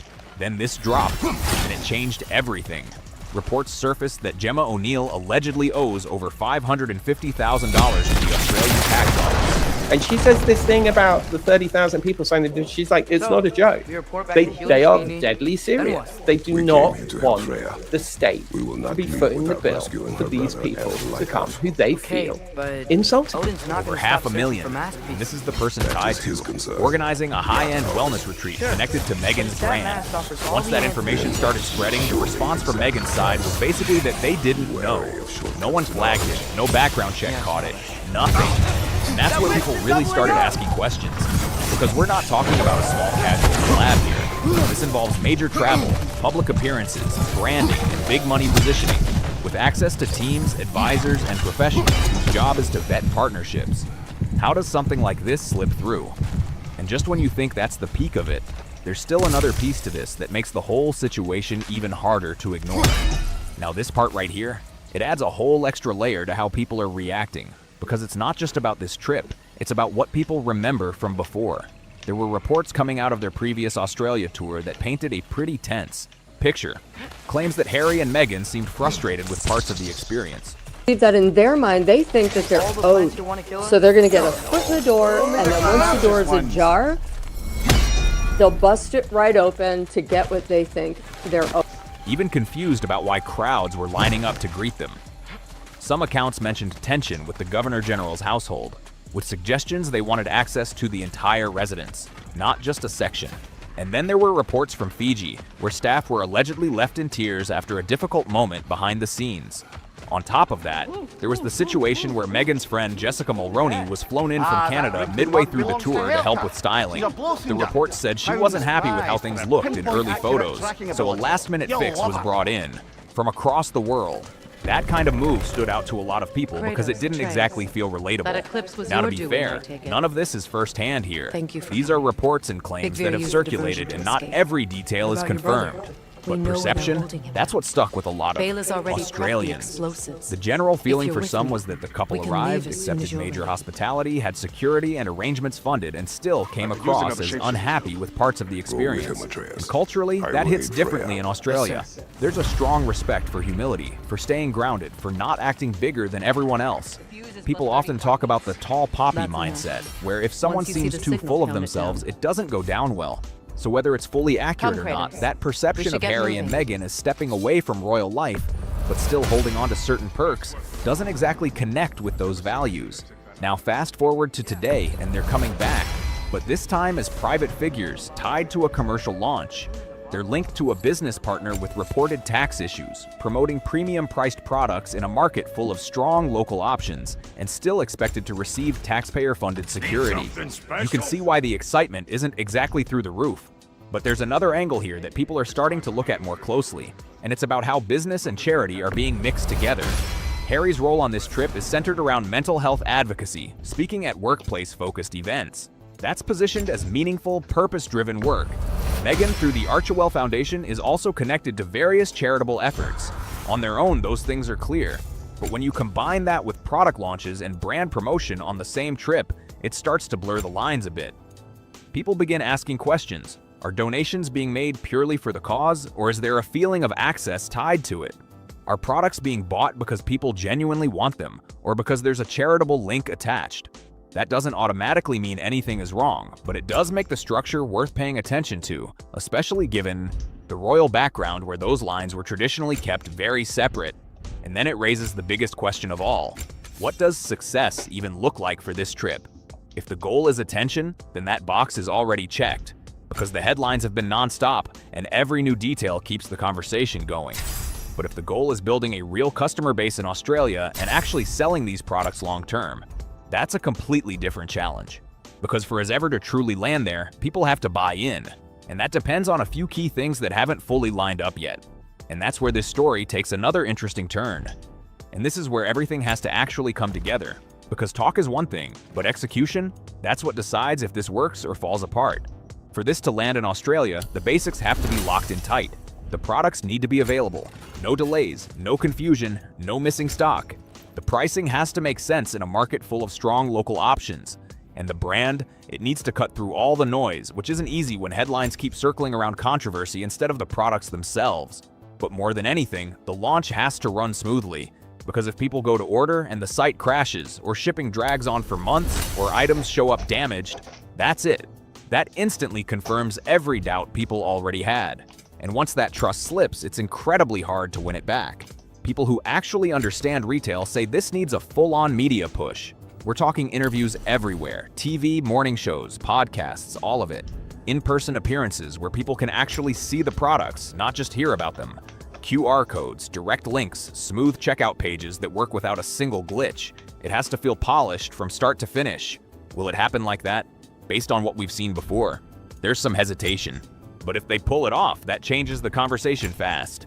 Then there's the on-the-ground reality, which is a whole different challenge. For official royal tours, everything is tightly coordinated. Security, logistics, roles, all clearly defined. But this isn't that. This is a private visit with public attention, and that creates a gray area. Who's handling security? Who's covering the cost? What level of protection is actually appropriate here? These aren't simple questions, and while that gets sorted out, a lot of Australians are asking why any public money should be involved at all. And you can't even look at this trip without bringing up the bigger media picture, because that tension has been building for years. From Harry and Meghan's side, they've said they were treated unfairly, targeted by harsh coverage, and pushed to step away from that environment. They've spoken openly about it through interviews, documentaries, and Harry's book, Spare. That's their position. From the media side, there's a completely different take. The argument there is that they've stepped into the spotlight when it benefits them, then pushed back when the attention turns critical. There are claims of mixed messaging, wanting privacy while still doing major public projects and deals. And somewhere in between those two views, that's probably where the full picture sits. But the result is clear. There's very little trust on either side. So now, every single headline about this Australia trip gets filtered through that tension. Positive coverage gets questioned, negative coverage gets dismissed, and figuring out what's actually happening in real time becomes a challenge on its own. And right as all of this is unfolding, there's another factor dropping into the mix. Tom Bower's new book, Betrayal, is entering the conversation, and his track record, it usually doesn't paint people in the best light. The timing of that release, lining up with this trip coverage, is adding even more attention, more opinions, and more pressure. And what comes out of that collision might end up shaping how this whole situation is remembered. I recently got a look into some of what's being said in Tom Bower's Betrayal, and let's just say, it's the kind of material that's going to spark headlines everywhere. Some people will take it seriously, others will brush it off, but either way, it's adding serious pressure to an already tense situation. Because now, every single move during this Australia trip is going to be viewed through that lens. Every appearance, every interaction, every little moment, it's all going to be picked apart and analyzed in real time. And with the spotlight already intense, this just turns it up even more. So where does that leave everything? When you step back and look at the full picture, it's a trip planned far in advance but publicly denied until it couldn't be anymore. A business partnership surrounded by major financial questions, a pricing strategy that doesn't quite match the local market, logistics that still feel uncertain, a public reaction that's mixed at best, security concerns tied to taxpayer money, and a media environment that's already charged and ready to react. And right in the middle of all that, you've got two people doing things their own way, pushing forward no matter what stands in front of them. Now sure, it could all come together. Maybe the products impress people. Maybe the events run smoothly and draw strong crowds. Maybe everything clicks and this turns into a huge success story in Australia. That's possible. But based on the pattern so far, there's real doubt. A more likely outcome? A strong start with polished photos and positive moments, followed by reports slowly creeping in about issues behind the scenes. Delays, product problems, rollout hiccups, unexpected costs. The kind of stuff that keeps this cycle going. Still, hoping for the best isn't a bad thing. It would actually be great to see things work out, not just for them, but for their future overall. But at the same time, hope doesn't override what's already visible. Right now, this trip has all the signs of something that could go very wrong if even a few key pieces don't land the way they need to. I'll be watching closely as this unfolds, because if there's one thing that's guaranteed here, it's that more twists are coming. So if you want to stay on top of every update and not miss what happens next, make sure you're subscribed and ready for the next breakdown. Harry and Meghan left the royal family for financial freedom, but the irony is that their independence appears to come with an extremely expensive price tag. And yes, that private security bill is unreal. I think at some point the public will start asking whether Harry and Meghan are funding safety or actually funding status. Even after years of public fallout, explosive interviews, documentaries, memoirs, and ongoing tension with the monarchy, Meghan Markle is now reportedly connected to a new round of controversy, this time surrounding alleged demands tied to a possible return to the United Kingdom. And according to royal insiders, Prince William is not happy about it at all, because if the reports circulating through royal commentary circles are accurate, Meghan allegedly does not want any future UK visit treated like a quiet family trip. Critics claim she wants the visit framed with the status, symbolism, and treatment associated with senior royals, despite Harry and Meghan stepping away from official duties years ago. If you enjoy deep royal analysis and the hidden power struggles unfolding behind palace walls, make sure to subscribe, because this story becomes much more revealing once you examine what these alleged demands actually mean. According to reports, several requests were supposedly communicated through Prince Harry himself. Meghan Markle's insane demands to enter the disunited kingdom have been revealed. Insiders say now that even though she is planning her first return to Britain in 4 years, it will actually only happen if her strict personal conditions are met. With commentators describing him as acting as the go-between, carrying Sussex expectations back to the palace. But one alleged demand in particular immediately grabbed attention: accommodation inside Kensington Palace. Specifically, reports claim Meghan wanted access to apartment 1A, the famous royal residence previously occupied by Prince William and Princess Catherine before they relocated to Windsor. And this is why the story exploded online. Apartment 1A is not a standard guest suite. Also around the children, she'll make these special demands, and it's like you can't negotiate or try to accommodate someone who really doesn't want to be around. It is considered one of the most prestigious royal residences connected to Kensington Palace, reportedly featuring around 20 rooms, reception spaces, staff areas, nurseries, and large private quarters traditionally associated with senior working royals. That detail matters because critics immediately pointed out the contradiction. Harry and Meghan voluntarily stepped away from royal duties, relocated to California, built independent commercial brands, and publicly criticized the institution multiple times. So the idea of allegedly requesting accommodations tied so closely to active senior royal status struck many observers as extraordinarily bold, especially given William's reported feelings toward the situation. royal commentators have repeatedly claimed the relationship between William and the Sussexes remains deeply damaged following the Oprah interview, Netflix series, and Harry's memoir, Spare. Trust, according to many insiders, has largely collapsed behind the scenes, and that is why these alleged requests are being interpreted as something much larger than logistics.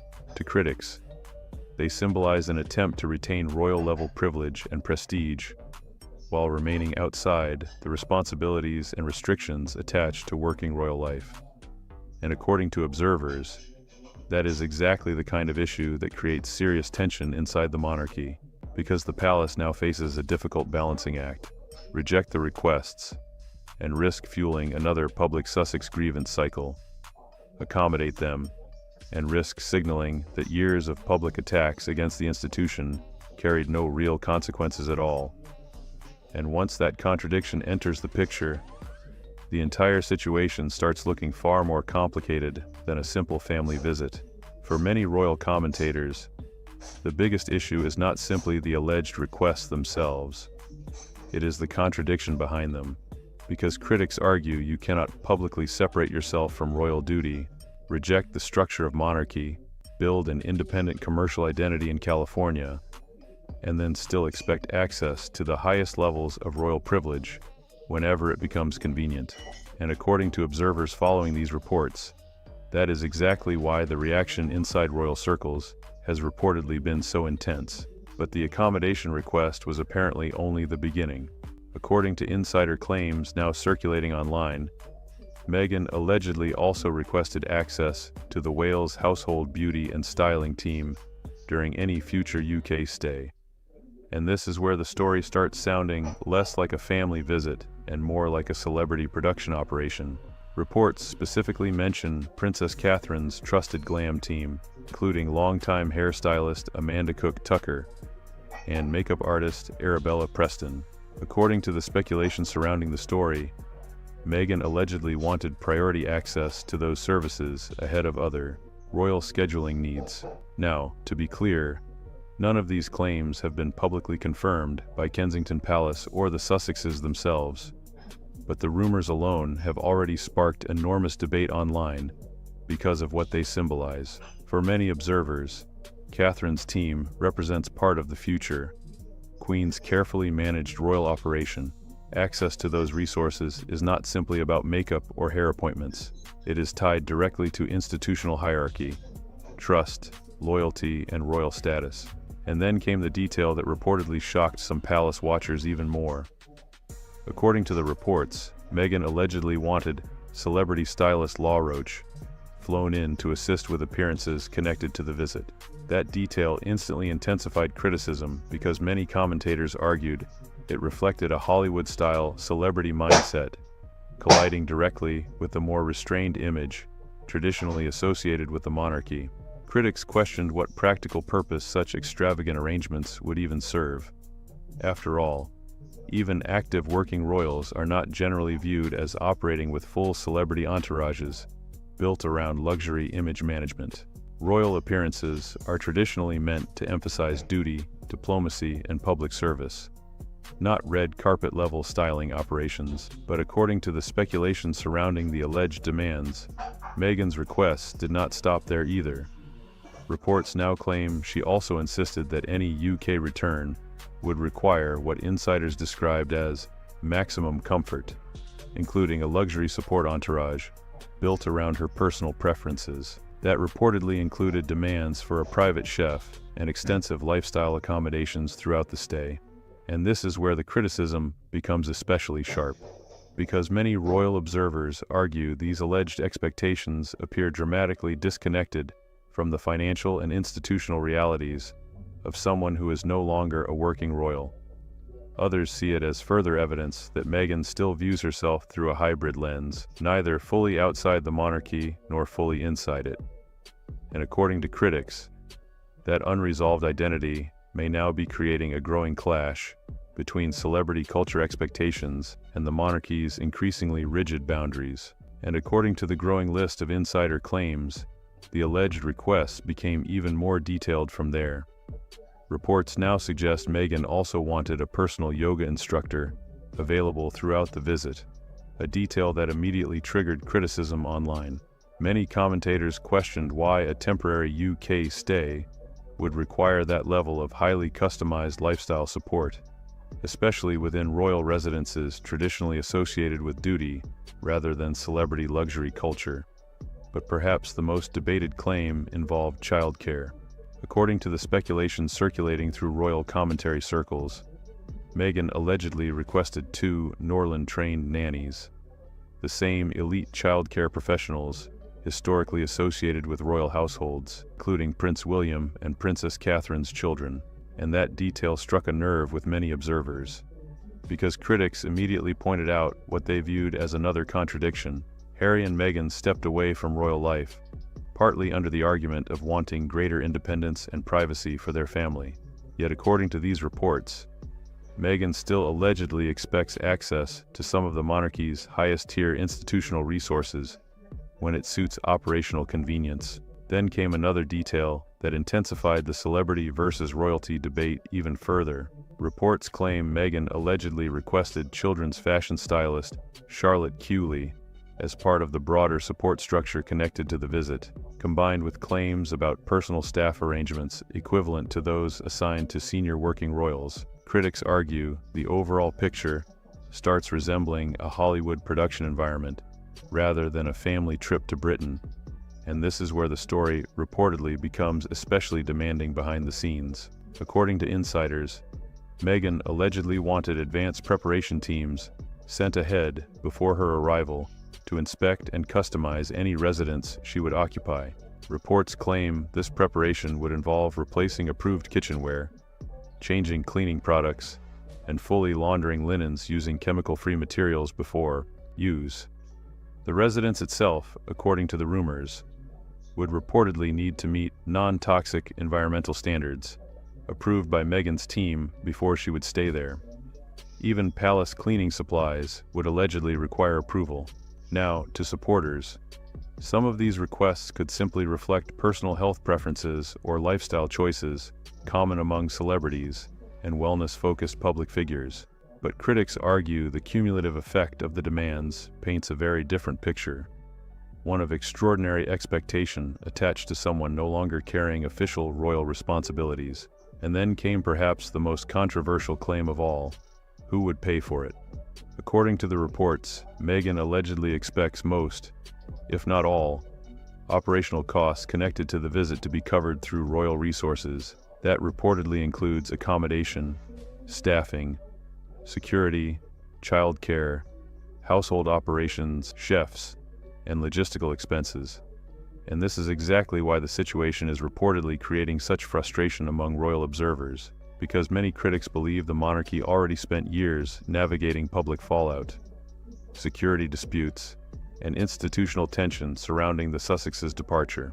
So the idea of reintroducing royal-funded luxury arrangements for non-working royals strikes some commentators as politically and publicly explosive, especially during a period where the monarchy itself is increasingly focused on appearing streamlined, disciplined, and financially restrained in the public eye. For many royal commentators, the deeper issue behind all these alleged requests is not luxury itself, it is expectation, because critics argue the demands reflect a belief that royal status should continue delivering permanent privileges even after stepping away from royal responsibility. And that is exactly where the public debate becomes so heated. Harry and Meghan chose independence. They left official duties, relocated to California, pursued commercial opportunities, and repeatedly emphasized their desire for a different life outside the institution. So many observers now question why royal resources should still be expected to operate at full capacity for them years later. And nowhere is that debate more intense than around security. Security has remained one of the most emotionally charged issues in the entire Sussex story ever since Harry and Meghan stepped down as senior working royals. Harry has repeatedly argued publicly that concerns surrounding safety remain serious, particularly during visits to the United Kingdom. But according to the latest insider claims, the scale of Meghan's alleged security expectations has stunned even experienced royal observers. Reports suggest she allegedly requested a team of 8 former military or Special Forces level bodyguards during any UK return. In addition to that, claims circulating online suggest 3 dedicated protection officers would be assigned specifically to Archie and Lilibet. And then came another detail that intensified criticism further. According to the reports, Meghan allegedly wants access to royal armored and bulletproof vehicles for all travel movements inside Britain. Critics immediately questioned whether such arrangements would exceed protections even granted to some active senior royals carrying out official state responsibilities. Now, supporters of Harry and Meghan argue security concerns surrounding the couple are genuine, especially considering Harry's status as the king's son and the level of global media attention surrounding the family. But critics counter that the alleged scale of these demands appears dramatically out of proportion for individuals no longer operating as working royals, and this is where the monarchy's larger institutional problem becomes impossible to ignore. Because if these reports are even partially accurate, the palace faces a dangerous public optics issue either way. Refusing the requests risks another public narrative about security disputes and mistreatment, but agreeing to them risks creating the perception that royal privileges remain permanently available regardless of responsibility, hierarchy, or institutional role. Then there is the issue of Archie and Lilibet. According to the speculation surrounding the story, Meghan allegedly requested dedicated fashion management for the children, including a personal stylist overseeing wardrobe planning, similar to arrangements associated with senior royal children during official appearances. That detail especially frustrated many commentators online, because critics argue such privileges traditionally exist for children expected to participate in official royal life and public ceremonial duties. Harry and Meghan, however, chose a path built around privacy and independence outside the monarchy, and that contradiction keeps resurfacing again and again throughout these alleged demands. The Sussexes publicly separated themselves from royal structure, yet according to critics, many of the reported expectations still rely heavily on royal infrastructure, royal prestige, and royal-level institutional support. And for many observers, that is exactly why the backlash surrounding these reports has become so intense. According to the latest insider claims, Prince Harry's role in these negotiations has become increasingly focused on one central issue: protecting Meghan from what he reportedly views as a hostile, royal environment. Sources now suggest Harry allegedly wants guarantees that Meghan would not face criticism, tension, or uncomfortable interactions during any future return to Britain. Reports claim he requested measures designed to ensure she feels emotionally protected throughout the visit, including what some commentators describe as special handling from palace staff and careful management of interactions behind the scenes, and that request reportedly frustrated some insiders immediately, because within royal protocol, emotional guarantees are almost impossible to formally provide. Even senior royals who have served the institution for decades do not receive assurances about media treatment, public reaction, or interpersonal dynamics behind palace walls. But according to the speculation surrounding these talks, Meghan allegedly wants something even broader: protection from negative public perception itself. Reports claim Harry believes Meghan should be treated with the same level of deference and respect afforded to active senior royals, despite the Sussexes no longer carrying out official duties. Palace insiders, according to commentators, found that expectation difficult to reconcile with reality. And this is where the entire situation reportedly became deeply frustrating for Prince William, because from the Wales household perspective, critics argue these negotiations no longer resemble discussions about a family visit. Instead, they allegedly resemble negotiations surrounding a celebrity appearance or Hollywood contract writer, with detailed personal conditions attached before any agreement can move forward. That perception matters enormously.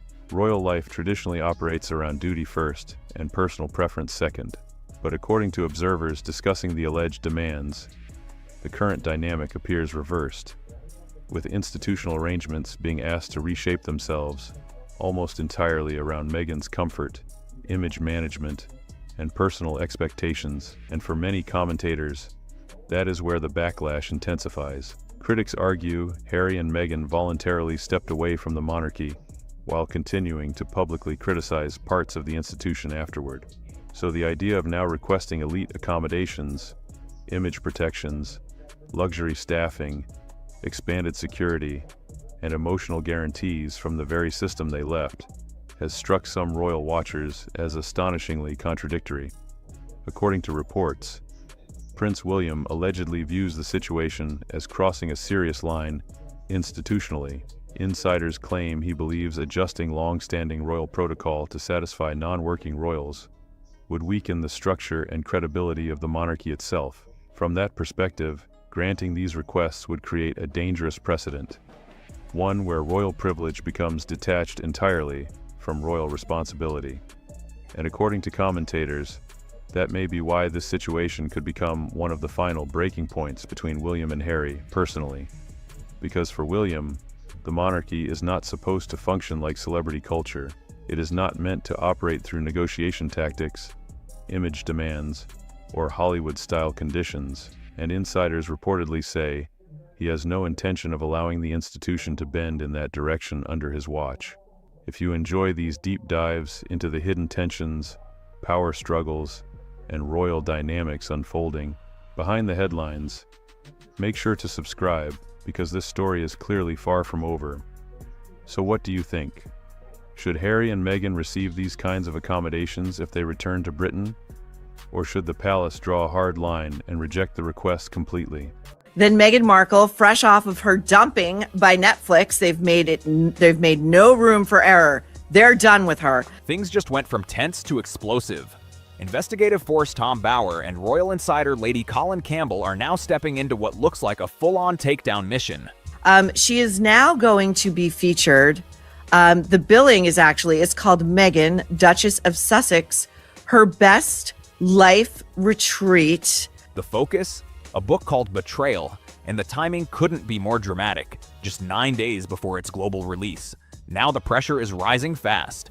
Meghan Markle's legal team is reportedly pushing hard to have both digital and printed copies wiped out completely, trying to shut it down before anyone even gets past page 1.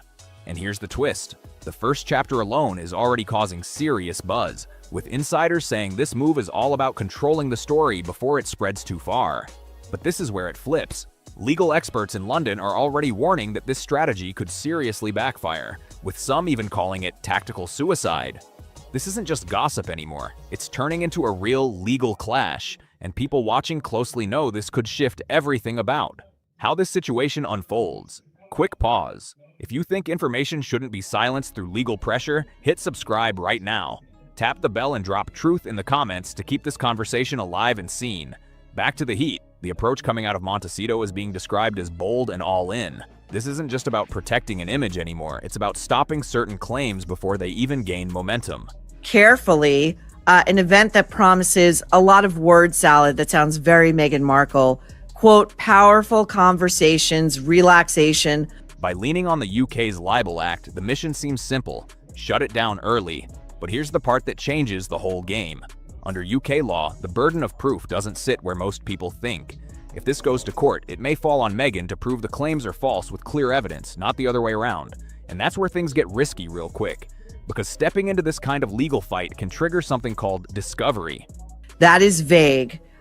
One can also purchase a VIP experience, which includes, quote, seating at a table in front 2 rows for the gala dinner with Meghan, Duchess of Sussex. Never forget, I don't know what that means. That's the phase where both sides may have to hand over documents, messages, and records tied to the case. It's the moment where everything behind closed doors could be pulled into the spotlight. Legal insiders are already calling the atmosphere intense. While legal warnings are being sent out, Tom Bower is reportedly staying calm and steady. He allegedly told his team, "Let them sue. Discovery is exactly where I want her. She is handing me the subpoena power I need to verify the final receipts." That line alone has people talking. And then Lady Colin Campbell steps in. No hesitation, no filter. With years of royal knowledge behind her, she reportedly didn't hold back, saying, "Harry is a very complicated person because he is not very intelligent and undoubtedly remains damaged. His arrogance is now beyond belief. Let him sue me. I have waited years for a courtroom to become a matter of public record." That statement is now echoing across royal watchers everywhere. She's not stepping away, she's stepping forward, because in the court, things hit different. There's no polished interviews or managed messaging, just timelines, documents, and sworn testimony laid out for everyone to see. Now the stakes are getting even bigger. This situation isn't being brushed off as tabloid chatter anymore. It's entering serious legal ground. Some discussions are even brushing against frameworks like the Succession to the Crown Act of 2013, raising questions that go way beyond headlines. If any legal process starts uncovering gaps or inconsistencies in official records, the ripple effect could be huge. That's why this moment feels heavy, because it's no longer just about public perception, it's about what can actually be proven when it counts. What started as an attempt to shut something down might have just opened the door to something much bigger. By making this move, Meghan Markle could have unintentionally set the stage for a legal showdown where every claim, record, and timeline gets tested under oath.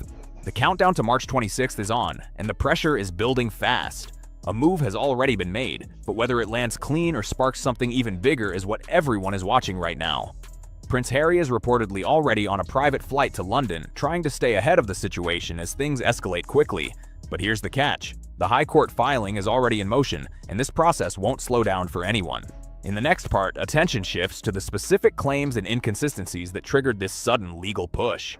Stay locked in, because this is where things take another sharp turn. Hit that like button if you want every detail broken down clearly. And don't go anywhere. There's growing talk about a so-called red USB that insiders claim could flip the entire narrative. This is still developing in real time, and every hour seems to bring something new. Now picture this. Room 204 at the Portland Hospital in London. Quiet. Controlled. Almost too calm.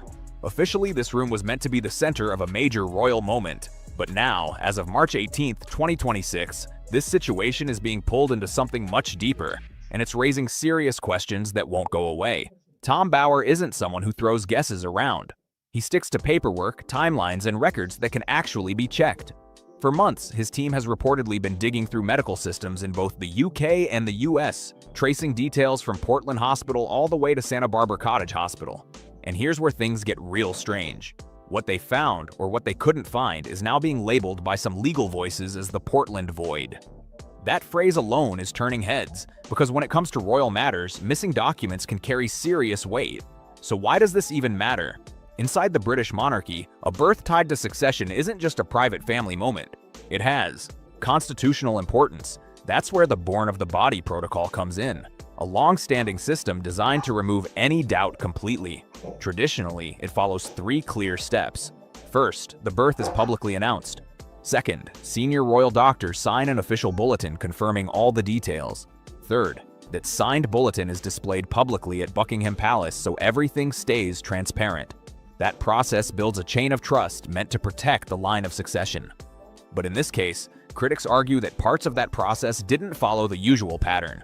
According to public reports and ongoing commentary, privacy was given as the main reason for limiting certain details.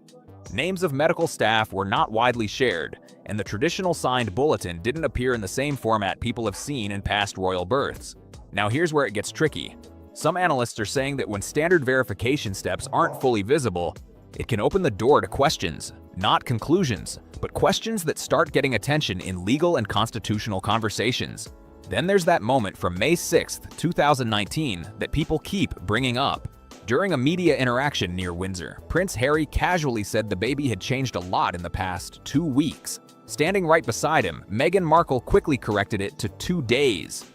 That contrast caught attention instantly.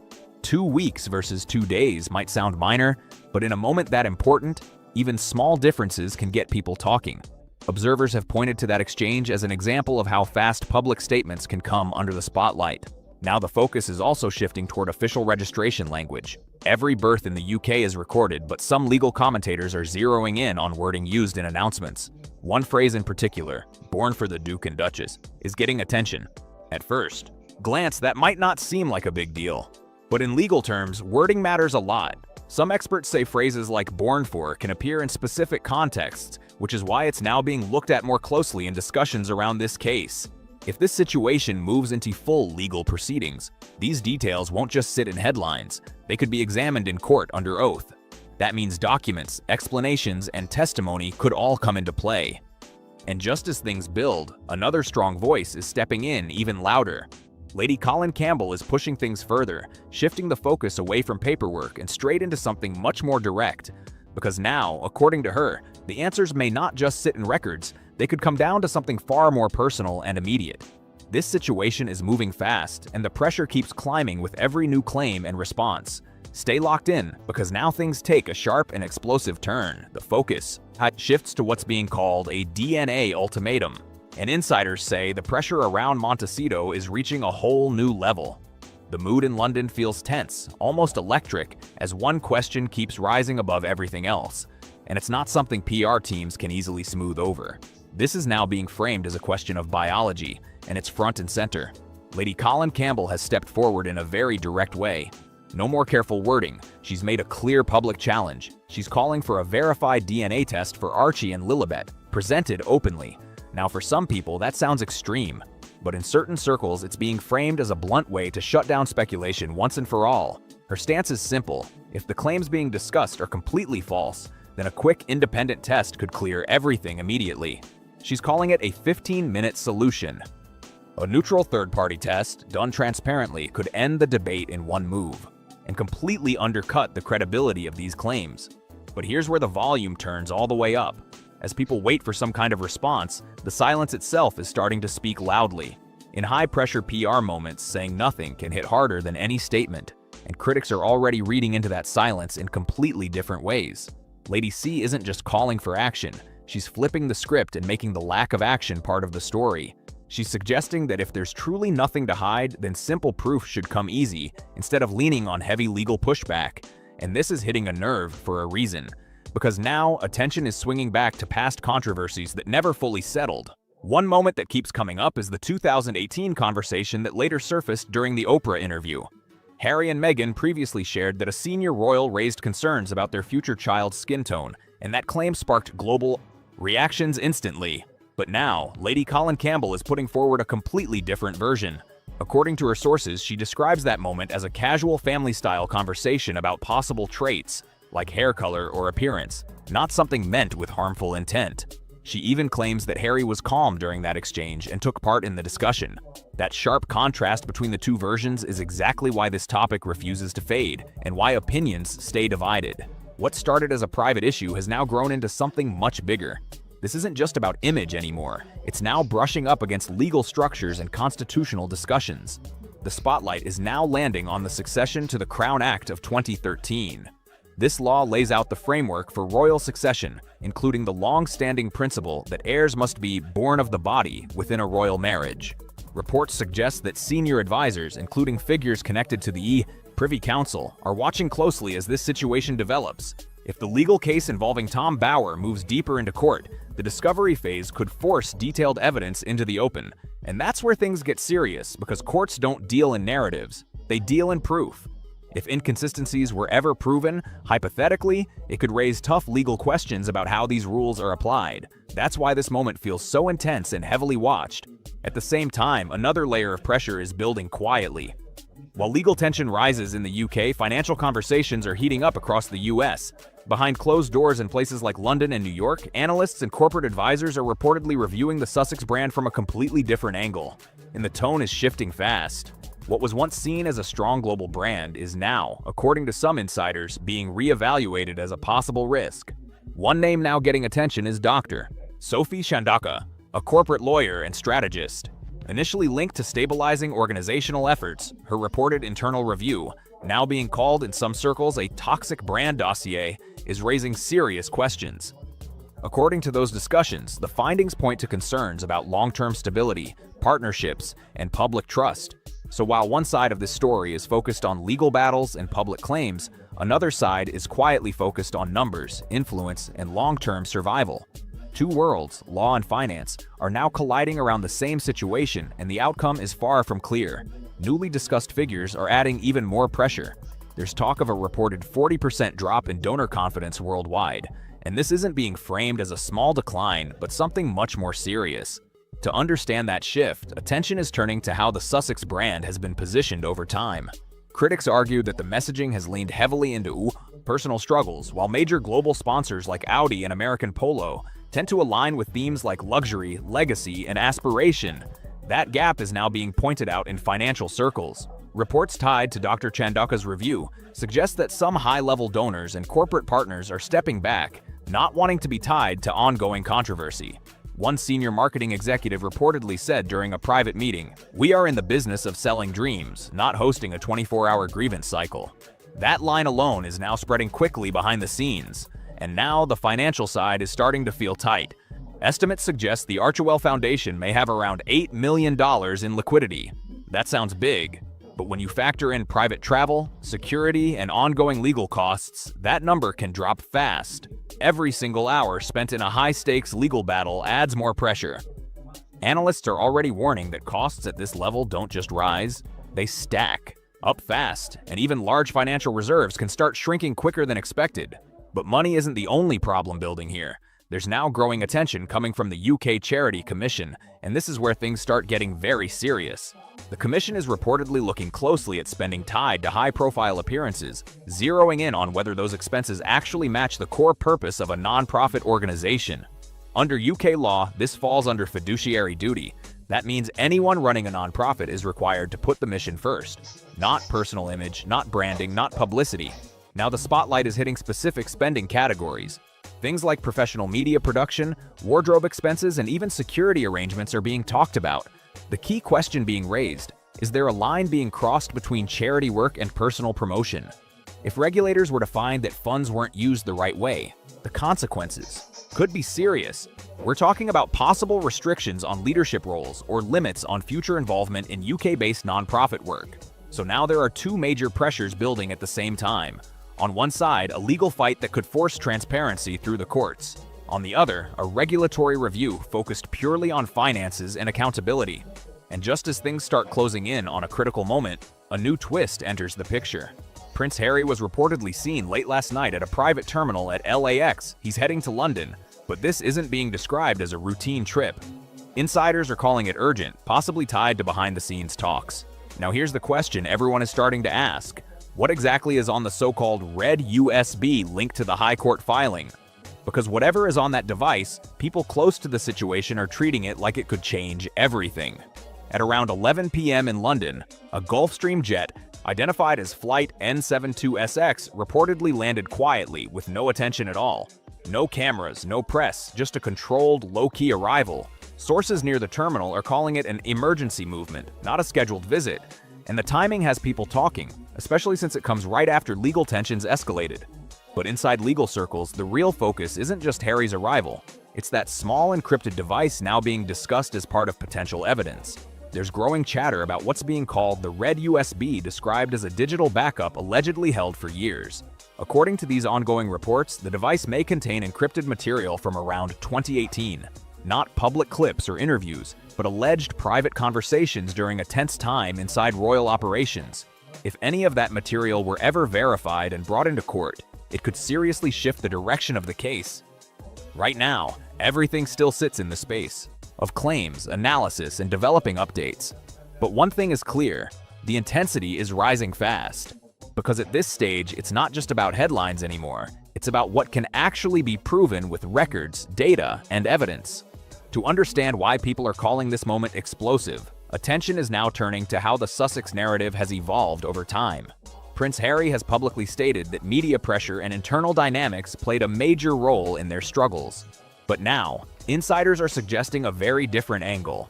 If the reported contents of this red USB turn out to be accurate, it could point to internal concerns being documented long before those claims ever reach the public. According to ongoing discussion, this material may suggest the narrative didn't begin in the media. It may have started behind palace walls, where staff were allegedly noting shifts in behavior and growing distance in key relationships, and now things are moving into the digital arena. As part of the legal process, Tom Bower's team is reportedly pushing to bring in subpoenaed WhatsApp data from 2018 to 2020. This is where things escalate fast. Once a case reaches this stage, certain protections can weaken, especially when legal defenses like justification are used under UK law. That defense allows a defendant to introduce private or previously restricted material if it supports their argument that the claims they published are substantially true. In simple terms, this flips the whole situation. Information that was once locked away, NDAs, private messages, internal discussions, could potentially be pulled straight into court if it's considered relevant. And that possibility changes everything. Because once those barriers start to fall, the story shifts from controlled narratives to raw, unfiltered documentation. Picture this clearly: a courtroom where private conversations aren't polished for interviews or shaped for documentaries, but presented as direct evidence. No edits, no spin, just timestamps, real voices, and documented records under legal pressure. Inside legal circles, there's growing talk that the High Court evidence vault could already hold key digital material connected to this case. And that brings the focus right back to Prince Harry's sudden return to London. His arrival is being read in different ways. Some see it as an attempt to get ahead of the situation, while others believe it's about preparing for what's coming next. So what is it really? Negotiation, damage control, or something bigger? That's the question everyone is asking right now. Because the clock isn't slowing down. March 26th is getting closer, and with it comes the scheduled release of Betrayal. What happens before that date could shape everything that follows. At this stage, analysts aren't even asking if the book will drop. They're asking how this whole situation ends. 3 possible outcomes are now being discussed across legal and media circles, and each one carries serious weight. The first path is what some are calling a legal injunction win, but many see it as unlikely. In this scenario, Meghan Markle's legal team manages to delay the book through court action. On paper, that looks like a victory, but critics are already warning it could spark backlash, with accusations of censorship spreading fast. There's even a known pattern here. When something gets blocked, public curiosity often spikes hard. If that happens, leaked copies could spread even faster and reach more people than expected. The second path is a financial settlement. That would mean certain parts of the book get removed or changed in exchange for a major payout. But here's where it gets tricky. With reports already pointing to dropping donor confidence and tighter liquidity, a big settlement could add serious financial pressure. And beyond the money, there's perception. Settlements are often seen as avoiding a full fight instead of winning one outright. Then there's the third path, the one many insiders think is most likely. This is being called the discovery counterstrike. In this situation, the lawsuit doesn't shut things down. It actually opens everything up wider. Because once the justification defense is fully in play, Tom Bower's team gains the legal ground to request supporting evidence. We're talking documents, timelines, and possibly sensitive records directly tied to the claims being challenged. At that point, the options get real simple. Either comply and provide the material, or refuse and risk the case being thrown out, along with heavy financial penalties. There's no easy way through that. Either direction comes with serious consequences. And now, another twist is adding even more pressure. Reports say an updated witness list has been submitted as part of the case. One name is already getting attention, a senior staff member connected to Portland Hospital around May 2019. According to ongoing discussion, this individual may no longer be bound by earlier restrictions and could potentially testify if called. That possibility alone is raising eyebrows, especially with how closely that timeline is being examined. Meanwhile, the red USB is still right at the center of speculation. If it contains what some believe, its impact in court could be massive. Right now, everything is building toward one key moment. This isn't just a countdown to a book release anymore. It's a countdown to what information might come out alongside it. The next few days could seriously reshape how this entire situation is understood. If you want to stay updated as this continues to unfold, hit that subscribe button right now. Turn on notifications and drop checkmate in the comments so you stay locked into every new update as this story keeps developing. And this is now becoming a real crisis. Harry was not in love with Meghan Markle. He was in love with somebody else who turned him down. Hey, this story just took a wild turn, and you're going to want to catch every piece. Make sure you're subscribed so you don't miss what's coming next. On March 30th, 2026, Chelsea Davy dropped a quiet post on Instagram. No hype, no warning. She's standing on a beach in Mauritius, sunlight glowing behind her, holding her third baby, a boy named Finn wrapped in a white blanket. No press release, no PR machine, no cameras in her face. Just a mother, her newborn, and the life she chose. That same week, Prince Harry is sitting in a London courtroom. Not on a beach, not holding his child, but locked in a legal fight with the Daily Mail over a grudge that's been dragging on for years. And then it gets messy. I don't think that Harry would ever leave those children. And so he's stuck in California and he doesn't have any friends, really. You know, Nacho is there sometimes, but he also lives in Florida and he's constantly traveling. He hangs out with his security guards and Meghan and the kid. Private messages show up in court. messages he claimed didn't even exist, messages using the word sugar, talking about movie snuggles. Suddenly, everything starts cracking in public view. Two people who shared 7 years together, now living completely different realities. When you look at the one who got away, and she's living the life that you hope to live one day, in Mystique no less, with a lovely man who treats her very well, of course that is going to hurt. One is building a peaceful family life far away from the spotlight, and the other is watching his credibility get picked apart in real time. And right there, in that 1 week, you can see everything that went wrong. It's not just about whether Harry misses Chelsea, it goes way deeper than that. This is about how he ended up here. Prince Harry is heartbroken all over again. Now, of course, this is something that he is never going to admit publicly, especially as his marriage to Meghan Markle crumbled. How someone who had love, purpose, family lost it piece by piece, not because of bad luck, not by accident, but through a chain of decisions that slowly pushed away everyone and everything that once grounded him. And here's the part that hits hard. Chelsea didn't just move on. You can see it in their public appearances that this man can't even stand to look at this woman. And She built the exact life he once said he wanted. Africa, simplicity, peace, children, no cameras. She got all of it. Meanwhile, he's in Montecito dealing with lawsuits and a marriage people are already questioning, with some even circling May 2028 like it means something big. Diana looked after him like a child. He was a child, but she had to really nurse him and hold him, and he was a damaged child from the start. Keep that date in mind. It's going to come back. Around. Chelsea saw it long before anyone else did. Back in 2016, she called royal life so full-on crazy and scary and uncomfortable and said, "I couldn't cope." And she didn't just say it, she acted on it. She rebuilt her entire life around one simple word: no. Go back to the beginning. If there was a willing billionaire, she would only leave for a step. 2004, Cape Town. They meet during Harry's gap year. 7 years of on and off, breakups and makeups. She even moved to England for him, studied law at Leeds, met the Queen, attended royal weddings. She was right there in it. But no matter how close she got, one thing kept hitting her: the pressure, the constant spotlight. There were private investigators tracking her car, surveillance around the clock. He has woken up and smelled the roses. And he's not happy because it's not roses he's smelling. He's smelling something bad, poop. Flight details leaked, even plans to place people next to her on planes. Harry himself described all of this in court.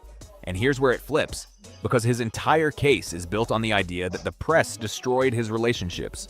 He said, "I always felt as if the tabloids wanted me to be single."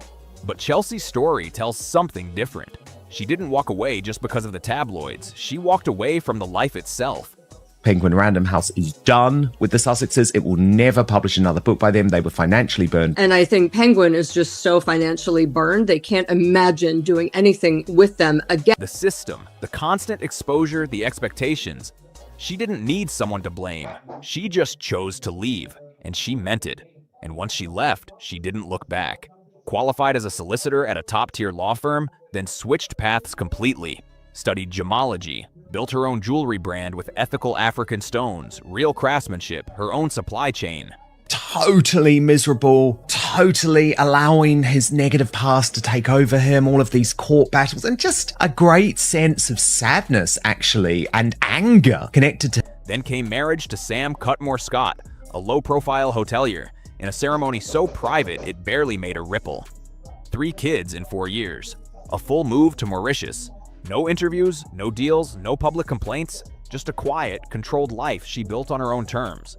And by late 2025, even a close friend summed it up in a way that's going to make the next part hit even harder.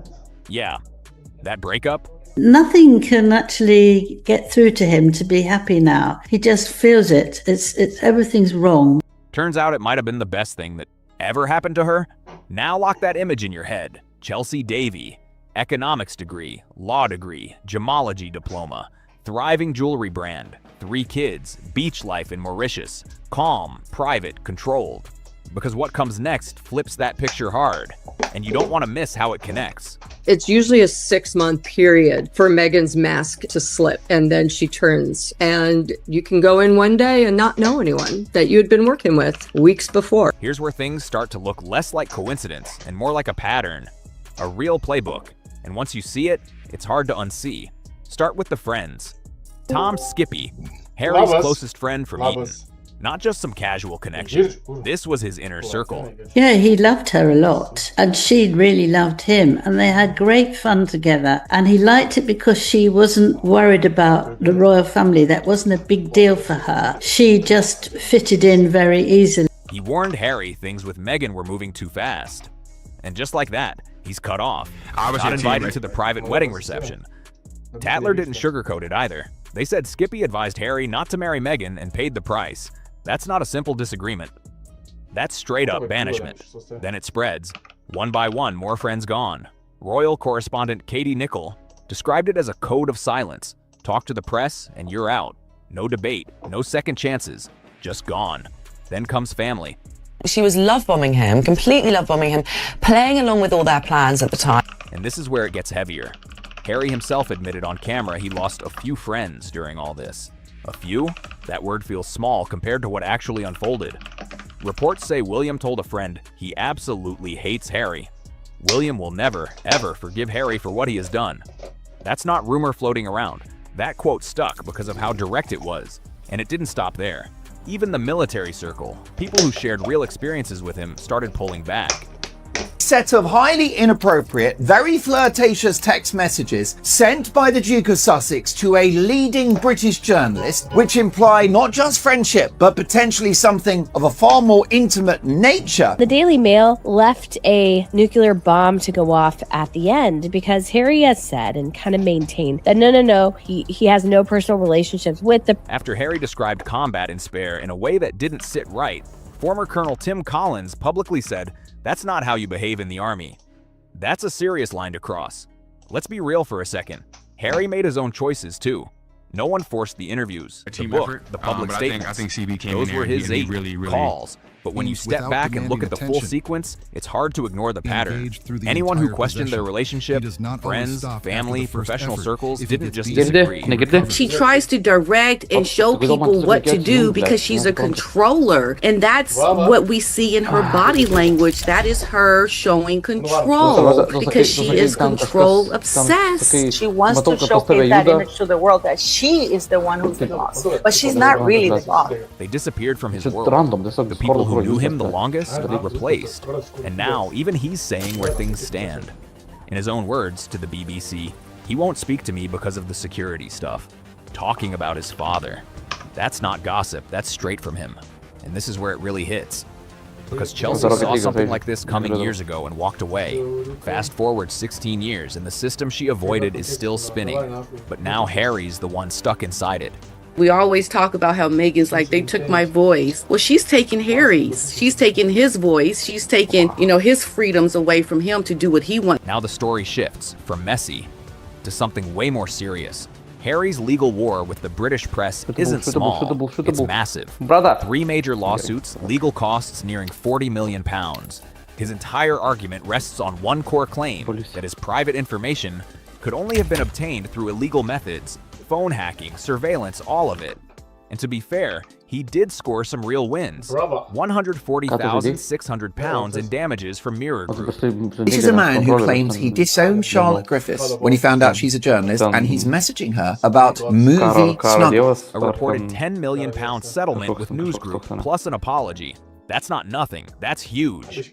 But then came the big one, the Daily Mail case. Trial runs from January through March 2026. His team felt confident. Evidence lined up. Testimony ready. Harry himself on the stand. Emotional. Especially when talking about Chelsea. Then everything starts to shift. They feel a little bit used. They're using Montecito as a community for their brand, but they're not really involved in the community. During cross-examination, he's asked about Charlotte Griffiths. Under oath, he says, "I met her once at a weekend." Claims he didn't really know her, didn't even know if they'd spoken on Facebook. He adds, "I'm not friends with any of these journalists." Sounds clear, right? Then March 31st hits, the final day, and the defense drops something nobody expected. Facebook messages, not random, not one-off, weeks of conversation. So he started having affairs with all sorts of other girls, and she got very upset, and he didn't go and see her for a long time, so she went off and left him. Now, that's his fault, 100% his fault. Starting December 4th, 2011, Harry himself reaching out. He gives her his private number. Messages stretch across multiple dates. He calls her Sugar. She calls him Mr. Mischief, even H-bomb. And then one message in particular comes up in court, word for word. And what it says changes the tone of everything that came before. And then this message shows up in court, and it hits different. Miss our movie Snuggles. I'm off comms all week in case you think I'm being rude. They think there are royalties, but there aren't. Penguin overpaid, and with marketing, printing, and other costs, even with millions of copies sold, they will never earn out or get royalty. He signs off with Mo and multiple kisses, then adds, "I've been seriously busy since I last saw you, but plan on getting back in the mix for February." Now here's the part you can't ignore. Phone records back it up. Calls at 2:50 in the morning, multiple texts on June 9th, 2012. And no, the issue isn't flirting. He was single, that's his business. The real problem, what he said under oath. Met once. No idea about Facebook messages. I'm not friends with journalists. Every single one of those statements. And I also think it's interesting because the 10-year date of their marriage is coming up. And that is very significant in California. In California, if you're married for 10 years in California, everything is communal property. Oh, wow. So it doesn't matter if you have a prenup or not. After 10 years, it's communal property and you get half. Now directly contradicted by evidence shown in that same courtroom. Alexander Larman from The Spectator didn't hold back. He said the messages completely undermine Harry's claims of witness box. Then Tom Sykes from The Daily Beast takes it even further, saying these texts actually make Griffiths look like the most credible reporter in the entire case. Why? The predicament that she's in, Paula, is that Meghan might need to go with this book earlier than planned. But if she does that because she needs the money and she's still with Harry, she is going to have to lie. Because her defense was simple. She got information through normal access, not hacking. And now there's proof stacked behind it. And here's a detail that really sticks. During the Mirror Group case, Harry mentioned Chelsea 118 times, and Meghan just 5. 118 versus 5. That's not a small gap. That says something deeper about where his head was, even in court. When he is rebelling against her, because now I think it's going to be more and more where we're going to see Harry want to try to get more and more of his freedoms back from Meghan. So picture this. Meghan in Montecito, Chelsea in Mauritius with her newborn, and Harry in a courtroom, still circling a past that clearly never settled. The transcript lays it all out. It doesn't exactly help his case. The ruling might take months, sure, but the real damage? That landed the moment those messages were read out loud on March 31st. And from here, things start shifting into money, power, and what's actually left. Because now the question isn't just credibility, it's sustainability. Let's break it down. Spotify, gone. $20 million deal, signed in 2020, ended in 2023 after just 12 episodes. And it didn't end quietly. Bill Simmons called them grifters on a podcast heard by millions. That label stuck. Netflix, not what it used to be. The original deal had massive potential, up to $100 million. But outside of the docuseries, most projects barely made noise. Part of Invictus faded fast. Follow didn't land. Cooking show, one season and done. By 2025, Netflix scaled things back to a first-look deal, not exclusive anymore. Then March 2026 hits, and Netflix pulls out as an equity partner in the evening. Meghan's lifestyle brand. Internal work reportedly came down to 2 words. We're done. That's not a soft exit, that's a door closing. Publishing, not looking strong either. Reports say Penguin Random House got multiple proposals from Meghan. One about leadership, another described as a divorce-focused concept. And the response, a source said, Penguin Random House is done with them. They were burned. That's direct. Now step back and count what still stands. Spare brought in a $20 million advance and sold over 6 million copies. That's solid. The Murdoch settlement? Around £10 million. Diana's inheritance? Estimated near £10 million. And their Montecito home? Bought for $14.65 million, now valued close to $29 million. So no, they're not broke. Not right now. But the burn rate? That's where it gets serious. Private security alone runs between $2 to $4 million a year. Property taxes around $300,000. Staff, legal fees climbing into the tens of millions. And those bills don't pause. Meanwhile, the income streams meant to support all of this, most of them are either gone or fading fast. Since 2020, around 25 staff members have left. Their foundation restructured in 2025 down to a single key employee.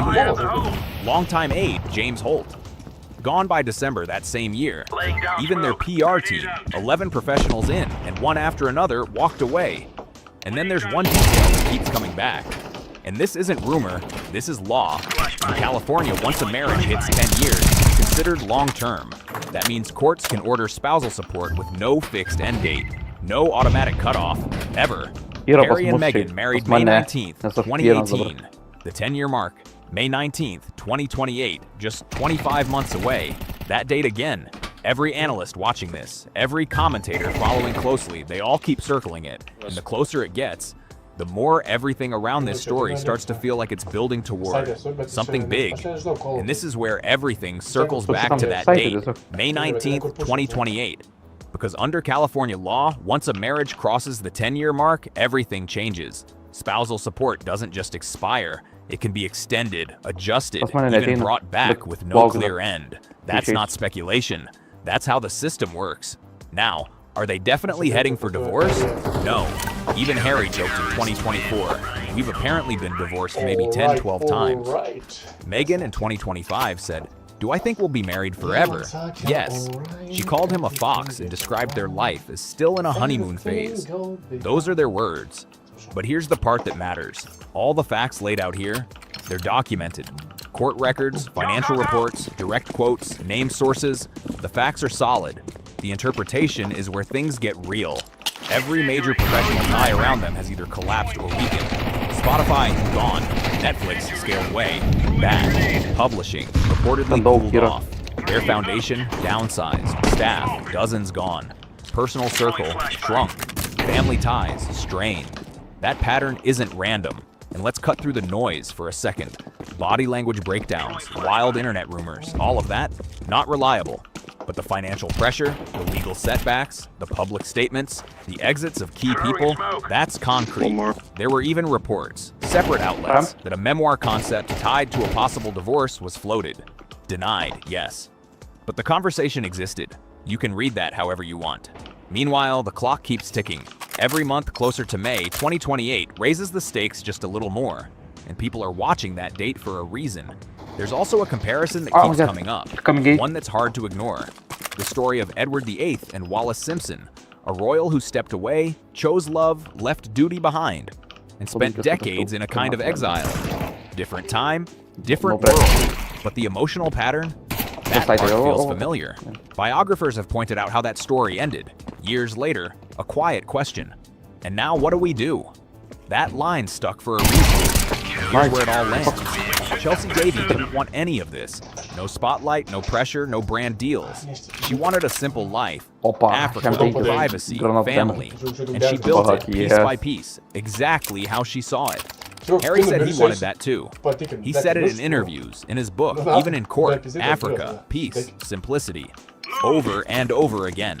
But somehow, the life he described and the life he's living now don't match. Public opinion has shifted hard. Recent polling shows the gap clearly.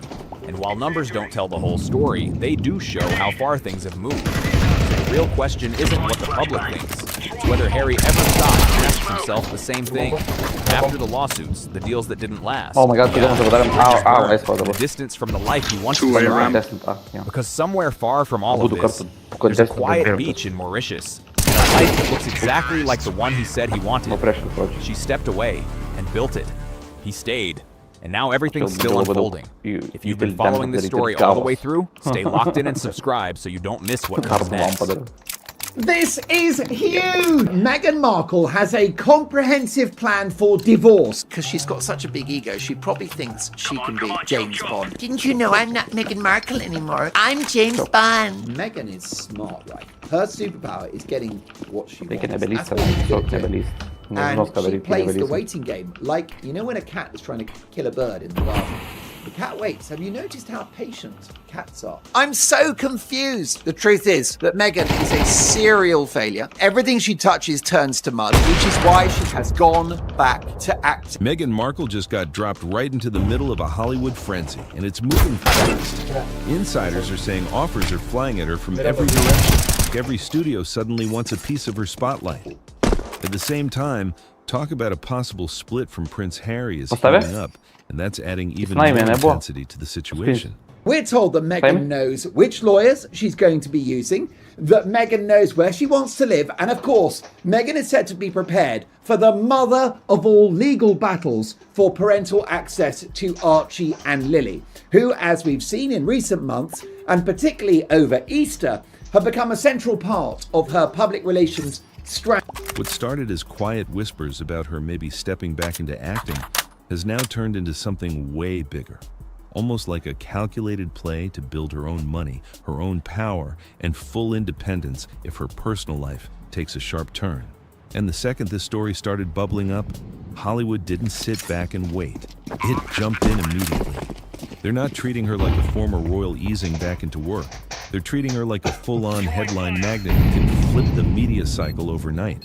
So Netflix did very well from the Harry and Meghan documentary. You see, that is where the gold is. What Harry and Meghan have is the royal credentials, the royal pedigree, the relationship with the late Queen and the Charles and Camilla and all the rest of it. So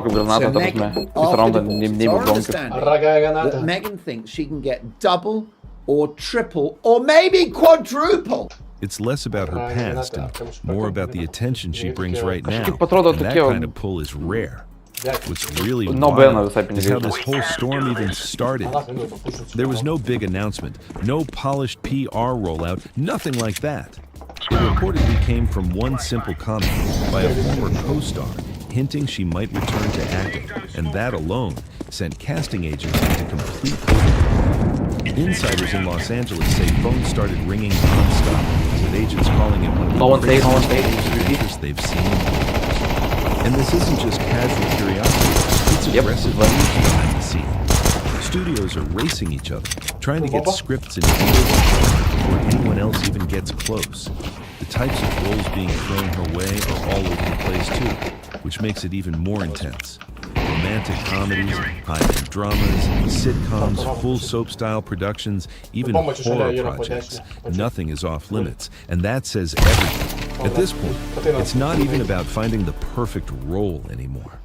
It's about locking her name into anything that can explode in the public eye. She is going to be playing herself. But who is Meghan Markle? Because we don't know who the real Meghan Markle is. Prince Harry doesn't know who the real Meghan Markle is. Meghan Markle was just a working girl. Call girl, working girl, escort, whatever you want to call it. That's what she was. I think this is the perfect role for Meghan. One senior casting agent even called her a unicorn, saying she brings this mix of global fame, controversy, curiosity, and non-stop conversation that almost nobody else can match. Now, the conversation has completely shifted. It's not just, is she coming back to acting anymore? It's, what does this move actually mean? Because while Hollywood is chasing deals, there's a deeper layer people can't ignore. Some insiders are saying this might not just be a career turnaround, it could be a full strategic reset. They're talking time, control, and long-term independence if major changes hit her personal life. And behind closed doors, things are getting even more intense. This isn't just about roles anymore. It's about leverage, timing, and the raw power of attention itself. Meghan isn't being viewed as just another actress stepping back in. Why not make money showing the downfall of your relationship, your marriage? You are now not very much together. It's great to show Harry and how he is so not happy at the moment. She's being seen as someone whose next move could shake streaming platforms, influence production budgets, and dominate global media cycles all at once. That kind of influence is real, and Hollywood clearly sees it.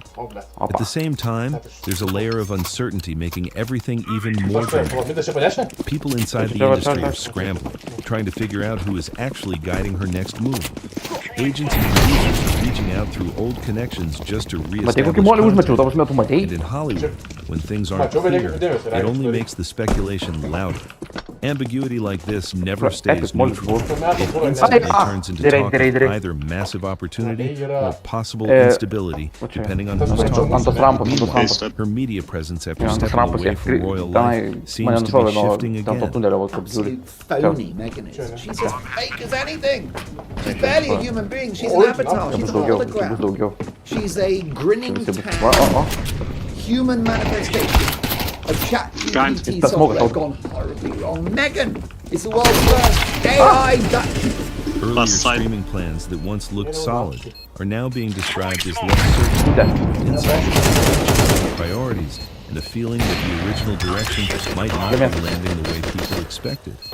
All of this stacks up and adds even more pressure to the situation. It's clear that whatever comes next is some simple return.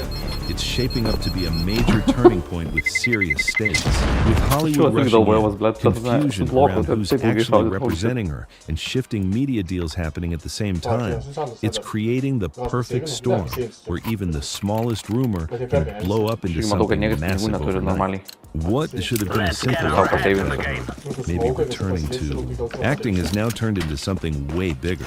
It's being treated like a full transformation, like her entire public identity is shifting in real time. It was revealed in Variety magazine, who are normally very pro-Harry Meghan, that this guy, Ted Tarantos, will not take a call with Meghan unless there's a lawyer on the line. So there's no trust, and who knows if they lost money. Oh my god, я что-то сок дух. What was the point of Harry and Meghan's time? That was a documentary in which Meghan mocked the Queen Elizabeth. I didn't know what to do and had a courtesy. It was very embarrassing. And Harry looked like he wanted the ground to swallow him up. He was so embarrassed. And it's amazing that attack on Queen Elizabeth made the cut, but it did. And as the noise keeps getting louder, the conversation around Meghan Markle is clearly splitting into two different sides. On one side, some people see this as a real comeback, a chance for her to step back into acting on her own terms and take control of her career again. On the other side, not everyone is convinced it's that simple. There are people who think this move could be connected to bigger changes happening behind the scenes, especially with all the ongoing talk about her relationship with Prince Harry and what that could mean for her independence and long-term future. Inside Hollywood, the reaction is anything but calm. Insiders are describing the situation as straight chaos, with casting agents and studios moving fast to pitch ideas, lock in meetings, and beat each other to the opportunity. It's not even starting to look like a normal casting process anymore. This is huge, right? So Meghan is strategic. She waited a long time to pounce on Harry. She identified a guy that was emotionally broken, PTSD, trauma, a damaged little creature, and she zeroed in. And it was mission accomplished. So, but she waited and she was patient and she was beautiful. It feels more like a high-stakes bidding move. The real prize isn't the gold, it's the attention attached to her name. And that's where things really shift. Meghan Markle isn't being judged in the usual way at all.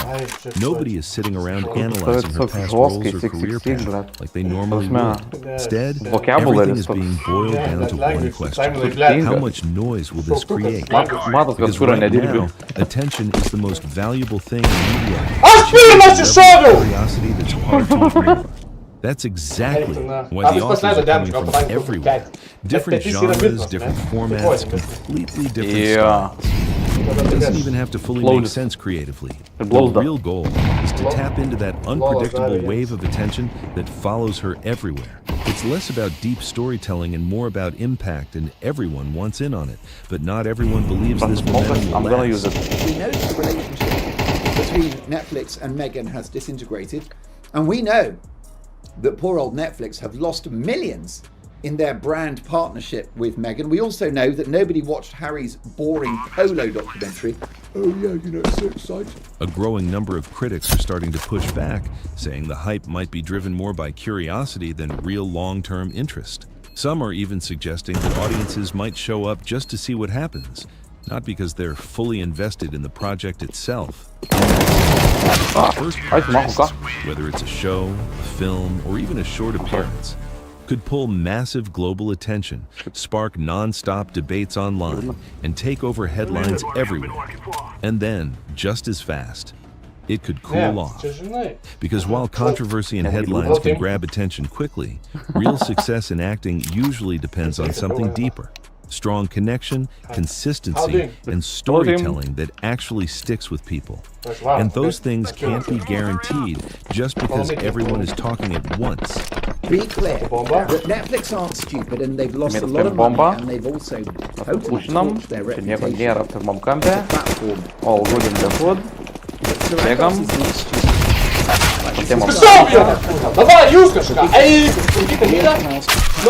On top of that, the industry she's stepping back into isn't the same anymore. Hollywood has changed fast.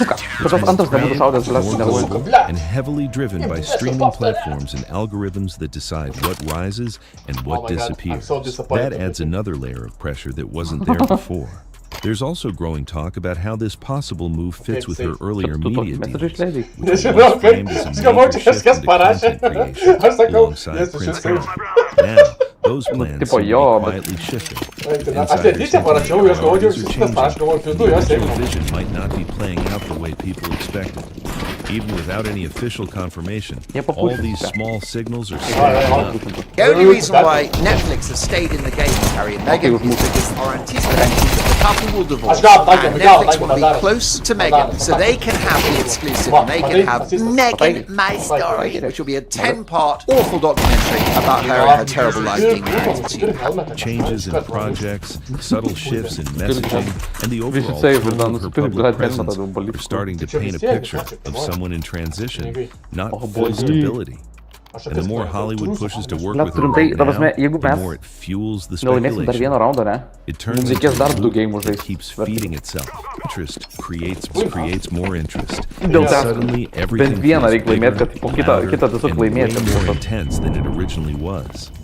In this kind of pressure, nothing stays neutral for long. Every small move gets analyzed like it's part of some bigger strategy. She's accepted that she needs the money and that her career is absolutely in the toilet. Even the smallest update starts to feel loaded with meaning, and every project connected to Meghan Markle begins to look less like simple entertainment and more like a signal of where her life could be heading next. This is where everything starts going deeper, because the mix of Hollywood momentum and personal speculation turns this into way more than just casting news. It stops being about roles and starts becoming about identity, independence, and who really controls the narrative moving forward. Whether the rumors about her relationship with Prince Harry are true or not, already people see the situation. What could have been a simple return to acting is now being viewed as a layered media moment, mixing career ambition with non-stop personal speculation. It's no longer just, she's acting again. It's financial and public relations life raft after Harry and she go their separate ways. This project is a post-divorce project. What does this actually mean? And that one question is driving me as everything keeps unfolding, the focus is clearly shifting. It's not about whether she's getting offers, because that part is obvious.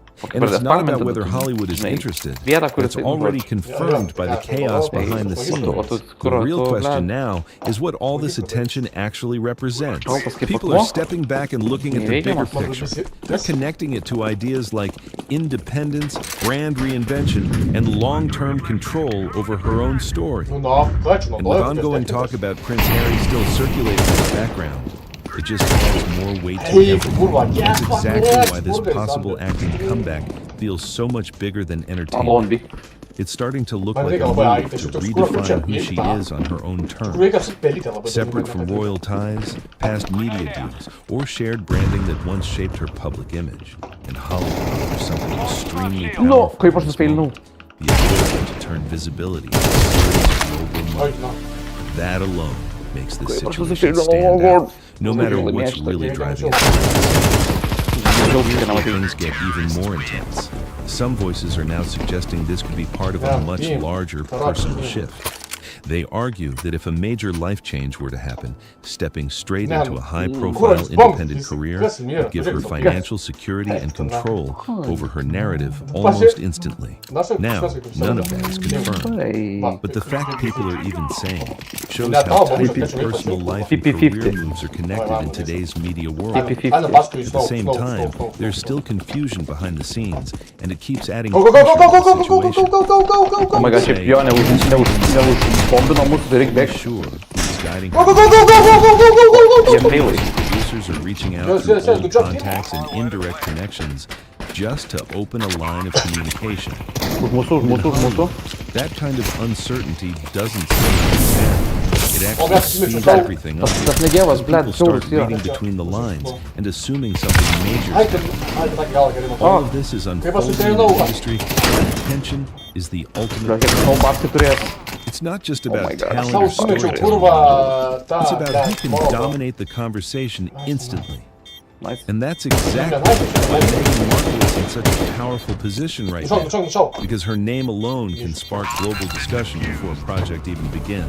That kind of influence is rare, and it's exactly why this situation keeps getting louder, bigger, and harder to ignore. But there's a twist to all of this. That level of attention comes with serious risk. When success is driven by hype and headlines, it can rise fast and drop just as fast when the excitement fades. That's the unstable side people are starting to call out. Critics are saying the first wave of interest in her return would be massive, no question. Fueled by curiosity, media, and non-stop debate. But what happens after that first surge? That's where things get unpredictable. Because staying power doesn't come from attention alone. Long-term success depends on things you can't fake. Audience connection, strong performances, and stories that actually keep people invested over time. And this is the tension everyone is locked in on right now. The gap between people showing up out of curiosity and actually staying long-term is huge. It's the difference between trending for a moment and building something that lasts. Bridging that gap is not easy. At this point, the story around Meghan Markle isn't just about roles or Hollywood deals anymore. It's about how modern fame actually works. Everything is blended together. Personal life, public image, and entertainment value, all feeding into each other in real time. And depending on what happens next, this moment could go in completely different directions. It could turn into a full career comeback, calculated reposition, just like attention that fades as fast as it showed up. But one thing is already clear. Every single move carries serious weight right now. The mix of industry interest, non-stop speculation, and unanswered questions has created an environment where even the smallest update can shift everything. A simple confirmation or denial could flip the entire story overnight. Because this isn't just about acting. It's about precision, timing, and control in a world where every move gets watched closely. And when you zoom out, it gets even bigger. This isn't just about Hollywood or celebrity culture. It's about how public figures operate when everything they do is amplified instantly. Every rumor starts to feel real. Every decision looks strategic. Every possibility turns into part of a much bigger story playing out in front of millions. What really stands out is the speed of all this. The way this situation exploded from quiet whispers into a global conversation feels unreal. Hollywood ambition, personal rumors, and media interpretation have all merged into one non-stop cycle of attention that keeps feeding itself. And whether the reports about her getting flooded with offers are completely accurate or slightly exaggerated, the timing stands out. Between casting buzz, conversations connected to her past, and the public's non-stop curiosity, everything is hitting at once. Even the smallest hint of movement is turning into a headline. And that kind of momentum is exactly what drives deals behind the scenes. Because in Hollywood, perception can be just as powerful as reality. Once that momentum starts building, studios and producers don't wait. They jump in early, sometimes before anything is even confirmed. That's why the wide range of offers matters so much. It shows this isn't about one perfect role, it's about the bigger move of attaching Meghan Markle's name to something that can dominate global attention. At the same time, the conversation about her personal life, especially anything involving Prince Harry, keeps adding pressure to the whole situation, even without confirmed changes. That background noise reshapes how people view every move she makes. Suddenly, a simple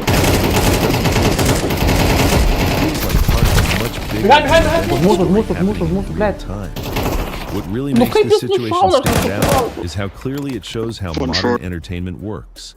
Fame, jobs, and business deals aren't separate anymore. They're all connected, moving together like one system.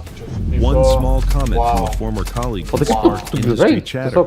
That chatter turns into insider quotes, and suddenly those quotes are everywhere, spreading across media platforms until people start treating them like confirmed facts just because they keep hearing them. That's why this situation feels bigger than just one story. It's not only about her, it's about how celebrity narratives are built today. Attention is doing double duty here. It's both the fuel pushing everything forward and the final prize everyone is trying to grab. And whether she signs a deal soon or not, one thing is already obvious. Her name still carries serious global power. It doesn't even matter if the reaction is positive or negative. Excitement, criticism, curiosity, controversy, it all feeds the same cycle. And very few people in entertainment can create that kind of impact. Right now, everyone is watching closely for her next move, because in a situation like this, silence doesn't stay silent. It gets analyzed, questioned, and turned into even more speculation. And in Hollywood, interpretation spreads way faster than confirmation ever does. So whether this turns into a full acting comeback, a more controlled return, or just another wave of buzz that slowly fades out, one thing has already been proven. The industry has shown exactly how it sees her. Meghan Markle is still someone who can shift global conversations almost instantly without warning, and that alone is enough to keep this story alive, growing, and impossible to ignore long after most headlines would have disappeared. If you've got thoughts on this, drop them in the comments. Let's hear what you think. If this breakdown got you thinking, hit subscribe and stay locked in for more deep dives like this. Don't forget to tap that like button and share this with someone who needs to see it. I just think she's crying for sympathy, playing the victim, when there's nothing to be a victim about, and there's also no sympathy to be granted for this lifestyle that she's chosen to live. You can't trust Meghan and Harry. That's the point. Even if you think you've got a deal, and I don't believe that is possible, but if you think you have, the palace will be shocked that they will renege immediately because they have no advantage of reconciliation. They've got no advantage of ending their vendetta. And that's the thing about Meghan. She's a very, very deceitful person. Tom Bauer just dropped a book that's flipping everything upside down. And the reaction from Meghan and Harry has people looking twice real fast. Looking at Meghan Markle saying, well, she's in Harper's Bazaar, she's in a big magazine. Sweetie, this is a major downgrade from being British royalty. This woman looks to me like a malignant narcissist. This woman has zero self-awareness. It's come to life. That's what we're witnessing in this hospital room. This isn't just another headline. It feels like a full-on exposure that's got everyone locked in and talking nonstop. People are starting to question what's really been going on behind closed doors, and the book digs deep into their world, pulling out details that were never meant to be seen. Now the pressure is rising quick, and the tension is getting harder to ignore by the second. What's really catching attention is how fast things are escalating. Magazine editor that wanted to turn you into a star, that in their cover feature, they actually screw you over in such dramatic fashion that you may end up being stripped of your royal title. That is just what's happened overnight. With this extraordinary cover feature on Harper's Bazaar with Meghan Markle as they claim that she's meeting her moment. You know, Meghan's podcast has fallen off the charts. She's been criticized for the content. There are rumors that her As Ever launch wasn't as successful as she considered it. Critically, With Love Meghan was not a success. Spreading saying there's a strong effort to keep certain parts quiet. It makes everything even more intense. When something gets pushed down this quickly, it usually means there's way more happening behind the scenes than people thought. Now everyone's watching closely, waiting to see what unfolds next. Because this situation feels like it's only... Let's talk a little Harry and Meghan. Their Ashwell Foundation has been declared delinquent by the state of California, meaning it is not in good standing as a charity and not permitted to activities like raising and spending money, pretty much all you would expect a charitable fund to do. That Meghan was warmly welcomed in Britain, that everyone in the royal family tried their very, very hardest to make her feel at home and accommodate her, but that unfortunately Meghan only wanted to be the star and made it impossible for her and the royal family to collaborate. Just getting started, South Park has come to life. That's what people are saying, and it shows just how unreal this moment feels. Sources close to the situation are hinting that this could be a major turning point, not just for their public image, but for everything tied to their brand. The timing, the details, the reactions, it all feels too big to ignore. It's uncomfortable. I don't think, we've done this before for photos, I don't think that is a real baby bump. I think it's way too big. It's way too big. And it's sort of too low as well. Yeah, it's like a metre out there. I mean, it looks the wrong shape. Where's she going to give birth there? Through her knees or something? I mean, that is too... I think there were various things about her which I dropped out with the privacy laws in Britain. And if even a small part of these claims holds up, it can seriously change how people view them going forward. Before diving deeper into what's inside this explosive book and what it could mean, make sure you hit that like button and subscribe so you don't miss what's coming next. Because things are heating up fast. Every new detail is turning up the pressure even more. They had one simple job.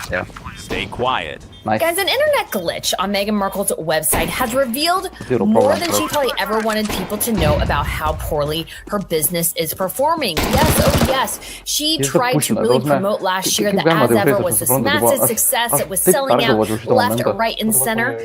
But just, what is it, about 8, 9, 10 months in, we see a very different picture. Because right now, it looks like a good chunk of your spread is probably going to expire before you ever sell it, and probably going to end up in a landfill.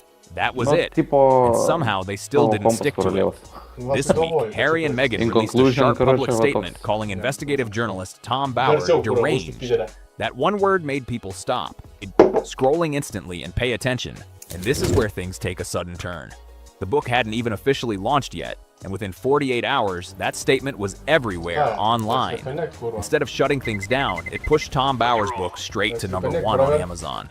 They didn't silence the noise, they amplified it without even realizing. But here's the part that people aren't fully connecting yet, and it changes how this whole situation looks.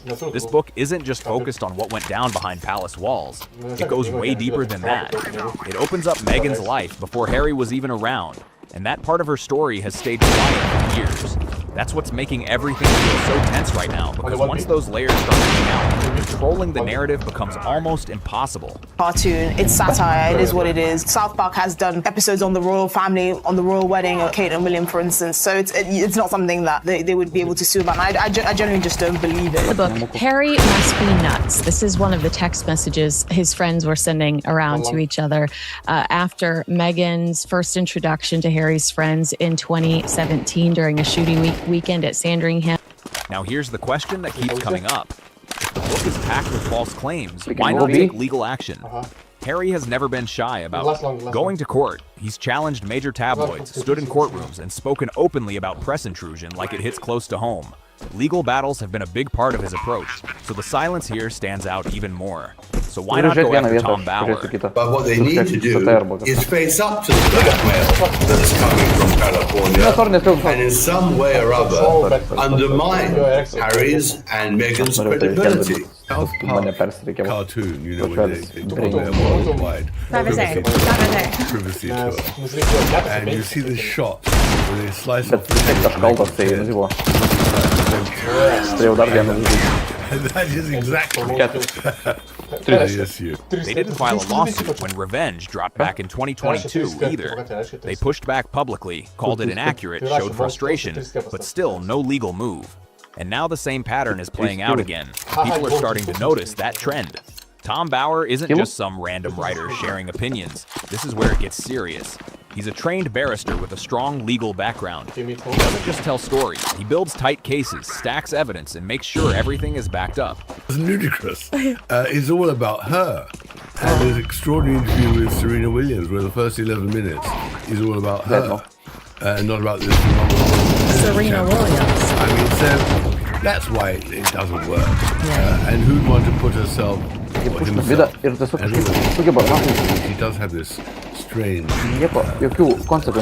distrust, I think, isn't it? He's written more than 25 books on powerful figures, politicians, billionaires, royalty. Not one of them has successfully taken him down in court. Not one. Then there's Vancouver. This part gets messy real quick. Members of the Sussex squad showed up at the Invictus game and closed in on Tom Bauer. As if it surrounded him, and tried to call him out online. Last year, she was about to promote her Netflix series and didn't want to firstly be seen with Harry, and secondly didn't want to go somewhere where she'd appear cheap and give it gratis. And this year, she's desperate to be seen. And that she's sitting on $21.8 million worth of product. The goal seemed obvious. Put him on display and embarrass a 79-year-old man in front of everyone watching. But here's the twist they didn't expect. By putting cameras on him at the event, they actually confirmed he was there the whole time. Turned him into a direct eyewitness. The abdication happened because of the American Wallace, and that was a catastrophe in a way. But we overcame it with his successor, George VI, who was a terrifically successful king. His queen was phenomenally successful. Nobody gave a crap about the box. And Meghan Markle's, I think, whole idea that this was going to be, like, the box was going to be a huge thing. Like, it's a normal box. And I have her dumb keepsake thing from the spread that she forced us to buy for the first round, and it's useless. And so she was kind of a dummy and wildly overstocked the box. Someone who could speak on exactly what happened because he saw it himself. Later, he even pointed out how that moment worked in his favor, flipping the situation in a way nobody saw coming. Now take a closer look at the statement. It says, Mr. Bauer's commentary has long crossed the line from criticism into fixation. Tom, do you think Harry and Meghan are fast learning what they signed away when they took this Netflix big moolah? And I would say they signed away their credibility and their dignity. Well, that's our view, but it's not theirs. They need the money, and they need it now more than ever because they've got no other source of income. So I think they're just stuck with the devil now. They're tied to Netflix, they're tied to their book, and all the criticism they're going to take means nothing because that's the only way they can earn money. That one line alone has people talking heavy about what might really be happening behind the scenes. But when you break it down, that argument doesn't fully land. He wrote one book about them, then moved on to other projects, including a biography on the Beckhams. She sells 0.03 of her overall stock every day. Now, for a big company, I can maybe somewhat understand that because they're so big, they have so much, like, it's sort of understandable. But I really feel like that is way too much for a small, struggling business. That's not obsession. That's just someone doing his job and keeping it moving. Then comes the word that really stands out. That choice wasn't random at all. Online, labels like that get thrown around quick, especially at voices people don't agree with, and that word carries serious weight in those spaces. Dropping it publicly sends a strong message, especially when it's aimed at a 79-year-old journalist with a big audience watching closely. Suddenly, the focus shifts.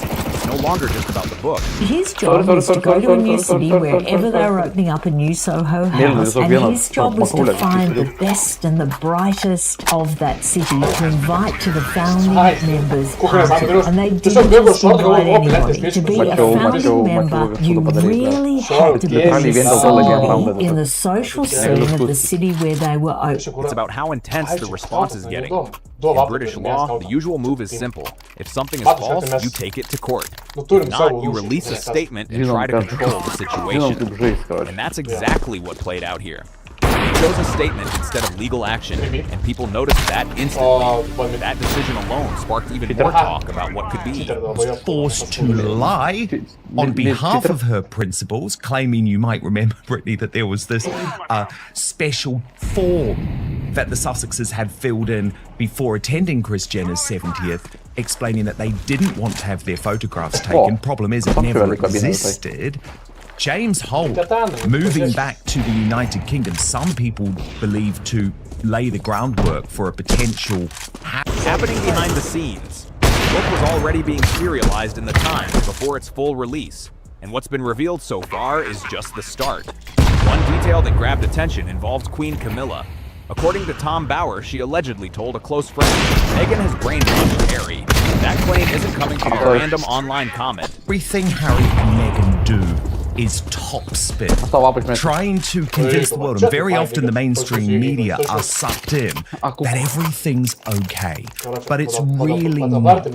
And the first revelation in regards to Archibald is that the charity is down to just 2 staff. It's tied to someone who has spent years inside royal circles, watching everything closely. When a figure like that is linked to a statement like this, it hits differently. It doesn't come off like casual talk. It feels more serious, more personal, like it's based on long-term observation instead of quick reactions. Then there's the moment that reportedly changed everything. June 2018, right after the honeymoon. A meeting at William and Catherine's Kensington Palace apartment was supposed to calm tensions and bring the brothers back together. But according to Bauer, things escalated fast. William reportedly, I think in the end they're going to have to somehow publish the report into the investigation of Meghan's alleged bullying of her staff in Kensington Palace. All right, in the end, I was told that 57,000 people complained to the television regulator Ofcom in the UK. A world record, I'm proud to say, complained about me for not believing Princess Pinocchio. And eventually my boss said, can you just apologise to Meghan Markle or you're going to have to, maybe lose your job. I went, I'll take the job, thanks, I'll leave. And I walked off into the sun. Pointed his finger during the exchange, and Meghan responded, if you don't mind, get your finger out of my face. That moment shifted the entire energy, and from there, nothing felt the same. Then comes what some people describe as a sudden disconnect. Harry reportedly changed his phone number without telling close contacts, and longtime friendships seemed to fade almost overnight. Some people from his past weren't even at the private wedding gathering. Sage pointing out that she pillaged Pinterest, trying against Martha Stewart for her show Can't Wait for the lawsuit after the news that Meghan Markle will release her first cookbook. This year featuring recipes from her Netflix series as Duchess plots expansion of her As Ever brand. I mean, the delusion. Brittany, the absolute delusion. Because of course we know Martha Stewart is very angry about the one pot pasta. So if Meghan dares go and put that recipe in the book, she could be facing a lawsuit. A former royal butler later backed up parts of this shift publicly. From the outside, it didn't look like people just drifted away. It looked like distance was being created around them. Then comes Santa Barbara, and this part raises serious questions. Harry reportedly traveled to Tokyo trying to secure support from a wealthy Japanese investor to keep his charity going. That alone suggests pressure was building behind the scenes. Once a Soho House basic, always a Soho House basic bitch. Meghan has always had this very, very strange fascination with Soho House, very much this weird obsession with it. Meghan Markle only becomes prominent for Soho House, guys, after she starts being on Suits and she's introduced to Marcus Anderson. And then she gets more consistent and more prominent work, okay? Because then she could be in the presence of Marcus Anderson. On a flight to Singapore, Dr. Sophie Chan reportedly presented him with a detailed brand audit. Based on feedback from over 50 major corporations, the conclusion was tough. His public image had taken a major hit. Meghan was reportedly described in direct terms as a reputational liability. That's not casual wording. That's a heavy label in business circles, and it caught attention fast. Harry's response didn't exactly quiet things either. Faced with that report, he compared his situation to Johnny Depp, which only pulled more attention to the situation. Not long after, Sophie Chan was no longer involved, and she later made public claims of harassment, adding another layer to everything. Soon after, the charity itself struggled to stay steady, and then the Netflix situation added even more pressure. Harry's polo documentary reportedly ranked low, and at a major Netflix event, comedian John Mulaney openly joked about them in front of top executives and big names. That moment didn't slide under the radar. It added even more noise to an already heated situation. Meghan's project didn't even get mentioned during the main presentation, and that silence said a lot. The narrative shifted quickly, and not in their favor. A visit to a wildfire-affected area, with cameras present, drew criticism instead of support. What was meant to come across as compassionate ended up raising eyebrows everywhere. Speaker Justice Maitland stepped in and called them disaster tourists. And that phrase spread fast across the internet like it had a life of its own. It stuck instantly, and just like that, the focus shifted. If you wanted to be. People weren't even talking about this. Questioning the intention behind it. A label like that doesn't just disappear. It changes how every move gets viewed after that. Not only are things get more serious, but Tom Bauer's style, built over more than 25 books, is all about spotlighting the moments that hit hard. Just over things. He locks in on the details people can't stop, discussing, and puts them right at the center. That's exactly what's happening here, and it's why the conversation keeps gaining momentum. This brings everything back to the part people keep circling, the past that was never meant to stay front and center. So who was Meghan before Harry came into the picture? She was known as a briefcase model on Deal or No Deal, a role she openly said she didn't enjoy. She spoke about feeling boxed in, like she was just there waiting to be picked, and that frustration clearly left a mark that didn't just fade away. At that time, her acting career wasn't exactly taking off either. There were pilot episodes that didn't move forward, smaller roles, and quick appearances that didn't leave a major impact. By typical Hollywood standards, she wasn't seen as a breakout name at that stage. Then came Suits, a legal drama filmed in Toronto, and that's when things finally started shifting in a real way. According to Tom Bowers, earlier book Revenge, now revisited in Betrayal, this is where a pattern starts to stand out more clearly. Her first husband, Trevor Engelson, they were together for 7 years and got married in 2011 in Jamaica. People close to them described the relationship as genuine and solid. But after Suits picked up and she relocated to Toronto, the relationship ended within 2 years. Reports claim Engelson didn't expect it and was left surprised by how fast things changed. Then came chef Corey Vitiello. They were together for around 2 years, living together and building a routine. But that relationship also ended around the same time she was introduced to Harry through a mutual connection. The timing raised eyebrows and people started paying closer attention to that pattern. What Bauer highlights is a consistent shift across different stages of her life before the royal spotlight. Relationships and connections appeared to change quickly when new opportunities came in. One chapter would close, and another would open just as fast, with no looking back. That pattern is what keeps people talking and watching closely. And this goes back even further, long before the palace, long before Harry was part of the picture. For years, there have been ongoing conversations about Meghan's social circles in Hollywood, private events, high-profile connections, exclusive spaces that most people never even get access to. Those discussions have been around for a long time, but they've never been fully detailed in public.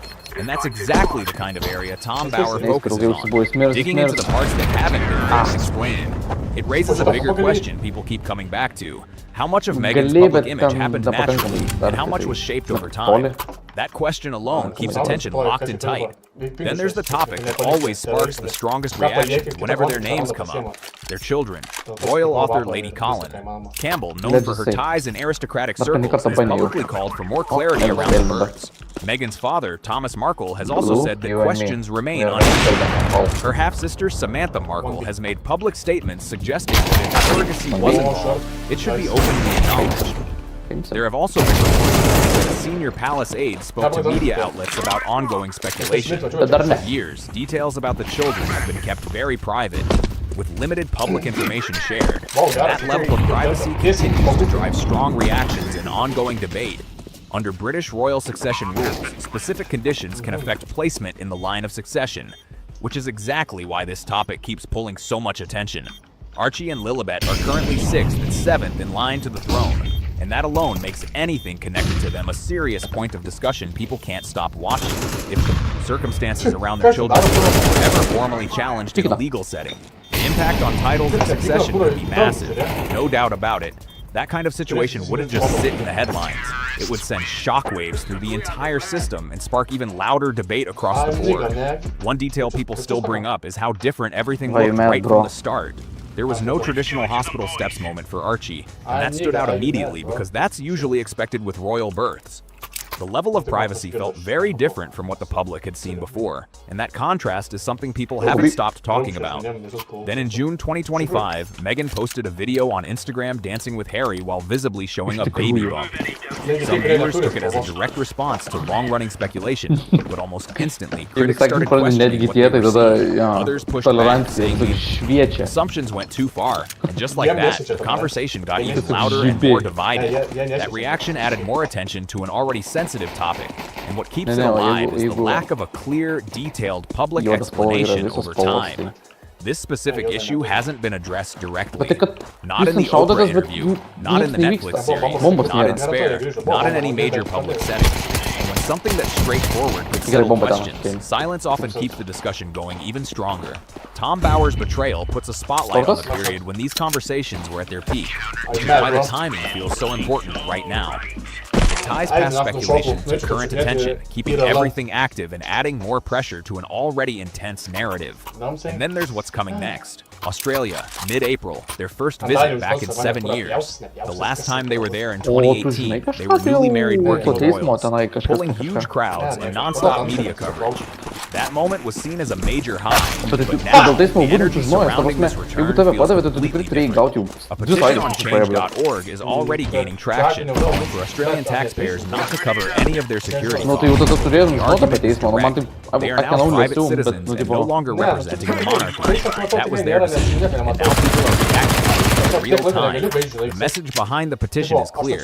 Treat them exactly how they should, private individuals. And that viewpoint is spreading as more people weigh in on what this visit actually represents. So what are they heading to Australia for? Meghan is set to headline a high-end weekend retreat in Sydney, and the pricing alone is turning heads fast. Tickets start at $2,699, and a VIP package, including a group photo with Meghan, goes up to $3,199. Attendance is limited to just 300 women, making it feel exclusive, tightly controlled, and very high profile. At the same time, Harry is scheduled to speak at a workplace mental health summit in Melbourne. That appearance is also drawing attention, especially given past online clashes between supporters and critics. It adds another layer to how his message might land with that audience. Some commentators are already weighing in with strong takes. Royal commentator Rob Shooter pointed out that this isn't being seen as a royal tour.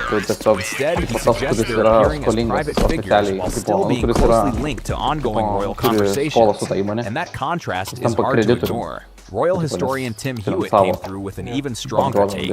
He described Australia as a major turning point in their story, suggesting that what happened during the 2018 visit may have shaped the path they later followed. Back then, they were newly married, representing the monarchy, and pulling in huge crowds everywhere they went. It was a completely different energy. Now they're heading back under totally different circumstances, and not everyone sees this as a simple return. The shift in status, public image, and overall reaction has changed the tone completely, and this visit might end up revealing more than anyone expects. One moment from that 2018 trip still gets brought up even now. Meghan was reportedly overheard near the Sydney Opera House, looking at the crowd and saying, "What are they all doing here? Silly." That comment stayed with people. Staff later explained that the crowds were there out of respect for the monarchy. But that moment still sparks debate years later. Back in 2018, people showed up freely just to catch a glimpse. Fast forward to 2026, and things look very different, with reports of high-priced events where access comes at a premium. That shift hasn't gone unnoticed. People are comparing, questioning, and trying to figure out how everything changed so fast.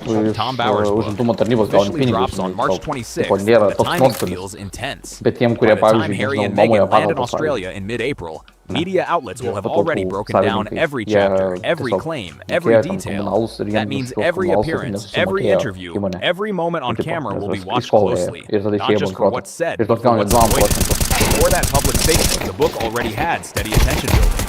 After that response, it shot straight to number one on Amazon before most people even had a copy. Across social media, people admitted they weren't planning to read it until that statement made them curious enough to pre-order. Major outlets didn't just cover the book, they focused on the reaction.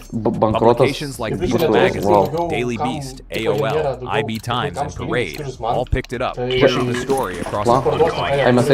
That kind of coverage builds fast. Once it starts, it's hard to slow down. There's a name for this situation. The Streisand effect. When someone tries to limit attention on something, it often does the opposite and brings even more eyes to it. And here, the reaction didn't reduce the spotlight. It made it even bigger. They didn't stay on the sidelines. They stepped right into the center of it. And what's out right now is only a preview. Once a Soho House basic, always a Soho basic, babe. That line alone has people talking, sharing clips, and debating non-stop across platforms. The full book lands March 26th, and the unseen chapters are what people are really focused on. That's where the pressure is built. No one knows exactly what's still to come. The anticipation keeps growing stronger every single day. What really stands out is how fast everything escalated. Before the full release, before all the details were even public. A strong statement dropped, calling Tom Bower deranged, and instantly attention exploded. The book climbed the charts.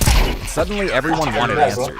7 years ago, Australia welcomed them with huge crowds and open support. Now, there's a petition pushing back, a book sitting at #1, and constant conversation happening across every platform. The contrast is sharp, and people are watching every move closely.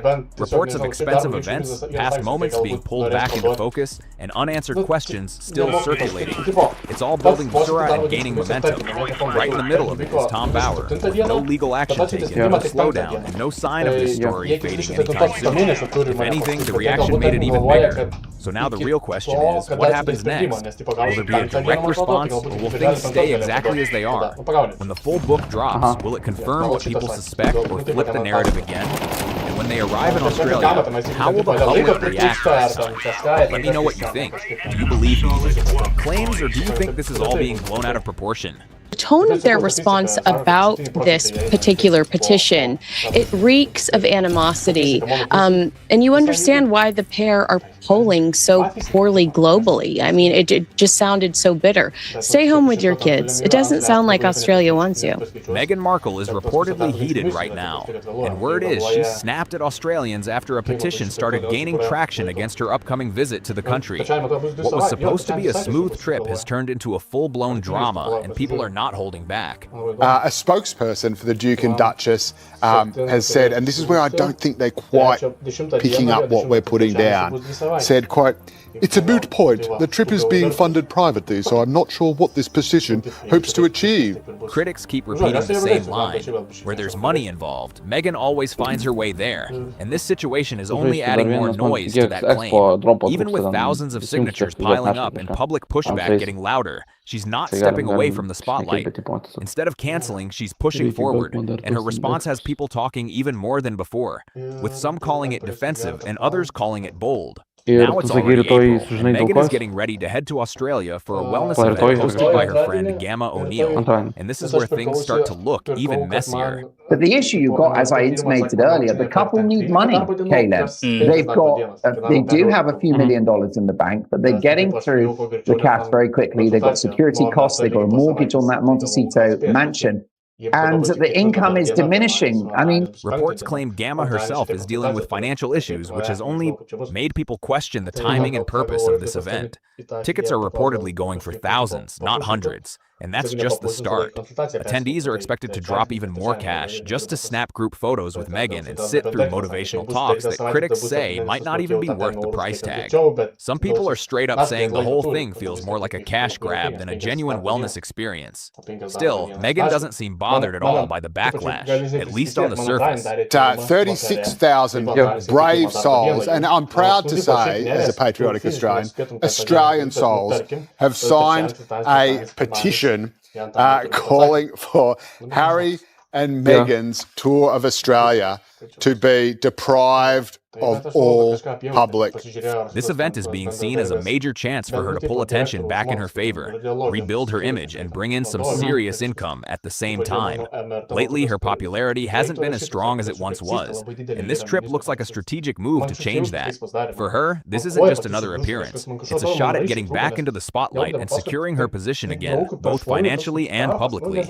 But here's the twist. Australians are not having it. Prince Harry and Meghan Markle have criticised an online petition ahead of their trip to Australia next month. More than 35,000 people have signed the form saying security and logistics for the pair's tour should not be taxpayer funded. A spokesperson for the Duke and Duchess of Sussex responded saying the trip is being privately funded. A lot of citizens are speaking up, making it clear they don't want any taxpayer money going toward what they describe as two runaway royals.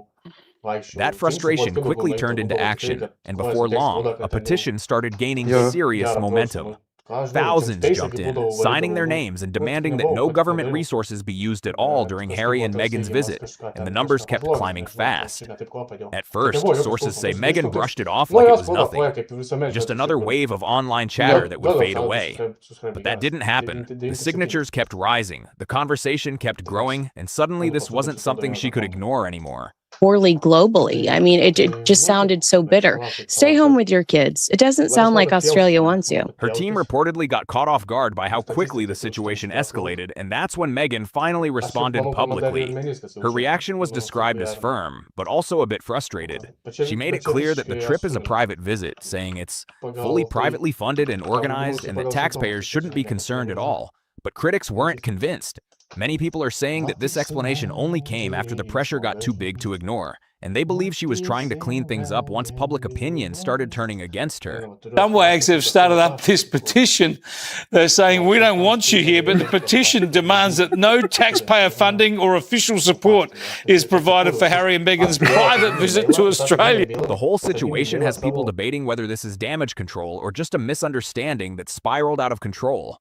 Trying to cool things down, Meghan reportedly brushed off the petition like it didn't matter, calling it pointless and saying that since the trip is privately funded, people signing against it just doesn't make sense. But that response didn't land the way she probably expected, and instead of calming things, it made people even more frustrated and confused. Then things took an even stranger turn when her spokesperson came out with a claim that had people raising eyebrows everywhere. Vote. I mean, you can't get more sort of out of touch or out of tune with how Australia is than to think, oh, I'm going to stand up for women's rights and talk about my, my plight and my fight for freedom with Jackie O. It's so unserious. It is so unserious. And I used to have maybe a shred of respect for them. Now it's totally gone. They argued that because only a small number of Australians signed the petition, the remaining 26.5 million people, basically 99.9% of the population, must support taxpayers covering any costs tied to the visit. Yes, that's actually the argument being pushed, and people online were quick to call it out as completely off track. By that same logic, if you haven't signed a petition against something, you must fully support it, right? That idea alone had critics shaking their heads. Think about it like this.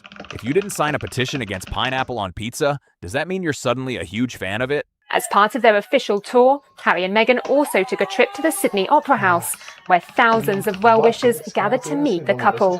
The Duke and Duchess made special time for one royal enthusiast, who's now met the prince 3 times. Of course not, but that's exactly why people are saying this argument doesn't hold up. The reality is most people aren't sitting around signing petitions all day. They're busy with work, family, responsibilities, and a million other things. A lot of people don't even see these petitions in the first place, so using that as proof of support just doesn't add up, and that point has been getting repeated across social media. Now, the petition itself came from an advocacy group called Beyond Australia, and even they admitted they were caught off guard by how suddenly this visit was announced. According to the organizers, this isn't an official royal tour at all. It's a private commercial trip, and they believe it should be treated that way. No exceptions. Their concern is that even if it's labeled private, he has lost a legal challenge over changes made by the UK government to his publicly funded security arrangements. This following his decision to step down from royal duties with his wife Meghan. Harry had sought to overturn a decision that would take away his automatic personal police security while in Britain. The High Court in London upheld the ruling last year. There's still a chance politicians or government officials might get involved in welcoming the couple, which could quietly lead to public money being used. Their stance is pretty direct. If Harry and Meghan stepped away from royal duties, then they shouldn't receive any of the benefits that come with those roles, especially when the visit is tied to private profit instead of public service. That's the line they're drawing, and they're sticking to it. Another big issue fueling the backlash is the current economic pressure many Australians are dealing with right now. People are facing rising grocery prices, expensive fuel, increasing mortgage stress, and higher energy bills, and it's hitting hard. Because of that, many feel the government should be focusing on real everyday struggles instead of putting attention or any resources toward high-profile visitors connected to pricey events. For a lot of those signing the petition, this isn't even about Meghan personally. It's about protecting public funds during a time when many households are already stretched thin. She's not going to turn up. Apparently the hotel, they've barely even finished the swimming pool, so it's a complete sort of building site. So they're basically going there probably, and the pay of the people who developed the wellness centre to bring some publicity to the wellness centre so they can do some business. I bet you that's what it is. That's why the movement has picked up speed. It's tapping into a much bigger concern about priorities and spending, and people haven't forgotten the past either. Back in 2018, right after their wedding, Harry and Meghan visited Australia for an official royal tour, and the istiqbal was huge. They were welcomed with open arms, given full royal treatment, including police escorts, official housing, and heavy security, all of which reportedly cost taxpayers a significant amount. At the time, they were active members of the royal family, and the public response was overwhelmingly positive, which makes the current situation feel even more complicated and divided. Sounds great. It promises yoga, sound, healing, dinners by the pool, a disco night. Okay, here's what's really going on at the Intercontinental. It is under extensive renovations. The swimming facility, which I'm going to guess includes the pool, these fancy words, swimming facility, it's a pool, spa, leisure deck, due for completion in April. Now, critics are saying things are completely different compared to before, and they're not wrong to point that out. Back then, Harry and Meghan were official members of the royal family, but now they've stepped away from those duties, and that changes everything. They're the mysterious black balls now closing even more of our favourite beaches. Thousands of pieces of debris from the size of marbles to tennis balls originally detected at Coogee Beach on Tuesday. They no longer represent the monarchy in any formal way, and because of that, many Australians feel there's no reason for them to receive the same level of treatment they got in 2018. Some even believe the couple might be trying to recreate that same royal stylistic bell, and that's exactly what supporters of the petition are trying to shut down before it even starts. One of the biggest concerns hanging over this whole situation is security. And right now, there are still a lot of unanswered questions. Harry and Meghan are dealing with ongoing legal battles over their security arrangements, and reports claim their protection costs are extremely high. That's where the worry kicks in. People are concerned that local or federal authorities could end up covering parts of those costs, even if it's not made public right away. That uncertainty alone has been enough to push more Australians to speak out, because nobody seems to have a clear answer on who is actually paying for what. When officials were asked directly whether any level of government would step in to help with security, the responses were vague and unclear, which only made things worse. The lack of transparency has fueled suspicion, and more people started backing the petition because of it. Meanwhile, Meghan continues to insist that no public money will be used at all, but critics aren't fully convinced, and the debate just keeps getting louder. The wellness retreat itself is set to run from April 17th to April 19th, with around 300 guests expected to attend, and it's being marketed as a high-end, exclusive experience. Packages reportedly include VIP access, front-row seating, private sessions, and group photo opportunities with Meghan, all designed to make the event feel premium. Organizers are saying it's completely sold out, but not everyone is buying that story, and new concerns have started popping up about whether the venue is even ready to host something like this. Reports suggest that maintenance work is still happening at the hotel, and some of the main features aren't even finished yet.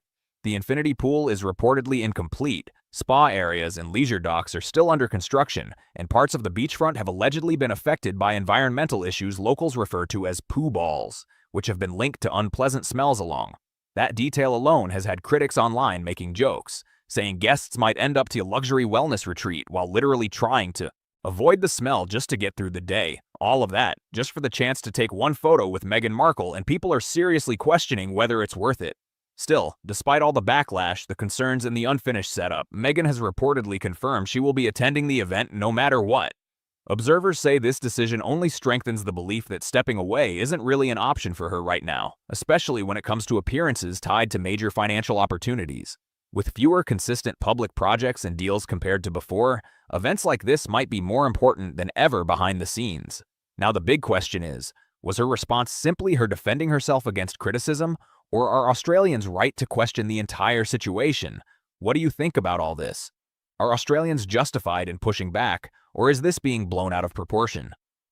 Drop your thoughts in the comments and make sure to like, share, and subscribe for more updates. She wanted to be there to show that she was as important as Kate, and that she was part of the family on the eve of her return to back to America. I mean, everything she did was completely motivated with one agenda, her own fame and importance. That's why she wanted to go to Balmoral. Hey, quick one. This story gets wild fast, so stay with me. And if you're into this kind of royal drama, tap subscribe real quick so you don't miss what's coming next. Meghan Markle stepped into the royal family with what some now claim was a bold, hidden agenda. That's exactly why she left, because she never wanted really to stay. She wanted the label, she wanted the title, she wanted the money. She didn't get so much money, but she did get the status. And now she's set on building herself up to outshine Princess Catherine and eventually take her place. That claim stayed under wraps for a while, but Tom Bower just put it front and center in his book, Betrayal. So what was the alleged plan here? Stick around because the details start stacking up fast. According to Bower, even before Harry and Meghan made their exit, Meghan reportedly already felt unsure about royal life. He claims she didn't truly connect with the institution and saw it as intense, structured, and stressful, something she believed would only grow heavier over time. Roberts, you see Diana's influence, really. She was so hands-on with her children. She hugged them in ways that the royal family never did. Well, you see Meghan and Harry in the crowds, hugging, shaking hands, just embracing the world and bringing a modern touch to the royal family. But things allegedly shifted once she was inside and watching closely. Seeing Princess Catherine, how she carried herself, her image, her role in the family, Meghan, reportedly started to view her less as a relative and more as direct competition. And when that mindset kicks in, it turns into a silent contest where, in her eyes, someone had to come out on top. From there, Meghan allegedly began turning up her presence in a big way. Meghan Markle has come under fire for recreating Diana's famous cross-legged photo shoot for Harper's Bazaar. And Kinsey, this isn't the first time she has recreated some of Diana's most iconic looks. She connected more with the public, both inside palace circles and beyond, and even stepped outside traditional royal rules to stand out. Hugging people, breaking formal distance, showing a more casual side, moves that made her seem more relatable and approachable compared to the usual royal style. Women, especially when they're pregnant, you're really vulnerable. And so that was made really challenging. And then when you have a newborn, It's a long time ago, but I remember, yeah. And especially as a woman, it's a lot. So you add this on top of just trying to be a new mom or trying to be a newlywed. It's, I guess, and also thank you for asking, because not many people have asked if I'm okay. At the same time, reports claim she leaned into image and presentation, choosing looks and jewelry that reminded people of Princess Diana, aiming to spark comparisons and grab attention in a powerful way.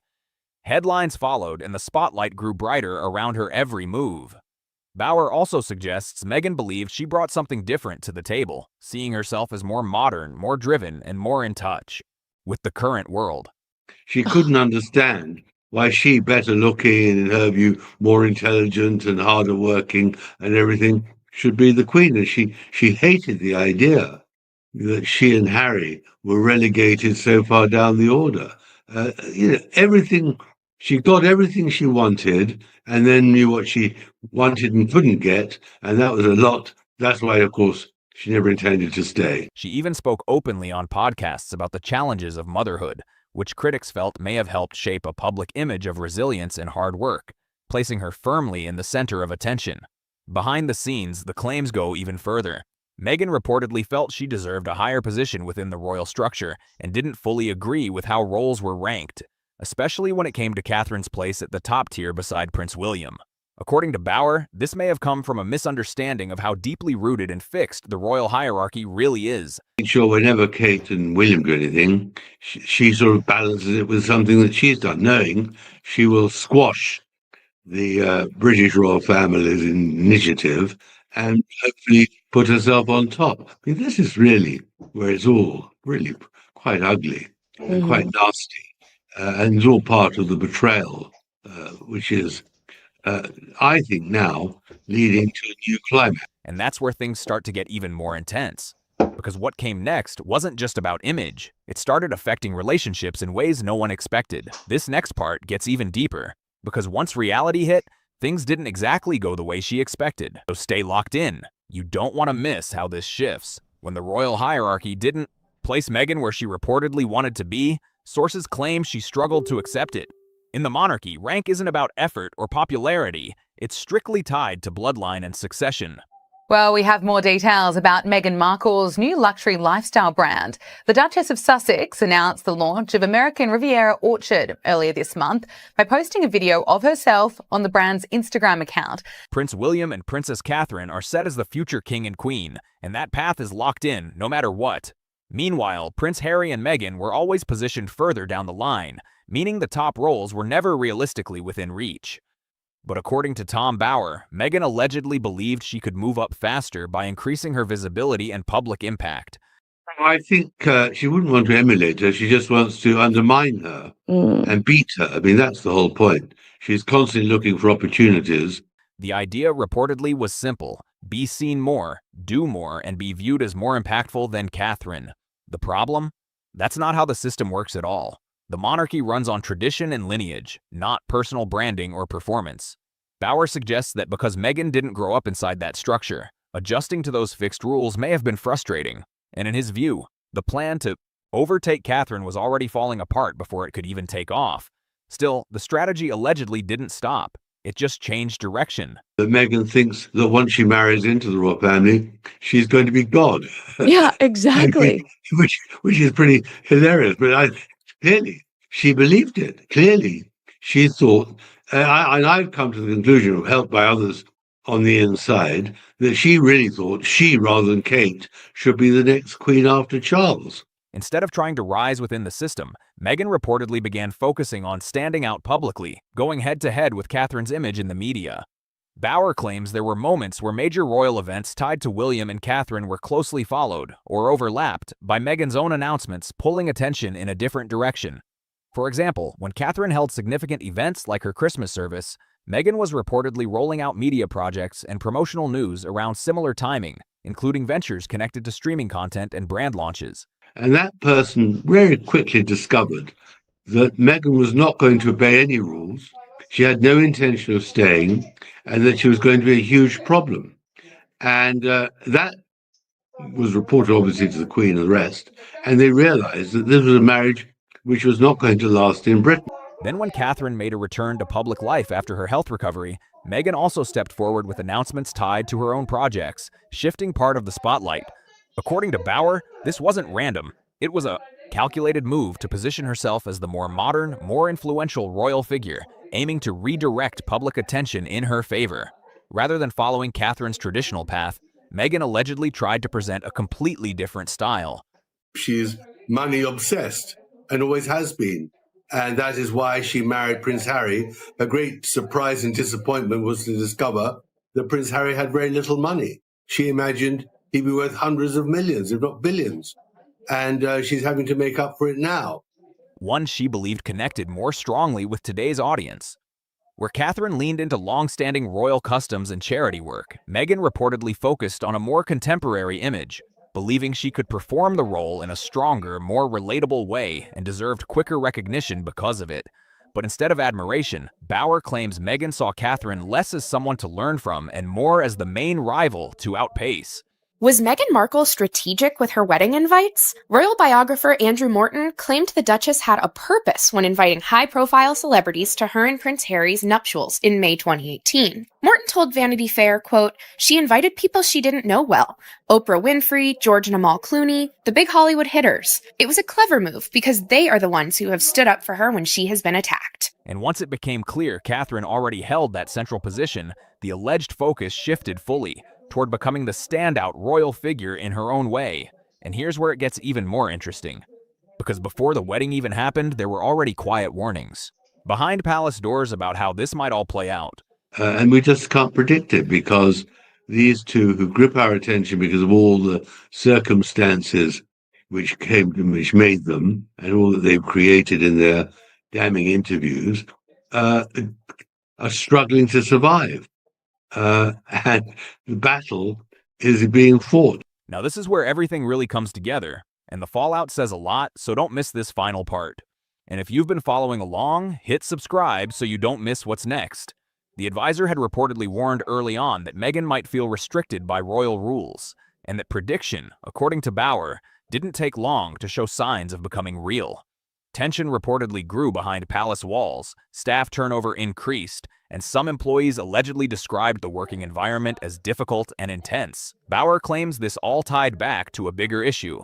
Meghan's reported ambition to become the standout royal figure didn't unfold the way she expected, reinforcing his view that she may have seen royal life as a stepping stone rather than a long-term role. Oprah interview, what she really wanted was control, because she is a manipulator. She wanted to be able to manipulate people, and she couldn't manipulate the press in the UK. That's why she was angry. She couldn't force people to write the stories that she wanted them to write. So therefore, she left to get privacy so that she could write the stories in her own perspective. He also points to a major difference in priorities. Catherine focused on stability, tradition, and keeping the institution strong, while Meghan, according to these claims, leaned more toward building a global profile and personal brand. Royal duties, in this interpretation, became just one part of a much larger public identity she was shaping. Eventually, Meghan chose to step away from royal life and move toward independent ventures, where visibility and global recognition played a bigger role. Even during her wedding, critics noted the strong presence of Hollywood celebrities, which some saw as a shift toward global fame rather than royal tradition. After leaving, Meghan continued appearing in high-profile spaces and business projects, moves that observers felt didn't fully align with traditional expectations of royal conduct. Bauer goes further, claiming that Meghan and Prince Harry later relied on sharing personal conflicts with the royal family as part of building their life outside the monarchy. Within that ongoing narrative, Catherine became indirectly linked to the wider tension, with media stories, often highlighting a supposed rivalry and public disagreements. Meghan also spoke about feeling unheard within the institution, adding another layer to the situation. Because of all this, public reactions stayed divided. Many people expressed sympathy for Catherine during difficult periods, while Meghan continued to face strong criticism in parts of the press. Bauer even claims that when some online supporters targeted Catherine, Meghan did not publicly step in, which led to more speculation about underlying tensions. In the end, Bauer's conclusion is direct. He believes Meghan thought she could surpass Catherine within royal life, both in influence and public impact.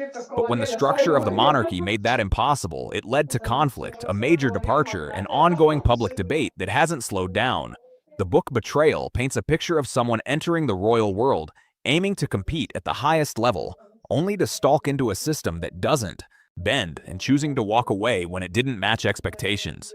If you want more breakdowns like this and updates on everything unfolding, make sure you're subscribed so you don't miss what's coming next. And she targeted, there's no doubt she targeted Harry and found someone who was a childhood friend of his who could introduce them. Picture this: a calm morning out in California. The sky is slowly waking up, pale sunlight slipping through the windows while the house stays quiet. She says that she didn't cooperate with Omid Scobie, and she said that she didn't consult anyone when writing the letter to her father. A fresh cup of coffee sits on the counter inside that $14 million Montecito mansion. For a brief moment, everything feels peaceful. Then suddenly, Meghan Markle's phone bursts to life like a flashing alarm. Notifications light up the screen nonstop.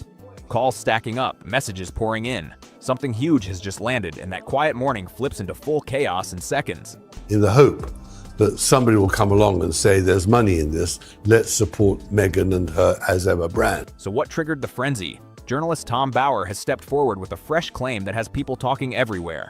Phones are ringing, advisors are scrambling, and insiders say Meghan has been staying unusually quiet behind closed doors.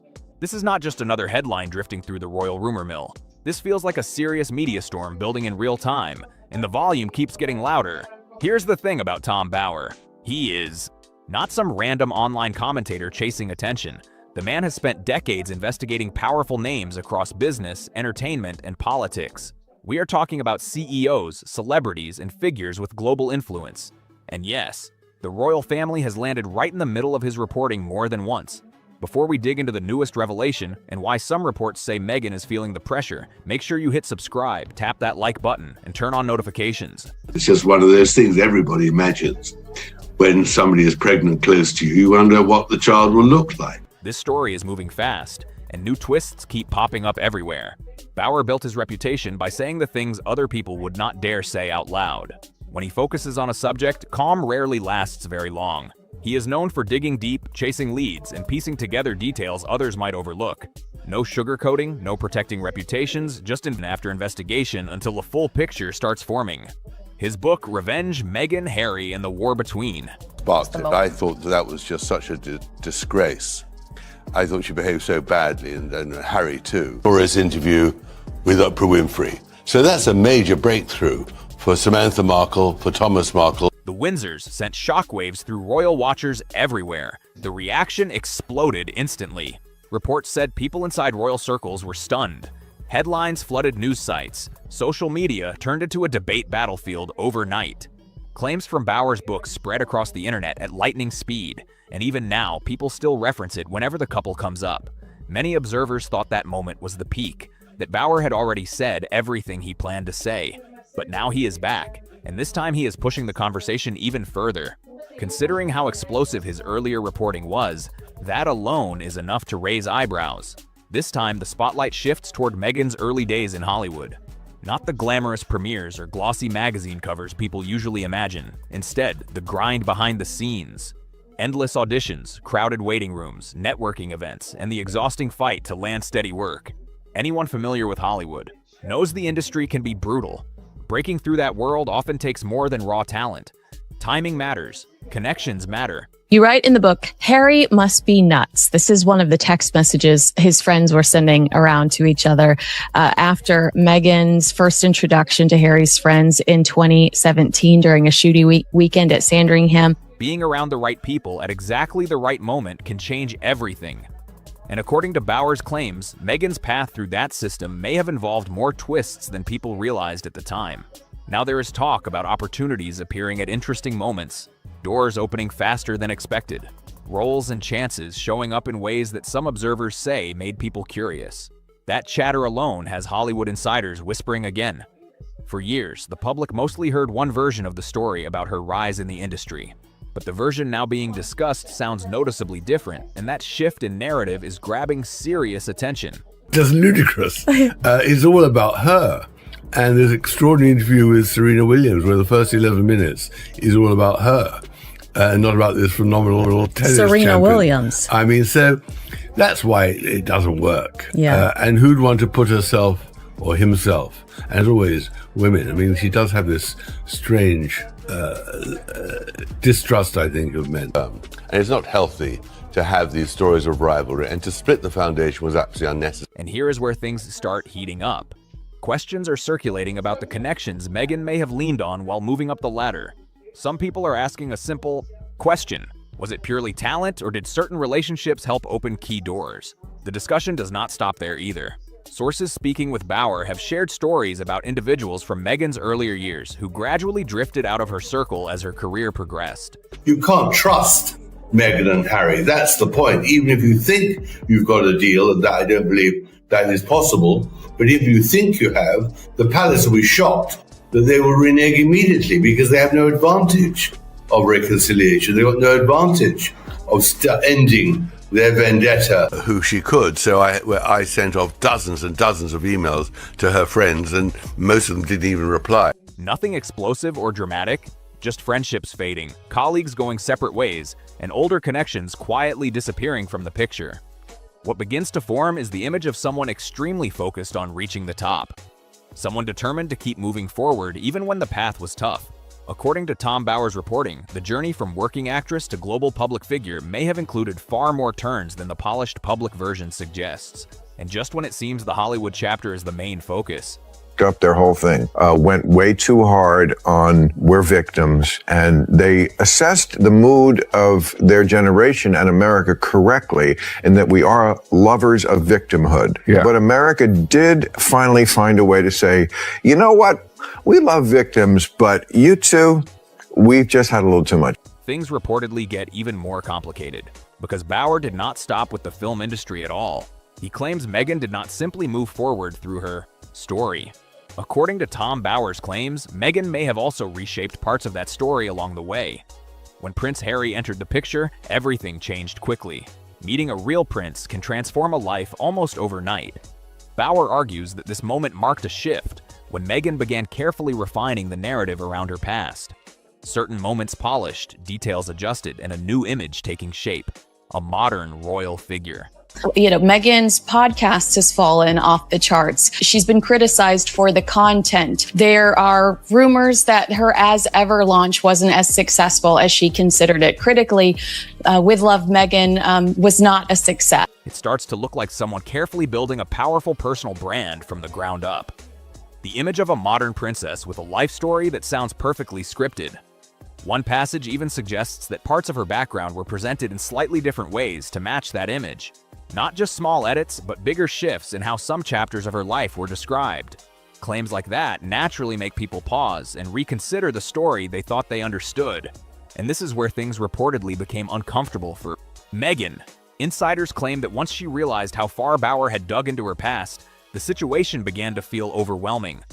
This was not casual internet gossip or recycled rumors bouncing around online. Reports suggested Bauer had gathered information Meghan never expected to surface. Sources say that moment made things feel personal. Professionally, they've gone down dramatically, and I predicted it in the book, but even I would not have thought it would be that accelerated. I think personally, I think they've separated their professional lives, but I think what's really a great problem for them now, as of in the last few weeks, is that Meghan has got no real income anymore. She's finished. Right. Netflix series is over. There's no great podcast. The information, according to reports, came from individuals who had known Meghan during earlier stages of her life. People who had once been part of her circle. That possibility alone would make anyone uneasy. If someone from the past had spoken with a journalist, it would immediately raise questions about trust. For someone known for carefully managing public image, surprises like that can feel like a nightmare. Insiders often say Meghan prefers to stay in control of the narrative, knowing what is being said, when it is said, and how it is presented in the media. That approach has long been part of how she navigates public life. Control the message, avoid surprises. But with Bauer's investigation, reports suggest she had little influence over how the story unfolded. That loss of control reportedly created serious tension behind the scenes. There were even whispers that members of her team began trying to figure out who might have spoken with the journalist. Old friends, past co-workers, former connections. One probably to serve and be silent. Well, that's the job of the royal family, that they're not there to campaign. Anyone who might have insight into her earlier years. And this was not ordinary celebrity chatter floating through tabloids. The details being discussed were described as insider-level information, the kind that usually only comes from people who were actually there. That is exactly why the revelation struck directly at the carefully polished image many people associate with Meghan's rise. Imagine spending years shaping a public identity, carefully aligning every interview, appearance, and public statement with the story you want to tell. Then suddenly a journalist publishes claims suggesting parts of that story might be more complicated than they appeared. Once questions like that start circulating, people begin looking at everything through a completely different lens. Meanwhile, while Meghan is reportedly dealing with this huge wave of attention, Prince Harry has not exactly been kicking back either. According to insiders, the chatter around Tom Bauer's latest material has created real tension behind the scenes. They don't generate any money, and I don't see where she is going from. Never really intended to stay. Her guest list to her wedding showed her real ambition was to be a star in California. The abdication happened because of the American Wallace. That was a catastrophe in a way, but we overcame it, and his successor, George VI, was a terrifically successful king. And of course, the Queen was phenomenally successful, and we'll see what happens. And when you zoom out and look at the bigger picture, it starts to make sense why things feel so intense right now. Their move to California was supposed to mark a fresh start, a brand new chapter far away from royal pressure and palace drama. But the road since that move has not been perfectly smooth. Several of their major media ventures in the United States have run into bumps that quickly turned into big headlines. Take the highly publicized Netflix deal. When that partnership was first announced, expectations shot through the roof. People were waiting for Blockbuster. That Meghan was warmly welcomed in Britain, that everyone in the royal family tried their very, very hardest to make her feel at home and accommodate her, but that unfortunately Meghan only wanted to be the star and made it impossible for her and the royal family to collaborate. Content and huge releases, but some projects moved slower than expected, and not every show landed with the massive splash many predicted. Then came the end of the Spotify partnership, another moment that had the entertainment world talking. Situations like that naturally invite critics to ask questions about what direction their media empire is heading next. And the conversation does not stop there. Meghan's push into the lifestyle and wellness space, another major step, has also struggled to build the explosive momentum many thought it would have right away. The buzz around the brand has been quieter than many predicted. Some audiences seem unsure about the vision, and the excitement has not fully taken off yet. But here's the twist that keeps people watching closely. For years, Meghan and Harry have built their public image around one big idea: being open, honest, and authentic about their lives. That message has echoed again and again through interviews, documentaries, of podcasts and Harry's own memoir, speaking openly, sharing their truth, telling their side of events directly to the public. But now, with Bauer's claims stirring fresh debate, that message is facing a whole new level of scrutiny. With Bauer's latest work making headlines, the polished picture many people once accepted is suddenly being questioned. And the timing could not be more complicated. According to discussions surrounding the book, it presents a version of Meghan that some observers say they had never heard about before. Now, the question floating around everywhere is simple, but powerful. Was that authentic image completely natural, or was it part of a carefully shaped narrative? If the public begins believing the story was overly polished or strategically framed, that becomes more than just a small public relations issue. That kind of doubt could shake the entire foundation of the brand Meghan and Harry have spent years building. Their message has always centered on honesty, transparency, and speaking openly about their experiences. So if cracks begin appearing in that idea, the ripple effect could be huge. Public trust plays a massive role in how audiences respond to public figures, and the timing only adds more pressure. Their California ventures have already faced a few rocky moments, and excitement around certain projects has cooled slightly. Then suddenly a controversial book arrives right in the middle of that situation. That is exactly the type of storm no public figure wants to face. Yet here it is, landing right at their doorstep when things already feel complicated. Harry understands better than most how quickly media situations like this can spiral. He has watched the cycle play out countless times before. One headline appears, then another, and suddenly every chapter of your life is being picked apart under a magnifying glass. That is exactly where they appear to be now. Every interview clip, every public speech, every old comment is being pulled back into the spotlight and analyzed all over again. For someone who stepped away from royal life hoping for more privacy and calm, that constant spotlight must feel exhausting. Instead of settling into a peaceful new life in California, they once again find themselves standing in the middle of a roaring media storm. And this time, there is a major difference. When they were still working royals, a full palace communications team handled the crisis management behind the scenes. Now they are largely steering through the chaos themselves. That alone raises the pressure dramatically. But if the situation already sounds tense, the next part of Bauer's investigation pushes the story into even more personal territory. This is where attention shifts toward Meghan's complicated relationship with her father, Thomas Markle. And this subject has always carried heavy emotion. For years, Meghan's public explanation has stayed consistent. She said the relationship broke down after her father cooperated with photographers and media outlets before her wedding. That situation included staged photos that exploded across headlines around the world. According to Meghan's account, that moment deeply damaged trust and led to their separation. However, Bauer's research reportedly raises fresh questions about that chapter. The journalist suggests there may be additional layers to the story that the public has not fully heard before. Instead of a simple one-sided conflict, he hints the situation may have been more complicated than it first appeared. In conversations about his findings, one idea keeps coming up again and again: the power of framing. Public figures often shape how their life stories are presented. Meghan has long been recognized as someone who understands media messaging very well. When a narrative is presented clearly and confidently, audiences often accept that version of events. Sources mentioned in discussions about the book suggest Meghan understood early on just how powerful storytelling could be. Highlighting certain details, leaving out others, and focusing on key emotional moments can shape how the entire situation is perceived. Of course, none of this means Thomas Markle himself was without controversy. Even Bauer's commentary recognizes that the situation involving him has always been complicated and messy. But the argument being raised is that the public may have only seen one part of a much larger picture, and that possibility shifts the emotional weight of the story. Meghan's family conflict has played a big role in how many people understand her life journey. The image of someone feeling hurt or misunderstood by relatives created strong sympathy from many viewers. But what happens if the narrative begins to shift? If people start wondering whether certain parts were simplified or presented differently, it naturally leads to even more questions about the broader story, and Bauer is not limiting his focus to the family drama alone. He is reportedly taking a wider look at Meghan's entire path, from the early hustle in Hollywood to her rise as a globally recognized figure. Everyone already knows the headline version: a working actress who eventually became a duchess and then a powerful international personality. But the big question now entering the conversation is this: how much of that rise unfolded naturally, and how much might have been carefully planned along the way? Building a powerful public image is not something that happens by accident. It takes timing, strategy, and extremely careful planning. And according to sources discussing Tom Bower's work, Meghan was incredibly skilled at handling that process.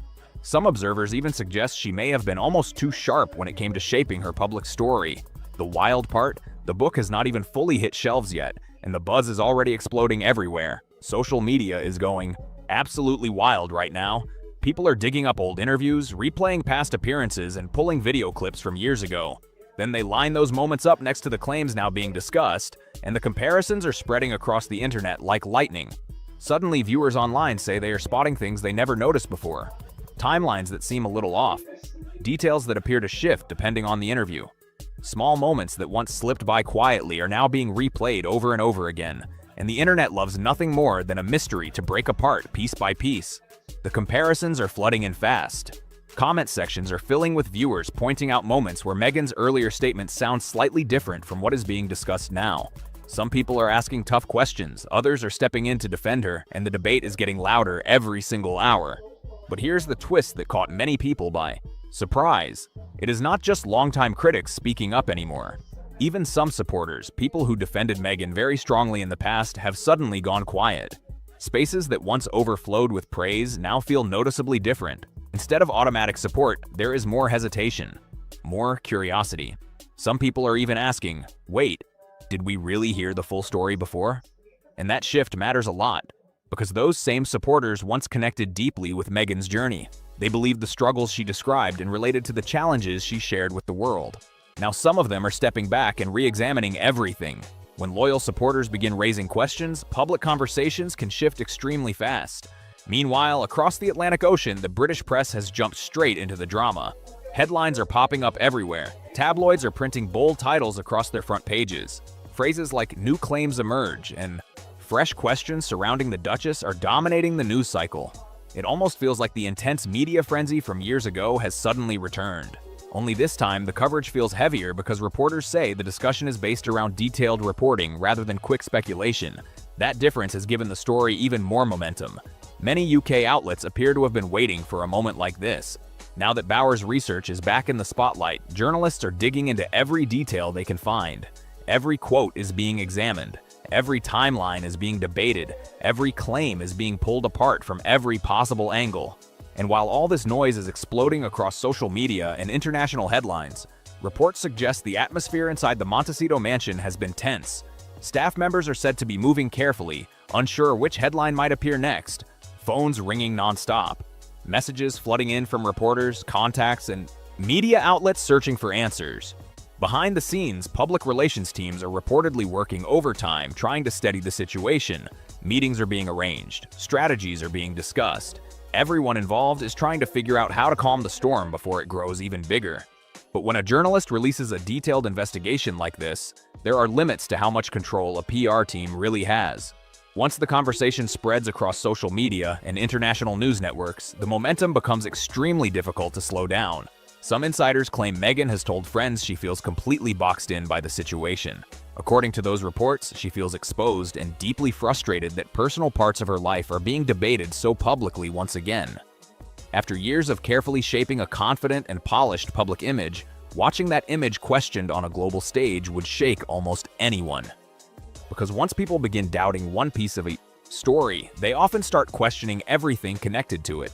That is simply how public perception works in the digital age. Now imagine what the first hours of this situation might have looked like behind closed doors. According to some reports, the morning the news started spreading was pure chaos. Meghan's phone reportedly lit up with message after message from friends and contacts warning her that headlines were about to explode. Insiders claim that once she realized how deeply Tom Bower had researched her past, the mood inside the house shifted instantly. This was no longer a normal news cycle. It had turned into full crisis mode. Publicists were reportedly contacted immediately. Advisors started placing urgent calls. Emergency conversations were happening everywhere as people tried to understand just how big the situation might become. One source described the atmosphere as frantic. People moving quickly through the house, trying to gather information while headlines kept spreading across the internet. And the most surprising part, according to those reports, was how personal some of the details sounded. These were not just basic facts taken from public records. The information seemed to come from individuals who had known Meghan during earlier chapters of her life. Friends, old contacts, people who had once been part of her circle. That realization reportedly hit hard, because if those details truly came from someone connected to her past, it would mean trust had been broken somewhere along the way. One insider described the moment like someone suddenly realizing their protective walls were not as strong as they once believed. All that careful image management. Yet pieces of the story are still finding their way out. That is the part making the situation feel even more intense, because Tom Bower did not stop with Hollywood struggles or family tensions. According to discussions around the book, he pushed his research much deeper into Meghan's history. We are talking about everything from childhood memories to school years and the earliest steps of her career. Reports say Bower examined those chapters extremely closely, and what he claims to have uncovered is now causing some observers to wonder how closely the polished public version of Meghan lines up with the experiences that others remember. Some people who knew Meghan during her years at Northwestern University have reportedly begun sharing their own memories. According to those accounts, the Meghan they remember looks a little different from the global public figure the world sees today. Not necessarily because of fame, but because of how certain parts of her background and early experiences were later described. If former classmates start speaking more openly and comparing their recollections, that could lead to some very awkward conversations, especially if different versions of the same events start appearing side by side. Situations like that tend to spread fast online, where every small detail gets debated and pulled apart. Old stories people assumed had disappeared forever suddenly begin resurfacing again. Moments from years back get dragged back into the spotlight. For someone who spent years carefully shaping a public narrative, that kind of attention can feel incredibly intense. Because for any public figure, one of the biggest fears is losing control of their own story. Once several voices begin sharing different memories from the past, the narrative becomes much harder to guide. And this is where the situation reportedly becomes even more heated. According to people discussing Tom Bower's research, the book contains personal details that many believe could not have come from public records alone. Some of the accounts reportedly involve private conversations, behind-the-scenes moments, and memories that only people close to Meghan would likely know. That possibility has sparked huge speculation. If those details truly came from inside her past, it would suggest that someone may have spoken with the journalist, and perhaps more than one person. Naturally, the internet has gone into full detective mode, trying to guess who it might be. Some believe former staff members from earlier periods of her life could have shared their perspectives. Others think old Hollywood contacts, people connected to acting jobs or early career days, might have offered their recollections. But the loudest speculation keeps circling back to family, and that is where the story suddenly becomes much more emotional. One name that keeps popping up in discussions is Thomas Markle, Meghan's father. There has been no public confirmation about whether he spoke with Bower or not. However, because the book reportedly includes detailed references to family moments from the past, some observers are wondering who else might remember those events so clearly. According to a few insider reports, Meghan herself has been trying to figure out where the information might have come from. Those reports claim she has reached out to certain contacts, asking questions and trying to understand whether someone close to her could have contributed to the investigation. If that were ever confirmed, it would feel far more personal than a typical media leak. Situations involving family always carry a deeper emotional impact. And then there is another figure who often appears in discussions about Meghan's family history, her half-sister Samantha. Around the same time the book started generating attention, Samantha posted several cryptic messages online. In those posts, she thanked certain people for sharing the truth. The messages were short and vague, but they immediately caught attention. Online communities quickly started trying to decode what she might have meant. Was it simply coincidence, or was she hinting at something connected to the book? Meanwhile, Prince Harry is reportedly right in the middle of all this tension. According to sources, he wants to support Meghan and protect her from the constant criticism. At the same time, the non-stop headlines have reportedly been exhausting for him. Every few months, another controversy seems to appear. Another documentary, another interview, another book that sparks fresh debate.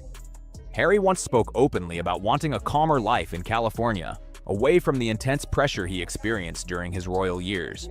But instead of quiet, the spotlight keeps finding its way back to them again and again. Insiders say the atmosphere inside their home has grown tense under the weight of all this attention. Stress has reportedly been lingering in the background, affecting everyone around them. When old chapters of your life keep getting dragged back into public discussion, it can wear anyone down over time. And here is the part that keeps people watching closely. This story might not be finished yet, because if more voices from Meghan's past begin stepping forward, the conversation could grow even louder. Right now, it does not look like the spotlight is fading anytime soon. There is already talk about new documentaries, additional investigations, and even more writers exploring Meghan's early Hollywood years. It almost feels like the floodgates just opened. Suddenly, everyone seems eager to tell their version of what Meghan was like before the world knew her name. For someone who spent years carefully building a strong public image, watching all of this unfold piece by piece must feel incredibly heavy. The past she worked hard to move beyond is not staying buried anymore. Instead, it is rushing back into public view faster than anyone expected. Every polished detail about who she is and where she came from is now being looked at again under a much brighter spotlight. And when a personal brand relies heavily on one consistent narrative, even small cracks can suddenly appear massive. People are not just questioning one moment anymore. They are revisiting everything. Old interviews are being replayed again. Speeches are getting analyzed line by line. Past appearances are popping up across social media feeds. Viewers are watching those clips with completely new eyes. And that kind of attention can place enormous pressure on a public reputation. Think about how dramatic the shift feels. Meghan once stood as a global figure surrounded by huge opportunities. Major partnerships, worldwide recognition, and a platform most people could only dream of having.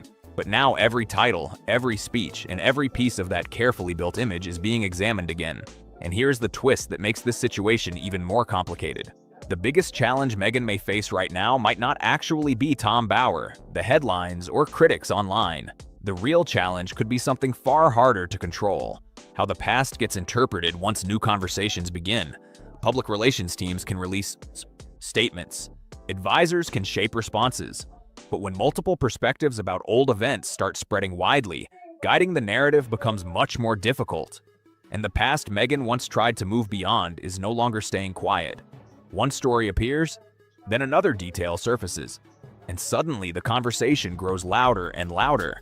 Maybe that is the tricky reality of building such a tightly managed public image. When everything looks perfectly controlled, even a small disruption can trigger a much bigger debate.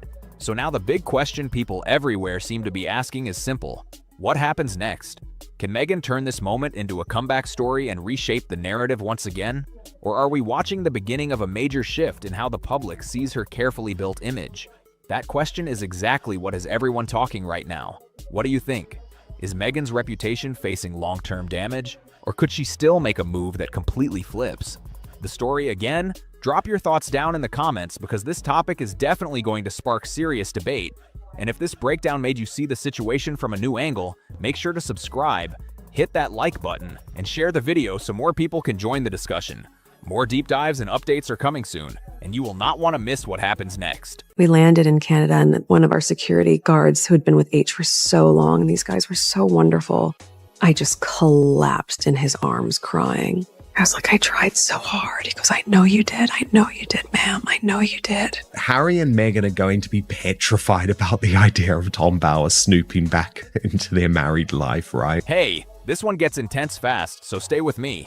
If you're into real breakdowns like this, hit subscribe real quick so you don't miss what's coming next. When Queen Camilla told a friend that Meghan had brainwashed Harry, people brushed it off like cheap gossip, just another royal rumor dressed up in fancy headlines. It sounded dramatic, sure, but easy to ignore. Oh, then Tom Bower's new book, Betrayal, dropping March 26th, flipped that whole narrative on its head. When she was about 9 or 10, she said to her father, I want to be famous, I want to walk down the red carpet. And she has now done that. And she's calculated that she could be a great success, and by marrying Harry. Suddenly, that one line didn't sound like gossip anymore. It sounded calculated, almost like a warning hiding in plain sight. Bower doesn't treat it like a throwaway comment either. He builds it up piece by piece, laying out details that feel way too specific to ignore. You know, I think that's why he cuts quite a lonely figure, because his friends have all throughout his life do feel ostracized. He is just a bit of a lonely soul, where she's got her friends in America. He, though, is very much on his own, and I think it's quite sad. And here's the wild part: the backlash from Harry and Meghan's side. It only pushed the book higher, turning it into a #1 bestseller before it even hit shelves. So what did Camilla actually say? She didn't just toss out the word brainwashed and move on. According to Bower, she backed it up with examples, clear ones. Harry started cutting off old friends. He changed his phone number and didn't even tell his own family. He is having a breakdown in real time. We see it. He is completely unable to hide the totally complex feelings that come to the fore every time he is in public with Meghan Markle. He does despise his wife. I mean, we saw that on the recent Middle Eastern tour when he was constantly rejecting her attempt at public displays of affection because he knows that what she's doing is like ownership. It's not about love. It's not about affection. It's about ownership, and it's about showing the world who is in control, and he can't stand that. And slowly, his personality began to shift. Things he once shrugged off suddenly became intense dislikes, even full-on resentment. The easygoing guy people knew. Bauer describes him as someone now driven by something much heavier, almost like he was chasing payback. Now, 6 words in a private conversation might not seem like much. Easy to dismiss, right? Harry has a problem because he's lost his charity centre Bailey in Africa. He had better up on all these commercial deals. But Bauer didn't stop at one quote. Across 300+ pages, he maps out a pattern, and once you see it, it's hard to unsee. It moves step by step. Friendships, then family, then institutions, then even charities and business deals. And every time, it follows the same path. Distance, influence, then fallout. Keep that phone number detail in mind because it comes back in a way you don't expect. Most people covering this story will stop at that brainwashed quote. Are declining. I think that his reputation is somewhat toxic, and I think Invictus is his only lifeline, and there'll be problems with that. That's the flashy headline. But Bauer goes way deeper. In the Times serialization released Friday, March 13th, he describes a shift that wasn't gradual. It felt directed. He writes that, encouraged by Meghan, Harry began pulling away from palace structure, stepping out of the traditional spare role tied to his uncle, Prince Edward. And it didn't happen quietly. Sussexes only will talk to people who repeat their own narrative. Yes. And who they can control. So the idea that you could get the truth from the Sussexes is contradictory. Old friends, gone. Phone number, changed without notice. Palace advisors, completely sidelined. One by one, the connections started dropping off. Then things escalated. Bauer describes a 2018 meeting at Kensington Palace where William and Catherine tried to step in. During that conversation, Meghan allegedly told William to take his finger out of her face. And this wasn't out of nowhere. William had already warned Harry earlier that the relationship was moving too fast. Catherine, according to the book, also questioned how Meghan viewed Harry's position in the royal future. Here's where it gets serious. One claim like this could be personal bias. No comparison there because Harry continues to back Meghan Markle, publicly back her and all of her terrible behaviour, not to mention the fact that Johnny Depp has always been a bad boy film star rather than a royal trying to do good in the world. 2, maybe coincidence. But when Camilla, William, Catherine, and even people outside the family like a charity executive and a brand expert all point to the same pattern without coordinating, that's something else entirely. That's not random. That's aligned accounts telling the same story from different angles. And just when it feels like you've seen the full picture, the situation at Centabal takes everything to another level, and that's where this really starts to shift. This is where things take a sharp turn. Stay close because this part doesn't get talked about enough. And if you haven't already, tap subscribe so you don't miss how this unfolds next. In 2023, Dr. Sophie Chandauka stepped in as chair of Centabale's Board of Trustees. She's not just anyone, Zimbabwean-born, corporate finance lawyer, MBE, serious credentials. And this wasn't just any charity. Not in a million years did Meghan think that she was going to score Prince Harry. She thought she was going to score Andrew until Fergie put a stop. This was Harry's charity, the one he co-founded for children in Lesotho, the one he once called his life's work. But Chandauka didn't arrive to play nice or flatter anyone. She came in with hard data, real numbers, real feedback. During a fundraising flight from Singapore to Tokyo, funded by philanthropist Haruhisa Honda, she sat down with Harry and presented a full brand audit. Not a quick check. 50 organizations and donors were surveyed. 50 separate voices answering one question. Do you want to be associated with Prince Harry? And this is where everything goes quiet. According to Bauer, Chandauka told Harry something no one else had said so directly. His personal brand had dropped badly. Donors weren't interested in his Netflix ventures. And then came the line that spread everywhere. People don't want to be associated with your Netflix shows, and especially not with Meghan. She didn't stop there. Meghan, she said, had little brand. Strength in the US and globally, she was hurting what Harry still had left. Now here's the moment that really stands out. Harry didn't push back with questions, didn't ask for deeper analysis. Instead, he reached for a comparison, Johnny Depp. He pointed out how Depp still pulled support even after that very public legal battle with Amber Heard. He seemed to believe he could follow the same path. Just remember, Harry and Meghan threatened to sue at the drop of a hat, and they have never tried to sue Tom Bower because they know what he writes is true. Chandaka's reply? Short and sharp. Times have changed. And then she made it even clearer. We need American corporates who want to be associated with your mission, not you personally. They don't want your victimhood. Let that sit for a second. A charity executive, someone he trusted, telling him mid-flight at 40,000 feet that his image wasn't just slipping, it was actively pushing people away. And his response leans on a celebrity court case as a comparison? That's not strategy. That's someone trying to grab onto anything that still feels familiar while everything else shifts. And here's where it gets even more unsettling. Bower claims Harry didn't reject the findings at first. In fact, he seemed to take it in. October 2024, he visits Lesotho for the first time in 6 years. For a moment, it looked like something might actually reset. But then things changed again. According to the book, once Meghan became involved, the direction shifted. Mr. Bower's commentary has long crossed the line from criticism into fixation. This is someone who has publicly stated the monarchy in fact depends on actually obliterating the Sussexes from our state of life, language that speaks for itself. Harry allegedly moved to take control of Centibale itself, and instead of challenging the results of the audit, he focused on the process, claiming it caused him psychological harm. Not what it revealed, but the fact that it happened at all. By March 2025, both Harry and co-founder Prince Seiso stepped down. The UK Charity Commission stepped in to investigate. By August 2025, Harry was cleared of widespread or systemic bullying, but the damage was already done. The charity he built, the one tied to his identity for years, was effectively finished. And what comes next ties all of this back to that earlier pattern in a way that's hard to ignore. This is where it all snaps into place. Don't miss this part because it connects everything we've been building. The woman who told him the truth? Gone. Just like that.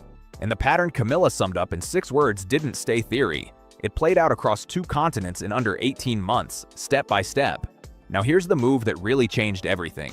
The smartest thing Meghan and Harry could have done about this book? Stay quiet. Let it pass. Let the headlines burn out in a few days and fade.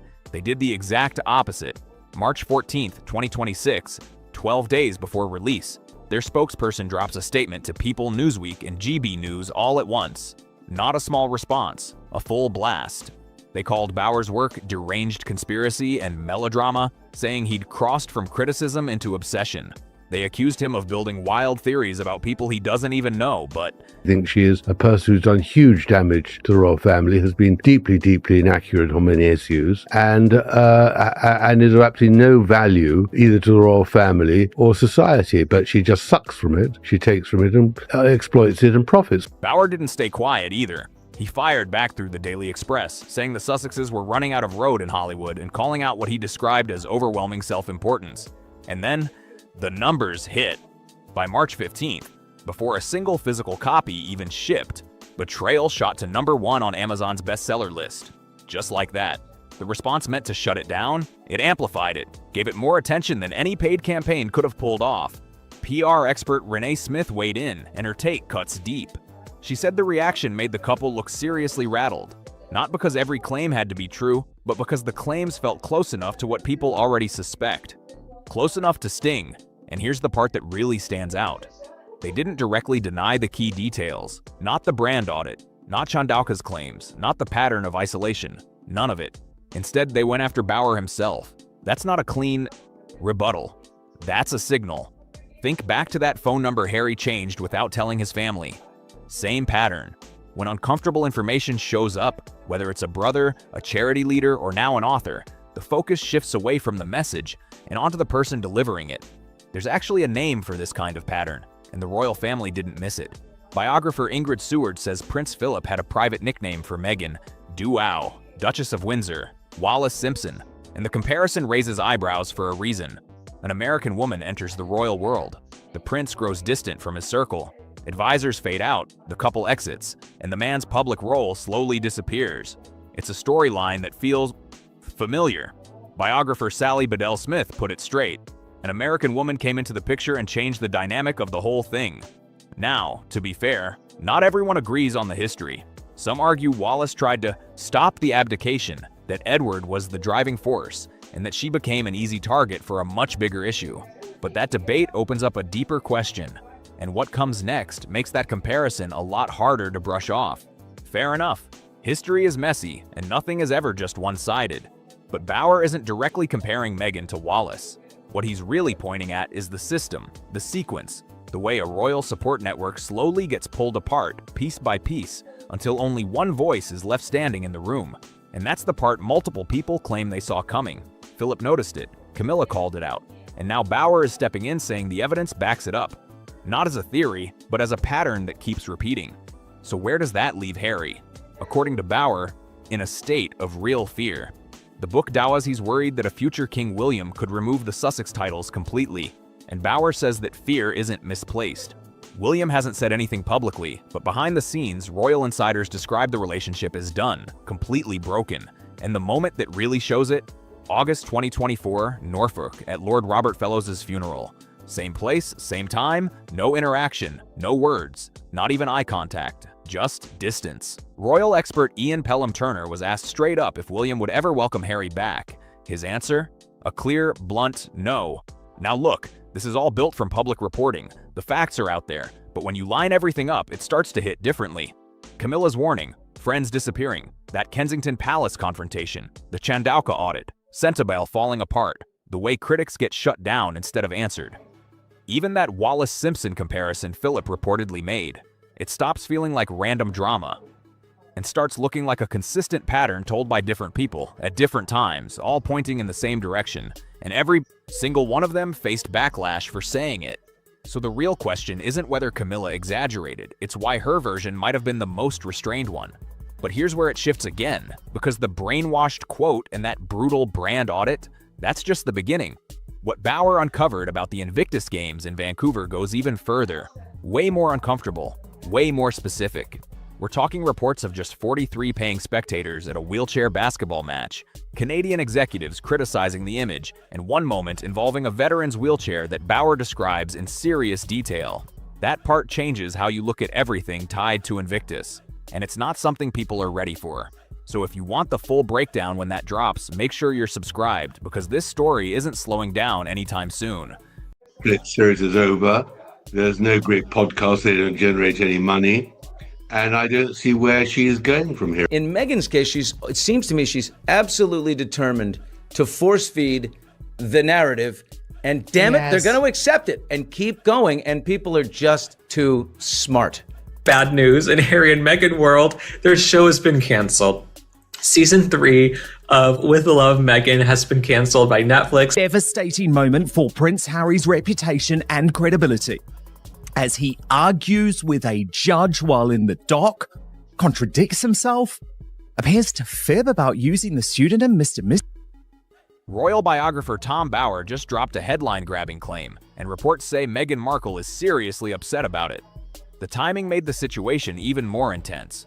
At the same moment this story started spreading, Prince Harry was sitting inside a London courtroom, visibly emotional while facing a tense exchange with a judge during a legal fight. Wherever she is, whether it's at Kalkner or in Colombia or in Nigeria or wherever, she's always, her publicist will reveal that she's wearing one of Diana's pieces of jewelry. Prince Harry, his heart seems to have softened, or there's been some sort of evolution. So I do think you're right that a lot of us were kind of caught off guard by the Prince Andrew decision, because we had grown accustomed to cuddly Charles, Grandpa Charles, with the grandkids in his lap. And I when I saw the news, I thought, I don't know if I'll ever see anything like this again in my lifetime, but maybe I will because of Prince Harry. That courtroom scene grabbed major headlines, but another surprising twist was quietly unfolding behind the curtain. Behind the scenes, Netflix reportedly hit the brakes on Meghan's heavily promoted cooking and lifestyle show. And according to Tom Bauer, there's a specific reason the project lost momentum so quickly. He says the situation had little to do with basic ratings or routine production delays. Instead, he claims something deeper was happening inside the partnership, and the explanation has royal watchers talking nonstop. Before diving deeper into this dramatic situation, make sure you hit subscribe and drop a like. He holds on to these terrible, unhappy moments with Meghan, who he says, she's absolute misery, but, that's not true either. And she wasn't around in the late 1990s. I mean, it's a sort of extraordinary way of behaving. Even season 2 of her show was fake. It was not a season 2, it was a lie. It helps keep the spotlight on these royal headlines and the surprising twists surrounding them. Now here's where things start getting interesting. Tom Bower, the journalist behind the controversial book Revenge, Meghan, Harry, and the War Between the Windsors, recently gave an interview where he discussed what he believes happened with Meghan's Netflix project. The comments he shared immediately caught attention across media outlets and online discussions. Bower didn't soften his statement at all during the interview. He said, "It turns out she's not any kind of talent." That single line triggered strong reactions across the internet. It's a blunt opinion, and reports suggest Meghan was not happy seeing that quote repeated across news coverage and social media discussions. Bower says his opinion didn't appear out of nowhere.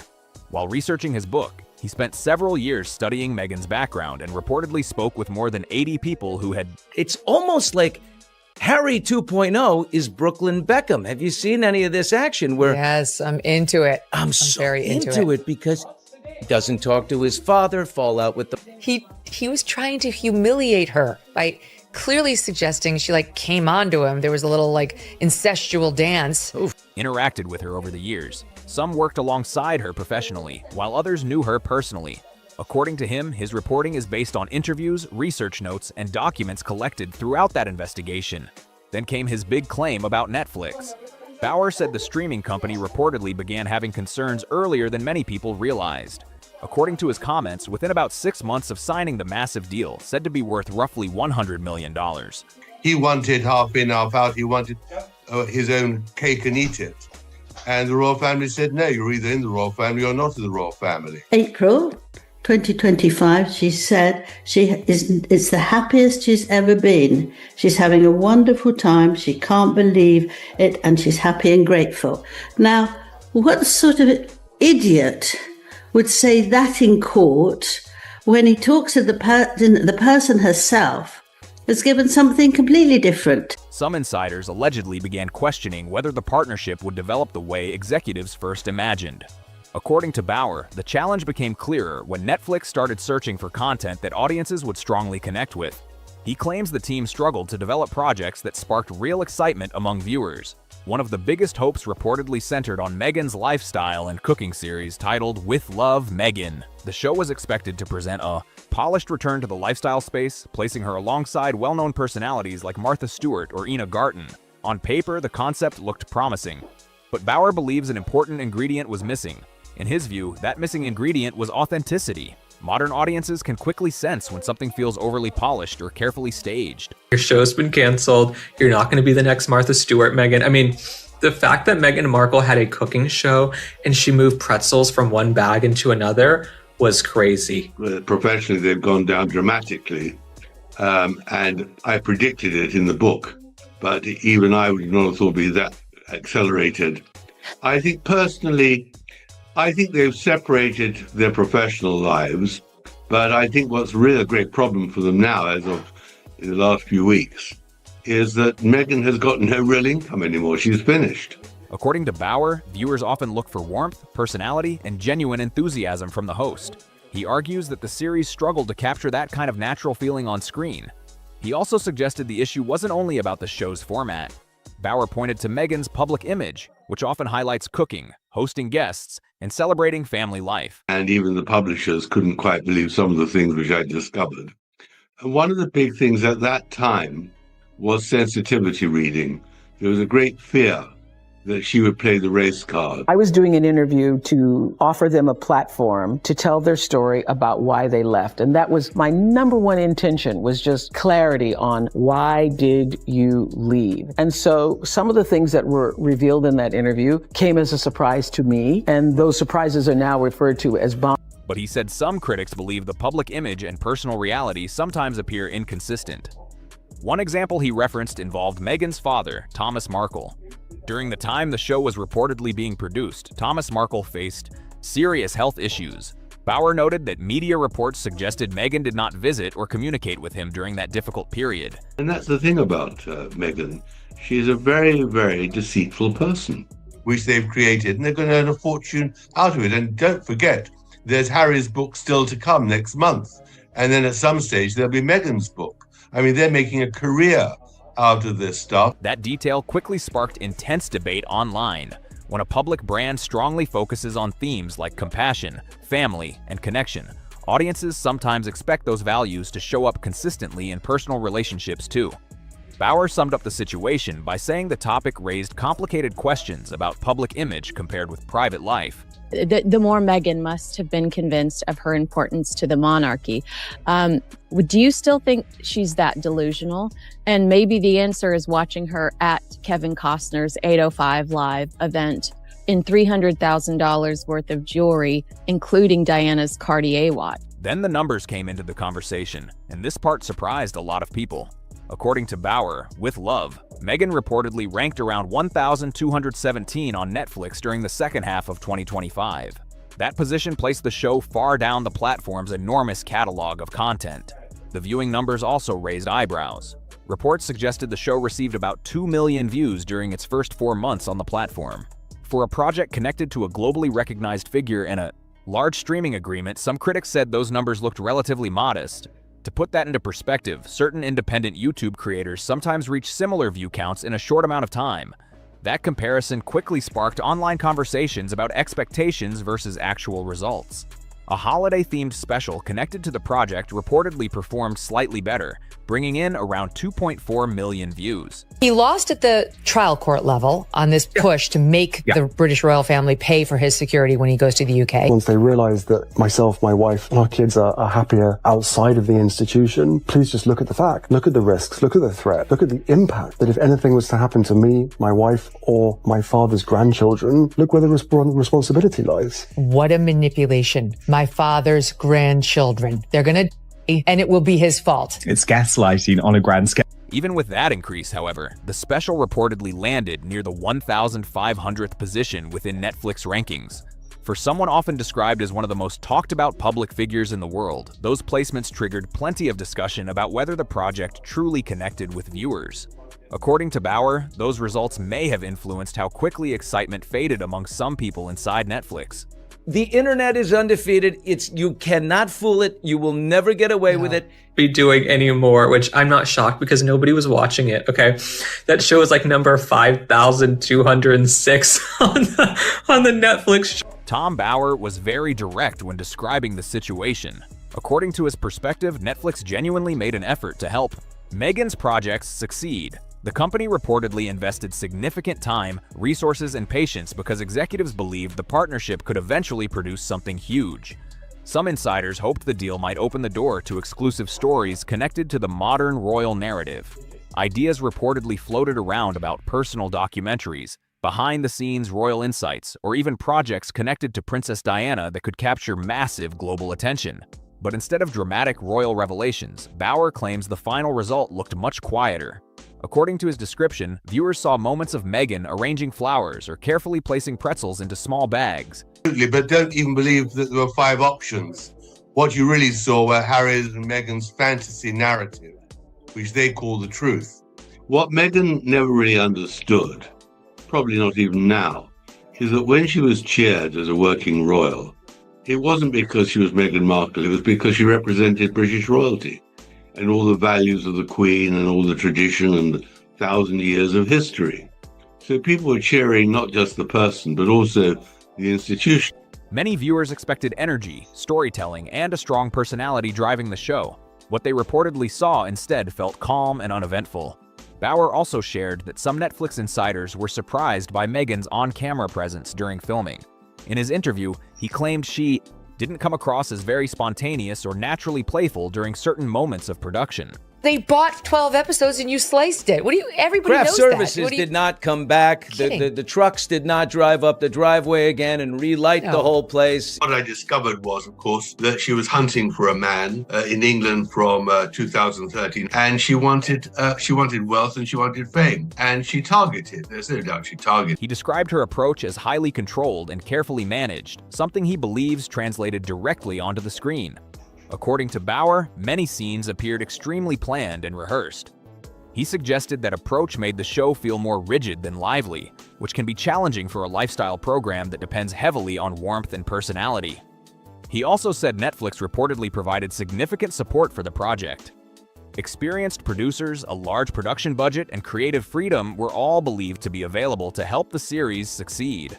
I bet you guys they put so much money into the show and then no one tuned in to watch it that it was just not a good return on investment. In Meghan's mind, she is Diana. Yes. I mean, Diana Spencer is Meghan Spencer. And that was all part of her imagination that somehow she could inherit the glow of her dead. Even with those resources, however, Bauer argued the team struggled to produce a show that truly captured widespread audience attention. That's where his criticism became sharper. In his opinion, the main challenge wasn't a lack of money or opportunity.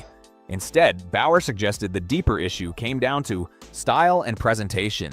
He believes the focus leaned heavily toward image and presentation, which he argues may have made it harder for the project to build a strong connection with everyday viewers. Authenticity is really what the issue is, and there's, they just hired a whole new PR firm. Because in the end, one of Meghan's many deficiencies is she has nothing to say. There's no originality. There's no profundity. And when someone is trying to build a lifestyle brand, that connection with the audience becomes absolutely critical.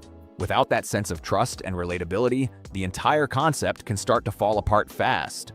Bauer pointed out that many of the biggest names in the lifestyle world share one powerful trait: authenticity. Martha Stewart built her reputation through decades of hands-on experience, business ventures, and practical home skills. Gwyneth Paltrow, even when people debate her ideas, still presents a personality that feels aligned with the brand she promotes. But Bauer argued Meghan sometimes appeared to be stepping into a role instead of simply showing her natural self. A documentary on his mother would be, by him, surrounded by all of these yes people. It would be totally inaccurate. I mean, from his own book where he says for a long time he thought his mother had just disappeared and now believes she'd been murdered by the paparazzi, which is ridiculous. It is filling most people with nausea and fury, what they're doing, because they're setting themselves up as the victims, but in fact they're the aggressors. According to him, modern audiences are extremely quick to spot anything that feels overly polished. People can sense when the energy on screen feels natural, and they can also sense when something seems carefully staged. Bauer believes that difference may have played a big role in how viewers reacted to the show. Ignore them if they keep popping up doing stuff like this. That's the thing. We're kind of in a mutually abusive, toxic relationship, aren't we? The media and Harry and Meghan, because they keep doing stuff wanting attention. Then they get quite adverse reaction most of the time. Then they react really badly to the reaction. And so it goes on. Well, what it really boils down to is the threat they offer. If the threat was punctured, which I hope my book will do. I don't know that he would hang on with Meghan because, as we know, he's not in the top 1,000 that for net. He also shared claims from individuals who reportedly worked on the production. According to those accounts, Meghan was very precise about how scenes were filmed and often asked for multiple retakes if something didn't look right on camera. Bauer said the focus sometimes leaned heavily toward visual presentation. Lighting setups, wardrobe choices, and camera angles reportedly received intense attention during filming. One example he mentioned caught people's attention. Bauer claimed Meghan placed strong importance on making sure her hair looked perfect in every shot. I think, however, that if he did a program about his mother, that would be for money. Yes. And I think it would be a shocking act of further disloyalty. I can't even be around it as a consumer. I can't imagine how Harry handles this as a full-time part. Even though the program focused on cooking and home activities, he suggested the filming environment sometimes felt closer to a styled photo session than a relaxed kitchen setting. In many traditional cooking shows, chefs tie their hair back, roll up their sleeves, and jump straight into the cooking process. But Bauer suggested Meghan appeared more focused on maintaining a polished appearance while filming, And in his view, the way she's artificially building herself up with like the humble brags that she constantly does, she's so incredibly needy. And his mother had amazing status. She looked beautiful. She had terrific poise. She worked very hard at being a royal. She was very empathetic with a lot of sick people. None of the things that Meghan would ever dream of doing. That choice changed the overall vibe of the show. He also argued that parts of the filming location seemed highly staged. According to his description, the house used during production wasn't presented as a regular everyday home. Background elements like beehives, decorations, and certain props appeared carefully arranged for visual effect. Some guest appearances reportedly felt a bit stiff as well, which added to the impression that everything was tightly managed rather than spontaneous. Bauer believes all of those elements together created a show that struggled to feel natural to viewers. It's unlikely that there will be a third series of With Love Meghan on Netflix, is that right? Yes, that's right. Yes, definitely. That's what they've said. 2 series failed and there's not going to be another one. These are things you would know if this were actually your friend. So I'm going to miss their like latent fear in interaction. And when a lifestyle series loses that feeling of authenticity, audiences can lose interest quickly. The biggest twist reportedly came after Netflix decided not to move forward with the project. According to Bauer, Meghan was extremely disappointed by that outcome. He claims she believed the series had the potential to receive awards and help establish her as a major figure in lifestyle entertainment. So when the public response turned out to be much colder than expected, it reportedly came as a major surprise. The production activity that once filled the filming location suddenly stopped. The vehicles used by the crew stopped arriving. Cameras and equipment were no longer brought back. The lights that once filled the set never switched on again. The entire production quietly faded out. And while this Netflix situation was unfolding behind the scenes, Prince Harry was making headlines in a completely different place. Inside a London courtroom. What happened there added another layer to the ongoing conversation surrounding the couple, and it connects directly to the bigger picture Tom Bauer has been describing. Prince Harry recently appeared in court as part of his legal case against the Daily Mail, arguing that phone hacking took place between 2001 and 2013. These events happened years before he even met Meghan Markle. But instead of a calm courtroom appearance, reports say the atmosphere quickly became tense. According to courtroom accounts, Harry ended up clashing with the judge several times during the hearing. Not once, not twice, but 3 separate exchanges where the conversation reportedly grew heated. Imagine the scene for a moment. A British prince standing in a high court going back and forth with a judge during live testimony. That moment alone captured headlines across the world. At one point, the judge reportedly stepped in and reminded Harry to stop interrupting and focus on answering the questions directly. That's a serious moment in any courtroom, especially when the judge involved is a respected expert in media law. The judge even told him, "You are doing what lots of litigants do. You tend to argue." The message was straightforward. Harry didn't need to debate the case himself during that moment. His role was simply to answer the questions clearly, but emotions appeared to rise during the hearing.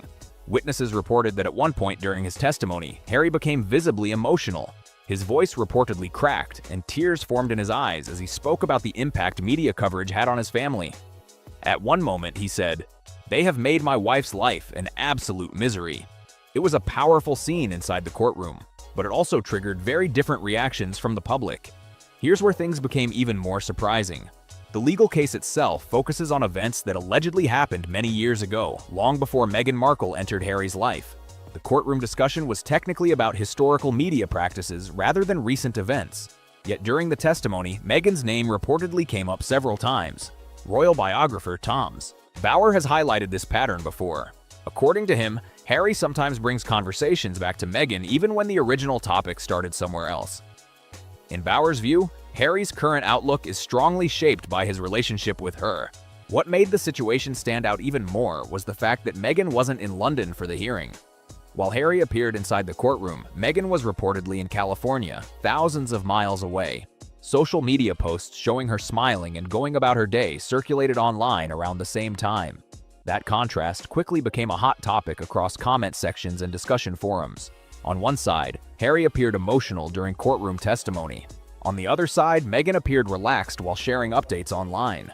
Bauer has previously suggested that Harry often seems strongly influenced by Meghan's perspective on media coverage and public life. According to him, moments like this reinforce that perception among some observers. Then there's the irony that many commentators have pointed out. Inside the courtroom, Harry criticized media organizations for invading his privacy and causing personal harm. But critics quickly reminded people that Harry himself revealed many deeply personal stories in his memoir, Spare. The book spans more than 400 pages and includes detailed stories about his family, childhood experiences, and relationships. It describes private conversations, emotional conflicts, and several sensitive moments involving members of the royal family. So some observers say they see a clear contradiction here. Tom Bower has raised that exact argument before. In his view, it becomes difficult to demand complete privacy while also participating in major interviews, documentaries, and memoirs that reveal detailed stories about personal life inside the royal family. Over the last few years, Harry and Meghan have taken part in several high-profile media projects. There was the large Netflix documentary series, the globally watched Oprah interview, and other public storytelling appearances that reached millions of viewers. Those projects brought massive attention, but they also sparked huge waves of debate across the internet. And now, the online reaction has become intense. Comment sections discussing Harry's recent court appearance quickly filled with strong opinions from both sides. One post that collected more than 1,400 likes said, if Harry wanted privacy, he wouldn't have released Spare. That line spread quickly through discussion threads. Another widely shared comment read, "Court is for facts, not feelings." That message also picked up hundreds of reactions within hours. Many people online say they're becoming frustrated with what they see as repeated complaints about media treatment. Some critics argue the couple often present themselves as victims, even though they have platforms and global visibility. But others strongly defend Harry. Supporters say his emotional reaction in court reflects the heavy pressure he has faced from media attention since childhood. For them, the courtroom moment showed a person expressing genuine frustration after years of public scrutiny. The discussion has become deeply divided. One thing many observers agree on, though, is that public opinion appears to have shifted compared with a few years ago. Conversations that once focused mostly on sympathy are now often centered on questions about consistency and public messaging. People are openly debating the contrast they see between requests for privacy and the very public projects the couple have released. Harry's memoir, Spare alone, revealed many private details about family relationships, including stories involving his brother William, Catherine, his father King Charles, and several moments from his past. Because of that, some critics say arguments about privacy in court can be a difficult message for audiences to fully accept. And when the topic turns to Meghan's Netflix show, the online reaction becomes even more heated. The response from viewers was intense, and many people didn't hold back with their opinions. Comment sections filled quickly after news spread that Meghan's Netflix project would not continue, and the tone of many responses was extremely direct. Some users even appeared to celebrate the news. One comment that spread widely online said, "She's made our lives a misery listening to all her behavior and hypocrisy." Another viral response read, "Finally, Netflix found its spine." That comment gathered thousands of reactions almost immediately. Moments like this are exactly what Tom Bower said he believed might eventually happen. For years, Bower has argued that public patience with Harry and Meghan could wear down over time. According to his analysis, audiences might eventually grow tired if they continued hearing similar complaints about media, treatment, and royal conflicts. Now, some commentators believe that shift may be happening right in front of everyone. Bower once predicted that American audiences, who initially welcomed the couple with excitement, could lose interest if the projects connected to their media deals didn't bring fresh ideas or compelling stories. His argument was simple. If the content didn't evolve, audiences might slowly move on. With the Netflix project ending and Harry appearing in another headline-making court case, some analysts believe that prediction could be unfolding. The emotional reactions that once surrounded nearly every story about the couple seem to be changing. Instead of intense anger or passionate debate, many conversations now show something different. Simple disinterest. Bower once captured that idea with a striking line. He said, "The opposite of love isn't hate, it's indifference." In his opinion, that shift toward indifference can become the biggest challenge any public figure faces. According to Bower, Netflix may eventually step further away from the partnership. The original agreement between the streaming company and Harry and Meghan was described as a first look deal, meaning Netflix had the option to review and develop projects with them. But media insiders say arrangements like that can also quietly fade if projects fail to attract strong audience engagement. One entertainment analyst even joked that the situation feels like slow ghosting, where a partnership gradually fades without a dramatic public breakup announcement. It's a humorous comparison, but it reflects the growing speculation about what the future of the Netflix relationship might look like. Bauer has also raised questions about the financial side of things. He claims that large amounts of money may have already been spent developing projects that didn't deliver the results originally expected. Reports have circulated suggesting that millions of dollars were poured into several productions that either stalled during development or failed to attract large audiences after release. Those numbers have sparked serious conversations in entertainment circles about how much was invested compared to the results that followed. At the same time, maintaining a luxury lifestyle in California comes with enormous costs. A large property, private security, travel expenses, and entire teams of professional staff can add up incredibly fast. Those kinds of ongoing expenses can create major pressure, especially when new projects are expected to keep everything moving forward. Bauer argues that those pressures could explain why Meghan has reportedly started reconnecting with people across the entertainment industry. According to reports, she's returned to working with the well-known PR firm Sunshine Sachs, the same company that previously helped manage her public image earlier in her career. That move signals a clear effort to reshape how she is presented in the media and entertainment world. There have also been rumors about Meghan reaching out to influential figures within Hollywood circles. One name that often appears in entertainment gossip is Jennifer Aniston, although those reports remain largely speculative and unconfirmed. At the same time, several small lifestyle ideas and product concepts have started popping up. Items like bookmarks featuring phrases such as "fell asleep here" have appeared as part of early brand experiments. Critics say projects like that feel scattered and unclear. Supporters, however, argue that experimenting with small lifestyle products is a normal step when someone is building a new brand from scratch. Tom Bauer's interpretation is far more direct. He believes the steady stream of new ideas suggests a search for something that will finally connect with audiences in a meaningful way. In his view, Meghan is putting out multiple concepts, hoping one of them eventually gains strong momentum. At the same time, Bauer believes Harry's ongoing legal battles could create additional complications. He has suggested that the current case may face difficulties if strong evidence is not presented during the proceedings. Bauer also pointed out that Harry's emotional reactions and courtroom interruptions could influence how the hearing is perceived by observers and legal commentators. If the case were to end unsuccessfully, some legal analysts note that financial consequences in British courts can be extremely significant.